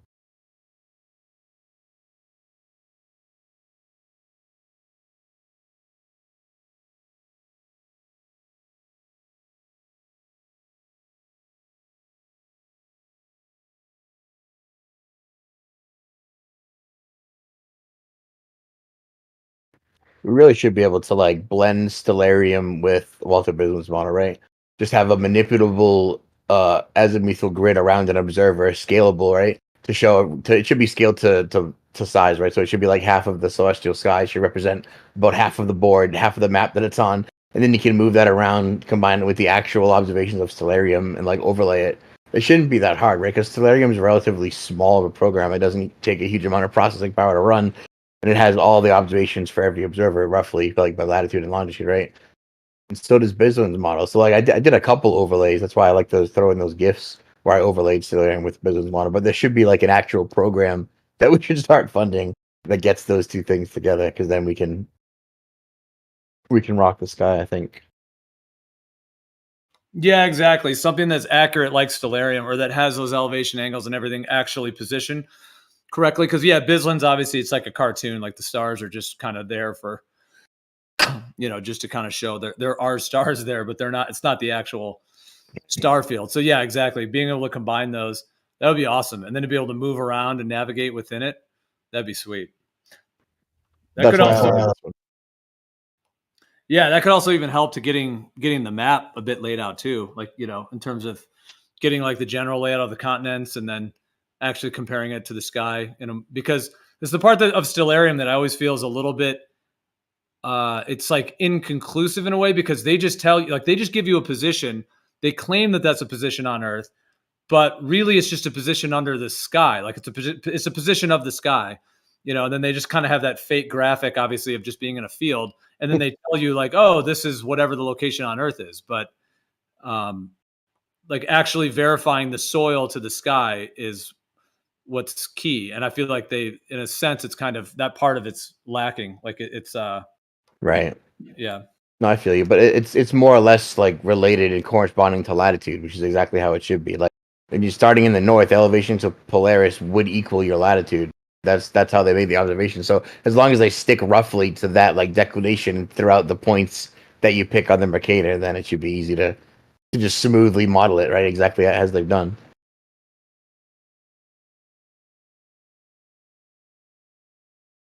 Yeah, but that's why I like this animation, because I literally took like a specific orthographic view from Stellarium, in which it actually wraps the whole sky around the observer just like that, and then it progresses it. And so I just like cut that piece out and overlaid it on the exact replication that Bislin uses to show that it's the same principle and concept.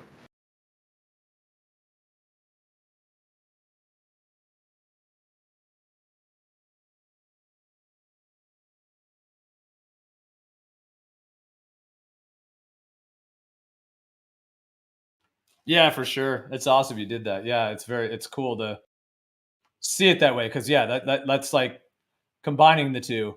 But yeah, like you were saying, to be able to have like a fully maneuverable system like that, like combining the two more fully, where you could like adjust it and change different factors, and then to have it be more like graphically interactive, that would be awesome. Or even just someone to do like a patch to Stellarium, a custom mod that utilizes the Gleason's AE map instead of the Mercator. That would be interesting too, I think. And that seems like an easy doable thing.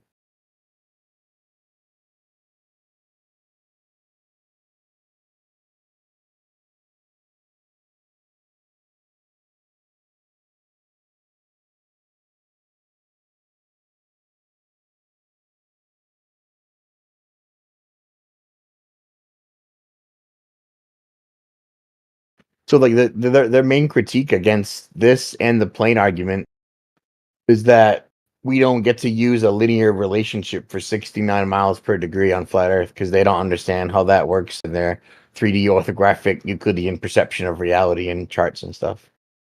Right, but like so then they have to deny that in flat Earth things would drop with distance. Like as you recede away from Polaris, it dips on your horizon until you can no longer see it. They have to say that doesn't happen on flat Earth, I guess, for us not to be able to use that relationship. I mean, I don't know.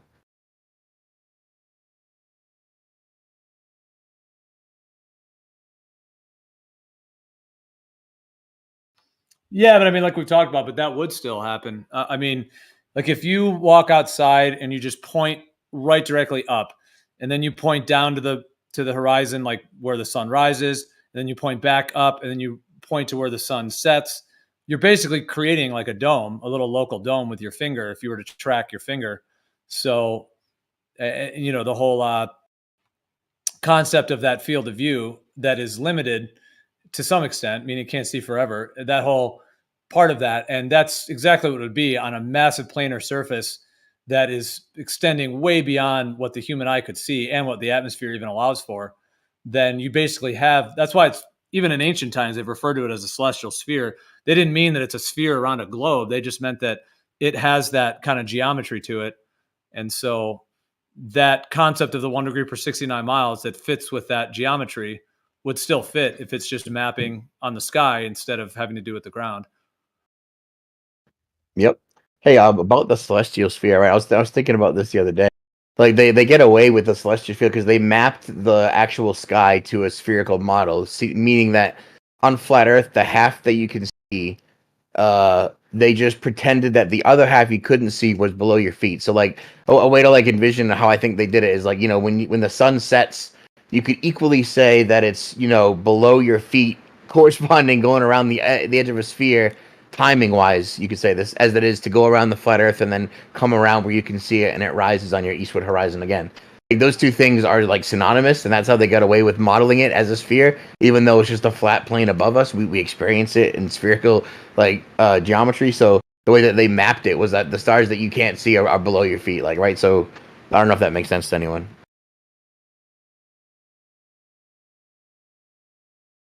Yeah, absolutely. And that's the difference between the equatorial grid and the azimuthal grid on Stellarium. Like that kind of shows the difference, because on the azimuth, it's actually using the just that hemispherical dome basically, and doesn't necessarily imply the idea of anything going beneath. You're just seeing that, you know, as if you're a flat plane with a dome above it, basically.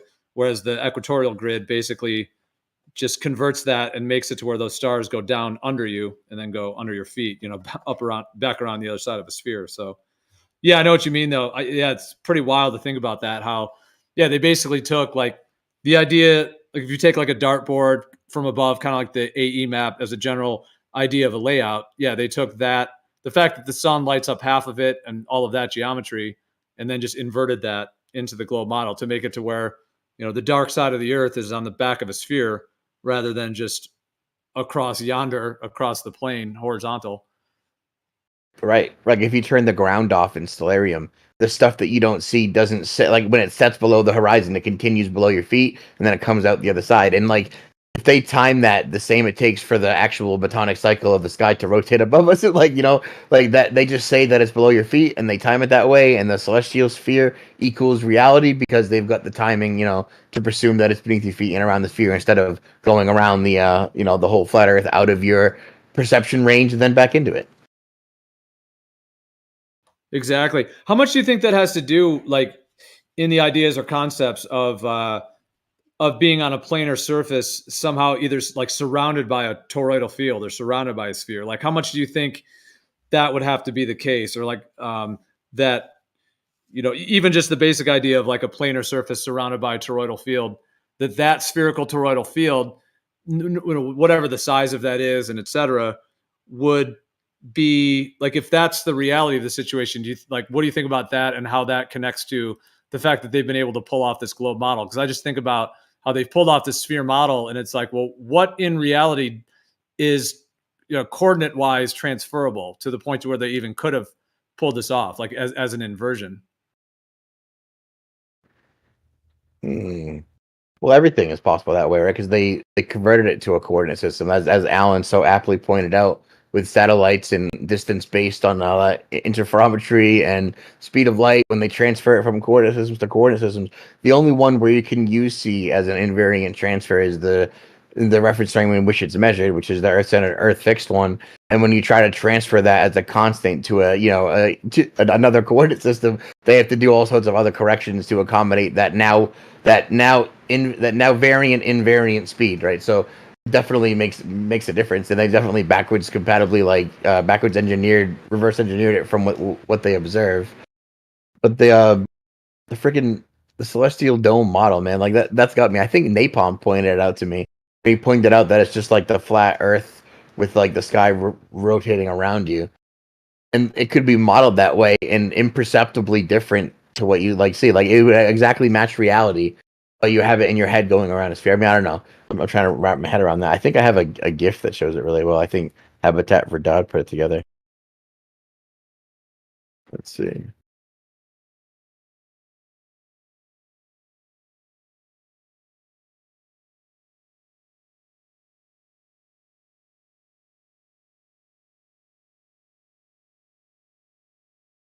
Yeah, this one.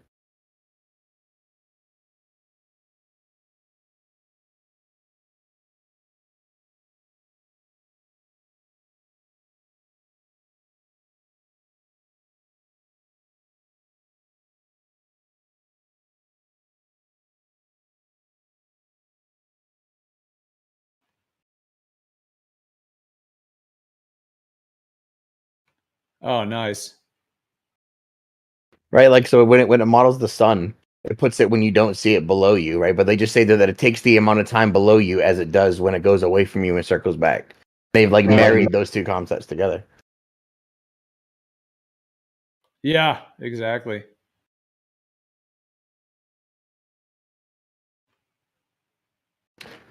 When I'm working the toroidal fields, the circular and spherical toroidal field impacting the way that we see stars.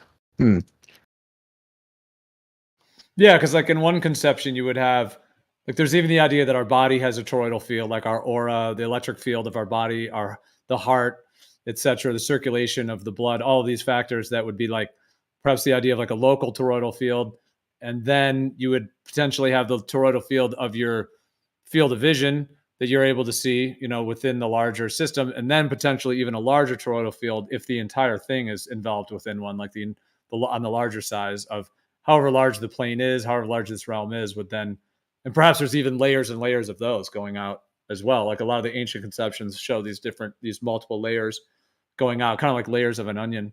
It's like the idea of like toroidal fields. What do they say? Turtles all the way down? Well, like toroidal fields all the way out. Yeah, I think I went crazy with toroidals all the way down one day. I always thought that from the Stephen King books, turtles all the way down was like a tongue-in-cheek flat earthism that I didn't quite understand. So I was just like, hey, if you do toroidals all the way down. Oh, nice. That's cool.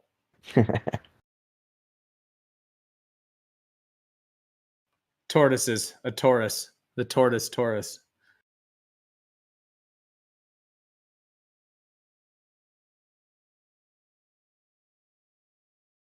I always like, just in relation to this conversation, this part, I always like posting this one too, just because, that shows how, and that's in the Walter Bislins and all of those, but it shows how like you have that kind of celestial sphere, as it were, and that works with a plane in the center. But this shows them going underneath the plane. But like you were saying, if it's just your local region and then the larger stars, even though they're going around a larger planar surface, like you said, away from you and so on, but it would actually, like geometrically, it would look the same, just like in that animation you showed. Yeah, like it's transferable. I definitely stole this image. If this is yours, I definitely took it from you. It's in my folder of repertoire of things I use to visually explain it to people. Definitely useful. Right, because it's latitude dependent, as they say. Like if the right at the equator, it would look exactly like that, exactly as Bislin's model emulates. Then roughly at 45 degrees, it would look exactly the same, right? So that whole principle is how they created the celestial sphere to backwards engineer the observations into the fantastical model anyway. That's why when people like Bislin say, how do you know, how does the azimuthal grid know its latitude? It's like, oh man, it's like you don't even, they think that they own all the observations of the sky are exclusive to the globe model. Like they were trying to book out the relationship, the 69 degrees per mile relationship, trying to own that and have that be exclusive, even though it matches observable reality.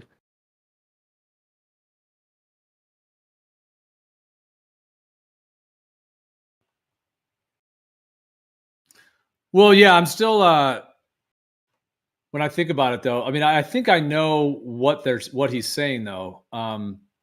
Meaning that like in that one that I posted, it shows the kind of three spheres with like the plane in the center, and like the let's see, the one on the left says 20 degrees north Hawaii.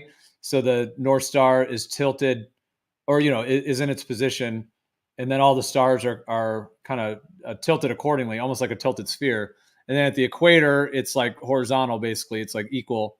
And then in the south, it is tilted to the south. So of course, like the northern and southern points of rotation are going to change in declination, which will kind of create like a tilted sphere of sorts, if you want to call it that, or kind of a tilted because of that rotation.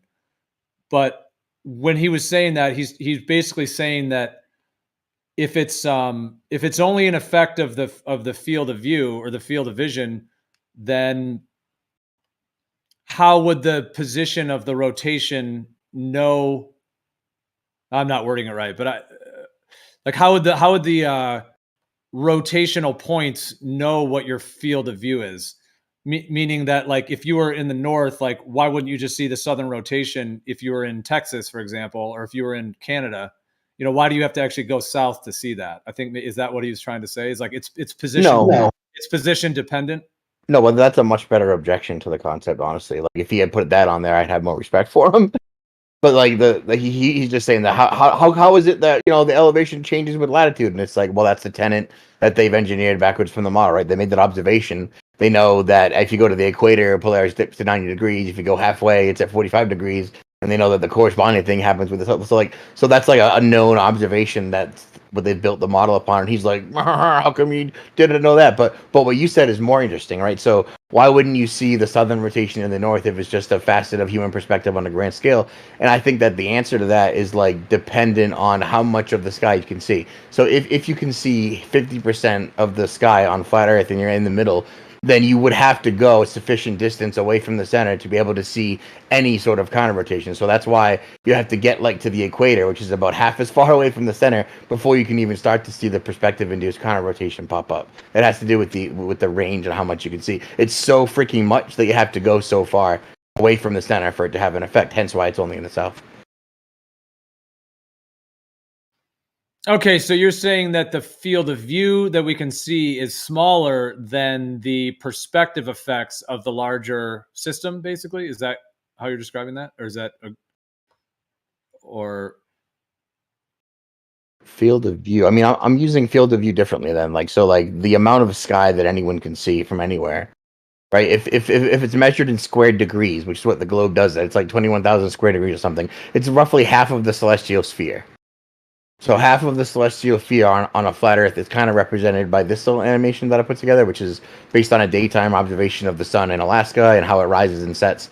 So like that makes sense to me. And when it sets, it just dips away further away than the dude can see. So his azimuthal grid only extends to that limit, and then when the sun goes beyond it, it appears to set, even though in reality it's still there, just a little bit further than he can see. So I just take that measurement and apply it to the sky, and that's how you get. You can only see the southern rotation of the stars if you go to the equator, because you can see so much of the sky that only when you go far enough away from the center, i.e. at the equator and below, are you far enough away from the source for it to dip below your horizon for you to see the perspective-induced counter on the opposing horizon. okay? So the perspective induced is different than the azimuthal grid in that concept. Like that's larger, basically. The perspective, as it were, or that if that is the right wording, is larger than the actual like local azimuthal grid. Is that what you're saying? Well, I'm always using azimuthal grid to apply to the sky, but if you were to apply it to like the ground and terrestrial, yeah, it would be much, much smaller. By the way, just to tap on what you were saying about the Walter Bislin thing before, yeah, I agree with what you were saying. Yeah, because if he was making that claim, then yeah, that's a very simplistic. Because of course the declination would change in your position. Right, which his model so aptly shows too. Well, let me post this. See what you think of this. So this is like, obviously, I'm not saying this is anything other than just a cartoon, but it does kind of show the idea, I guess, a very general sort of idea of, like fixed points of star rotations. So if this was the case or something like this, meaning it's fixed in the sky is why the stars look like that, then to me that would make sense, at least in a very general idea, that when you would go north, you would see the northern one. When you're in the equator, you would sort of see the center. And then as you go south, you'd see the southern one. Because it sounds like the two basic ideas, or at least two ideas, is that in one idea, the stars are actually like fixed in the ceiling in some way. And then we're just seeing different sections of it. And in that idea, there is an actual southern rotation that is doing that, like as if they were, stars on the ceiling or in some kind of electromagnetic flux lines or however they're moving. And then you would go to the north, there's the one at the north. So in that idea, they actually are part of the ceiling, basically part of the sky, the northern and southern rotations. Now, I don't know whether you agree or disagree with that, but then I'm thinking of the idea you're saying where it's like the idea of an azimuthal grid, a vision type of concept where the southern rotation is just a perspective base, as it were, meaning it's not because of physical positions, but more of perspective, like with corpuscular rays in terms of that concept. So in the latter concept there, it's not that they're actually fixed, but that it's just due to perspective in that sense. But I still have a hard time wrapping my head around how they're actually rotating that dramatically in the south. And it is like dependent on your latitude, like the position, like that declination of the southern rotation or the northern changes so significantly as you change rather than it changing with you as you move. Yeah, that's a cool map of that idea. I've never seen anyone depict it like that. That's probably the best way I've seen it put. But like the way that is a side profile, so they're actually you wouldn't be able to cover the entire south celestial sky with just 2 points. The only way to do it would be the 4 points that I know we know and love that we talked about before, right? If it had like four points in the south, the 4 physical rotations, that's the only way like that would work. It have to be 4, right? Because the way it works, and again, this is why it ties into what I was saying, because if you can see half of the celestial sky and you position 4 people equidistant on the equator at the 4 apexes of the cardinal directions, then the combined circumference of their overlapping spheres of visibility would cover the entire Earth. And so that's why if it has to be 50% of the sky, and 4 people roughly at the equator, then you're not missing like any of it. All the rotations are covered, but it's much more easily explained as a perspective induced effect because it makes more sense. Instead of 4 physical like rotations, there is only 1 rotation. All the stars rotate around Polaris east to west, but because it's such a grand scale, we have nothing to compare it to. When you go, 4,000 miles to 8,000 miles away from the source of the rotation, you're so far away, and your perspective induces, creates it into a convergence point. Just like you have anti-crepuscular rays behind a sun that isn't there on the opposing horizon, you have a rotation point in the sky appearing to rotate around something that isn't there. If you had crepuscular rays and the sky was doing a sidereal rotation, the rays would make the same path as the stars do, if that makes sense. Yeah. Well, I do definitely understand like crepuscular and anti-crepuscular. Yeah, that phenomenon. Yeah. Well, whoever's jumped in, go ahead. But I was just going to post this. I mean, are you saying in general the stars are something like this? I'm not saying exact. In terms of just all coming out from Polaris, and then do those and then those southern ones are all getting basically warped and spun like that due to perspective? Yeah, I think I stole this from you too, man. This is exactly what I think the stars are. I mean, not exactly, because there's obviously deficits of the model of the projection that it's in, and the longitudinal differences in the south and southern point to point distances and the stretching of the continents. However, that's more or less the structure that I think it is. And if you put like half of that size sphere around any observer and move it around the map, then that's exactly what I think would happen. You would get the appearance of those southern stars appearing to rise and set around an optical convergence point that isn't physically there. Right? So it's like a little magnifying bowl. And as they rotate, it's kind of like that record thing that Witsit used to post from a while back that Jim used to always copy. It was like, the dots on a record spinning with a dome over it. And as the dome would like go of these perfectly parallel lines, they would appear to converge. And I think I have it. Yeah. I mean, that's what I for myself originally thought was the case. That it's a perspective effect. Yeah, I think I've got that one. I'm posting it here. Yeah, if it's this one's the one you're talking about. Yeah, where it does that. Yeah. And I often have thought because they're so far out on the kind of disc, basically, it's sort of like that changes it too, because they're so far out, like they're spaced out more, and then that's going to kind of have a component of that as well. Or that's going to play a factor because they're spread out like that. I often thought. Well, the thing that would delineate between the idea of 4 poles, as it were, versus the just based on perspective would be fairly simple to solve, because right now, like if it was 4 poles, if you can only see one of those poles in any of the regions that we normally go in, then it would be potentially indiscernible, meaning if you're going to go to South America or anywhere in that range, you're going to see that pole. If you go to South Africa, anywhere in that range, you're going to see that one. But definitely what would delineate it is if you went from South America and you took a boat and you went at like the 60-degree latitude south or something, and you just took a boat and you traveled all the way from South America to South Africa, then if it's perspective based, that southern rotation would follow you, basically. It would follow you right there with you the whole time. It would always be south all the way along. If that's the case, then that would, of course, lend very much so to the perspective base because it's going right with you. Now, whereas if it's 4 poles, then making that route, basically one of them, like as you go from South America to South Africa, the pole in South America, as you're traveling away from it, would basically like set, like it would set in your, just like the way that when you go from the northern hemisphere to the southern, Polaris will set basically in that way. And then the southern poles, as it were, starts to become visible. So if that was the case with the 4 poles thing, then as you were to go from South America, that one would set basically, and then the other one would rise. And there would be some kind of transition, just like there is at the equator when you have the north and, the North Pole, the Polaris one, and the southern, there's a transition. There would have to be a transition unless there's some other way. But if it's 4 separate poles, then there would have to be a similar transition to maybe the one would set and then the other would rise.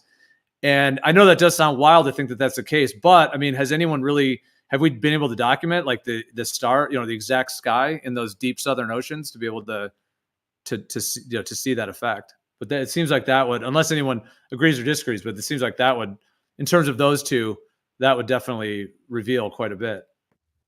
Right. I see what you're saying. But how's this for a comparison though? Like, so if latitude lines are circles, then if we go to like 65 degrees south latitude, then everyone should see the optically induced southern rotation point at the same elevation all the way around the circle. So, like Bisden's model whips it. If you like whip it around the outer edge, that optical convergence point moves with you, and it goes all around the circle. That's how it makes sense. But if you compare, like, say, off the coast of Australia to off the coast of, say, South America and Brazil, then that would be in the two different sections of the supposed physical rotations. So they would have to look different.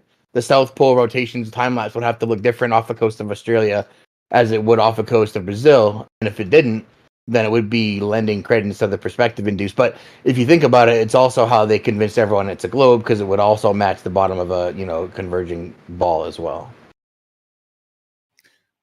Yeah, I don't know. I think I followed that. But I was, maybe my mind was also thinking, like, okay, I just posting this real quick. Was this Pierce quincuncial, which I often like to post just as a general layout, but like how those latitude and longitude lines, how they all converge south, like in the 4 southern points, and how they're kind of converging. Is that what you're referring to? Meaning, like if you were in any, like, let's say you're in South America, whether you're on the east side or the west side of South America, there's like those latitude lines are all still pointing south. Even though they're kind of angling like that. Like your south, whatever your compass would pick up, if the latitude lines kind of make that, then those points would still point south.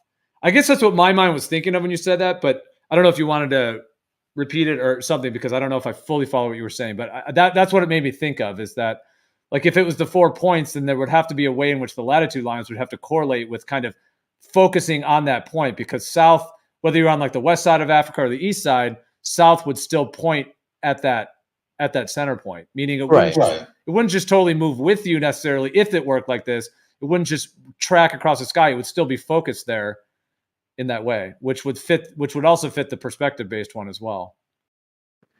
Right. Well, take this image that you just posted. Like, say, so the bottom left corner and the top right corner, we can say symbolically represent 2 of the physical poles of the axes of rotation for the southern stars. Right. If you take those 2, then they have to have different rotations, right? They have to have different stars to rotate around the southern pole. Like, I don't know how four rotation points would work. I guess 4 similar but slightly different axial rotation points would maybe work, but then you would have to, like, if you track the position of like the cross or anyone that rotates around the southern rotation point, if you track one of those stars on those 2 different positions, you see how, like, below Australia is in one complete quadrant and below South America is clear across the world on the other side. Like, those would have to be the different rotations. So if they match identically, if the observations match, then that lends credence to them being perspective induced more over than 2 of the 4 physically different southern rotations. Yeah, but are you saying in between them would match? Is that what you mean? Or no, I'm saying, like, take a latitude line, like 65 degrees south, and then take a time lapse of the southern rotation facing south from each one of those points. My argument is they would look almost identical, meaning that they're kind of, because they're perspective induced, right? So, like, the stars rotating around them would do so at the same elevation, at the same distance from the center. Does that make sense? But I guess like Witsit had posted this one day, and I've saved it. This is like ferrofluid and set up like a quadrupole. So I mean, in theory, like if it's a quadrupole, then it is pretty wild to think that they're all the same stars. Like the idea of like 4 corners of the Earth, which is in a lot of sacred texts and ancient texts. They talk about the 4 corners and all of that. Doesn't necessarily mean that because they said that it absolutely means the stars are that. But there is that whole concept of the 4 corners, and like sitting on 4 pillars as well, like the 4 pillars concept. But like in a quadrupole type setup, they would all be like, in the idea that they're the same stars, basically. They visually look the same, and that there's 4 of them. In that concept, like they would all be mirrors of each other in that sense, right? Which would then be like identical. Sort of like if you have like a room, like a basic room, and there's 4 corners. If you were to only go into one quadrant and you could only see one of the corners, like you wouldn't really know, in theory, like if you were blindfolded and you were, there was no windows or anything, and you were pointed at one corner and you couldn't see, like you had like a, like a little blinders on the side, so you couldn't see the sides. Like, would you know? And if there was a little shape in each of the corners, and if all 4 of those shapes were the exact same, like, would you have any way to know which corner you're looking at? So it would be optically imperceptible for southern physical rotations versus an optically induced moving one. Yeah, but the difference would be between them. That's the thing. Between, like I said, between one or the other, that's the only way I could think, at least right now, to be able to really delineate is if you were to travel, in that deep Southern Ocean between them. Because, like I said, if it's 4 individual poles, then one of them would set and another one would rise. Right. Whereas if it's perspective based, it would just follow you right along with you. Right. Right. So you're traveling like below the 65th south parallel to go from one physical location to another to see if the pole rises and then sets and then another one rises. Yeah. Yeah. I'm leaning to the position that it would follow you, that would go with you optically. Right. Like Bislin's model shows, it can whip it around and that optical convergence just follows the observer. I think something similar would be like photographed if there was a time lapse between that. That's actually really interesting. Yeah, and of course on the globe, like it would follow you in theory, the way the globe is, because it's like an actual center point. So Yeah, yeah.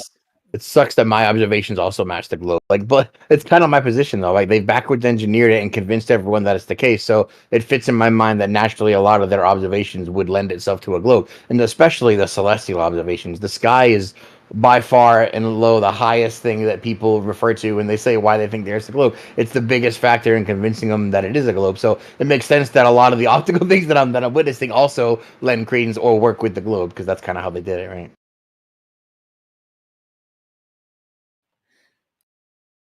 Well, the argument about the celestial equator is an interesting one because that would determine it. Like if I we've talked about this before. Like when you think if there was 4 poles, that we actually were seeing stars from those different poles, that we would see more than one celestial equator. Real quick, Dogs or Gods was asking to be unmuted. Just real quick, Dogs, I know you tend to go into the heated debate mode. Where these days, like if we want to do a more heated debate where people are contesting ideas, we need to like the live stream hosts, the moderators, the room has to agree to shift into that mode. So we're not going to just let people just come in and just bulldoze and start contesting and create shit shows anytime they want. So I'm just saying, like right now we're in this conversation. If you want to kind of do a debate style, since you tend to, we could either shift to that. We could do it after, etc. But I'm just throwing out there. So right now we're in this convo. So if you want, Yeah, we're speculating right now. Just don't come in and say, "Oh, well, we already know this because that's the way that we've been told it is." That's just, we don't want that right now. Yeah, if you want to debate, that's cool. We're not trying to shut down, contesting or consenting ideas, all of that. But it's just a matter of like if one person could just rail the whole room anytime they want into a more heated contesting thing. It's just a difference between like a podcast building style discussion versus a debate where everyone's on guard and it's a different style. So if you want to do that, because I know you tend to do that style. If you want to, we could do it after this, or we could shift to that. But we would have to actually kind of agree to do that rather than just flying into it. Because yeah, we're in kind of a mode of building ideas at the moment and sharing ideas. Well, I just wanted to ask a couple of quick questions, and I'm not going to argue, just going to ask them. So no big deal. This is his way of doing that, by the way. He always asks questions as if he's not gaslighting or trying to. He always does this. Oh, I was just asking a question. I wasn't. I'll ask 2 questions and then go back on mute if you want. Well, yeah, just jump in when you want. That's fine. But I was just going to say to Shane real quick. Just hold on one second. I was just going to say to Shane, in terms, I'm trying to still, like when you're saying it's perspective based, so I'm just trying to understand quickly, like, and yeah, Dogs, if you want to jump in, that's fine. I'm just going to say this real quick. So the explanation for if it's perspective based that you were saying, if I'm just make sure I understand what you're saying. Let's say you're in North Dakota and you're chilling there. You can only see a certain amount of the sky. So you're not going to see that southern rotation. It's too far away. Now, if it's perspective based, meaning that you're not just getting southern, like if it was locally perspective based, just based on your azimuthal grid of vision, my thought would be that if you're in North Dakota, you would get that southern rotation in your sky at all places because it would follow you because it's perspective based. It's based on the kind of perspective of the dome and the sky, etc. In that sense. But if you're saying that it is still perspective based, but that southern rotation is much further, then are you saying that there's like an interface between, I'll use the word perspective, meaning that the southern rotation is still part of perspective. It just isn't visible, but it's still like I'm imagining like a ring, like if you were to draw a circle or something, that the perspective is larger than what you're actually able to see, if that makes sense. Or like two rings almost, like the local ring would be the local, but the actual quote unquote perspective one is much further. And that's why you don't see that unless you go further south. I don't know. Well, it's like so in South or North Dakota, you're not 4,000 miles away from the center of rotation under Polaris, right? You're within that threshold, so you wouldn't see any southern counter rotation until you're at least 4,000 miles away from the center. It's solely like dependent on distance away from the center. That's why it works really well with a correlation to latitude. And because of the circumference of like how far you can see, if it really is like 4,000 miles in any direction, that gives you like a sphere of vision of a diameter of like 7,900 miles, meaning you'd have to move half of that distance away from the center to be able to start seeing it. In North and South Dakota and all of the U.S. is within that threshold away from within the center, so they wouldn't see anything counter.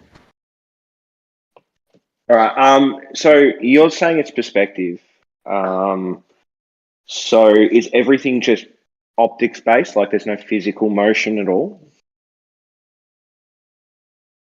Is everything optics based? I'm not sure if the sidereal rotation is physical based, the ether wind, so to speak. I don't know. Okay. So is it? But it's down to like where you're standing on the Earth and what you're looking at. It's not like there's nothing actually happening out there to cause the difference. It's all down to where you are and your optics and perspective. Well, yeah, that's kind of the two ideas we're discussing. Yeah, like one of them perhaps is the idea that there is like that the ceiling, if you want to call it that, of the sky, that there are things in actual positions, and when you move around, you're seeing like a different part of it. Versus the idea that it's more of a perspective based. So yeah, that is perhaps could be described as the two ideas here. Okay. Well, if it's just perspective based, if that were the case, could we just like do things like zoom in to completely change the rotation of the stars? Like if we got a camera with a decent zoom lens, wouldn't that completely change the rotation of the stars?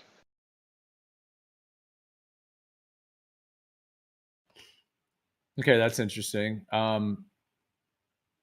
Okay, you're saying, yeah, could you zoom in and change that effect by zooming and getting a different perspective effect, you're saying? Can you zoom in to a spot 4,000 miles away? Yeah, but if you're standing on the Earth somewhere like, just a little bit south of the equator, and you see the rotation, as it is in the sky, shouldn't you just be able to turn around, face north, zoom in, and you'd be able to see the northern rotation? Can you zoom in 4,000 miles away? You actually can't take a telescope and see the sun because it's set, right? Because it's that distance away from you, dude. So the optical devices only increase angular resolution. They don't allow you to see anything that you can't currently see. They only allow you to see what you can already see better, right? So that's weird. They can help you resolve things. So like if something goes off in the distance and you can't see it anymore due to perspective, you can just zoom in to bring it back into view, right? Well, you can use a scope to increase the angular resolution to bring it back above the threshold of resolvability to meet the observer. That's actually what happens, right? Yeah, so if the whole thing's perspective based, then you should just be able to zoom to change that perspective, like you can with things that disappear due to perspective. It's perspective on a grand scale, right? That's why it's grandiose and hard to compare to anything, because it's like if you see 4,000 miles of a celestial sphere of the sky in any direction, then it's that perspective on that grand of a scale that ends up creating the optical effect of the southern rotation. So how would you affect or manipulate that with a camera, a tiny thing zooming in on something? By zooming in, by changing the area of sky that you can resolve.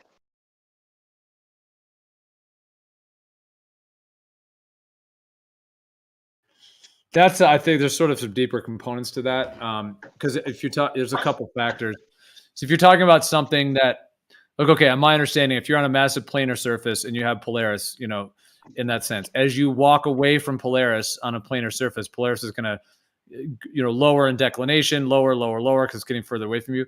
Once it's not visible, I don't think there's any way to just zoom and bring that back in, because the invisibility at that point has to do with, that's the thing. It's like, you'd have to define what you mean by the word perspective. Like, because the Polaris being gone, as it were, has to do with, like, I think the limit of how far we can see, in addition to like atmospheric occlusion and the dissipation of light and how far we can see.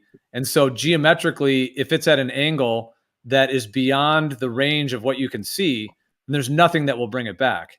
You know, sort of like if you were in a huge warehouse and there was a light above you, if you moved that light away to where it's invisible, there's nothing that will bring that back, because there is part of that that's perspective. But the way you were saying, like, could you just zoom and bring it back? I guess you'd have to define what you mean by that, because perspective, there's also like, there's perspective, but there's also like the geometric realities of distances and how far we can see, and that has to be taken into account. Yeah, you just zoom in, right? So if that light in the warehouse gets too far away, you just zoom in and you can bring it back. But not if it's too far away. It won't be possible to bring it back. How far is too far away? Well, like on a planar surface, like you couldn't just be sitting in Florida and zoom into Mount Everest. You can't just zoom into the Andes Mountains, because there's we claim that's because of Earth curve, right? But you claim it's because of limit of perspective. But like, where's that been quantified before? That's the problem I have, is like, all of this seems to be abstracts built on other abstracts built on other what ifs, with no one's quantified the base assumption that perspective can cause things to disappear off in the distance in such a way that you can't zoom in to bring it back.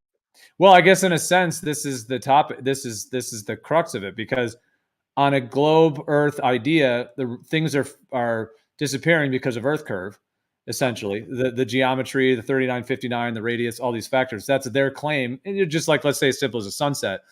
So the two basic ideas or claims is that the sun disappears on a globe because of a geometric reality of a spherical surface that occludes the sun, and the fact that it's spinning and rotating, etc. Whereas over a planar surface, in general, the idea of a sunset is because it's fading away, moving far away, and the occlusion point, or the point of disappearing of the sun, is due to the ratios and sizes of your vision, the environment, the atmosphere, attenuation of light, all of those factors. And those two that I just described, like Shane, the one he just posted there. See, it shows the idea of a sun sort of rising and setting, and as it disappears, it's just going to the other side of the plane, basically, out of your sight. Or is the idea on the globe is that it's going under you on a globe. So I personally think they reverse engineered the globe model from perspective. And so but these are the two components, and kind of delineate. Where on earth is this sort of perspective been shown before? Every day.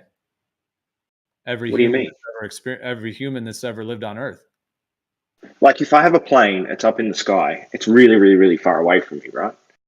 And then as it goes across my field of view up in the sky, or even the moon does this as well, it goes away, goes away, goes away, goes away. If it's not like going over the curve of the Earth, if it's still somewhere in my field of view, I can zoom in to bring it back into view it again, right? No, not if you have the moon. No, not if there's a limit. Not if there's, like, let's say you're a mammal that only sees. Let's just have fun. Let's say you can only see. I'm just gonna throw the number out there, 3959, right? Let's say you can only see in a circle, in a sphere around you of 3,959 miles. If that's the case, I'm just throwing that out there just for the sake of argument. If anything gets beyond 4,000 miles, there's nothing that you can do to bring it back. It's beyond the point of limit of your because your perspective is built upon, in that scenario, the limit of your eye. And if your eye only goes 4,000 miles in this idea, then that's it. A sun that goes 3,960 miles, 3,960, 1 mile past that, that's it. It's gone. There's no zooming. Because like Shane said, zooming only increases angular resolution of what you are able to see. So if something is beyond that point, there's no zooming. There's nothing you can do. Now you can go up in elevation. That gets into another factor. In some, there's that factor. But I'm talking about the perspective point on the ground and where the ground and the perspective point of the object in the sky are going to meet, where those ratios are going to meet. Well, yeah, but like if I'm a mammal and there's a perspective limit on my eyes, then I can use a camera to break that perspective limit, right? To zoom in.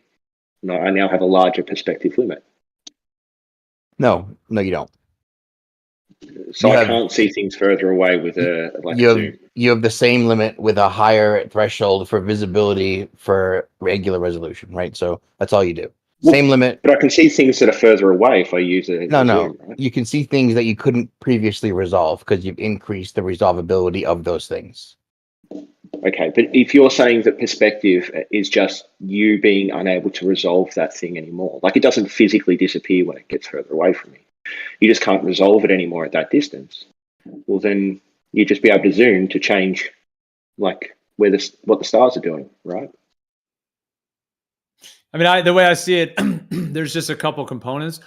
I think there's a couple different factors. Like for like the boats over the curve thing. So there's like scenarios in which you can't see the boat at all and then you zoom in and you can see the boat. So in that case, you are taking something that's completely invisible and you're increasing the angular resolution. But I would argue that the actual like ratios of perspective are still present for you to be able to see that object. You just don't have the angular resolution. In that case, the camera zooms in and brings an additional angular resolution, and then there it is. Now, something that is cutting off from the bottom up, obscuring from the bottom up, I understand the idea that you can't see the bottom of the boat by zooming in any further. And of course, on the globe idea, they're going to say, oh yeah, it's because it's the physical curve and that's it. I understand that idea, but I think there's a comparable phenomenon that happens due to, if I want to use the word perspective, over a planar surface having to do with angles. There, without going on a long thing on it, there is a similar effect that happens because of the actual limit. It's not the limit of the Earth curving, it's the limit of your perspective in terms of the ratios on that level. So, and then, but so is it just as far as you can see? Like that's as far as you can see? Well, there's now I know you're taking it into debate mode, which is fine, which is okay, but, or it is what it is. I can go if you want. I can go back on mute. It's not a big deal. Well, it just, I just wanted to, no, it's fine. I just wanted to link it back to, because, you're bringing up good points and it's part of the conversation because I agree. These are different factors and I'm doing my best to try to vocalize basically the difference between, like the limit of your eye and then the geometric limits of angles and that factor, which does link back to what Shane was referring to in terms of the idea of the Southern Stars. It is linked because like the way he's describing it in terms of the southern rotation being a part of perspective, rendered by perspective. However, you can't see the Southern Star rotation, in that position. So if that was the case, like obviously you can't zoom in to see that, but I'm understanding I'm trying to understand the idea of like a larger perspective range that you can't see and then a more local range, if that makes sense, almost like two rings or like two distances. So I was just trying to link it back to that because that kind of is what we're discussing now. It's the same concept. Like in anticorpuscular rays, you do see the convergence point is sort of under quote unquote the horizon visually, even though the sun, there isn't actually a sun there that's under anything. So that is interesting. But I think this is also linked to the idea of boats cutting off from the bottom up and how that is a factor. And the globe, if that's the physical globe. I guess if I were to try to just do a simple replacement, instead of that being the physical globe that's cutting that off, it is a perspective-based, angle-based occlusion due to the distances and due to the fact that you have something on a surface and you can only see a certain distance on the ground. Like let's say the water, you can only see, like the horizon is the meeting place of the ground and the sky. So you're not gonna be able to see 50 million miles of water. You're going to only see 3 miles of water, maybe 8 miles, maybe 10 miles. So that limit of water, that's the ground layer. And then the sky layer is much more expansive. So if you have a boat or something on that, and you have a boat that's at 5 miles, but you can only see 3 miles of water, then yes, the bottom of that boat will be occluded because the 3 miles is the limit of how far you can see of the water. The 5 miles is further, which does actually correlate with the idea of the perspective-based concept of the, because that would be the idea that the Southern Star rotation is sort of like being cut off from the bottom up, quote unquote, the way that the boat is. Even though the boat is still there, there's just a limit of ground that is is not limiting it because on a curve, your ability to see. It's limiting it due to like the angles and the fact that you're on a planar surface and those factors. So there's overlap there. Dude, So what you said the is boats cool. going over the horizon thing. The boats going over the horizon thing, I also never understood. Because if you have like, well, it's the same with the stars in the sky, right? It's what 1 degree every 69 miles for the things in the sky, and then the boats going over the horizon. You can zoom in the top part, which is further away from you, like as an angle. If it's a tall boat, like if it's got a tall mast, you can zoom in to show the top, but you can't zoom in to show the bottom, even though the bottom might technically be closer to you than the top of the boat. So I just don't understand that bit either. Like, this is all really, really like bare bones basic questions I have about what I go out there and see in reality every day. And you have to have like these really complicated, completely undescribed sort of phenomena to explain them.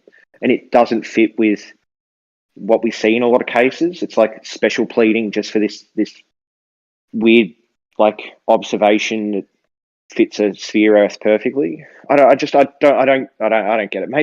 Maybe someone could like give me a formula for things disappearing from my vision at a certain distance and then back it up with observations. I'd be on board, but until that's done, I'm just sort of it's just vague in the windness. Hey, ignoring all the nuh-uh from dogs. What Gio just said was interesting. Did suppose you could see in a sphere of radius 3959? Like, suppose that was the limit of your vision, and that all things in the celestial sky above you adhere to that limit, and that they rise instead according to that limit as they get that far, like to and from you. And then, like, so how would you differentiate that experience from living on a physical sphere of that radius? Isn't that interesting?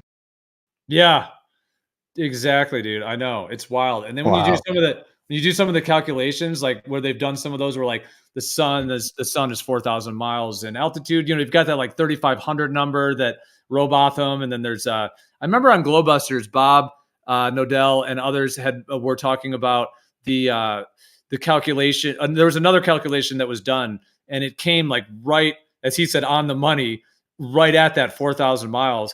So that is like the idea of that. And then now whether that's a factor of the sun at 4,000 miles or the idea that we see in a 3959 radius region is very interesting. Because when you think about the sun rising and setting about 8,000 miles, and you think about like the 24,901 distance, because you have 4 divided rising. by Yeah.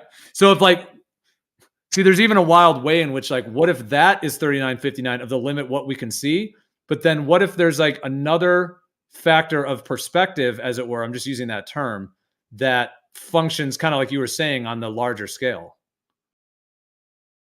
Well, like another way to derive the 69 miles per degree is to take 3959 2 pi r, get like 24,000 something divided by 360 degrees of a circle to get roughly the same differentiation. So that means it would be the same laterally as it would, So I thought that was an interesting correlation. But now it's evident how the globe model was backwards engineered, right? If you see in a radius of 3959, that's because that's awesome.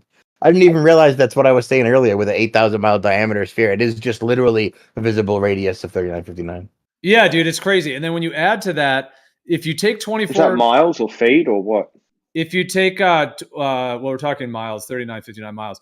If you take what's even more intense about it, if you take a 24,901 mile circumference at the equator, the radius of that is 3959, like to a T. Right. So it's like, if the distance from the equator to Polaris is 3959 in terms of the ground distance, of course, you see, they say it's 6,225 miles because when you have it curved on a globe, it has to be much larger. But the radius of a 24,901 circle is 3959. And then what's wild about that is what happens at the equator. Polaris vanishes. Right. It's like, if you can see in that 3959 distance, and if Polaris is 3959 at the equator, then you're at the extension point. You're at the point where it's going to set and disappear. Right. So not only can you see in that far, if the height of the stars was about that far, about the prescribed radius of Earth, then we'd see reality exactly as we do, and it would be indistinguishable, visibly, sensibly, I think, from the alternative. That's kind of how they were able to pull this off. They figured all this out I figured out that for the average person, it's like indistinguishable from one another. And if you're taught and reinforced and propagandized one way, you certainly would just accept that one if they're both equally So the possible. Man. 3959 thing, wouldn't I be able to just see other things that are like 4,000 miles away from me? Like, why is it just limited to stars? Because you can't see anywhere near that far in the ground. It's like a fraction of that. Yep. But 100 why? miles, Like, if I go 130 up on a miles. high mountain or something and I look off in the distance, can I see things 4,000 miles away? Well, we do have that observation of like 700 miles or something of a mountain peak. Well, that is a question. With, Yeah, I think that was clouds. Was that the recent one? The point is, it's much smaller than it is for the celestial sky. That's just the point that we make all the time, right? The amount that you could see. Why? Well, because if you're on a massive planar surface, like absolutely massive, you can only, if I want to use the word render, you can only render a little piece of that, a little piece of the pie. So that, why? Well, because there's I think there's the attenuation of light, atmospheric occlusion, the limit of the human eye, perspective. There's several factors that are going to play into that. You're not just going to but be like the stars are further away than that. The sun's further away than that. Like, if it goes down towards the horizon, like if you're seeing your field of view stars, whatever, and it's near the horizon, then it has to go through the atmosphere anyway. And it's further away than 4,000 miles. How do you know that? Well, that's using your guys' numbers, right? Well, some Catholic priests definitely told me so. No, I'm just using like, so you're saying the sun goes so far away and then it like drops in angular size from us. Or angular, whatever. What's it called? Angular height. It drops in angular height because it goes very, very, very far away. As it's dropping in angular height, that sun has to go through more atmosphere, like the sunlight has to go through more atmosphere in order to reach your eyes. So you should be able to see something that's like 4,000 miles away if it's just high, like a mountain that the sun goes behind before it like gets away from you in angular height and distance. Like, you should be able to see that mountain from 4,000 miles away still if you can see the sun behind the mountain at 4,000 miles before it disappears. Not necessarily though, because the angular resolution of that mountain would be so teeny, would be so unresolvable at that distance, and also just the detail. Because one of the examples that reminds me of what you were saying, if you like Canigou, this is the Guinness Book World Records longest distance photography, and Canigou can be seen. It's like 275 miles, and it's one day of the year that it happens to be that the sun setting happens to be in alignment with Canigou, to where it will illuminate the back of the mountain, as it were. Now that's so you can see it. You know, you see the silhouette of it in the setting sun, and that's the world. That's only world. Hold on, let me just finish. That's the world record longest distance photography, and that's 275 miles. And the mountain is very small. It's quite small, even though it's visible for sure. I mean, you can see the silhouette of it, but that's 275 miles. So multiply that by how many times you have to multiply that to get to 4,000. That would just be unresolvable. Well, yeah, but that'd just mean the sun and the stars would have the same problem. Stars are really small in the sky. Well, we don't know how large the sun is or what it is, but in this concept, it would be a much more. I mean, I hesitate to say a massive object, because then it starts to imply, make claims about physicality. But whatever it is, it may be much larger and way more massive, to where you can see it much further than you could see a mountain, because it's very bright and it's activating the environment. And that is a unique object in the sky, that if there is this 4,000 mile limit, in that sense, you're going to be able to see that far, versus a mountain, which is in comparison, a very small thing. And when you add all the ratios together, sort of like if you were in a hallway, I just was looking through my pictures and I just happened to see this. So I'm saying this real quick, but if you were in a hallway, if there was a little Lego man, like a tiny, tiny Lego man all the way at the end of that hallway, versus if you had like these lights that you can see, you know what I mean? Like, it starts to get into that comparison.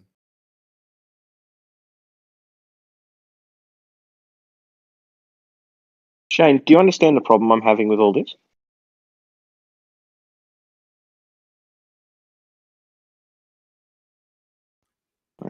I mean, it is a different model, but Do you understand the concept of the fact that we can only see in a limited range, and that could be reverse engineered and to be converted as to a globe, and it would be very experientially similar, and could be the sky, and many of these factors could be explained away in that same, especially if the same radius or some these components are overlapping? The problem, I don't understand how it works at all, because it's all like you throw perspective in. Perspective will be something like, okay, well, this hallway things look really small at the end of the hallway and disappear from like my view at the end of the hallway, but that's a really short distance through like pretty easy atmosphere. And if you zoom in, you can just bring the hallway back into view. And then you apply that to stars in some other weird perspective way, and this perspective view for the stars changes by just walking a little bit, like a couple of miles, and you get an extra, like 69 miles, and you get an extra like degree field of view of stars, and a degree behind you disappears. Yeah, that just like it's weird. It makes no sense. You should be able to zoom in 69 miles and get that extra degree worth of stars, and zoom in the opposite way and get an extra degree worth of stars as well. But you can't do that. It's just I don't understand any of it. It's new rules for old words. Okay, well, you asked Shane a question, and then I had jumped in. But if he's at his mic, wants to respond, if you wanted to ask him that. But I was just going to post this real quick. I just don't agree with what you're saying. This is just a basic little. But if that 1 degree per 69 miles is connected to the sky, because it's the sky that's declining as you move away, zooming in does not let you see further. It gives you more angular resolution of the field of view you already have. Meaning, that's my understanding of it. Meaning, when you zoom in, it's not necessarily making you see further. It's just giving you more detail. For example, yeah, but like a magnifying glass doesn't let you see, a further distance. It kind of zooms in what you're already able, was already in your range. So what's stopping something from being just zoomed in? Like, I understand perspective. I can't see things that are far away because they're too small for me to resolve. But what's different between that and the sun disappearing because of perspective? Like, you're saying one is somehow can't be resolved, like it's just not there anymore. It's not hitting my eyes at all, but I don't understand why. Like, it's still a light source. It should still be throwing out light that should still hit my eyes. I just wouldn't be able to resolve it without a zoom. Hey, I'm gonna hit the sack, but I fell asleep, but I want to try to explain Dogs Are Gods, what I think, because I'm probably one of the newest people here to this whole debate. And I think you have to imagine, if you will, just for a moment, you have to imagine someone placing a glass bowl over you, and that's as far as you can see. And this is a pretty big bowl, it's pretty large. And anything inside the glass bowl, it has different laws, and you can only zoom in so far in perspective, etc. But when you're talking about the sun, the moon, and the stars, and the wandering stars, I feel like they're presenting themselves to us from the outside of our bowl, and they're being shown almost like a projection onto the edge of the limit of our vision, if you will. So if the sun is going down or appearing to go down, your glass bowl, when it gets to the very bottom, it gets all distorted and the light, it looks like sundown. When it dips out and it goes away from your limit of vision, it becomes nighttime for you, and you can't zoom in on the sun because it's left your limit of vision and it's taken the light with it, so it becomes dark. So this whole trying to understand it, in my opinion, I'm not trying to be weird or anything. I just think if you're zooming in on an object, a mountain, clouds, anything inside your glass bowl, you can do it. And optics like telescopes, binoculars, that helps. P1000, that helps. But if it's something I believe spiritual in nature, and it's a light in the sky presenting itself to us from outside our limited vision, then we can only mess with it as long as it's being presented to us on our glass bowl. Hope that doesn't sound weird, but I think that's kind of what's going on in reality.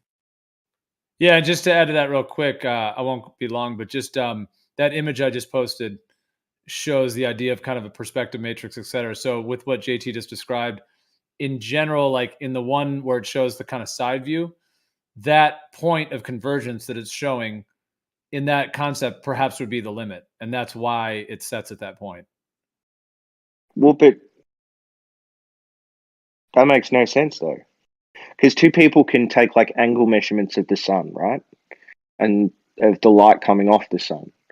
And those angle measurements can show that the light coming off the sun, at least, is a real thing and it comes from some source. So your perspective wouldn't change that, right? Even though your perspective is what you say changes where the sun is. I think it's an interplay. I think there's the sun, the way it functions, and the amount of light that it seems to be connected with as it is. There's that factor, and then there's how that plays into the perspective factor. So what's causing this glass bowl? I know it's not a real glass bowl, but what's the cause of that?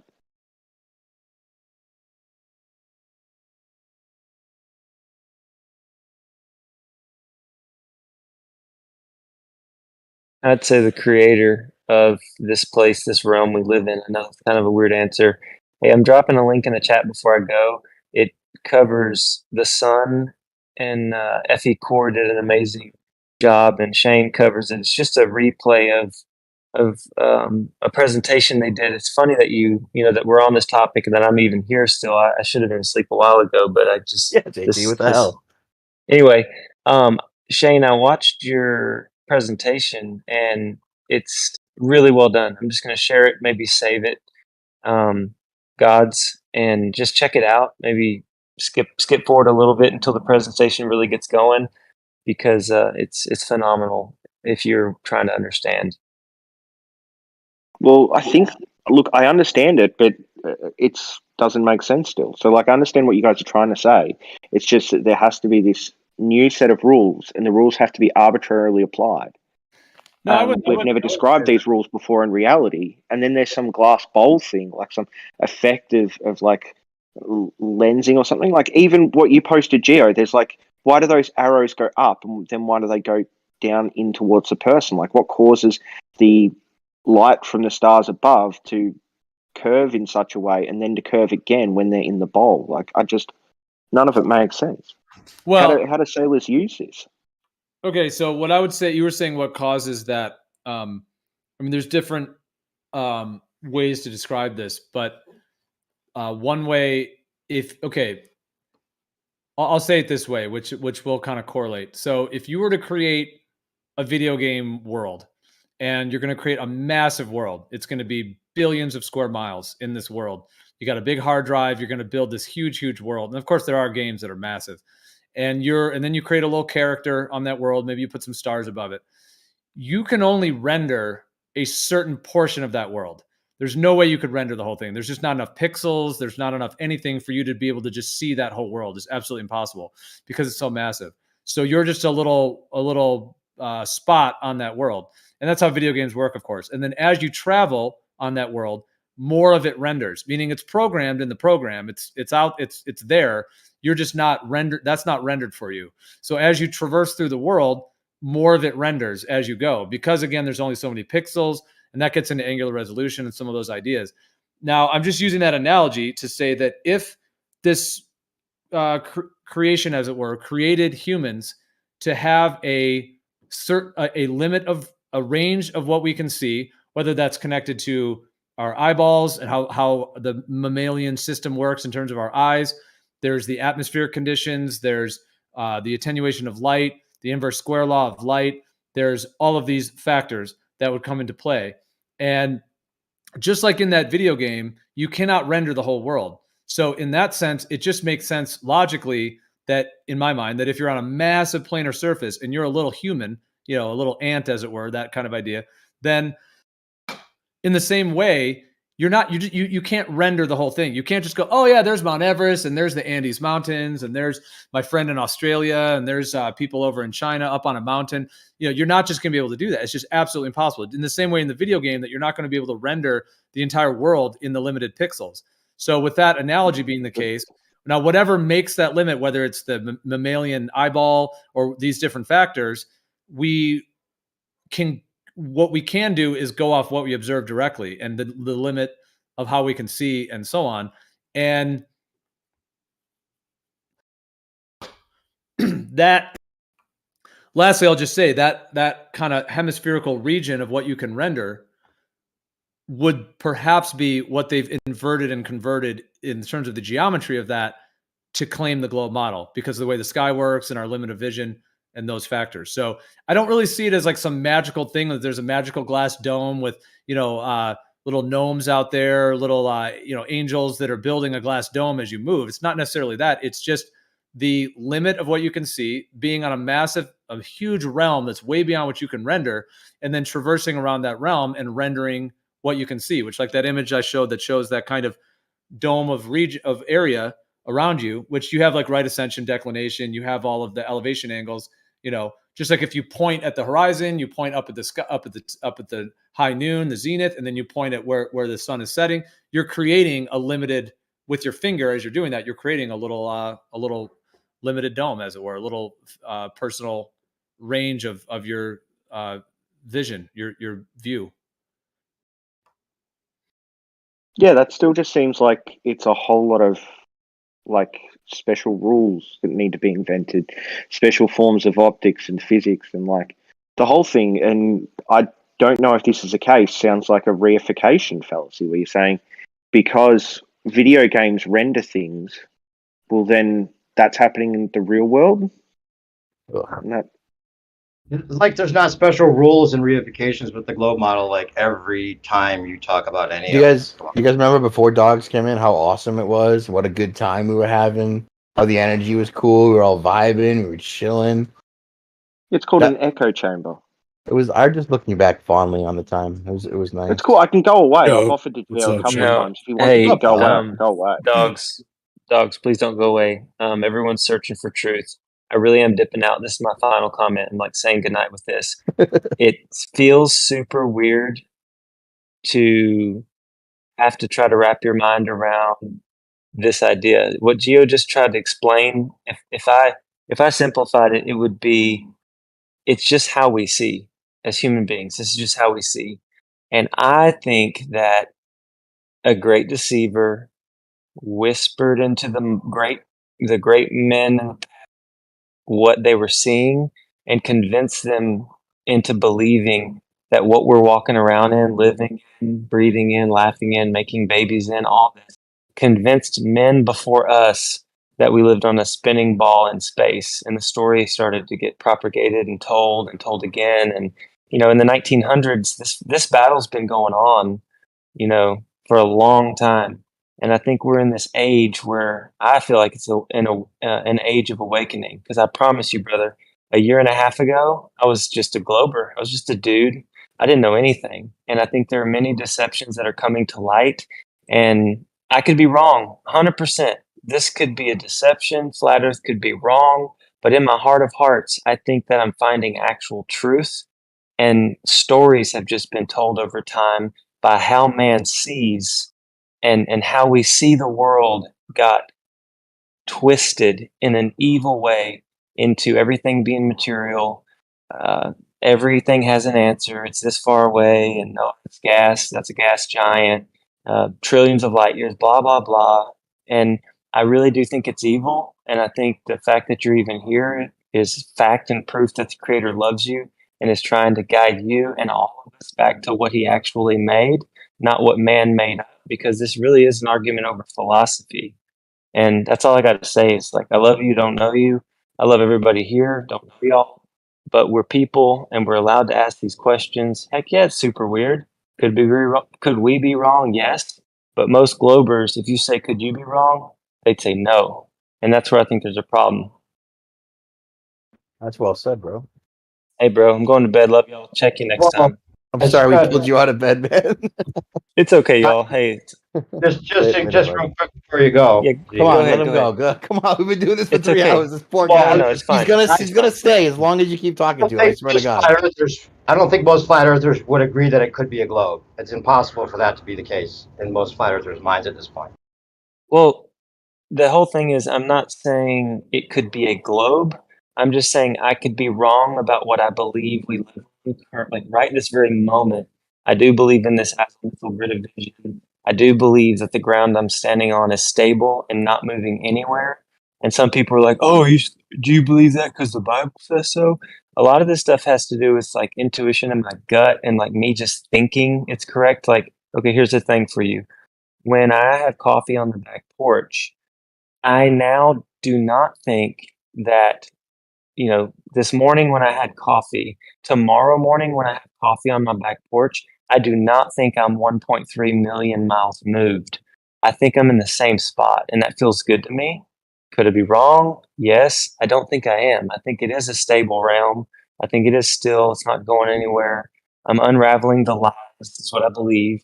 You can think I'm a fool. Anyone can think I'm a fool, No. but Go ahead. Real quick, did the fact that you had coffee, is that a belief? No, I mean, I'm 100% sure Right. I had coffee You this don't have to morning. believe because it's Yeah, just a no. fact. Yeah, Like so before this whole globe idea came around, the people didn't believe the Earth was flat. They didn't have to because they just had coffee on a stationary Earth. It's a fact. There's no reason to think it's anything other than what you experience directly, locally, right? So that's not a belief. Flat Earth isn't a belief. It's just it's considered one now that the whole globe idea of saying that our reality is the opposite of what it seems became a belief that a lot of people bought into. But there was never a belief before the globe idea came around, because why would it be any different than what it seems? Yeah, I mean, I'd say what's interesting is I love science. I'm not a science denier. I'm proud of anyone in any field that's gone a long way in education. I'm not trying to say that they're dumb or wrong. They've studied particular things through a certain lens. A lot of it has to do with peer review, or just like, oh yeah, that's what it is. So let's study it as if it's that. But really, it's just data and data points, interpreting things through a particular mindset. So I'm not saying like you guys are evil, because most people don't know what they believe. They think they know facts and truths and reality, but that's just been told to man for 500 years. Like when Copernicus. Go ahead. Can I give you something to like think about? So, if you think that we've been deceived, that means that every human alive could be deceived about what's going on. Like, including you. You might be the one being deceived, not us. We might be correct, and you just don't know because the great deceiver is so good at deceiving people that even people who think they're doing the Lord's work can be deceived, right? So That makes if you could sense. be deceived, then there needs to be a way to judge the world around us in a way that the deceiver isn't involved. Like, we have to remove that because it could happen to everyone, and everyone could be like equally likely to be deceived. Right. Like So your there has to personal be some experience. other way to come to truth. Like Right. your five senses, maybe. Start with your five senses, maybe. Yeah, I mean that's why the Well- whole idea of independently being sovereign in your thought and actually approaching.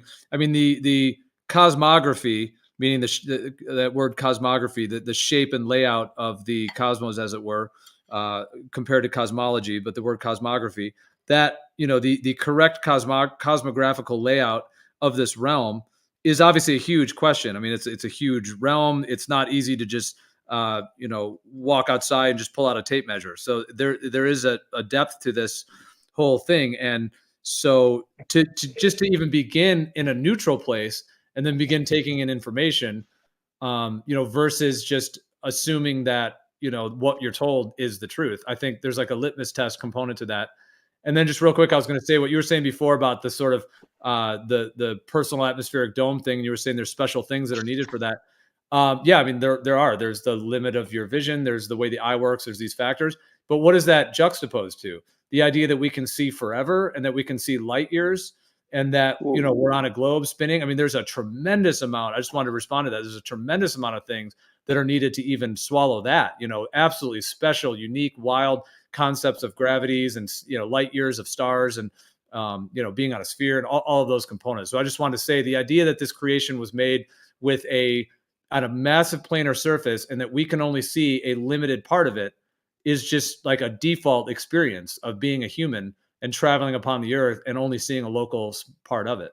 Well, being a smart human, probably. The difference is that we categorize, explain, quantify, and test all of these like theories that are necessary for the revolving Earth. Like that's what the entirety of physics and science does. But it seems like all of that, you guys are happy to take in anything like perspective, the law of perspective. You're happy to take that in, but then you're just inventing new stuff on top of it, or saying that it behaves differently for some arbitrary reason.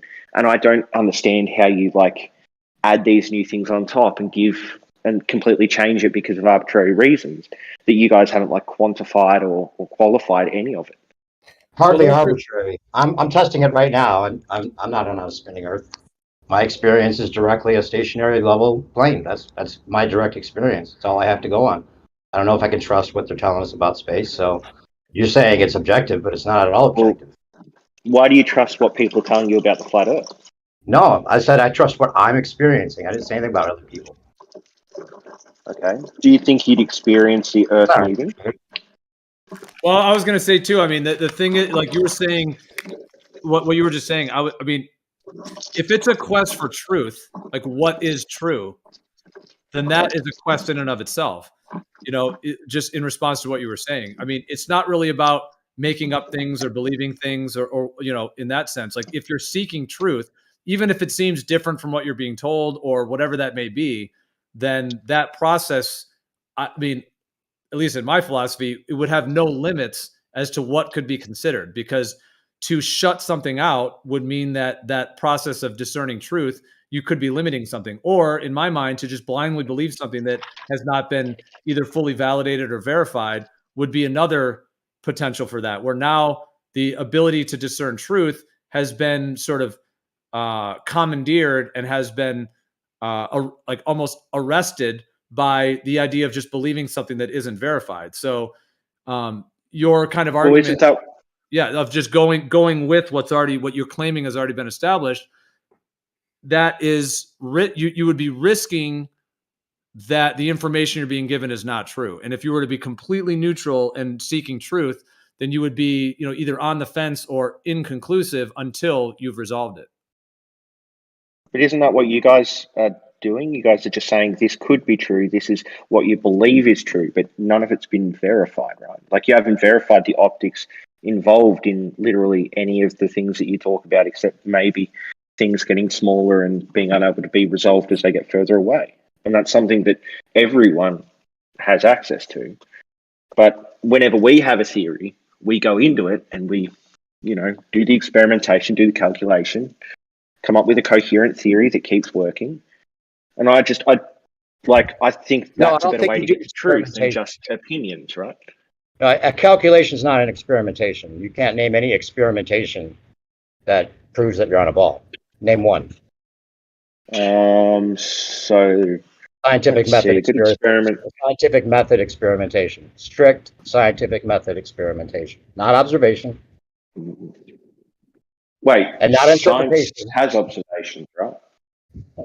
Yeah, I'm saying that these observations are interpretation based. An observation. Yeah, it's an interpretation. Can you at least be honest enough to admit you had never heard stick measurements with more than two people is an experiment, right? Dogs, can you at least be intellectually honest enough to admit? I'm sorry, please don't speak to me like that.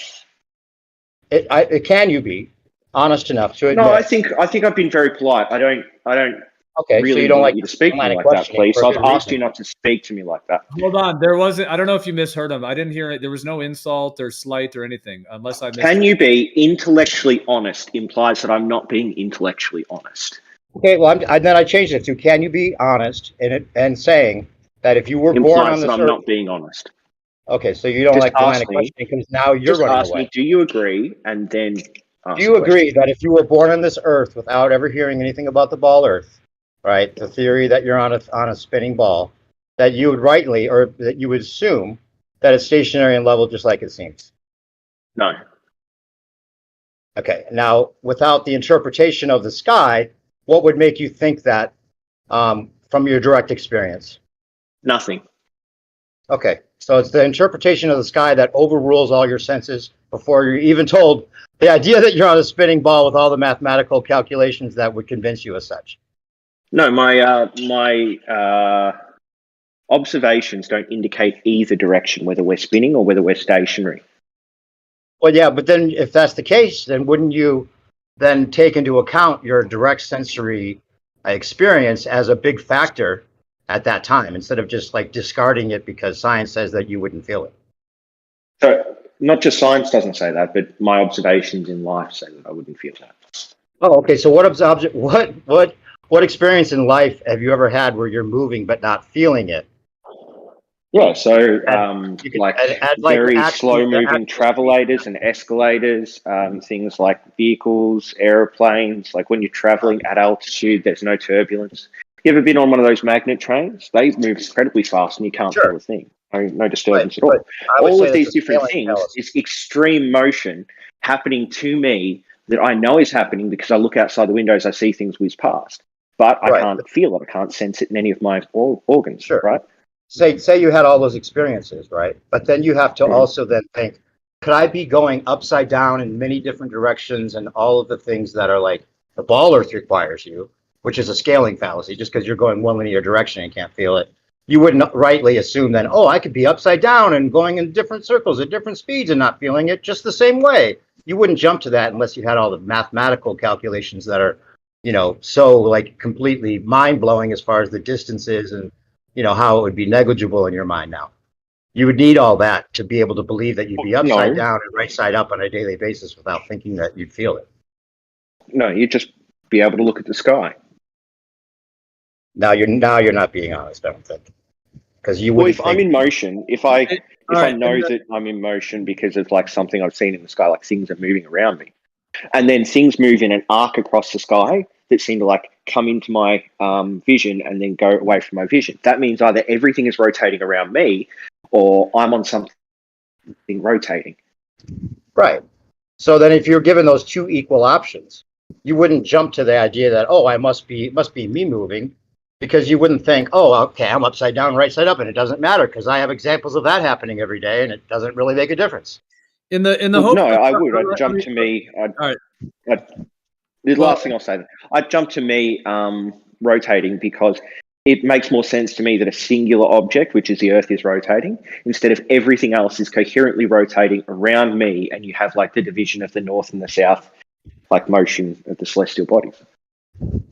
Well, I was just going to say, in the hopes of trying to keep this on something productive, I was going to mention that because what you guys are talking about, what's interesting is what can we do to delineate between those two concepts, the sky moving or the Earth moving, and this time lapse of the stars is very interesting because there's that what that's revealing, because that does show a difference because of multiple factors, but because of the induction of the change of angle based upon actually flying around a sphere versus flying over a planar surface where the plane remains planar and level versus horizontally planarly level versus the plane tilting as it goes around the sphere.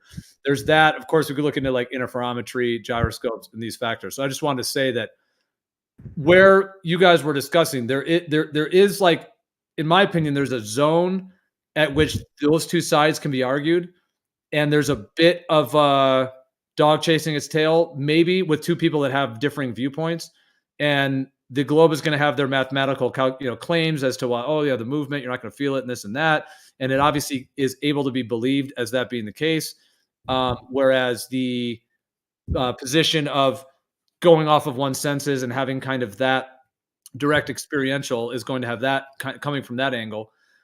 But what I do think is, I think everything I used was my direct experience and observation. Nothing I spoke about had a measurement involved just then. I came up with a coherent worldview.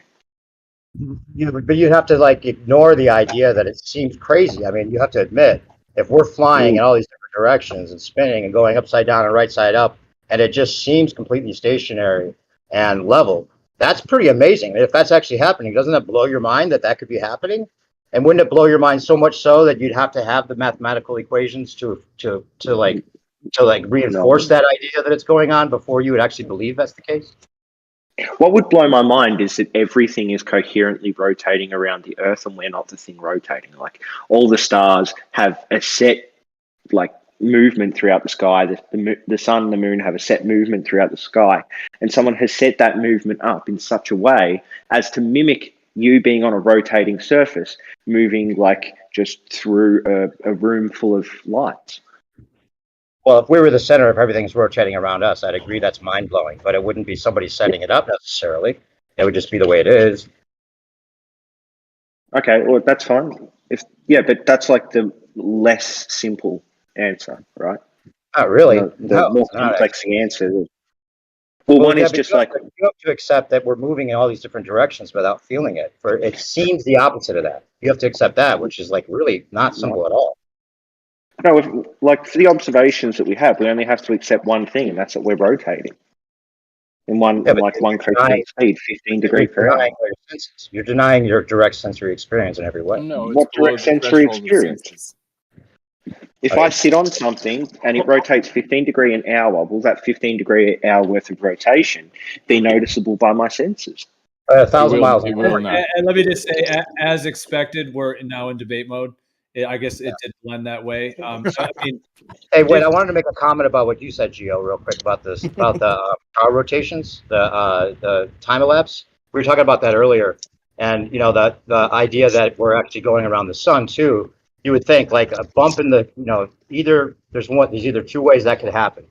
The camera needs to turn completely consistently without any bumps whatsoever, and such a smooth, exact motion to make it seem as though the stars are rotating instead of the other way around, where the time elapse without any bumps in the camera shows those perfect rotations in the sky. Now, if we're also going around the sun, which is an argument, that it would go along with the whole heliocentric model before they would have the calculations to say, oh, well, the angle would be like negligible. Even though you're going in two different directions, you're still getting those perfect circles in the sky.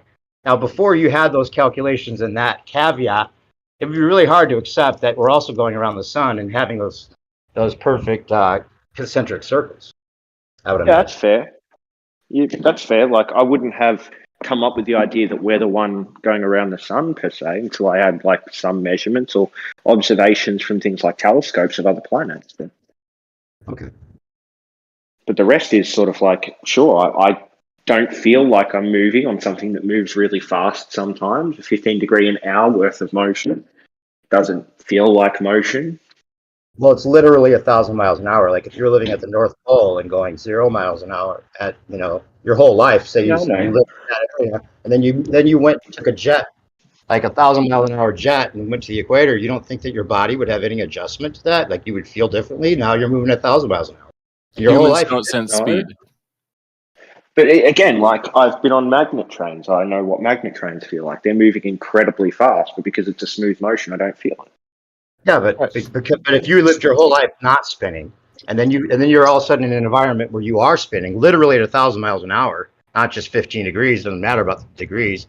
The literal speed would be different, 1,000 miles an hour different. You don't think there'd be an adjustment, some kind of feeling of that? Humans don't sense speed. No, it's acceleration, not speed. Yeah, exactly. Humans That's what the magnet train. Like the magnet train goes from 0, so I'm moving at 0, and then I feel it speed up until it reaches its maximum speed, which I think is like something stupid like 200 and something kilometers an hour. And then it doesn't feel like it's moving, and then it decelerates, and it feels like I'm moving again. But that gap where I've gone from 0 to really, really fast, I haven't felt any motion between me standing still and me standing still on the 400. You get my point? But I have direct observations that disagree with you. Well, I'm just saying, if you lived your whole life not spinning at all at the North Pole, and then you're all of a sudden at the equator where you're spinning 1,000 miles an hour, you think that maybe that person might notice like the difference between his old environment and his new one, right? No, they would not. It's below our threshold of senses. No, well, that's what you think. Because that's 1,000. No, I posted the numbers in the chat. That 1,000 miles an hour is a calculation. It's not the actual thing that you'd be feeling. Hold on. Does your threshold include multiple directions at different speeds? Otherwise, it's no good.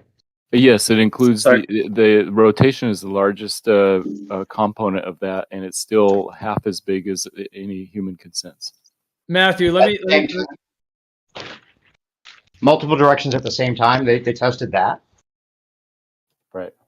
Well, they can't test it because, yeah, I mean, that's Obviously. It's a scaling fallacy. That's all that is. Did you just What's make a that up? scaling fallacy? I don't know what a scaling fallacy is. It's when they disagree with you, they use the word and put fallacy in. It's exactly what it is. If just because you can't sense something on a plane moving at 400 miles per hour in one linear direction is not the same as going several different directions in what adds up to millions of miles per hour just because vector maths makes you think it's comparable. Okay. It sounds like he doesn't even understand that there's a difference between acceleration and motion. I know that. I accept that. He does. But I don't understand why you called it a fallacy, though. Scaling fallacy? Well, it's just assuming like the small scale and the big scale are the same. Yeah, it's induction. It's one of the primary ways of coming to understand things. It can be wrong, but that doesn't mean it always is wrong. You need some variable to show it's wrong. I'm not saying it's always wrong. I'm not saying Well, a it's always fallacy right is something that if it's built in that way, then it is illogical. So it's neither valid or sound, which means that it's reasonable to assume that it's wrong. That's what a fallacy is. No, appealing to authority could be right. You could appeal to authority and have that be completely correct, but it's still a fallacy. Exactly. Well, hopefully we can keep this. Well, hopefully we it's can keep illogical to do that, though. I was just gonna say if we can keep this in a productive mode here. By the way, Matthew, you had said something about that somebody made up a fallacy. Okay, the scaling fallacy is not made up. They claim that Galileo, maybe someone that you might like, in 1683 is who they claim first talked about this. And there's an ant that apparently is able to carry like multiple times its own weight. But if that's scaled up, it would not be able to. Meaning if you take like the ability of what the ant has with that weight at the size that it's able to carry that leaf. But if you were to scale it up, it would not be able to do that. That's just a quick kind of summation of it. And so using the scaling fallacy in terms of this current discussion, now I'm not speaking for New Perspective if he has a way, his own way of looking at it. But the idea that what we can feel on the small scale, quote unquote, what we can feel somehow just scales to billions and trillions of miles and light years and trillions of miles an hour could be viewed as a scaling fallacy, because unless you were able, just like if you were to able to scale the ant up and it wouldn't be able to do that same thing, can you scale that in a way that you actually are getting validation that that's the case? And if not, then it could be defined as a scaling fallacy. We don't even know if we'd be able to survive. I mean, you'd have to have like the human body actually go the actual speed to see what it does to the human body. You know what I'm saying? Or any of these things, like the mind even, like could someone handle? You know why the human body can't deal with speed? It's because we can't deal with the G-forces, the acceleration. I mean, there's all kinds of caveats on your side is the thing that we have to accept. So it's what caveats? Dave, don't you think the entire concept of a lot of the parts of the globe where gravity only works at that scale. You can't create a ball with things sticking to it, No. We never say that. We never say that. Please don't interrupt. We never say that, Gio. Okay, but you're saying things that we never say, and I'm going to tell you we never say it. So I'm just temporarily muting you. It doesn't. Hold on. Let me just say, if you disagree, that's fine. Please just don't interrupt it. Okay. Anyways, just please don't interrupt. Even if you disagree, it's not appropriate. You don't want to be interrupted either, etc. It just makes for chaos and no one can hear what's going on. Anyways, what I was just saying, Dave, real quick, isn't it the scaling fallacy idea of, you take a little ball and you can't get things to stick to it. Water can't stick to a ball. But if it's this massive scale because quote unquote gravity, now all of a sudden that can all happen. Impossible things that are pseudo-physical and not actually physical, like things that are not in physics of water sticking to a ball, all of a sudden becomes possible at that larger scale. Could that not be described as a scaling fallacy in and of There you itself? go. It's the opposite. Yeah, there you go. Yeah, so am I unmuted yet? Yeah, you're free to respond. It's just not free to awesome. Well, okay, I understand this is a good way of you trying to maintain your echo chamber thing, but this whole idea of the small ball gravity doesn't dig on you, so don't do that to us. The small ball water doesn't stick to it because it doesn't have gravity. That's not what. Yeah, I am going to temporarily be. If you're going to start with some kind of a slight that is false, it's the opposite of an echo chamber. I just unmuted you and gave you the floor, and you took the opportunity to ad hom and insult the room. So there's absolutely zero echo chamber, Anyone claiming that on this platform is so false. We have over 1,000 episodes of 12-hour episodes on this channel of the most multi-leveled, all ideas are welcomed, and we are very fair with moderation. Not that I even need to even defend that claim of an echo chamber. I'm just saying to make that claim about this platform is provably completely and totally false. And I just unmuted you to give you the floor. So please Especially on the tail end of him complaining that we were doing that to him. yeah, and I only muted you because you interrupted me, which is fair. If someone mutes you, I'll interrupt them. So nothing was done about echo chambers in any way. Now I'm going to unmute you. If you'd like to actually respond to the conversation, please do. But, just wide, broad spectrum slander of things, and then, is not what this. And then expect to have the free reign to just continue on with your dribble. Yeah, but go ahead with your point. Great. So the idea that we say water doesn't stick to a little ball on Earth because it doesn't have gravity isn't true. That's not what we say. We say it doesn't stick to that ball because the gravity of the Earth is so large that it overrides the tiny amount of gravity that ball produces. Okay? We're familiar with what you say. Okay, so why did Gio just then say something different to what we say? No, I didn't attribute it to it. No, I was just saying that I understand the explanation that you just said. I'm not unaware of that. I was just saying that the model, the theory, is that something that doesn't happen on the small scale, a physical phenomenon like things sticking to a ball, especially when things are rotating at that speed, and it all just is stationary, as it were. I understand there's an explanation that backs the scaling fallacy. However, the fact that you cannot scale it is sort of this. It puts it into this this range of unfalsifiable. Exactly. Okay, so we don't say that you can't scale it. We just say that you can't do it on Earth. There's a difference there. So there's no reason why you wouldn't be able to scale it if you were out in space. But on Earth, you can't do it because the Earth's gravity overrides the ability to scale it. He's talking about unfalsifiable. So why did you say that we say something we don't say? Regardless, he wasn't trying to do that. He's just saying that a lot of these things are unfalsifiable. It only works if you're like in space or, these things that were impossible to test. The Earth is the only example of a lot of these things. And so there's no way to verify it. So except for all the verifications of gravity, right? What verifications do you have? I mean, you have Cavendish, and that's electrostatics most likely. So come on. Why is it electrostatics most likely? Because electrostatics is like way more powerful than gravity even claims to be, and you can never eliminate it. So, well, then it wouldn't fit our theory of gravity. Like we see things go down at a certain amount, and then we say, okay, well, if things go down at a certain amount based off the mass of an object, then we should be able to take a massive object, like a small mass, and we should be able to scale that down and have an attractive force that we'd be able to, if we scaled it up, would match the attractive force of a much bigger mass. So we do that and it all fits, right? But if you do it for electrostatics, then you have this massive variance in the electrostatic potential of things. And that variable of like the amount of mass that you're manipulating in order to get the weak attraction from the smaller mass, like what's the variable there? What are you manipulating the electrostatics with in order to show its electrostatics? What are you manipulating with gravity? The mass of the object. Well, the mass of the object would also be correlated to, what you're calling mass would be correlated to the electrostatic dynamics of it, meaning the idea of the electrostatics are actually what is bonding it together in that concept, and also that the entire thing has its own electrostatic field. So if you have a tiny ball versus larger ball, there's going to be a variation in that electrostatic field that is involved with that object. Yeah, but we know what like the electrostatic potential of objects are. So you've got something very small that has a strong electrostatic charge. It'll, have a lot of attraction to it. So if you scale it up to the Earth, wouldn't the Earth have a much stronger attractive force than what we get from gravity?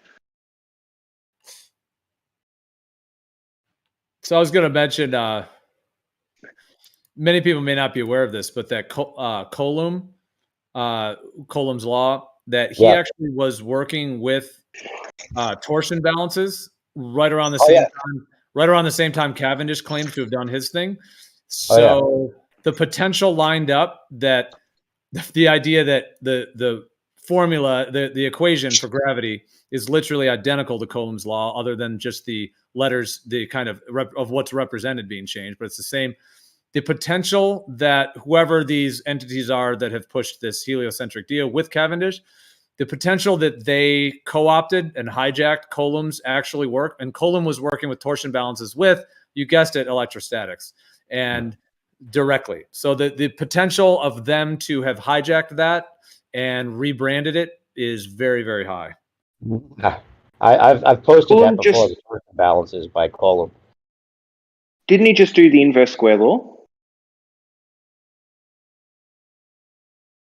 No, Alan just posted it in chat. If you take a look, if you're not aware of that. No, it's the same formula. Yeah, I'm pretty sure it's an inverse square law. Coulomb's law is an inverse square law, right? And so with electrostatics, it just means electrostatics, magnetism, and gravity all adhere to the inverse square law, but they all have different attractive forces. As you said, electrostatic forces are much more attractive.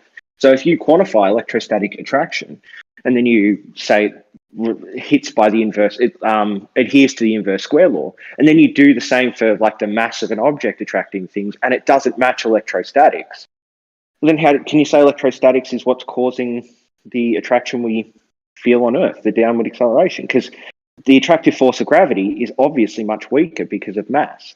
So it doesn't fit the attractive force. And what does Coulomb's law have to do with any of that? That's just about the inverse square law, which works for all sorts of things. Does gravity claim to be an attractive force now? I thought it was the bending and warping of space.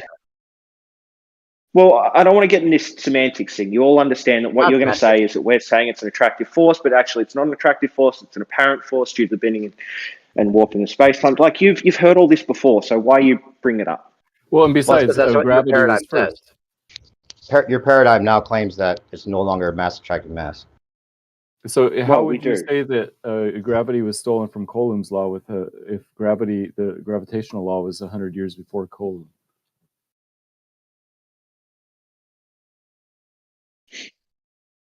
No, we're talking about the torsion balance. Oh, I thought you were talking about the inverse square law. Yeah, they don't understand what Coulomb's law is. I mean, it looks like the universal law the of formula gravitation. for gravity was before the formula that Coulomb came up with. Is that what you're saying? Right. Yeah. Where are you? All right. I'd like to see that. Yeah, where are you coming to that from? From what information? Well, you guys say that Coulomb's law was published in 1785, and Newton's law of universal gravitation was late 1600s.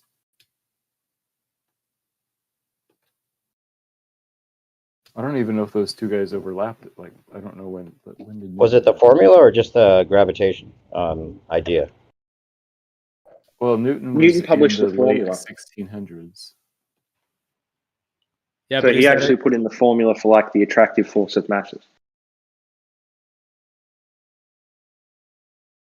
Yeah, I mean, I feel like this to me where this goes is the claims of history. I realize I did mention Coulomb and I mentioned the overlap there, and so in that way I was invoking some kind of historical solidity in that sense. But I mean, we were talking the other day about like Newton's first law, and we were going really deep on it and these different components. I'm not saying we have to take the conversation to this. I'm also not saying this is some deep debate point because it isn't something that is falsifiable. So I'm not trying to lay it down in that way. However, I'll just say this. I definitely question the validity of our history in multiple ways in terms of what we're told Isaac Newton and his developments were and how this whole current model has been put together. So like I said, it's not like some major debate point in terms of this because this is, but I'm just saying like the actual history we're told is, I mean, we can't validate it ultimately. So Do you have to do that? Like, is that part of your perception of reality? That like, if your perception of reality is true, then history has to be false? Well, no, I'm just saying in terms of that point, like, okay, this guy, Charles Coulomb, there's an option. He was a real person. Yes or no? He did the information that we have of him today, he did or didn't do. Okay, right there. Done. Now with Newton, you could say the same thing. He was or wasn't a real person. Okay. And then the information we're given that we're told is from Newton was or wasn't from him. So those two factors, unless we can validate and verify those historical phenomenons, we really only have the latter two things. We have what we're given today of what their contributions were when they lived, the work that they put out.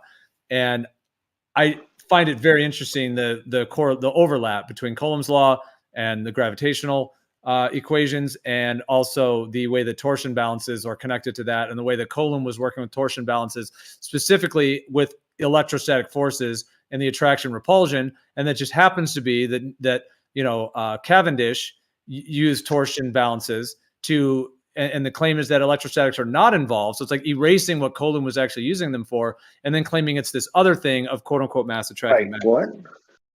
Was Coulomb trying to say that the downward acceleration on Earth was from electrostatics?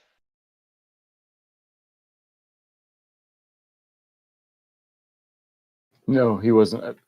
So, but the one thing that is false is that Newton did not steal the universal law of gravitation from Coulomb's law. If you buy the standard narrative of historical, the historical timeline, because Newton was long dead before Coulomb came along. Yeah, you know what? And if that's true, I guess, because that's what Gio's point was. Well, who knows what came first about anything anymore? But if that is true, maybe Coulomb stole it from Newton, right? Like maybe he was trying to actually show another reason for this all happening, and or maybe they were, or they could have been tapping into the same similar thing as well. Right. He might have used that as like a base. To the point. The correlation, real quick, the correlation I was making a little bit more the overlap between Coulomb and Cavendish, because in terms of the torsion balances and the fact that Coulomb was working with these electrostatic forces, it reminds me a bit of what they did with interferometry in terms of how they, hijacked that, and in terms of Einstein and what they did with the actual. It just reminds me of a similar phenomenon where there is something going on, and then these this current kind of controllers or whatever you want to call them of this current system have sort of co-opted various components of it. So I'm just saying within myself, I would like to know the truth and get more to the truth of exactly. Now it's hard to when it comes to you can't though. Gio, you can't. The system that you're using to come to know truth is so bad that you can't come to any truths about reality. Well, hold on. I was just saying, not with the history getting to the ultimate truth. Perhaps when we die, we'll be able to access the records or something like that. But yeah, unless you're psychic or have some very expansive ability to know the history while in a human body now, I agree. That's not necessarily verifiable. But we can still work with these things today in the real world and validate these different components, especially with these different factors. So you've just said you can't, because you can't trust anything to be true, and everything could just be manipulated by handlers. So you've boxed yourself into a corner where you want to come to truth, but you've excluded everything that would allow you to come to truth, right? But no, you thinking you have the truth doesn't make what you believe true. Dude, okay, well, let's test it. Everything you said is nothing I said, nothing I agree with. I don't know where that came from. I never said we can't know truth. I never said we can't test anything. I never said anything about, dude, all those things you said. All I can say is that no, I don't agree that I said any of those things. That was a whole strong string there. If you wanted to come to the truth of whether, say, some anti-inflammatory medication worked or not, how would you do that?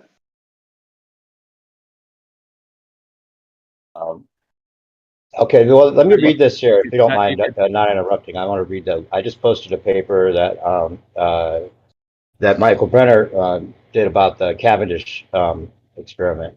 And at the very end, he says that this is all the result of one utterly unscientific, crude experiment, in quotes, claiming to give a result with the preposterous precision of E minus 11.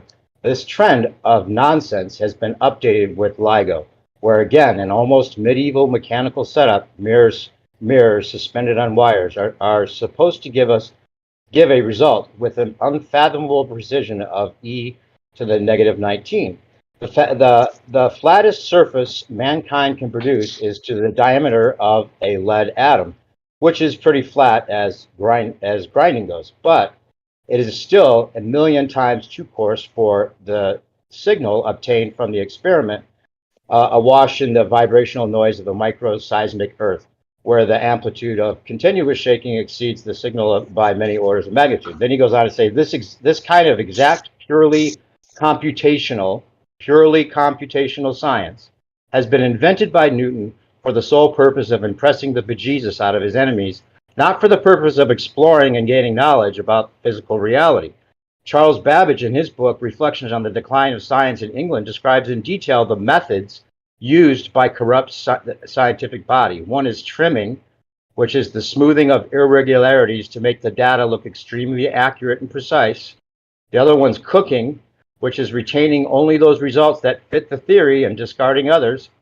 Forging, which is inventing some or all of the research data that are reported, and even reporting experiments to obtain those data that were never performed. The result of such selfish dishonesty is a near 100% ignorance about nature, which is an impressive number in itself, but certainly not satisfying and certainly not scientific. You should Why read did that you whole read that paper out? if you're interested. Why did you read that out? Well, if you don't know, then I'm not going to explain it. I think everybody Did else you might just have. read it out because that guy's opinion fits yours? Oh yeah, of course you're going to straw man me. Of course you're going to try that. Of course you're going to try to. I asked a question. I didn't straw man. I asked a question. I read it out because his opinion supports mine. That's the only reason. Well, that's all it was, right? It was just some dude's opinion, right? Well, he read it out. You haven't read any of that. So. He read it out because that was the content he was supplying to the live stream at that time. There, so if you want to ask him whether he doesn't agree with it or continue, but just asking why he read it is not necessarily relevant directly. If you want to address it directly, I'll address it directly. The whole thing was just emotive language and an opinion. None of it was backed up with evidence. Did he do any experiments to verify that LIGO couldn't do that? Or did he just look at it and go, well, lead atom's a bit rough. I don't reckon you'll be able to get this good result. Seismic activity happens. I don't think you'd be able to get this good result. Oh, I didn't read it for the reasons that you might assume, but I did read it because it does outline some of these techniques that if we are on a stationary Earth and we have been deceived, these are the techniques to look out for: the trimming, the cooking, the forging. These are all things that could be used to make you believe you're on a spinning ball without any sense of that whatsoever. What do you think, Dave? Dave, what do you think of the idea that the kind of Cavendish torsion balance type setup? Because Coulomb was like sending electrostatic forces through the torsion balance and working with the attractive and repulsive forces, within the torsion balance that way. Although he did do it without charge as well. But Cavendish's setup, of course, in theory, is not supposed to use any added charge. If anything, they try to claim that it's eliminating that factor. But what was my question going to be? Oh, well, what do you think of that phenomenon of the Cavendish having to do with connected to the sidereal motion in some way? Meaning if we talked about that. Yeah. Like the idea, I think of it almost like if there is like vortices within vortices, if the whole thing is a massive vortice, and then there's like essentially pockets of vortices that are part of that larger system, on various scales, that it would be that there would potentially be an effect within that Cavendish, within that region, which gets into the Casimir effect as well, and how that could be correlated as well. But do you think there could be something to that vortexual nature of the magnetic field that is actually what the cause of that Cavendish is, meaning the electrostatic field with the materials, rather than any concept that they're just attracting via their mass? What Definitely with the gyroscope. I'm not. I think maybe electrostatic more so with the Cavendish, but the electrostatics could. If there's an ether wind, that has everything to do with the electrostatics as well. So. But then, what do you think? Like, how would that effect that is? Well, even that effect with the Cavendish, it does seem like hard to replicate, and they get different results. Like, it doesn't seem very solid. Like, it does seem like it is kind of a spotty effect at best. Nonetheless, I don't deny that it is there, to some degree. But what are your thoughts on what that could be, or what is actually causing that, and then how they would have then hijacked that into their other theories? Yeah, exactly. Well, we've talked about that. Yeah, it could be that there's one answer for a lot of these devices having their effect. But yeah, electrostatics is one of the things that they're denying, as well as ether and the Machian principle, which even Einstein, I guess, said would be a possibility. And we don't have any. The gyroscope should be detecting the orbital rotation. You would think as well. So it's kind of a GG. So we're denying something? Denying like ether? No, I'm Or saying they're denying ether? if what we're talking about is a stationary Earth, then the getting rid of the ether would be very important for the paradigm to continue. At one point, with the Michael Simorley and all that, the interpretation that it actually disproved the ether doesn't seem to be the correct interpretation.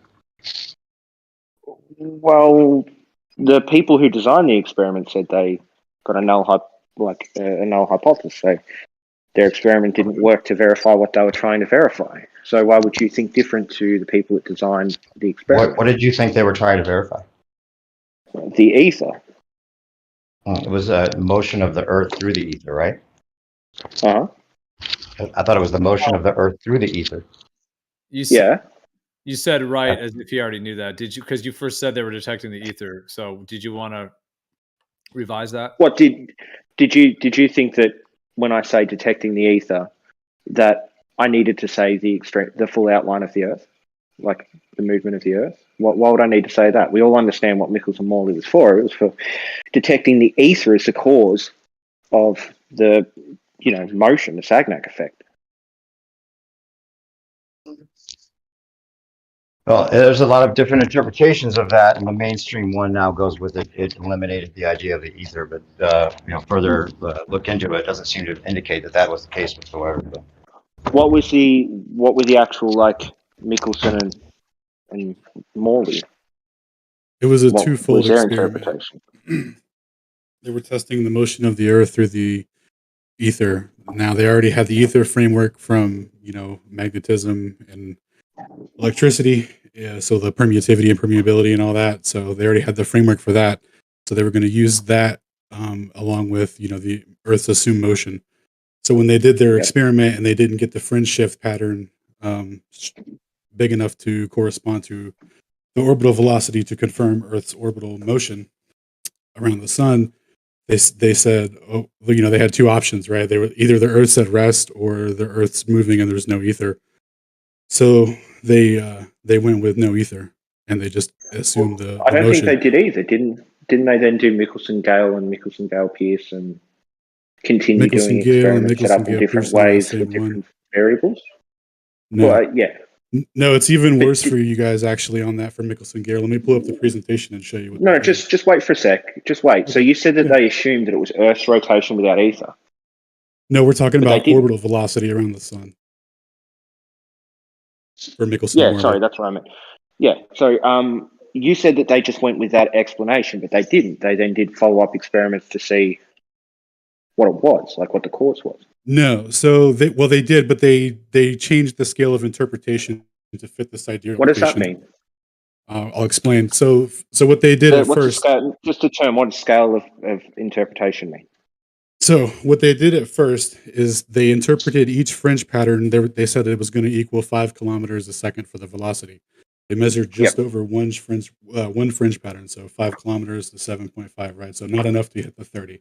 So what they did later in 1913, Sagnac did his interferometry thing, and then in 1924, Michelson-Gale-Pearson was done. Let me pull up the thing for that real quick.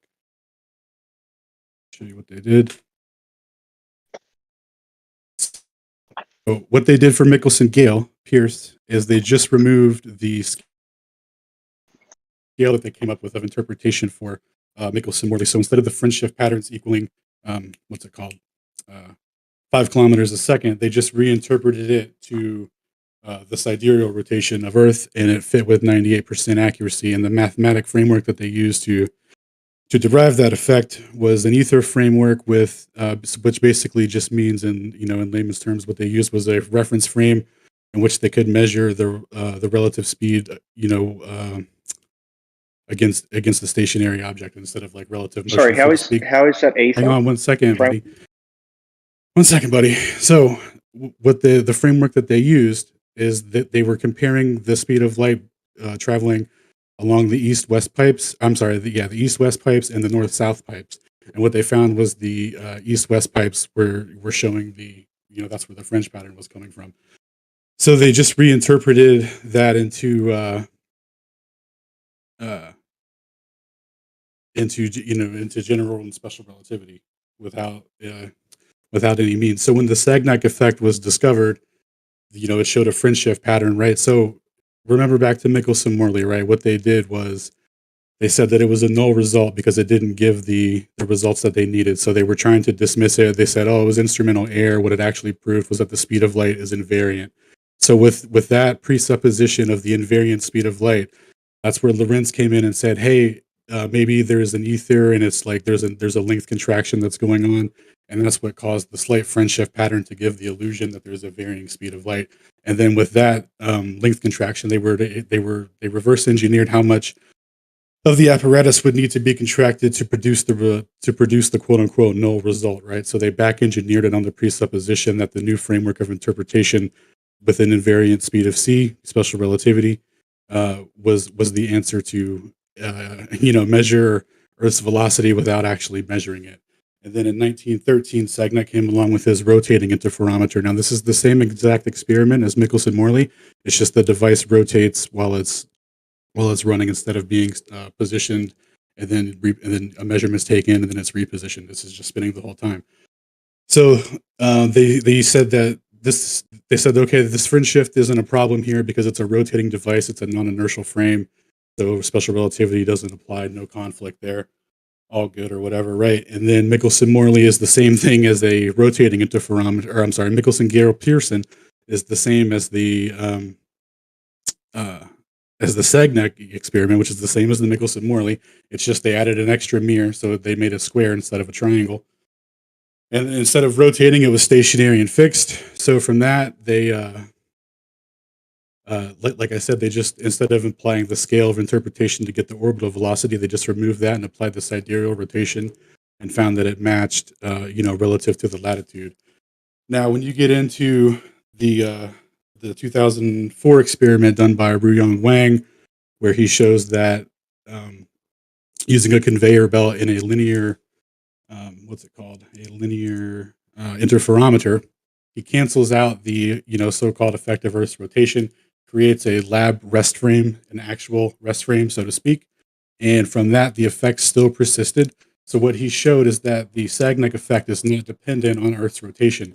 It's dependent on something else. And with the lab reference frame, the stationary reference frame, in the experiment, what he showed is that it's not only directionally dependent, but it's with respect to a stationary Earth. So the ether wind is with respect to a stationary Earth. The effect that's causing the varying speed of light is with respect to a stationary Earth.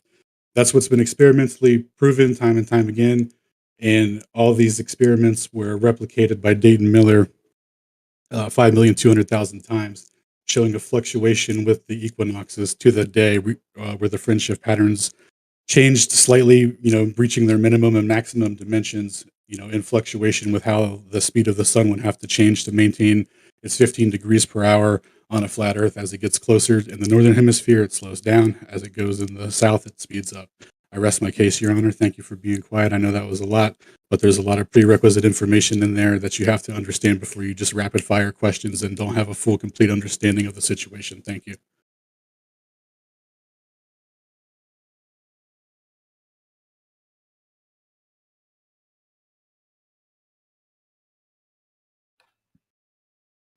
Well said, bro. Oh, dogs. I don't know. Oh, he was. Yeah, you were just muted for interrupting, man. So now that you've heard, if you want to respond, or yeah, I can't respond to an entire Gish gallop. That's why I wanted to go point by point. It wasn't. Go ahead and ask your questions. Yeah, it's not. Okay, so you're saying the one-way speed of light is hold on real very... quick. Hold on, man. I'm just muting you for a second just to say that that's not valid to call that a Gish gallop. It actually was an introduction to the topic. He came in to begin to lay out the foundations of what need to be discussed because, so anyways, but yeah, carry on. Okay, so the one-way speed of light you're saying was measured to vary, and that invalidates the two-way speed of light. Is that what I gathered from everything? One-way speed of light is measured in GPS. That's a separate issue from the interferometry experiments, those being two-way speeds. But yes, in both instances, the speed of light varies, and it should be the same in all reference frames, especially when Einstein introduced the principle of general covariance with general relativity, and that really broad stroke swept in all reference frames. So in special relativity, I think there's a couple Are you going special to do cases. the Gish-Gallopy thing again? I was going to fully explain the extent of everything so that you could fully understand it and have a grasp of the information so that you could, ask questions about it and continue on.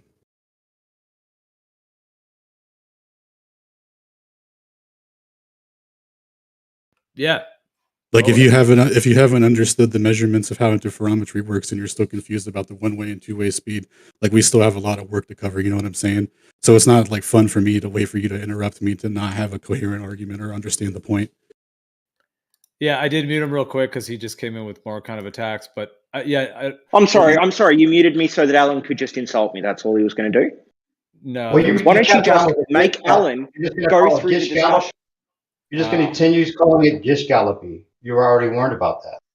I think everyone would like to hear what Alan has to share. So, I mean, Dogs, if you want to contribute in some way that actually is supportive, then okay. But otherwise, I think everyone would like to hear the information. Well, how about this? How about I ask questions and Alan just answers the questions instead of what he's been doing? Okay, that would be good. But so far Awesome. you've come in with ad homs and other things. So yeah, if you want to just go right to that, then that's fair. Okay, so I want to go back to Michelson Gale. So what part of that validated the ether? That there's a varying speed of light. So if there's a varying speed, that means it's being set by something. So okay, so that's why I asked about the variant versus invariant speeds of light. So the one-way variability of light, there's no problem with that with relativity, is there? Yes.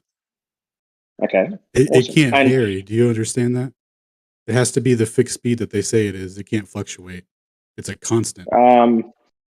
Only if there's no motion and the light's not going through an atmosphere. That's why they do the two-way speed test. So if the Sagnac effect, if we're on a rotating frame, then that light can vary in its one-way speed because speed is distance over time.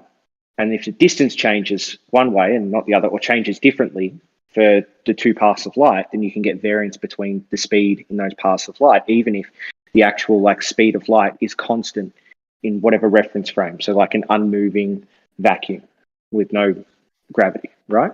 You understand all that? Okay. No.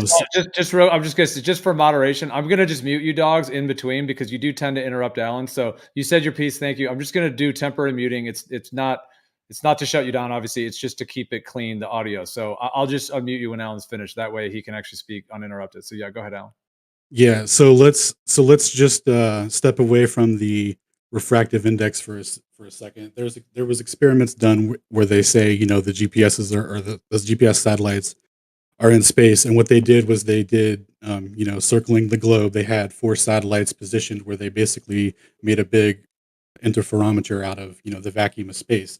And in that propagation, they found that the speed of light is slower by 14 nanoseconds going west to east and faster going east to west by 14 nanoseconds. So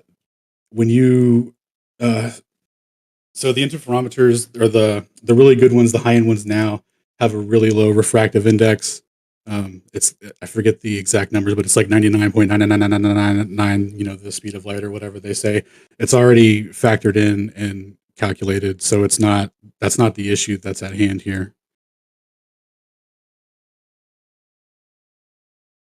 All right, go ahead, Doc. Okay, I've said this to you a couple of times, Alan. The speed of light is calculated over time and distance, right? That's how you calculate speed. So the amount of distance that light carries over a certain amount of time will give you the speed of light. Now, if it's in a vacuum, unmoving, no other effects on it, it'll be a constant speed. But because, and your big interferometer thing out in space actually kind of showed this, because we're on a rotating Earth, we see the speed of light vary one way because the Earth is in motion. You understand that, right? And those satellites would have been in motion as well. So do you understand that? You have a fundamental misunderstanding of special relativity and how it applies to the speed of light.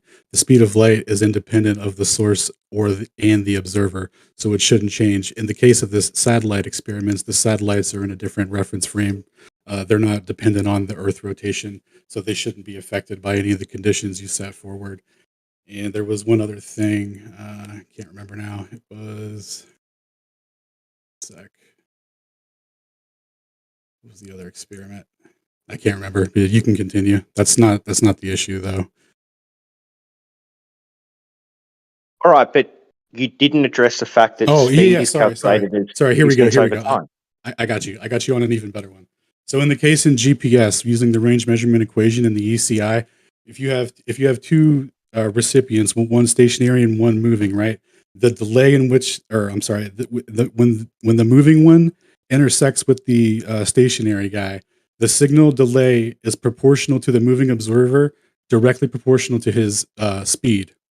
So the speed of light is affected by the observer as well, or I mean by the velocity of the observer. That's another body bag too.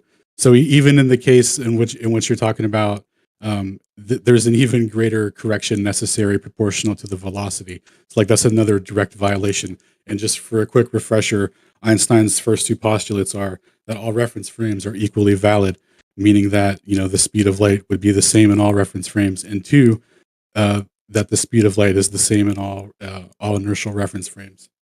And this variance that's being shown here is antithetical to the presuppositions of the, not presuppositions of the postulates put forward, because they're untrue in nature.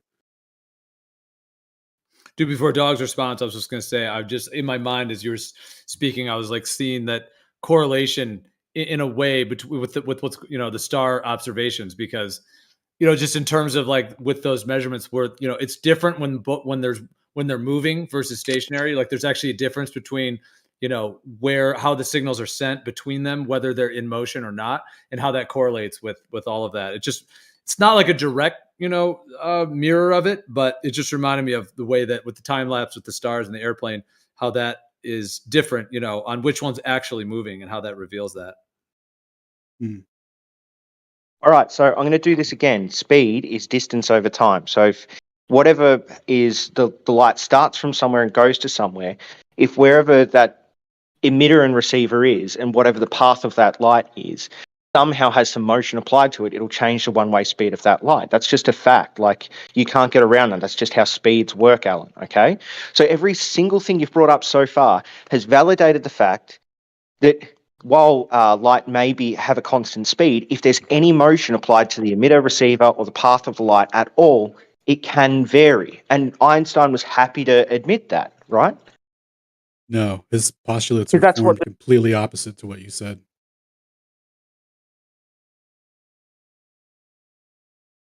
But that's what the Sagnac effect was, right? And Einstein was happy to include the Sagnac effect as like a valid scientific theory that he accepts, is the idea that if the Earth is in motion, then the one-way speed of light will be measured different. No, they actually had no explanation for it for a while. It took 8 years before Paul Levine made a special metric tensor to account for angular momentum on the small scale. Basically, what he said was that the energy of the rotating device was equivalent to producing enough gravitational influence to make length contraction and time dilation happen in small intervals to produce the effect. That's how they tried to incorporate it. Now, when you get into the metric tensors they're derived from the Einstein space-time interval and not from the field equations.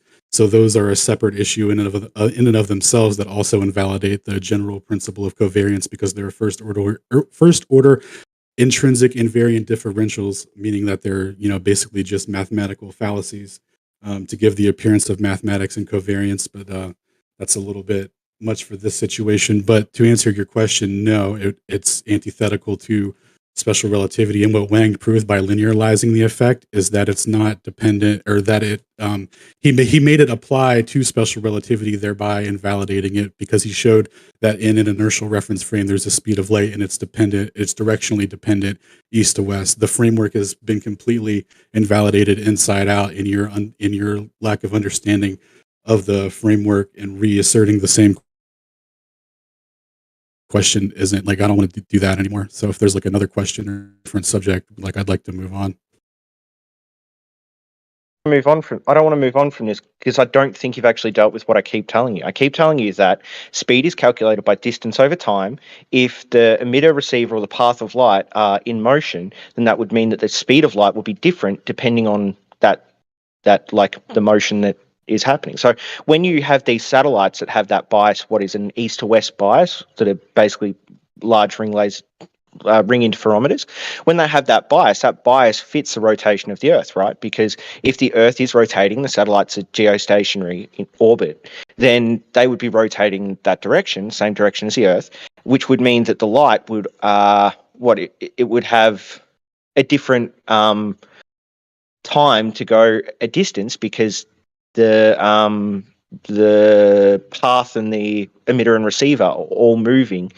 So there's added distance, or there's distance taken away from the path that the light must take over a certain amount of time. And so that would allow for the invariance, or allow for the variance, while also meaning that the speed of light may be invariant, like if it's not in a moving reference frame and if it doesn't have to go through certain things.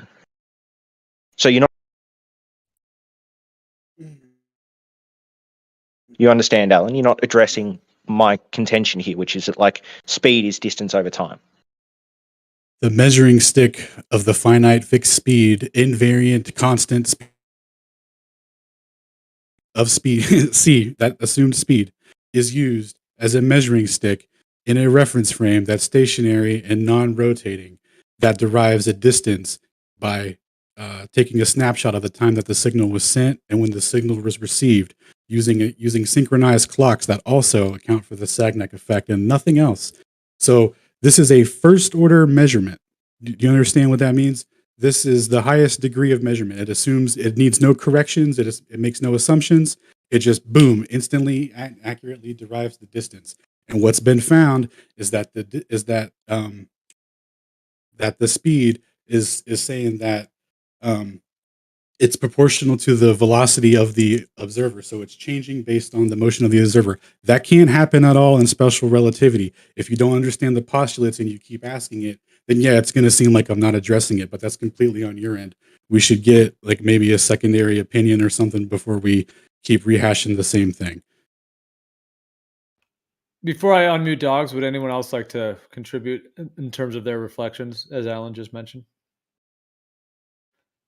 In terms of a reflection on that in any way? Yeah. Does it appear as if his question has gone unanswered or that I'm misunderstanding it or anything? If anyone would like to weigh in, please confirm or whatever, because, we should move on.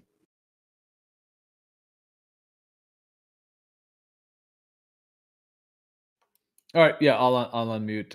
By the way, dogs, dude, ideally, I would like to not have to mute and unmute you. Here's what I'll just say real brief. Gio, I don't care. Can I just say this? Hold on, I know you don't care, but I'm gonna say it anyways. Okay, I know when Alan's done. Because I then unmute you. So ideally, you should just know when he's done. You know what I mean? And just not interrupt. And when there's a long enough pause, like a good 2-3 seconds, it's obvious someone's done. No one's in a rush. We don't have to cut each other off. 2 seconds is not going to change anything. So I'm just saying, I know when he's done, which is why I've been muting and unmuting you. And it's the only way this audio can be clean without interruptions and all of that. Sometimes it happens by mistake because you think the person paused or whatever. But I'm just saying, I know when he's done. So if you just did that as well and waited for at least a good 2-3 seconds, I wouldn't have to mute and unmute you because I'm doing other stuff right now and would prefer not have to do this. But I do want the audio to be clean and for Alan not to be interrupted so everyone can hear. So anyways, just wanted to say that ideally, if you could consider that, it would be appreciated and would save me having to do it to sit here and click and mute and unmute. Coach So the speed said he'll help. So yeah, go ahead. So the speed of the observer would change the speed of light because the distance would increase from when the light was emitted to when the light is received because that observer is moving a distance. So the distance as part of the speed equals distance over time would change, which would mean that the speed would vary.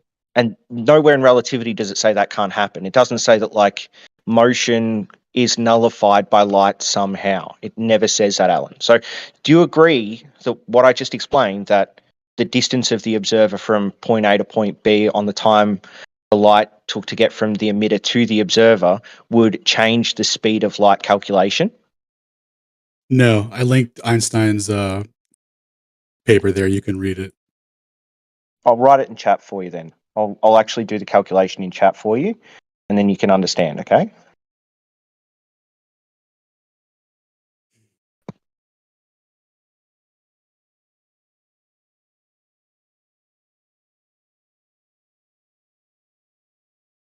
By the way, Alan, dude, shout out for that debate that you guys did on Modern Day Debate, man. That was on point, and they kept it pretty civil. And yeah, the interruptions were to a minimum, so that was great, man. If that you were able to lay all that out, and that was spot on. So I just wanted to send Thanks, man. props, bro. Yeah. Should I watch that? Who were you with, and who did you who was it up against? Troubling Tribune and I versus some guy named Akil and some lady named Jin.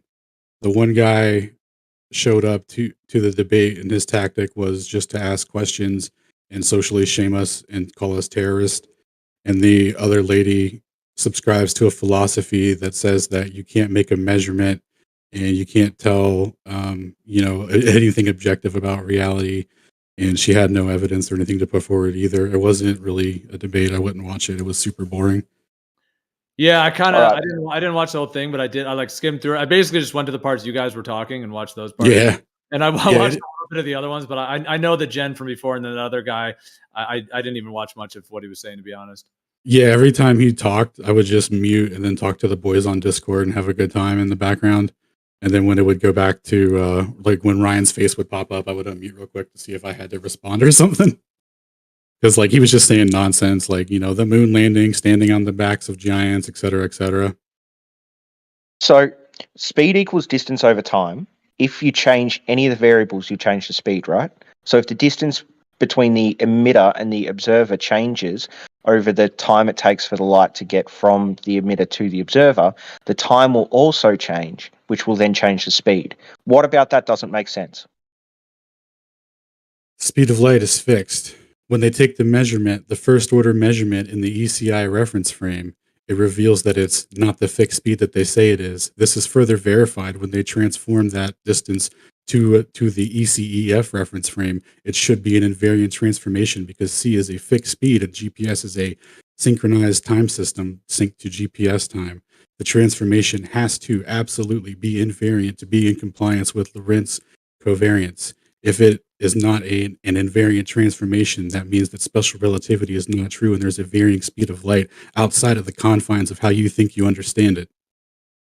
Okay, so none of that addressed what I said. That was you just going through another script, okay? I understand that's what you do, but I'm doing this for everyone else, okay? So speed equals distance over time. If the distance increases, the time will increase, which means the speed will be different, okay? That doesn't mean that Einstein's special relativity claim that speed is invariant is incorrect, because when he says speed of light, he's talking about the hypothetical the actual speed of light if it was not dealing with any sort of inertia put on it, if there was no inertia on the emitter and receiver, and if there was nothing to change the path of the light as it moved through, say, an atmosphere or something like that. So when we say the speed of light difference for things like GPS, we're talking about the time and the distance covered by the light, but the light is always moving at its same velocity. So maybe you're just confused about the term velocity and the term speed.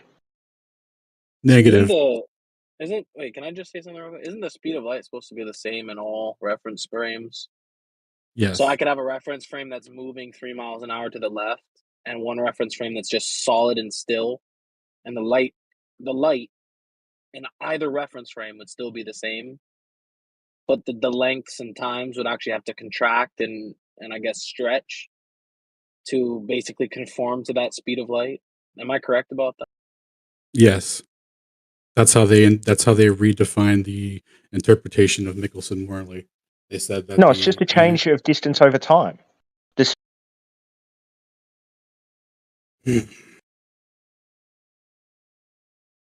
Yeah, so essentially, I think, Alan was in the middle. I don't know. Dogs, I guess he just needs to be muted every time because he interrupted you again. Did you want to finish, Alan? Nah, man. I mean, you can literally just read the screenshot I posted of his postulates. the light's independent of the motion of the observer. So, it shouldn't Right. affect it, but it does affect it. And then so so like GPS is a little too confusing or whatever, I guess. So let's bring it back to Wang's interferometer, right? So it's a known distance of 1,000 meters or whatever, right? So the linear length of it, and then it's moving on a conveyor belt. So it's not traveling through anything else or anything like that. And the quote unquote inertial effects of Earth rotation are canceled out, and yet the effect persists.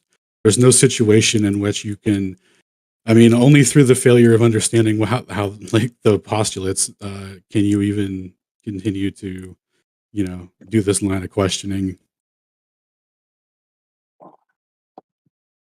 So again, like let's say that I'm on a train and I have a constant velocity on that train of something like 50 miles an hour, something like that, okay? And the speed distance for that train is calculated off distance and time. So if I've got a constant velocity on this train, like you can change the distance to the next station, which will mean the time will take longer to get to the next station, which means the speed of the train will be different, but the velocity will be the same. Like if the station or whatever I'm trying to catch up to changes, then in relation to that thing, the speed has changed, even though the velocity is constant. So I think I've solved this, and you just don't understand the difference between velocity and speed. Like you can have a constant velocity, but if it's in a reference to something else that's moving, then the speed will be calculated differently because speed is distance over time.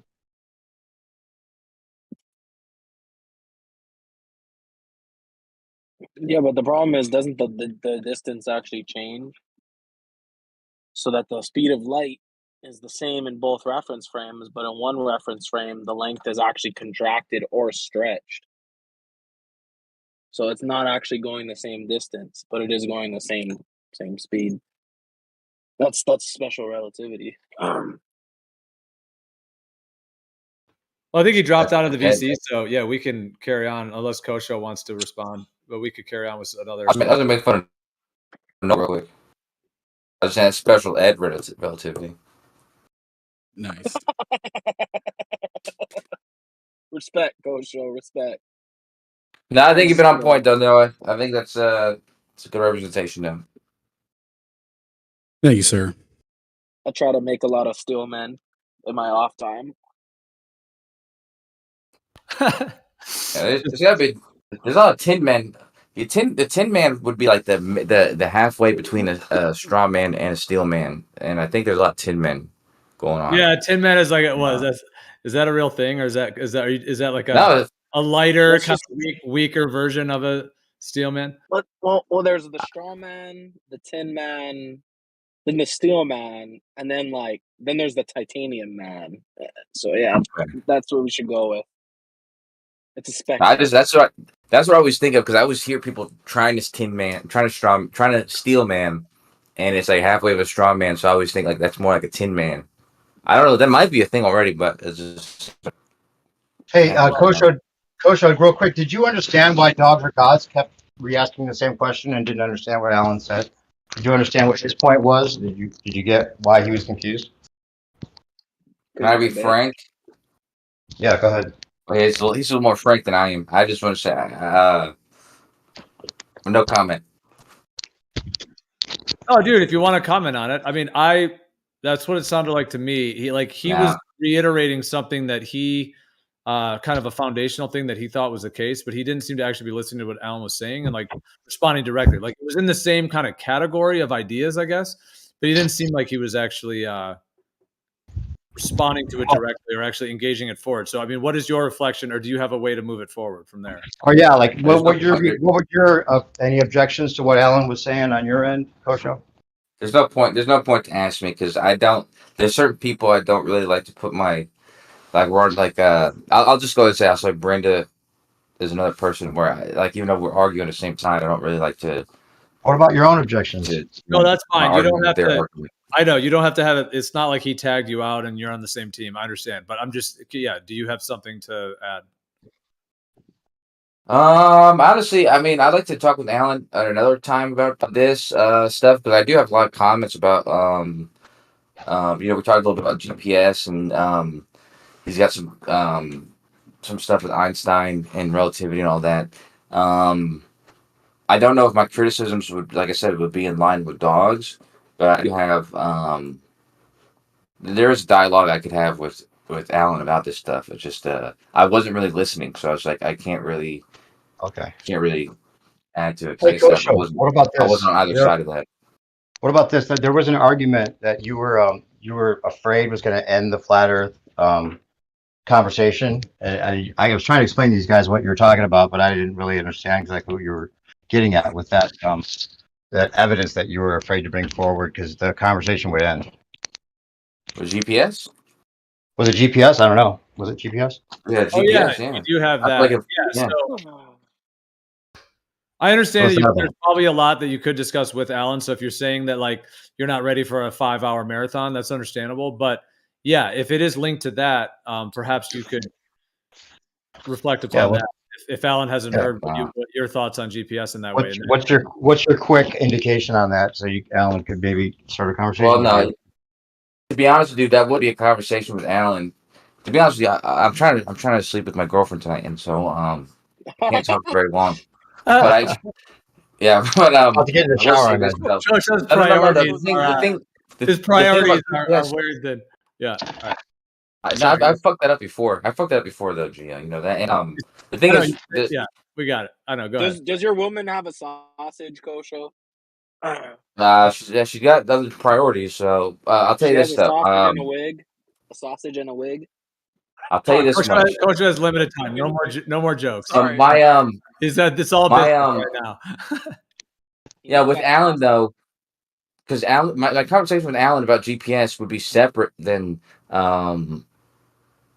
because obviously what I said about what would end the debate would be using GPS, differential GPS, in order to make straight lines and to make, like perfect precision points. But I think even that's separate than Alan's argument, because what we're talking about there is like using GPS to use precision,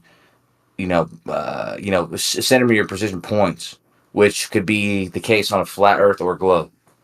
Okay, so just to be clear, what I'm saying, what I'm saying about GPS that could end the debate is separate than what Alan's talking about. Alan's talking about that GPS actually itself is evidence for the flat stationary Earth.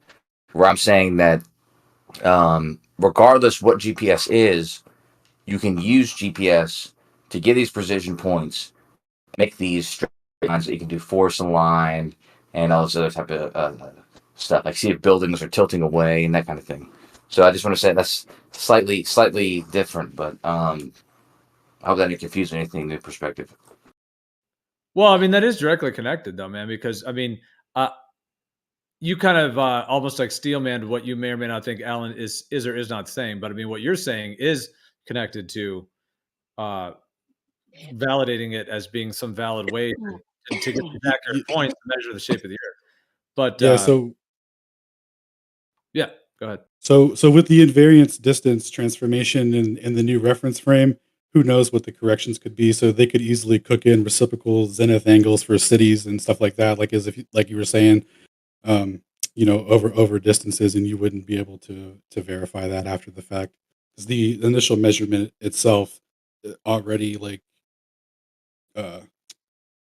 already provides a first order measurement of the distance, right? So it should be invariant. So the fact that it's not, like, who knows what they do after the fact and what changes are made and what coordinate system, in terms of like the map that they're referencing to get the results. Like it could easily be cooked in with that. Now they've already corrected a first order measurement, so it's kind of first order evidence, I guess, would kind of be off the table for you. Boom. I want to show you that I'm not bullshitting though. Like this is me in a private dialogue with this guy. He works at the geo spatial science whatever in Australia. His name's Carl Wang. And you can see this is a private dialogue I'm having with him. He's like the go-to guy for the data that comes from those guys. But it's just crazy that me and Alan, we both have a GPS guy named Wang. That's really funny. But did you get what Alan was saying? Like essentially, I mean, I don't want to speak for him, but I mean the fact that the way that is laid out, it could be I mean, this is just a word I'm using. No, your mic's open. Sorry.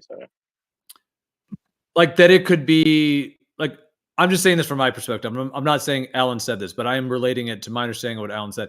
That essentially it can be like patchworked or like hodgepodge, like it can be adjusted within that system. And so, in terms of getting valid first order measurements, Kosho, how would you then respond to that? Because especially perhaps if you heard more of how the whole thing is functioning, or what you think, or how your understanding of it is functioning, and how would your understanding of it be different than Alan's, that somehow you're saying that it could be used for first order measurements in this way, and what he just described is showing how it can't be?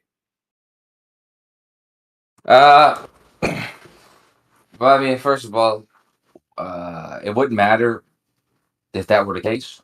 It's not the case, but if that were the case, it can still be used to find these precision measurements, which can be used to otherwise prove one way or the other. Do you mean the gist of what you said one more time? I'm sorry, I was listening, but yeah, go ahead. Give me the gist one more time, just a little bit. Is there a way Alan could actually just explain this for the layman? Yeah, explain for the layman. There you go. Because I'm gonna be honest, it all sounds very interesting, but makes no absolute sense to me. Gotcha. So the signal propagation time from distance, or from the time that the signal was sent to the time it was received, is a first order measurement, and it's synced to GPS time, right? So based on the fixed speed of C and GPS time, the distance derived should be invariant under any coordinate system transformation. So traditionally, the way you would derive distance would be two locations on a coordinate system, and then you would use whatever unit of measurement to measure the distance in, whatever units is between those two positions. Now, the difference with GPS being a time interval system is that it uses the fixed speed of C as a measuring stick, as like a stopwatch, basically, right? So when the signal is sent, there's a timestamp created, synced, with GPS time, and when the signal is received, that's also in sync with GPS time, and the distance. The time it takes for that signal propagation to reach its recipient is multiplied by C, and that's where they get their variance. Now, that measurement will correspond to either a slightly faster variation to C, being what's it called? Like if they're actually stationary on Earth, but you know how you guys think you're rotating. So there's a slight variation to see on that. And then if you're moving, like in a train or on a bus or whatever, the velocity of your motion is added to it as well, or is added to the delay. And this could be noted by having a stationary observer and a moving observer, and at the time of intersection, even though the distance is the same, the time interval will be different for them, thus giving a different distance. Now, the distance derived from that should be an invariant transformation to any other coordinate system because it's synced at the same time and using a constant distance. And when they transform it to another coordinate system, the distance isn't accurate anymore, and they have to apply corrections again. So they have to make first order corrections to a first order measurement, which is it's over. I was saying, I wish I could talk to you more about this in depth, but actually, what you're saying, what happens is the moment that it's received, the reference frame of the person receiving it is reference frame where the clock of the craft that it was sent from is being described. So, let's say, for instance, the message is received, in which case, what's received is a time interval of when it was sent is also received, and that time interval, or that time that it was sent, it's actually like a second and a half interval. But that time interval that it was sent was in the frame of where it's received. If that makes sense. So what's being described is the position of the craft in the frame of the person who's receiving it, the position of the craft from that frame at the time that it's received. And I know that it seems like there's multiple like moving reference frames and all this type of stuff, but when you think about it in that way, it's all being described in a stationary frame, like in a single moment. And so there is relativity that's applied, to make corrections, but it's not applied in that way. Like that measurement is actually made in a in as if it was a stationary, as if that was a stationary event, because it can't be made that way. And like I said, I wish I could, because it might sound confusing, but I wish I could explain it more. It's quite Just the give me a second. opposite. GPS is a time interval system. So the way you're describing distance, the way to derive distance is the traditional sense, which I was talking about earlier, being at a moment in time. This is not what GPS is, being a time interval system. Furthermore, the invariant speed of light nullifies any sort of ad hoc corrections where it's like length contraction, time dilation, gravitational potential, that sort of thing. Because the speed of light is varying, the postulates upon which special relativity are formed are invalidated. So saying that additional relativistic corrections are needed to accurately derive this are untrue. In fact, GPS clocks are synchronized using a math equation that's equivalent to the Sagnac equation, which is equivalent to the range measurement equation, which is equivalent to the linear equation used to derive the Sagnac effect. These with that being said, and the fact that the effect is directionally dependent, shown experimentally in 2004 by Wang, there's no possible chance to claim relativistic corrections after this first order measure. The fact that this first order measurement needs corrections means that no relativistic correction could explain it. Does that make sense? It does make sense, but let me be clear about where the corrections come in. The corrections only come in, as far as I understand, are clock corrections, meaning that the clock that the space vehicle or the satellite is transmitting the signal, and the clock that your phone or your receiver, which is going to be less accurate, is receiving that. These clock corrections between these two, this is where the relativistic corrections come in. But the actual, so the position of the receiver and position of the transmitter when it was transmitted, and the time it was transmitted, all these kind of things, this is all in the same frame of the frame of the receiver. And you can understand this because the uh, the clock. So once it was transmitted and once it was received, like this frame is not, there's not like some co-moving whatever. Like the signal has already left the craft and it's already headed towards the receiver. So everything is stationary at this point. All that's happening is it's being received. So there's, like I said, the only relativistic corrections that come in is the corrections between the time the clocks are actually computing between themselves. But there's no corrections that need to be made relativistically, due to that transmittal or whatever. So you can use the position that the craft is telling you it's at, and the time that it takes to get to you. You can use that as an actual time, and the corrections are only, like I said, in relationship to from the two clocks. It's a first order measurement that requires no relativistic corrections. It doesn't, like the fact that it requires additional corrections under transformation just undermines everything you just said. What do you mean? Like I know, yeah. So there's rules for transformations.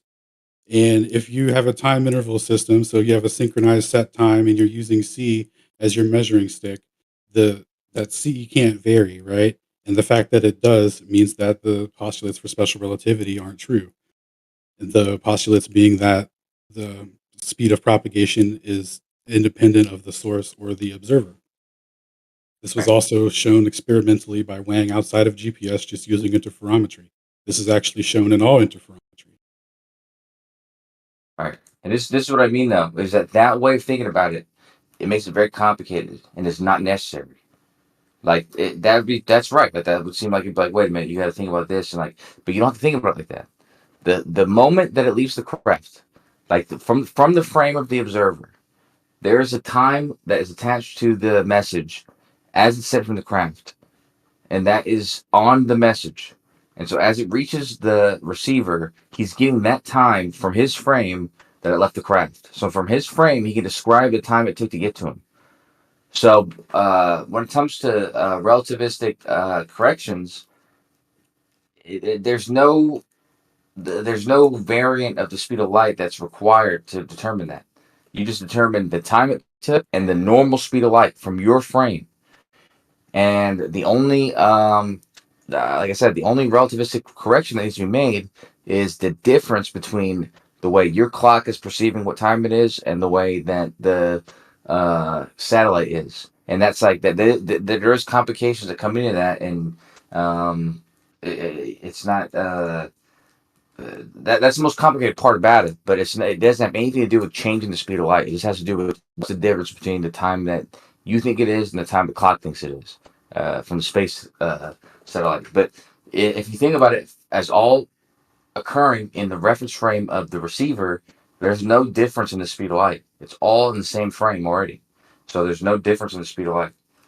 And I wish I could show this. Maybe I can. Give me a second. Yeah, can I jump in here? So all reference frames should be equally valid, meaning that if the speed of light was the same, then the distance derived should be the same under transformation. And it's not. It requires corrections. That violates Lorentz covariance, the mathematical structure upon which the postulates, have to conform to mathematically to verify the claim that all reference frames are the same.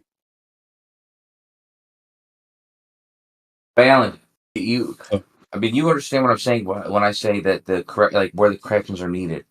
Like the corrections aren't needed in that there's a difference in the speed of light. The corrections are needed in the fact that these two clocks. One of the clocks, by the way, has 4 atomic clocks or 4. It's got 4 clocks attached to it, and so it's got 4 ways to get an exact time. But that plus it's moving quicker than the one on Earth. Your phone or your receiver is going to be a different clock. So the clock corrections are purely a flaw in your receiving device. It has no way due to the timing of the where it's transmitted from. So there's no. Yeah, go ahead. The clock corrections are solely due to the Sagnac effect. That's the only correction necessary that keeps them in alignment. Will you elaborate on that? Yeah, one sec. I'll get you the equation for it.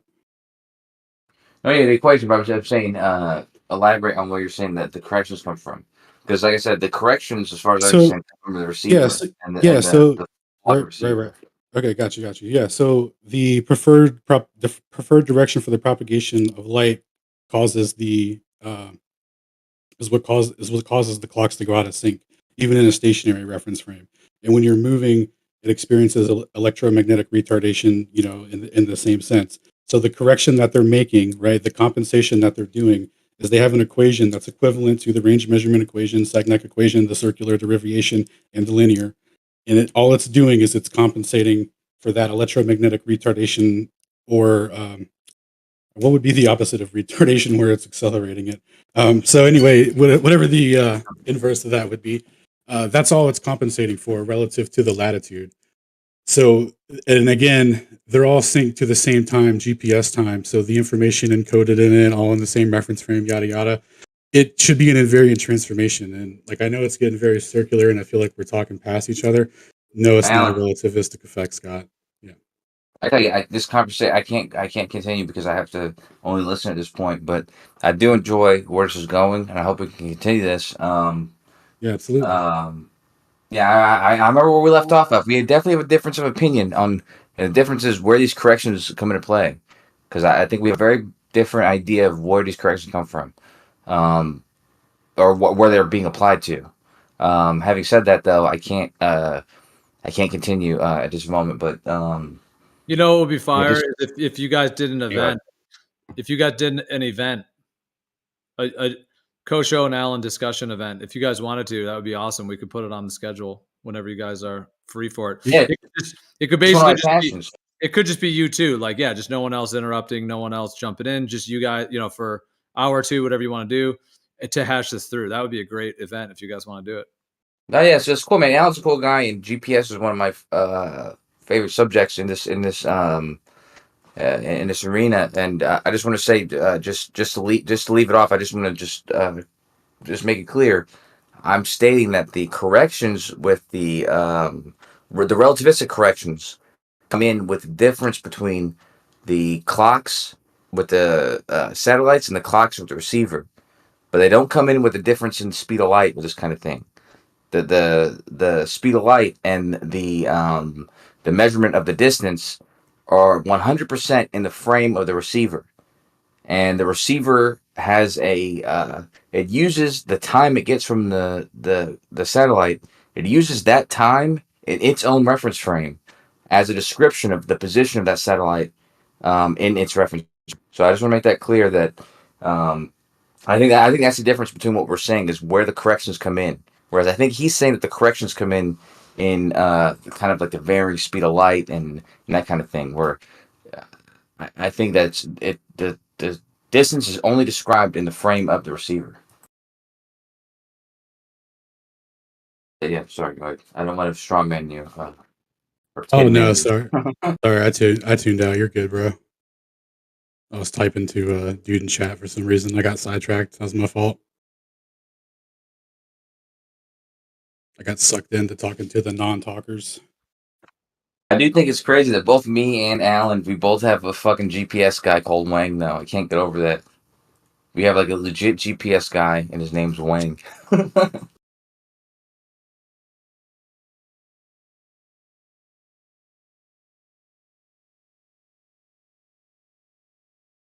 So, Kosho, you don't think the speed of light has to do with that ping time, though? You're trying to say it's only No. based- I'm talking strictly about the correction, the relativistic corrections made in GPS. Like in GPS, in the signal you get, there's a relativistic correction.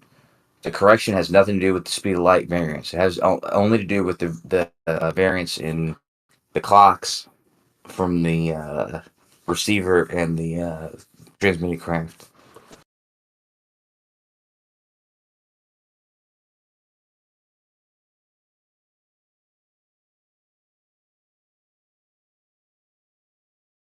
It's complicated, Gio. I got to jump in the shower now.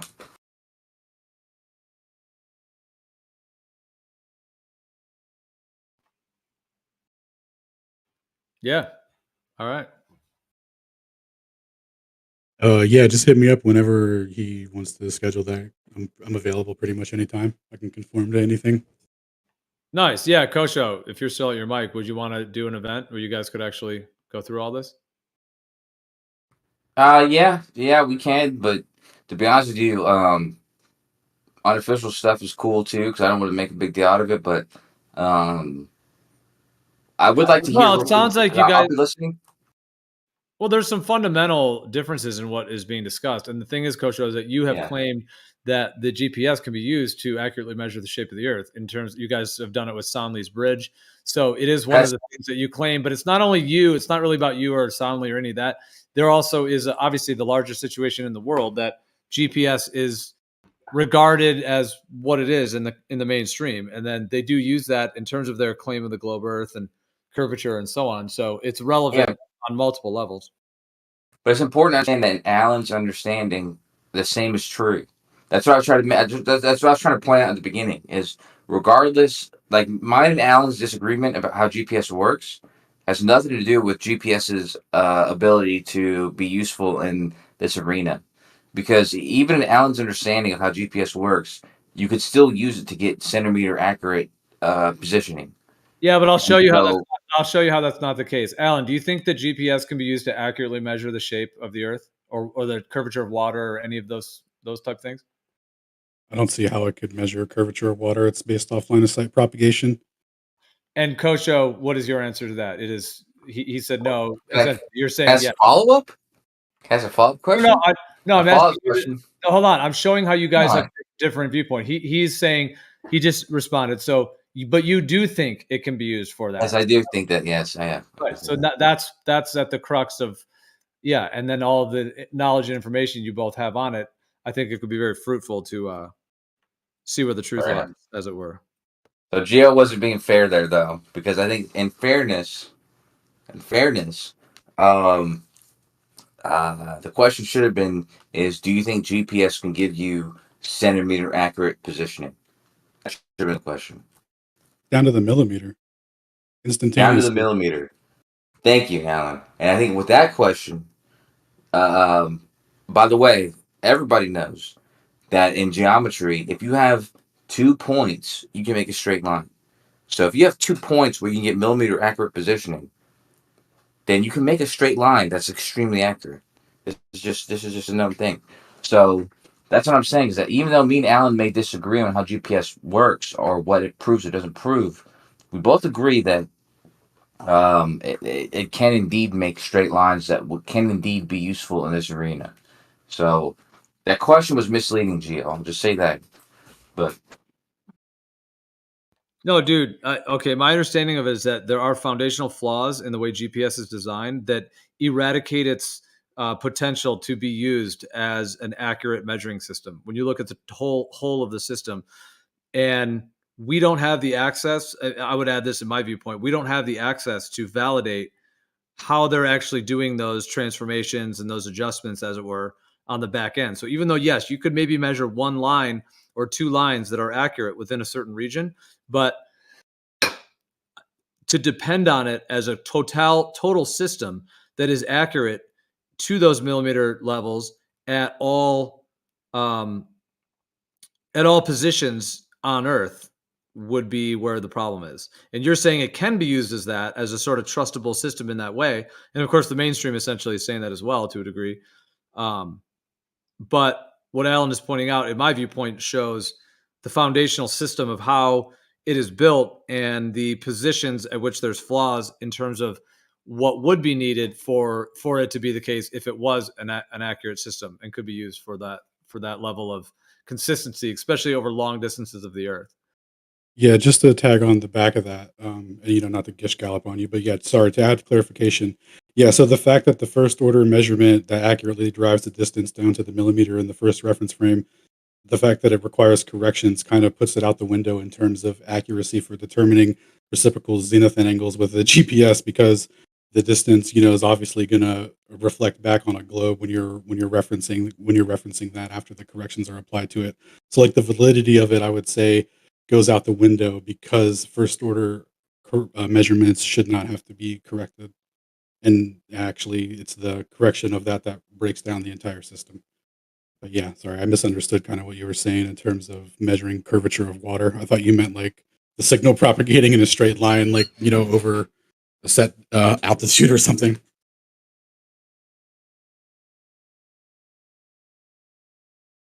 Well, I mean, ultimately, Kosho has claimed that that they have measured the bridge at Lake Pontchartrain to be curving to the curve of the Earth with GPS. That's the claim. Kosho didn't do it. It's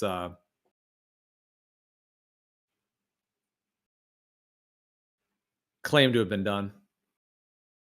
Yeah, it's interesting. I'd have to hear how they came about that.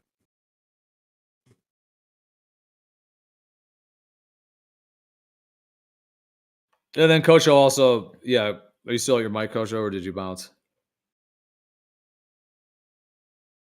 Because he also talks about this other way to get the raw data. He has a whole thing on the raw data. I've been urging my girlfriend to stop doing what she's doing. But yeah, go ahead. I might have some more time.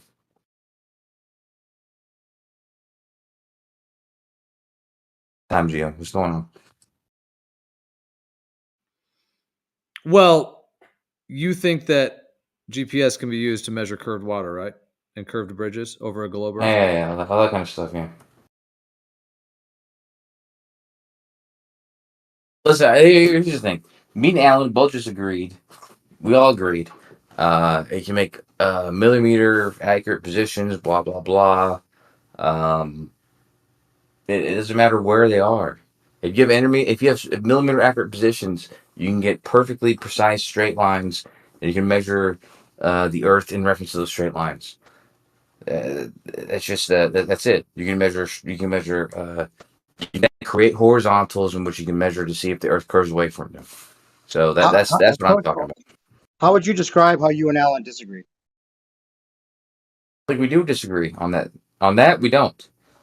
Yeah, I but don't think. what do you disagree about? On how GPS works and what it does, what it infers and what it doesn't infer.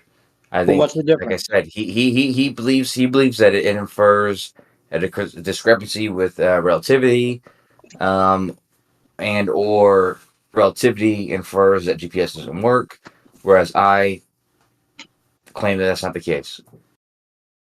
I'm not sure that's his position. He's not. I don't think he's saying that relativity is saying that GPS doesn't work. I think it's the Right. opposite. He's saying exactly. That's what I just said. He's inferring that GPS shows that relativity doesn't work, or the opposite. So it's probably the other case. He believes that GPS shows that relativity is actually not the case, is what his claim is my understanding. I don't think it's a belief, though. I think it's just the way that they do the readings with an absolute reference frame. Yeah, and I understand it to not be the case because, as I've already stated this, the discrepancy with relativity is not in the reading, but instead in the clock corrections between the receiver and the transmitter. Is how I understand it. But again, this is So your interpretation of I think it's the difference. I'm just trying to pinpoint the difference between you guys. Like if you ever had like a talking point of like if I want to describe like why you guys disagree to somebody, would it be about the interpretation of reason for the corrections or the actual way the corrections are done?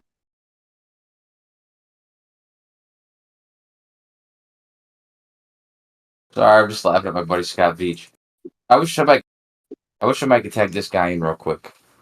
I'm gonna tag Scott Veach in real quick. He was in Do you VC, guys? but he was in Do you VC. guys? The question is, Kosho, do you guys disagree about the way the actual readings are taken, or is it more about a disagreement about the reason that the corrections are done? I don't know, man. Let me just take a shower real quick. Let me listen. Sorry. Yeah, that'd be cool if Veach I mean, instead of just going back and forth in the chat, so everybody else could hear what you guys are disagreeing about, or even Lucas, I guess.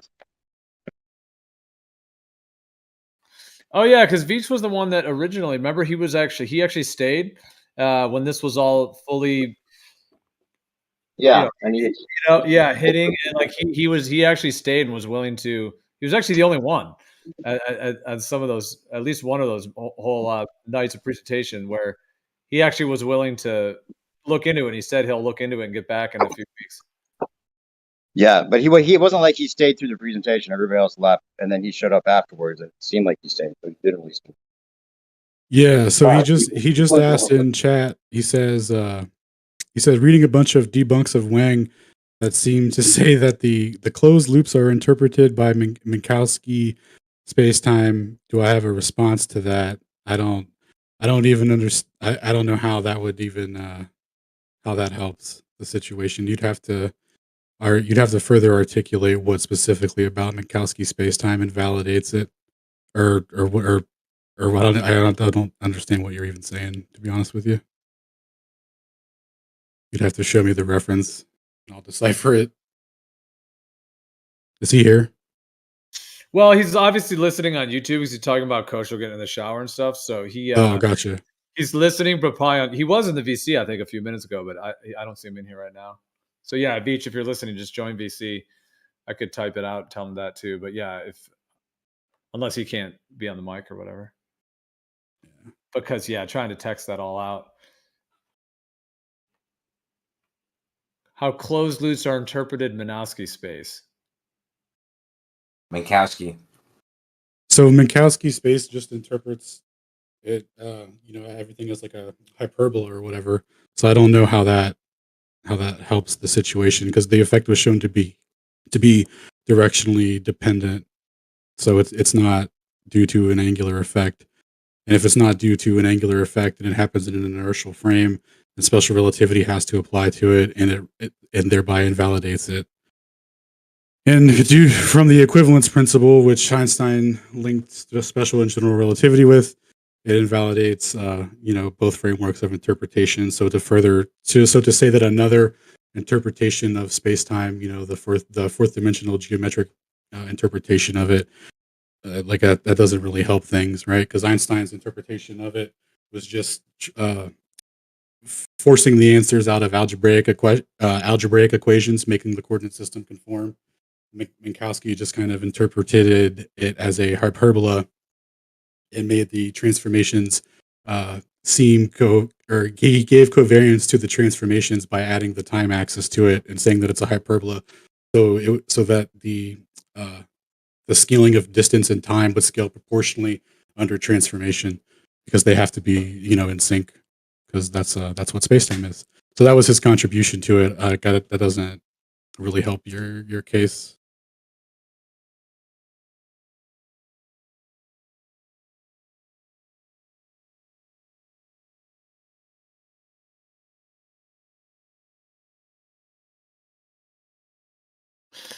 Yeah, I don't know if like, did he actually read Wang, or did he just read the debunks? I mean, it be what it be, right? I just look at stop laughing about the fact that we both got GPS wangs, dude.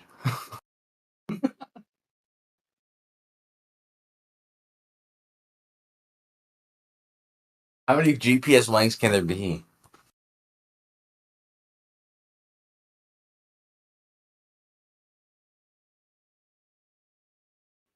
Coach, do you see how it would be possible that a GPS system could give accurate results?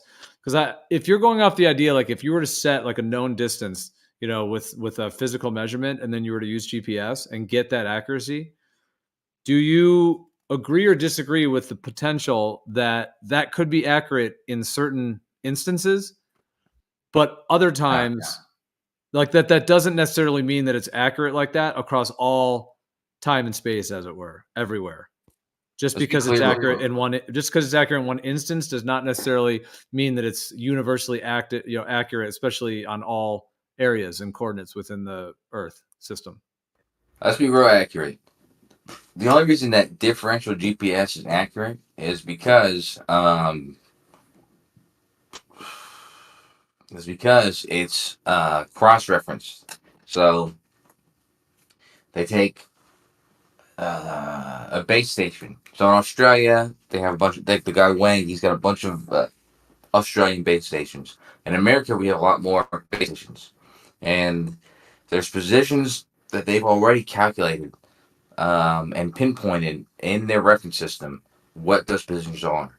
And so what they do is, when you do these corrections, they take the position that they have for that position, which is the exact position, and they take the measured position. So they use the GPS to measure that position again.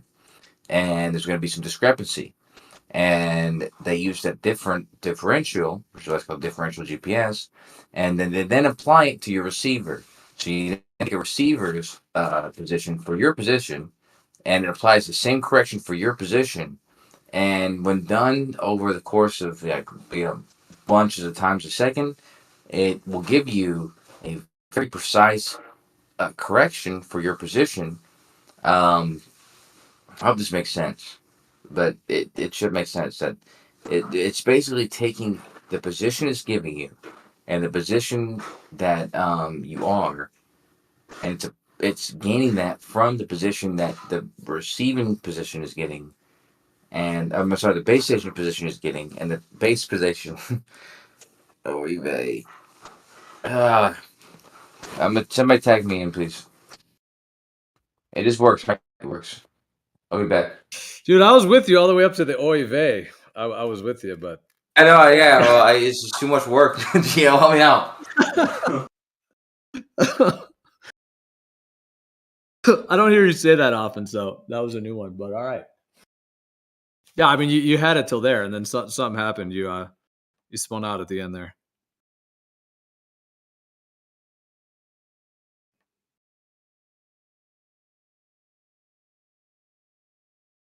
But yeah, I mean, it is constantly adjusting. It's constantly pinging positions and adjusting the result.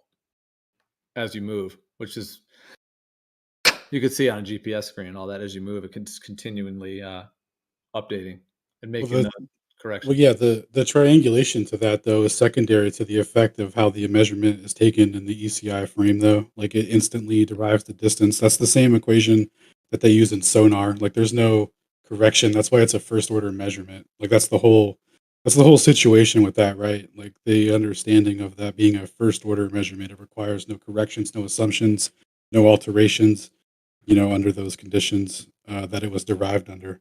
So and the fact that it's accurate down to the millimeter using a varying speed of light in a stationary reference frame in which it could measure the relative speed against a stationary fixed position, is undermines the entire argument that it's complicated or requires additional corrections, et cetera, because the whole thing should uniformly translate to any coordinate system with no corrections necessary. That's the whole point of GPS being a time interval system rather than a system that derives distance the traditional way. So assume, we live on an oblate ellipsoid or whatever they say it is. The coordinate system over distances will be different slightly because it'll be like some planar spots and there'll be some spherical spots or whatever. So, maybe this area locally could be considered flat, and then moving out from that, it would be, spherical in nature or whatever. So if you had to do like pinpoint accuracy for strategic military attacks or something like that, you would need a way to just uniformly have the distance, under all circumstances, no matter what. And that's exactly what the range measurement equation in the ECI reference frame does and provides the instant derivation of the distance. That's what you would use in a like missile detection system, right? So like, yeah, you're going to be constantly updating and stuff, right? But as soon as that signal hits, it knows it's like, okay, it was right here. And then it hits another one. It's like, okay, it's right there. And then, and so on and so forth. Like that's how it goes. It's not complicated at all. It's very straightforward.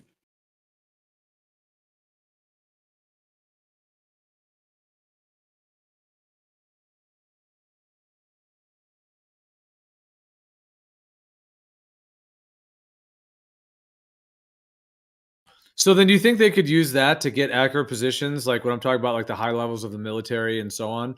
They actually can use it in the form that actually would be accurate for themselves, meaning they could target missiles or bombs or whatever it may be, just tracking us on the Earth and stuff. That they actually could. Do you think they could actually have like two simultaneous systems, like the real one that actually is showing the accurate, layout of everything, and Yeah, then absolutely. yeah, and then one Yeah. that they're So yeah. yeah, no, they totally do.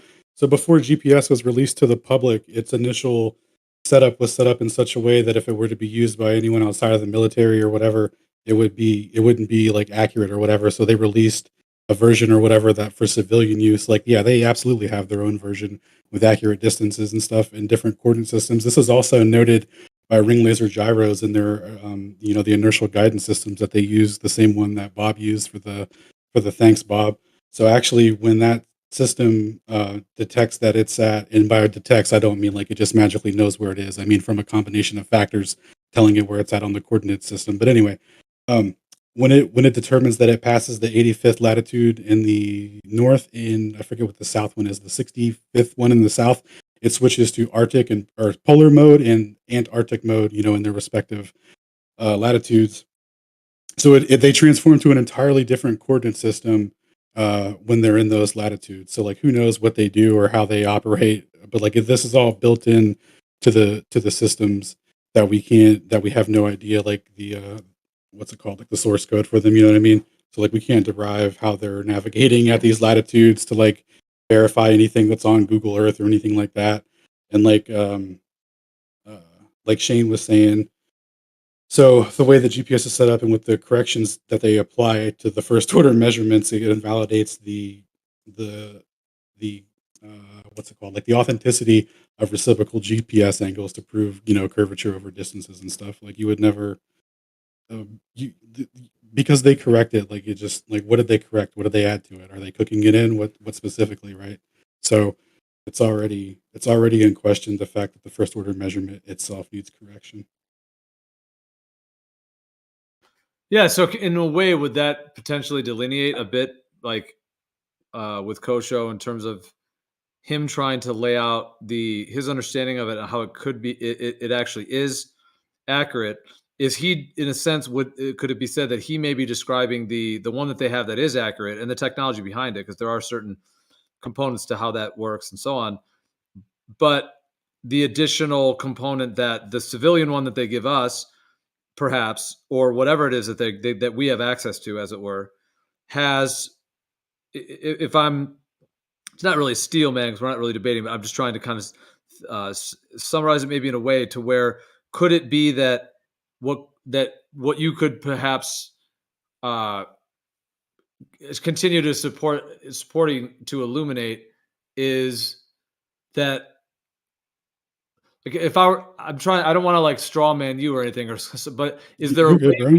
a way in which you're suggesting that, like, that there's a flaw in the way that the logic order of the information and what systems it goes through and the coordinate transforms, to where there is a clear spot in which they could alter and adjust it because of the ECI, the Earth-centered fixed reference frame, versus what they claim it is when they sell the globe model to us, that it then invalidates it as being a secure system to be able to glean those types of continued first order measurements that would be needed to get, to have it be validated and to have it be accurate.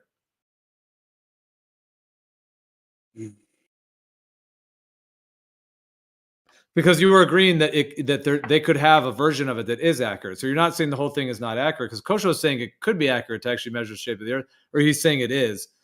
But you just were saying, well, yeah, it could be possible from your understanding of the whole technology that they could have a system that is actually accurate the way Kosho is saying, but they're like, why then would that not be the one we have? Or could we have one that isn't all accurate because what they can do on the back end? Yeah, so with the corrections on the back end, it invalidates it being like a primary like a good source. You know what I mean?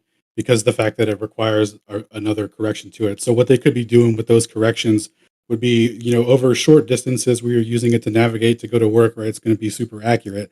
But over long distances where you try and compare it, that's where that's where they could cook in things like where it would be like, oh, it's longer because it has to go, over Earth curvature and that sort of stuff. And it would produce what would be the equivalent of reciprocal GPS measurements, where Kosho was kind of saying that, like, it would be like a measurement of a building being tilted away from another one.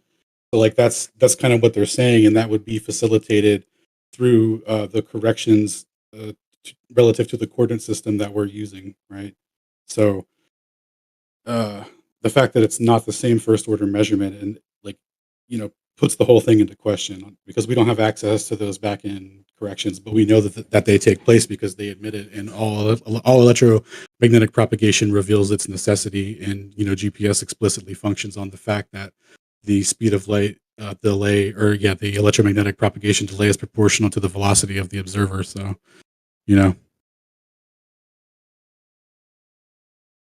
like, I think he thinks that the corrections he thinks that the post calculation corrections are okay, and that it doesn't that it's all on the up and up. I think that's where we differ a lot. Yeah.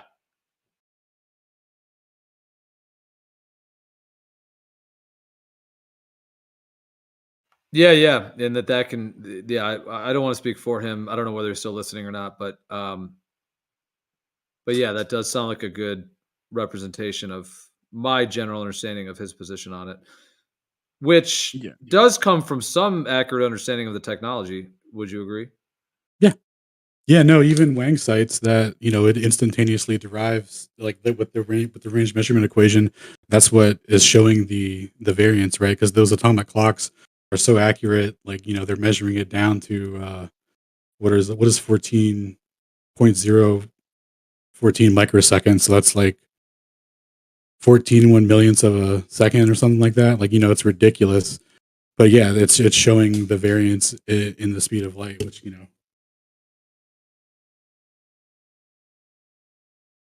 which is the problem. What is do you have any idea what the whole thing with Doofus here and the VC is about the military? Or did you already cover that? I wasn't paying attention. Military GPS time. Yeah, the question about is it possible that the military is using a different coordinate system that more accurately represents the signals when they're sent and received, and the answer is yes.